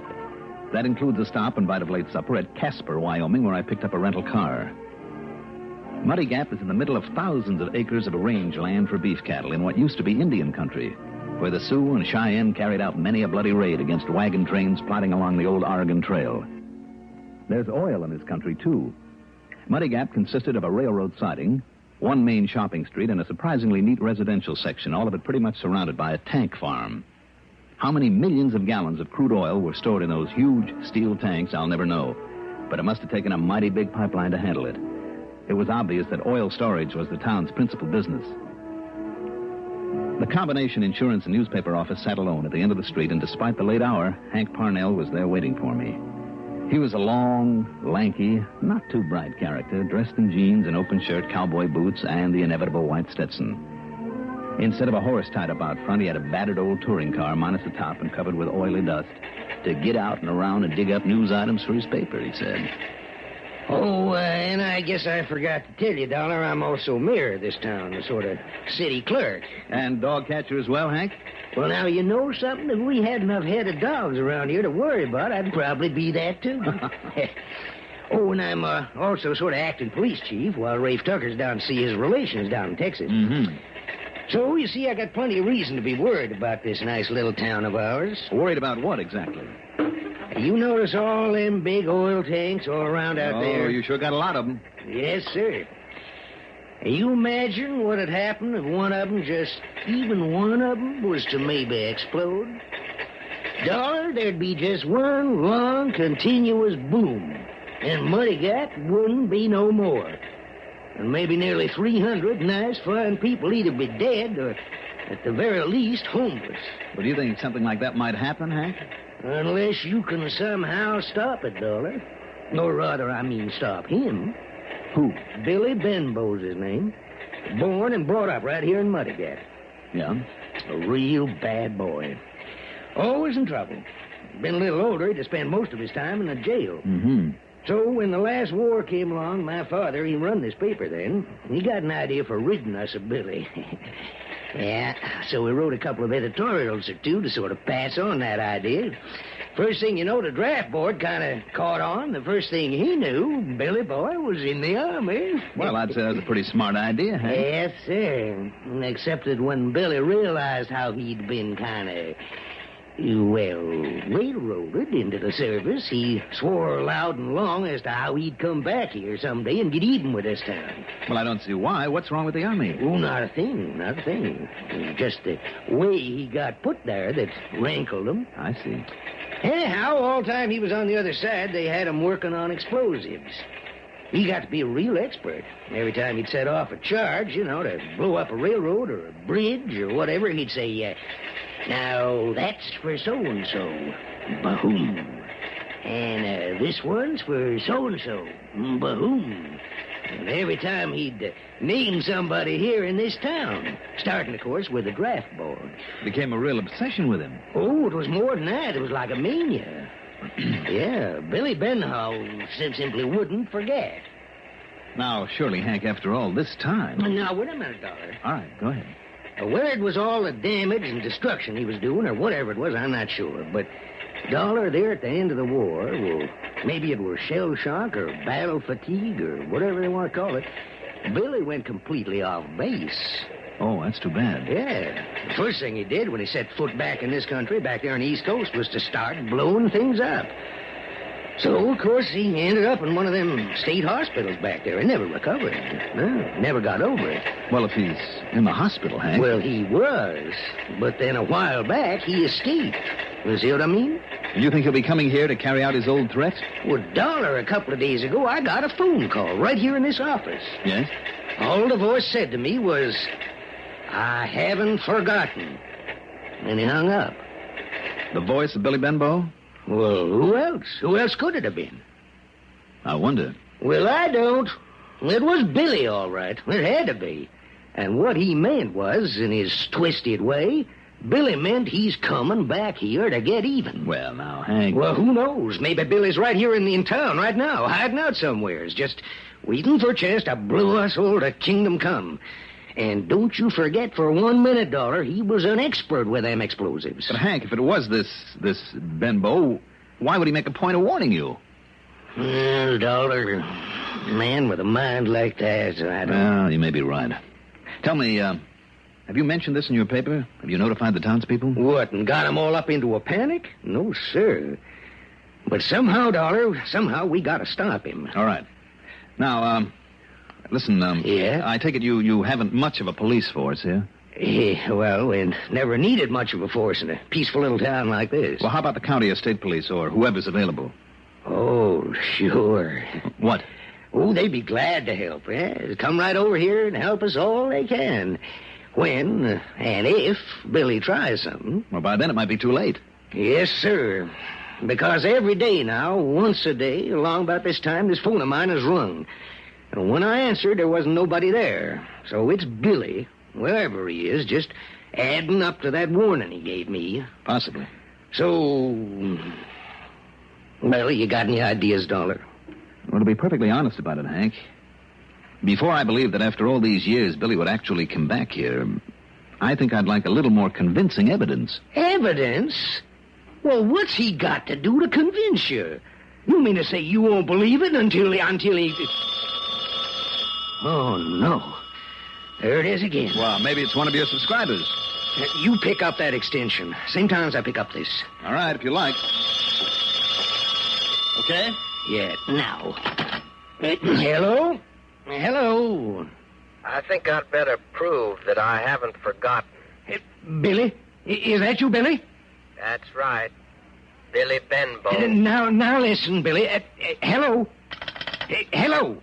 He's hung up, I'm afraid. Now, you see now, Dollar? I told you he wasn't fooling. I told you that... Listen. What was that? I don't know. It sounded like it came from somewhere just outside of this building.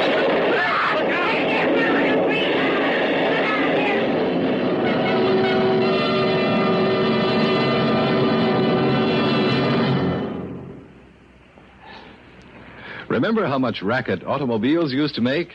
Time was you practically had to bellow to make yourself heard above the chatter and roar of the engine, the howl of the wind rushing by, and the rattling a rough road gave your poor old buggy and brains. Nowadays, with vastly improved automotive engineering and magnificent new superhighways, you literally purr along the road. This is a vast improvement, but one that can offer danger if you're not alert. You're sitting behind the wheel with the miles of highway unrolling smoothly beneath you.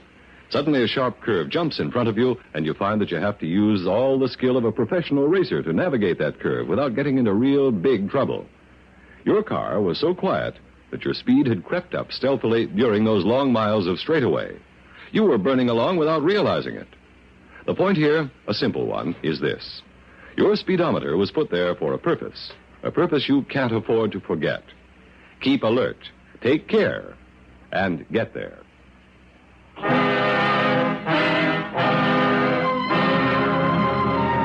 The next thing I remember was crawling out from under Hank's desk. Hank himself had tried to make a dash for the press room, but was forced back by the blast and ended up beside me. As for the press room, it was a shambles. Oh, my. Why here, Dollar? Why it here? Why'd he pick to blow up my press this way? Hank, didn't you say it was your father's idea? That way of getting him out of town? Yeah, you're right. And he spread the word by putting the stuff in the paper. All right, then maybe this is all he wants to do, put your paper out of business. Yeah, maybe so, Dollar. I hope so.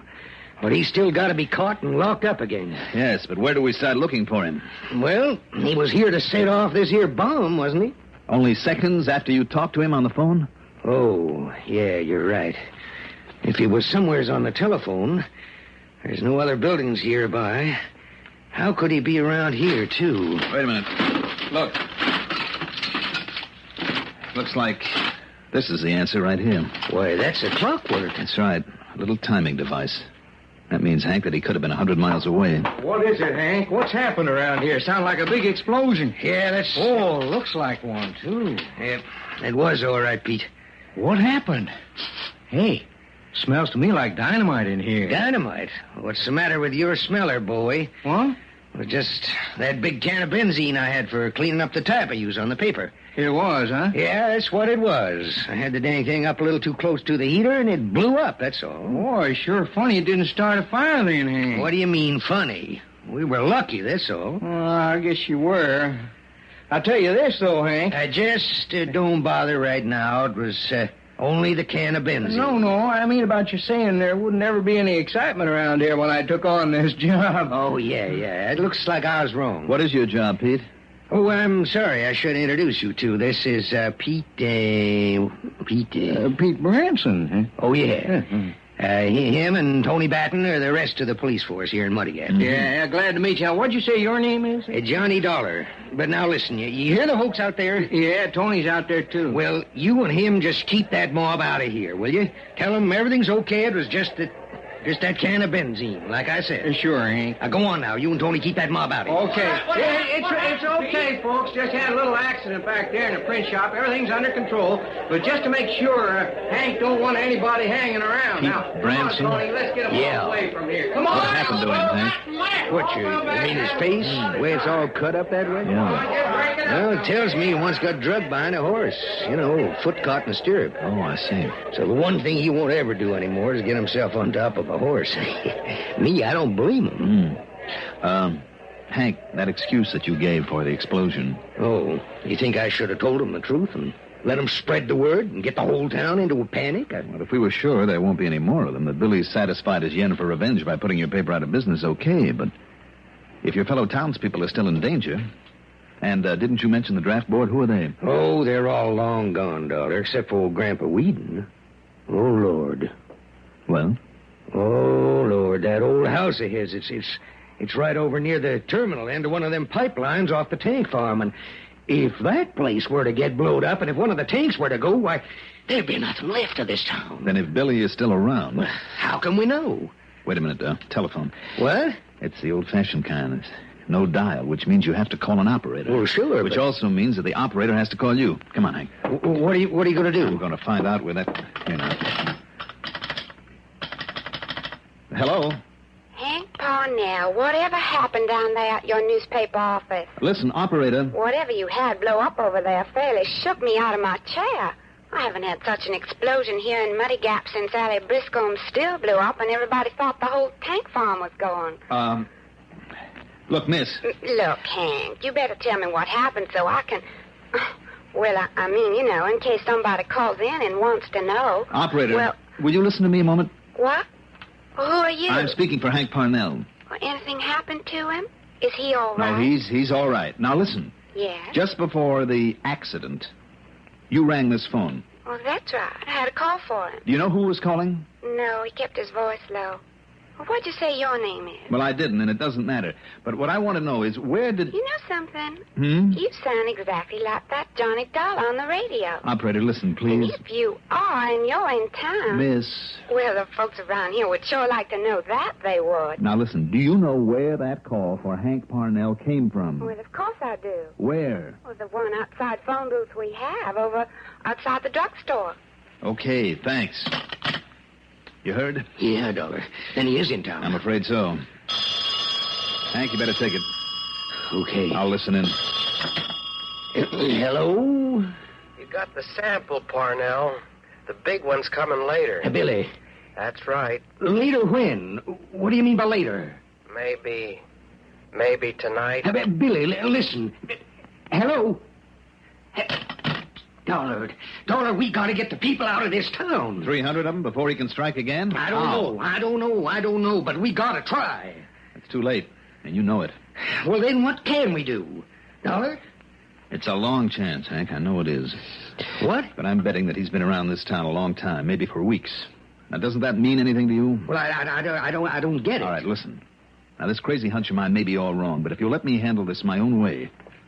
Will you, Hank? In spite of the fact that it may mean jeopardizing all the people in town. Anything you say, Dollar, as long as we do something. All right. Those two boys on the force. Do you know where to reach them right now? Who, Tony and Pete? Yes. Yes. All right. Call them up and have them come over here. Then if you and they will follow my orders to the letter and without question... Well? We'll do anything. Okay. Get them over here.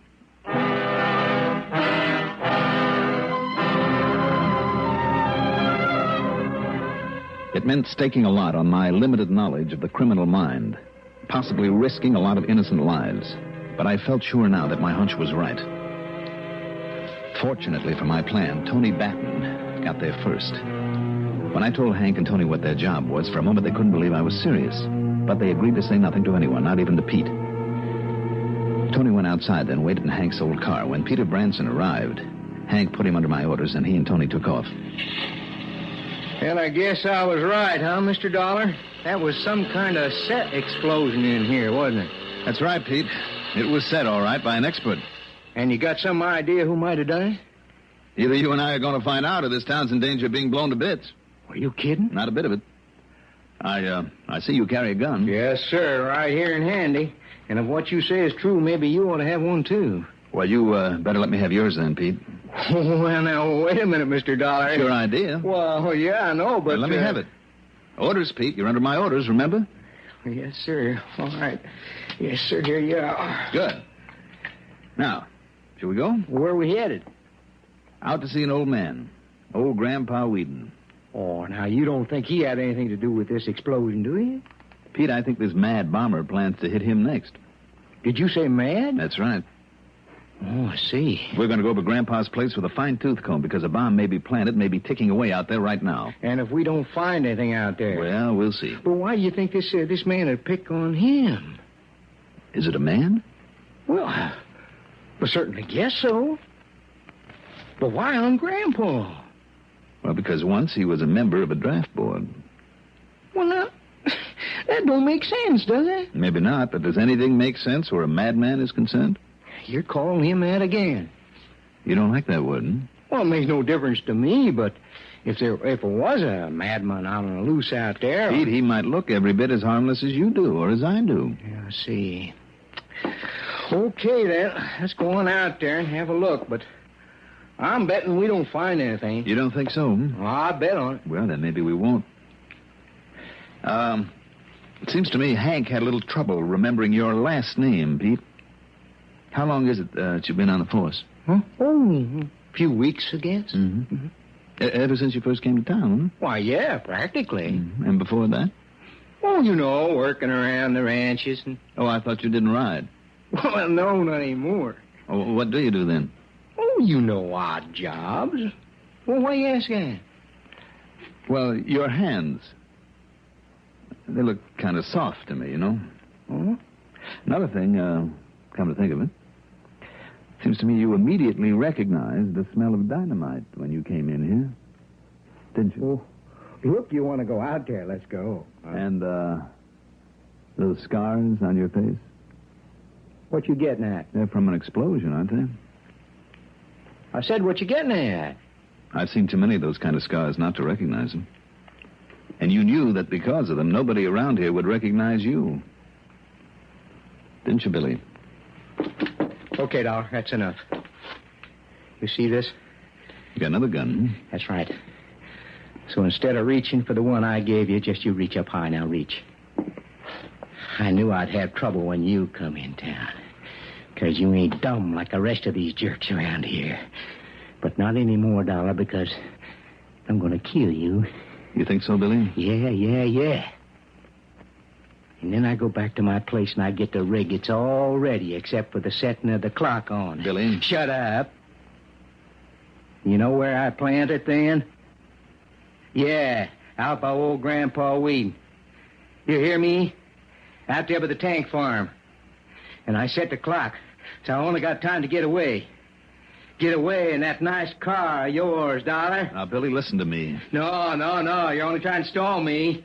So first it's you, and then I go get that rig. This rig, Billy? Huh? This bomb we found over in your room? You found it. You better drop that gun, Billy. No. Come in. Oh, you pull that trigger, Tony, I still get off a shot. He's right. Let me take care of this. Wowee. That's a mighty good left you got there, Dollar. I guess he was right, though, Hank, about you being pretty stupid. Well, now, you just wait. Didn't you think about what might have happened if Tony'd pulled off a shot right next to that bomb you have in your hand? Oh, my gosh. Mm-hmm. You should have. Remarks? Why bother on this one? As for the expense account, let's call it a total of $350. Yours truly, Johnny Dollar.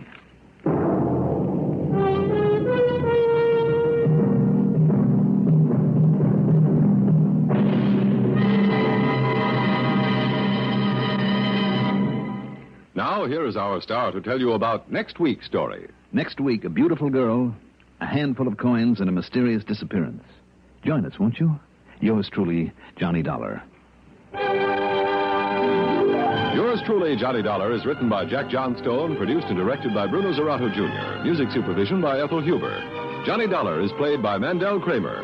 Also featured in our cast were Court Benson as Hank Parnell, Lawson Zerby as Pete Branson, Cliff Carpenter as Billy Benbow, and Barbara Cassar as the operator. Be sure to join us next week, same time, same station, for another exciting story of yours truly, Johnny Dollar. Art Hanna speaking. The #1 network for news, expanded CBS News on the CBS Radio Network. This is WROW Music in Albany, New York. A newcomer in town can feel mighty lonesome. Welcome Wagon hostesses make these newcomers feel wanted when they make their cordial Welcome Wagon visits. Their baskets contain useful gifts from civic-minded businessmen, invitations to participate in varied social and volunteer activities of the many civic agencies in the community. In addition, every Welcome Wagon call recipient in the greater Albany or Schenectady areas, as well as Delmar, Latham, or Scotia, is invited to attend the local Welcome Wagon Club. This is an organization of newcomers all anxious to make friends. Various Welcome Wagon clubs vary from 30 to 150 members who meet monthly. Their interests include bowling, golf, cards, handcraft, and dancing. You can help to make your new neighbor feel at home. Call State 59640 today and make your neighbor eligible for the many opportunities in a Welcome Wagon Club. Remember, State 59640. WROW Music Time now, 25 minutes before 7 p.m.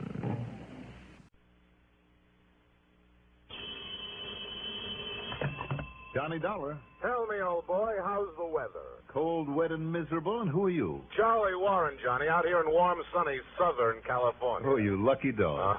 Don't I know it. I spent too many long, cold winters at the home office there in Hartford not to know it. You're still with Worldwide Mutual? Sure am. Always will be, I guess, unless they try to move me out of this Los Angeles office. Boy, when I think how you must be suffering back there in New England with all that cold and snow and sleet. Okay, Charlie, don't rub it in. We can't all be as lucky as you are, and just think of all the beauty you're missing. Yeah? Like what? The clean, crisp, invigorating air, the sparkle of the sun on sleet-covered branches, the sound of sleigh bells, rolling fields drifted high with pure white snow. And all that mud and slush you have to plow through there in town, and don't tell me otherwise. Okay, you've made your point. I'm feeling even worse than I did before you called. Now, what's on your mind? Any good reason why you shouldn't be out here enjoying the sunshine, the warm breezes, the smell of orange blossoms, the palm trees, and beautiful broads barging around in bikinis, and all the other delights of this subtropical paradise, and I want a badge from the Chamber of Commerce? Yes. What? Money. Well, now, that's no problem. Oh, it isn't. Well, why should it be? When the company's going to pay the freight. Provided, of course, you keep that crazy expense account within reasonable bounds, but just once in your life. Oh, Charlie, you touched me to the quick. Have I ever done otherwise? Oh, no. I mean, except for an occasional nickel or dime here and there. Or an occasional C-note now and then. Well, after all, Charlie. Well, seriously, Johnny, I need you. I need your help. Are you free to fly out here? I don't know why not. Okay, now, according to my watch, it's a little after 4 p.m. And according to the clocks here in the wilds of Connecticut, it's a little after 7. Huh? Oh, yeah, that's right. Now, look, suppose I take a prop job that'll give me time for a little sleep along the way, and I'll see you first thing in the morning. Okay? I'll meet you at the airport. Okay.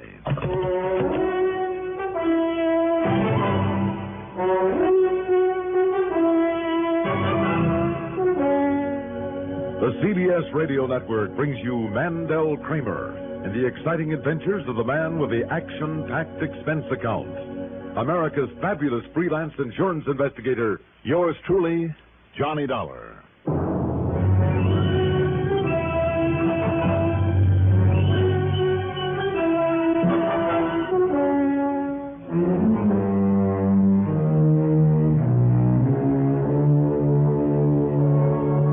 Account submitted by Special Investigator Johnny Dollar to Worldwide Mutual Insurance Company, Los Angeles office. Following is an account of expenses incurred during my investigation of the Cinder Elmer matter.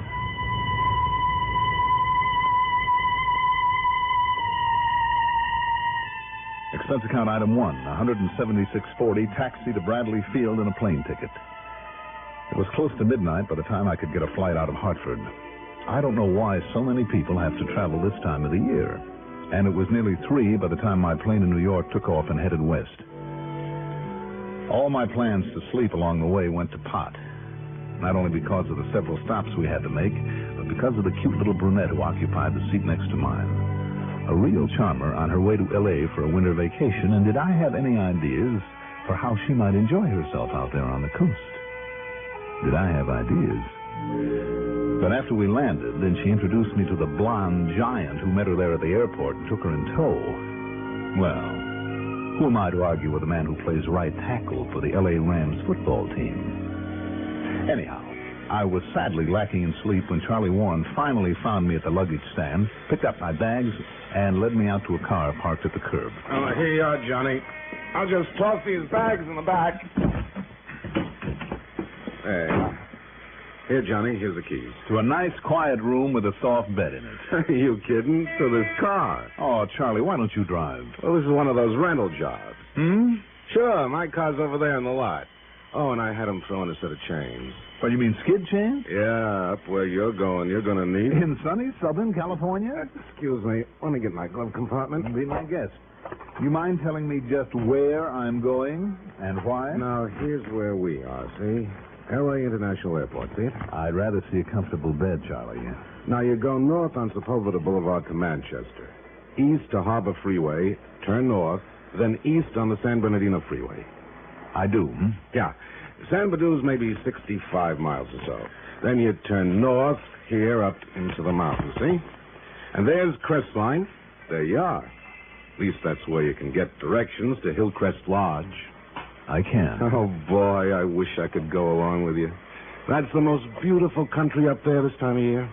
It really is. 75 or 80 degrees of hot smog down here. And up there at 5,000 feet altitude, it's all covered with snow. Beautiful. Oh, Charlie, you're a dirty dog. What? Over the phone, you give me the Chamber of Commerce pitch to get me away from an eastern winter, and when I get out here... Yeah, but this is different, Johnny. You'll love it. Skiing, tobogganing, magnificent view of all the peaks up there on the Rim of the World Drive. It's right near Lake Arrowhead, you know. No, I didn't know, and what's more, I don't care. Unless I can get a little sleep, Charlie, I can... Sleep? Johnny, up there in that clean, clear, crisp, cold air on that high altitude, you'll sleep like you've never slept before. You mean like sometime tonight? Sure. If I'm lucky. What do you mean by that? Well, you still haven't told me what kind of a case I'm supposed to be working on. Oh, yeah, that's right. Yeah, that's right. Disappearance, Johnny. Name is Bartley Harmon. Bartley Harmon? Uh-huh. He and his wife, Nora. Real good-looking doll, by the way. Mm-hmm. And his business partner, a man by the name of Elmer Wrightson. Yeah. Well, like they always do this time of year, they all went up to Crestline, Hillcrest Lodge for a few days. So? Nora phoned me just before I put in that call to you. Seems the poor little shrimp took off. Poor little shrimp? Yeah, her old man, Bartley. Oh. Both he and his partner, Elmer Wrightson, stand about 5'3", about 115 pounds, wringing wet. Look almost like twins. I see. Go on. Well, not that Nora. Bartley's wife. She's a good 5'11", but Johnny boy, I mean good. She's built like an Olympic champion, blonde, beautiful, and wow. I'll take your word for it. Now, what happened to Bartley Harmon? Well, he took off for a tramp in the snow, and he suddenly and completely disappeared. Oh? Sheriff's Department put out an APB in the whole area, but nobody's seen hide nor hair of him. Go on. And, Johnny, that San Bernardino Sheriff's Department, well, they know their way around out in that country. If they haven't been able to find him, Bartley Harmon is really lost. And with the way it gets cold up in those mountains, well... Anyhow, sheriff's boys are expecting you. They'll cooperate. Just what is your stake in him, Charlie? Got him insured for $200,000. Accidental death, double indemnity. If he's fallen off a rock and busted his neck or into a chasm or something. Now, Charlie... And on top of everything else, heart isn't too awfully good either. Of course, if somebody... Well, you know what I mean. No, I'm not sure I do. Does Bartley Harmon have a lot of enemies? Not that I know of. For that matter, I don't think he has any real friends either. Tell me, who would benefit by his death? Well, of course, the business will all go to his partner, Elmer Wrightson. Mm-hmm. How do they get along? Only because they have to, I guess. Keep the business going. I see. And the insurance goes to his wife? All goes to Nora. And how do they get along?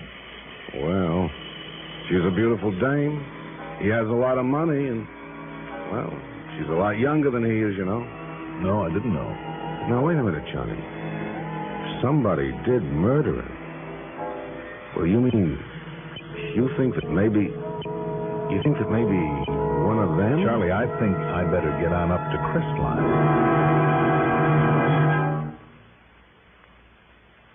Here's a friendly and important reminder from your postmaster. This is the time of year when the post office handles its biggest volume of mail. The extra load often takes extra time. So if you want your cards and packages to arrive at their destination before Christmas, mail early and often. Make sure addresses are clear and correct. Use postal zone numbers and send your cards by first-class mail. For a merrier Christmas, shop early, mail early.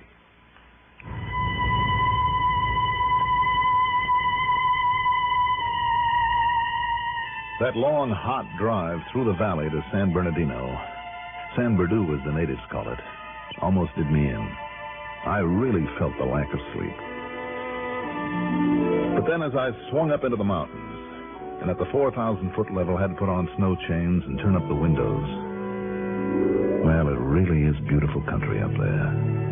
Not only because of the white, clean snow, but the mountains, the magnificent big pines anchored to the sides of them, and the colorful, picturesque little cottages. At Hillcrest Lodge, I found that a young fellow from the sheriff's office, Roy Turner, was waiting for me. After helping me up to my room with my bags, he got right to the point. I can't say that I like this situation, Mr. Dollar. Not a bit. Why, Turner? Call me Roy. All right, call me Johnny. Well, Johnny, simply because of the people involved. Man falls in love with partner's wife, does away with said partner? Not a chance. At least there's no chance you'd give him any kind of a break. I'd bet on it. Why? Because Wrightson is the same kind of homely, pedantic, facts and figures little shrimp as her husband Bartley is. And there's no question but that she's had enough of him. Enough to want to get rid of him, Roy? Well, Harmon's worth a lot of money, I understand. A lot of insurance, too. Yeah, that's true. And she's a much younger, good-looking, athletic... Well, wait till you see her. I'd like to. You will. And don't think for a minute she doesn't make the most of it, of what she has. Johnny, for the few days they spend up here every year, she brings along enough expensive clothes to sink a battleship. In addition to snow and ski and skating outfits, I mean. She has a whole trunk full of shoes alone. Anyhow, we're making sure that she sticks around. Wrightson, too, for that matter. Roy, if they're all on such lousy terms, why do they come up here together? Only because she likes it so much. So Bartley tags along to keep an eye on her. And Mr. Wrightson? To keep an eye on him, I guess. I take it you've combed the hills around here pretty well. As thoroughly as we know how. Mm-hmm. What about all those little cabins that I've seen around? Been through them all. Apparently, Harmon headed over toward Old Ironside. That's just north of here. Has a sharp face on it where the snow doesn't stick. And beyond it, well, in order to save time, we have a helicopter out there looking over that big valley. Roy? Yes, Johnny? You know, over the years, I've investigated an awful lot of disappearances. Yeah? And you would be surprised at how many people disappear deliberately, just to get away from things once and for all. But leave behind that beautiful wife he's so jealous of? And his share of a prosperous business? It is a possibility, though, isn't it? Well... Oh, that may be for me. I told the operator I'd be here. Hello? Yeah. Yeah. Where? Okay. Leave it there. Have him go back and pick me up at the port. As I started to say, it is possible, Roy. Not anymore, Johnny. Oh? The copter just found Bartley Harmon out there beyond Old Ironside. Or rather, they found his body. We got to the airport on the edge of San Berdoo in less than 20 minutes. The copter was already there and waiting for us. We piled in, took off, and headed back to Crestline, then past it, then circled the cold gray peak that was called Old Ironside. Beyond it was a long, narrow valley, edged on both sides by a heavy growth of timber, and 100 yards or so from the tree line, out in the open, there on the cold, dry snow, lay the body of Bartley Harmon. I don't see any mark where you landed this crate, Steve. I didn't try to land, sir. Just took her down low enough to make a positive ID, then got on the horn and reported in. They told me to run back to Purdue and pick you up, sir. Looks to me as though you may have got down there too close. What, sir? I mean, this chopper apparently blew a lot of snow on top of it. Hope it didn't cover any clues. Sorry, sir. Clues, Roy? Now find a spot to land us up there ahead of it. Right, sir.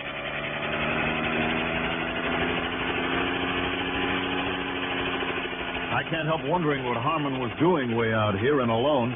Oh, he and Wrightson believes that old legend about a cave full of gold out in this valley. Often came to look for it. You know, while his wife was busy skiing or skating or tobogganing. With his bad heart, Roy? Well, actually, it's only a mile or so from the lodge, so I guess he figured it wouldn't be too much for him. Looks like he figured wrong, though, doesn't it? Yeah. Kind of knocks my theories into a cocked hat, too. You've given up the idea of murder. Yep. Set us down here anywhere, Steve. Right, sir. And we shall see what we shall see.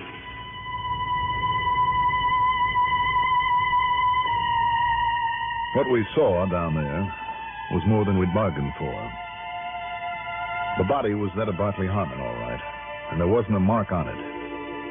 It looked as though the old boy, overextending himself at that high altitude, had simply had his heart give out on him. Until we found two things. One, another set of footprints leading to the spot, much smaller prints that could have been made by a woman's snow boots. And second, beside them there in the snow, a cigarette butt with lipstick on it.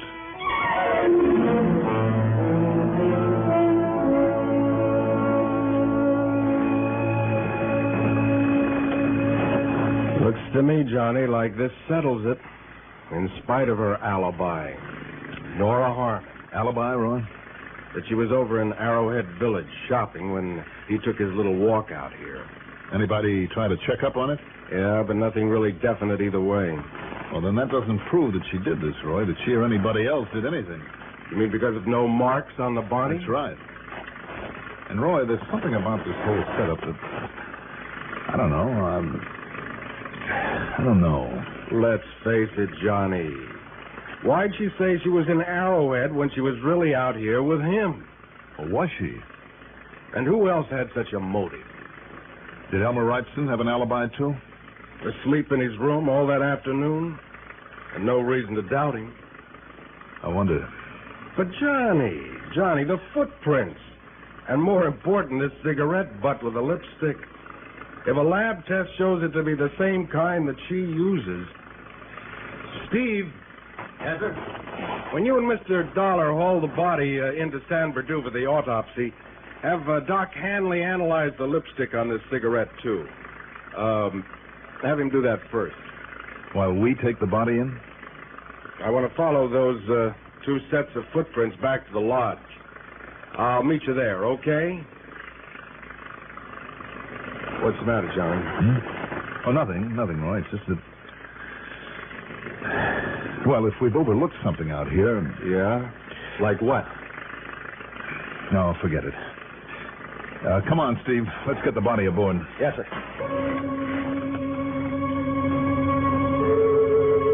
Doc Hanley told me that the lipstick was quite unusual.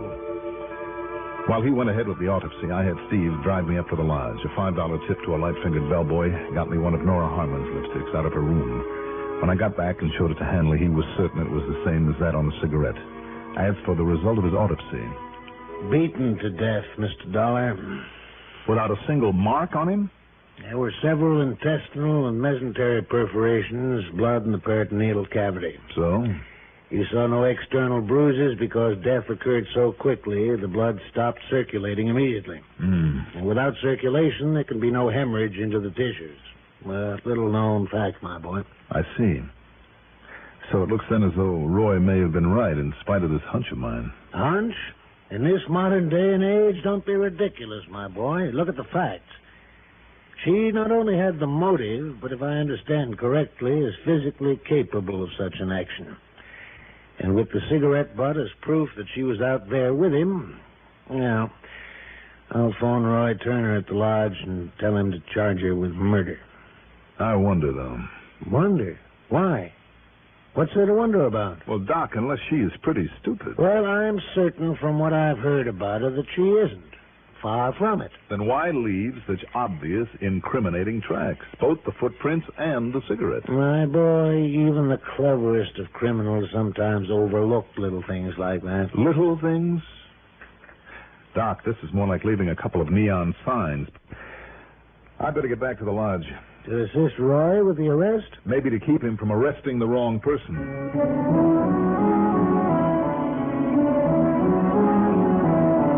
As I walked into my room at the lodge, Roy was just hanging up the phone. Okay. Okay, Doc. Yeah, that's good enough for me.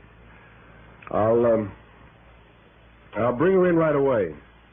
Roy, before you do that... Yeah, I know, Johnny. The doc told me what you said to him, and I agree with you. It was pretty foolish for her to leave such obvious signposts. Not at all like her. Okay, then. But following up those sets of tracks out there really clinched it. How do you mean? Oh, he went for his little walk in the snow alone, all right, but she followed him. And every time he stopped to rest, she also stopped, but a couple of 100 yards behind him and well hidden by the trees. And more important, Johnny... Yeah? Every time she stopped, she lit up and smoked one of those cigarettes. And they are the same brand she uses. I've checked on it. Then, when he took off again, she dropped the butt in the snow and followed him again. Until finally, when she had him far enough away to be safe... Bango. Now, wait a minute. One other little thing, too, Johnny. Roy. While you were down there in San Bernardino, I compared those footprints with a pair of Nora's shoes. Same type and size. Wait a minute, will you? Well? Roy, it has finally got through this thick skull of mine. The butt, the cigarette butt we found by the body, before you picked it up. Yeah, what about it, Johnny? Listen, did you find some more out there? Several, just further proof. Did you leave any of them laying around out there? Well, sure. One or two are all I need for evidence. All right, come on. We're going out there and look at them. What? Yes. Unless you can visualize exactly what that first one looked like lying there beside the body. Well, I don't know. Because I can. And, Roy, before you do anything foolish like arresting Nora Harmon, you better have a look at some of those others. Now, come on. The first place she stopped is just ahead. Good. Glad it hasn't snowed for a while. But I still think this is a kind of silly waste of time, Johnny. And I tell you that both of us ought to be shot for not having been more observant.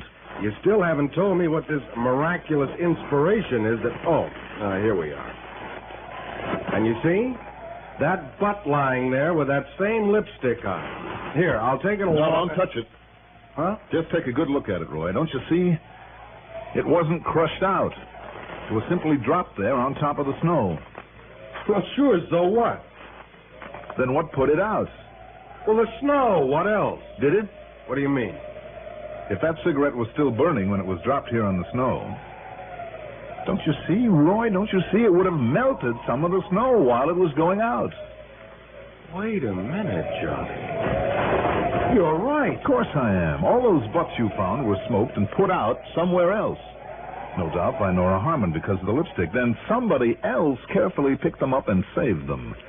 And for only one reason, Roy, to plant them out here beside these footprints. Wrightson? Right. Elmer Wrightson, the only other person with a motive. But the footprints from her shoes. Didn't you say that she's a big girl? And that Elmer is a little shrimp? Yeah. And if he wears a snow boot like hers, we've got him. But if he doesn't, Johnny? Did you also say that she has a whole trunk full with her? Yeah. Well, wouldn't you have at least a couple of pairs of snow boots? Sure, I've seen them myself. Any reason, then, why he couldn't have borrowed a pair of hers and then put them back? Yeah, but if he didn't, Johnny... Well, let's try it, Roy. Let's try the Cinderella bit on him, Only it'll be Cinder Elmer. We'll make him put on a pair of her snow boots, and if they fit... Well, are you game to try it? Nothing to lose, Johnny. Let's go. Her snow boots fit him all right. And little old Cinder Elmer, oh, the dumb jerk should have known better. He should have made us come up with some really concrete evidence. But luckily for us, Elmer just broke down and confessed to the whole bit. So, once again, it's up to the courts.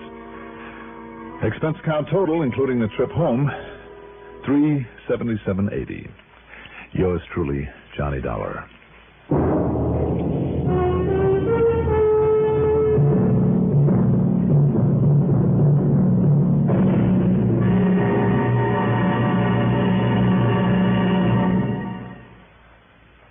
Now, here's our star to tell you about next week's story. Next week, one of the cleverest cover-ups for a firebug I've ever seen. And believe me, I've seen plenty. Join us, won't you? Yours truly, Johnny Dollar.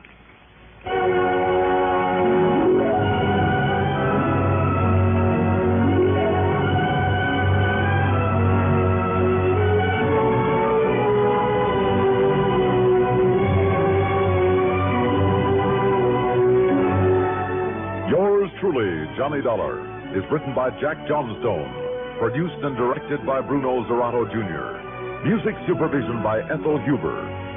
Johnny Dollar is played by Mandel Kramer. Also featured in our cast were Cliff Carpenter as Sheriff Roy Turner, Eugene Francis as Charles Warren, Bob Dryden as Dr. Hanley, and Jim Stevens as the helicopter pilot. Be sure to join us next week, same time, same station, for another exciting story of yours truly, Johnny Dollar. This is Stuart Metz speaking. Enjoy the Gary Moore Show weekdays on the CBS Radio Network. At Rule 59 on your Tri-Cities dial, this is WROW Music in Albany, New York. A newcomer in town can feel mighty lonesome. Welcome Wagon hostesses make these newcomers feel wanted when they make their cordial Welcome Wagon visits. Their baskets contain useful gifts from civic-minded businessmen, invitations to participate in varied social and volunteer activities of the many civic agencies in the community. In addition, every Welcome Wagon call recipient in the greater Albany or Schenectady areas, as well as Delmar, Latham, or Scotia, is invited to attend the local Welcome Wagon Club. This is an organization of newcomers all anxious to make friends. Various Welcome Wagon clubs vary from 30 to 150 members who meet monthly. Their interests include bowling, golf, cards, handcraft, and dancing. You can help to make your new neighbor feel at home. Call State 59640 today and make your neighbor eligible for the many opportunities in a Welcome Wagon Club. Remember, State 59640.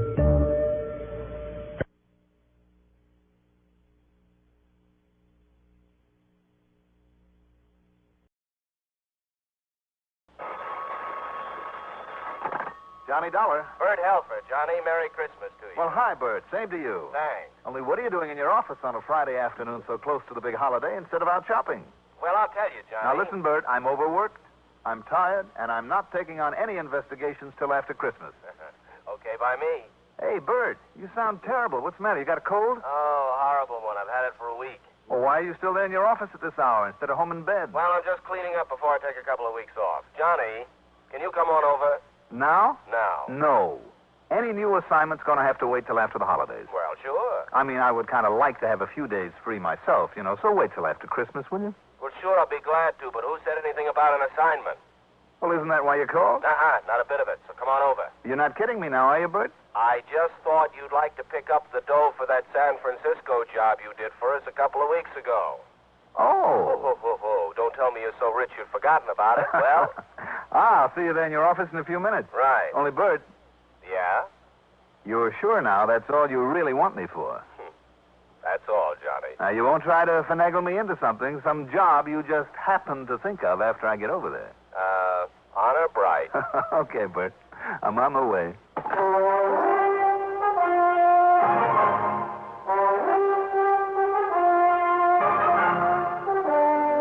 The CBS Radio Network brings you Mandel Kramer in the exciting adventures of the man with the action-packed expense account, America's fabulous freelance insurance investigator. Yours truly, Johnny Dollar.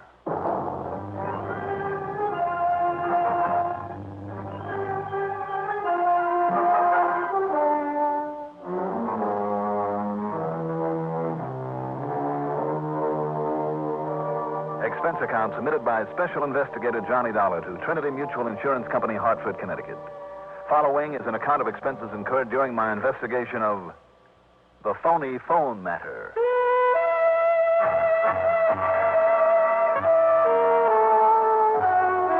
Expense account item 1. After checking out with my call service, $1.20 for a cab over to Bert Helfer's office high in the tower of the Manley building overlooking most of the city.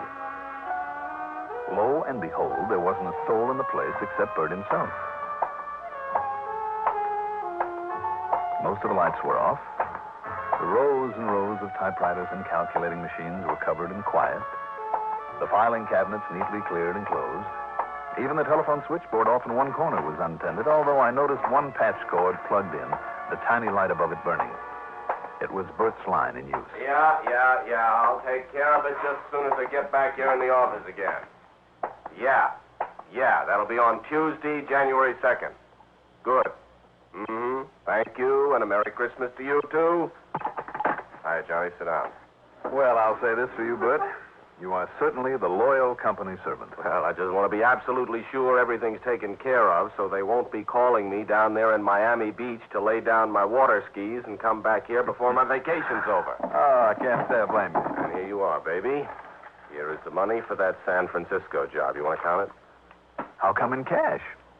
Don't you still have some Christmas shopping to do? Don't we all? And the banks will be closed by the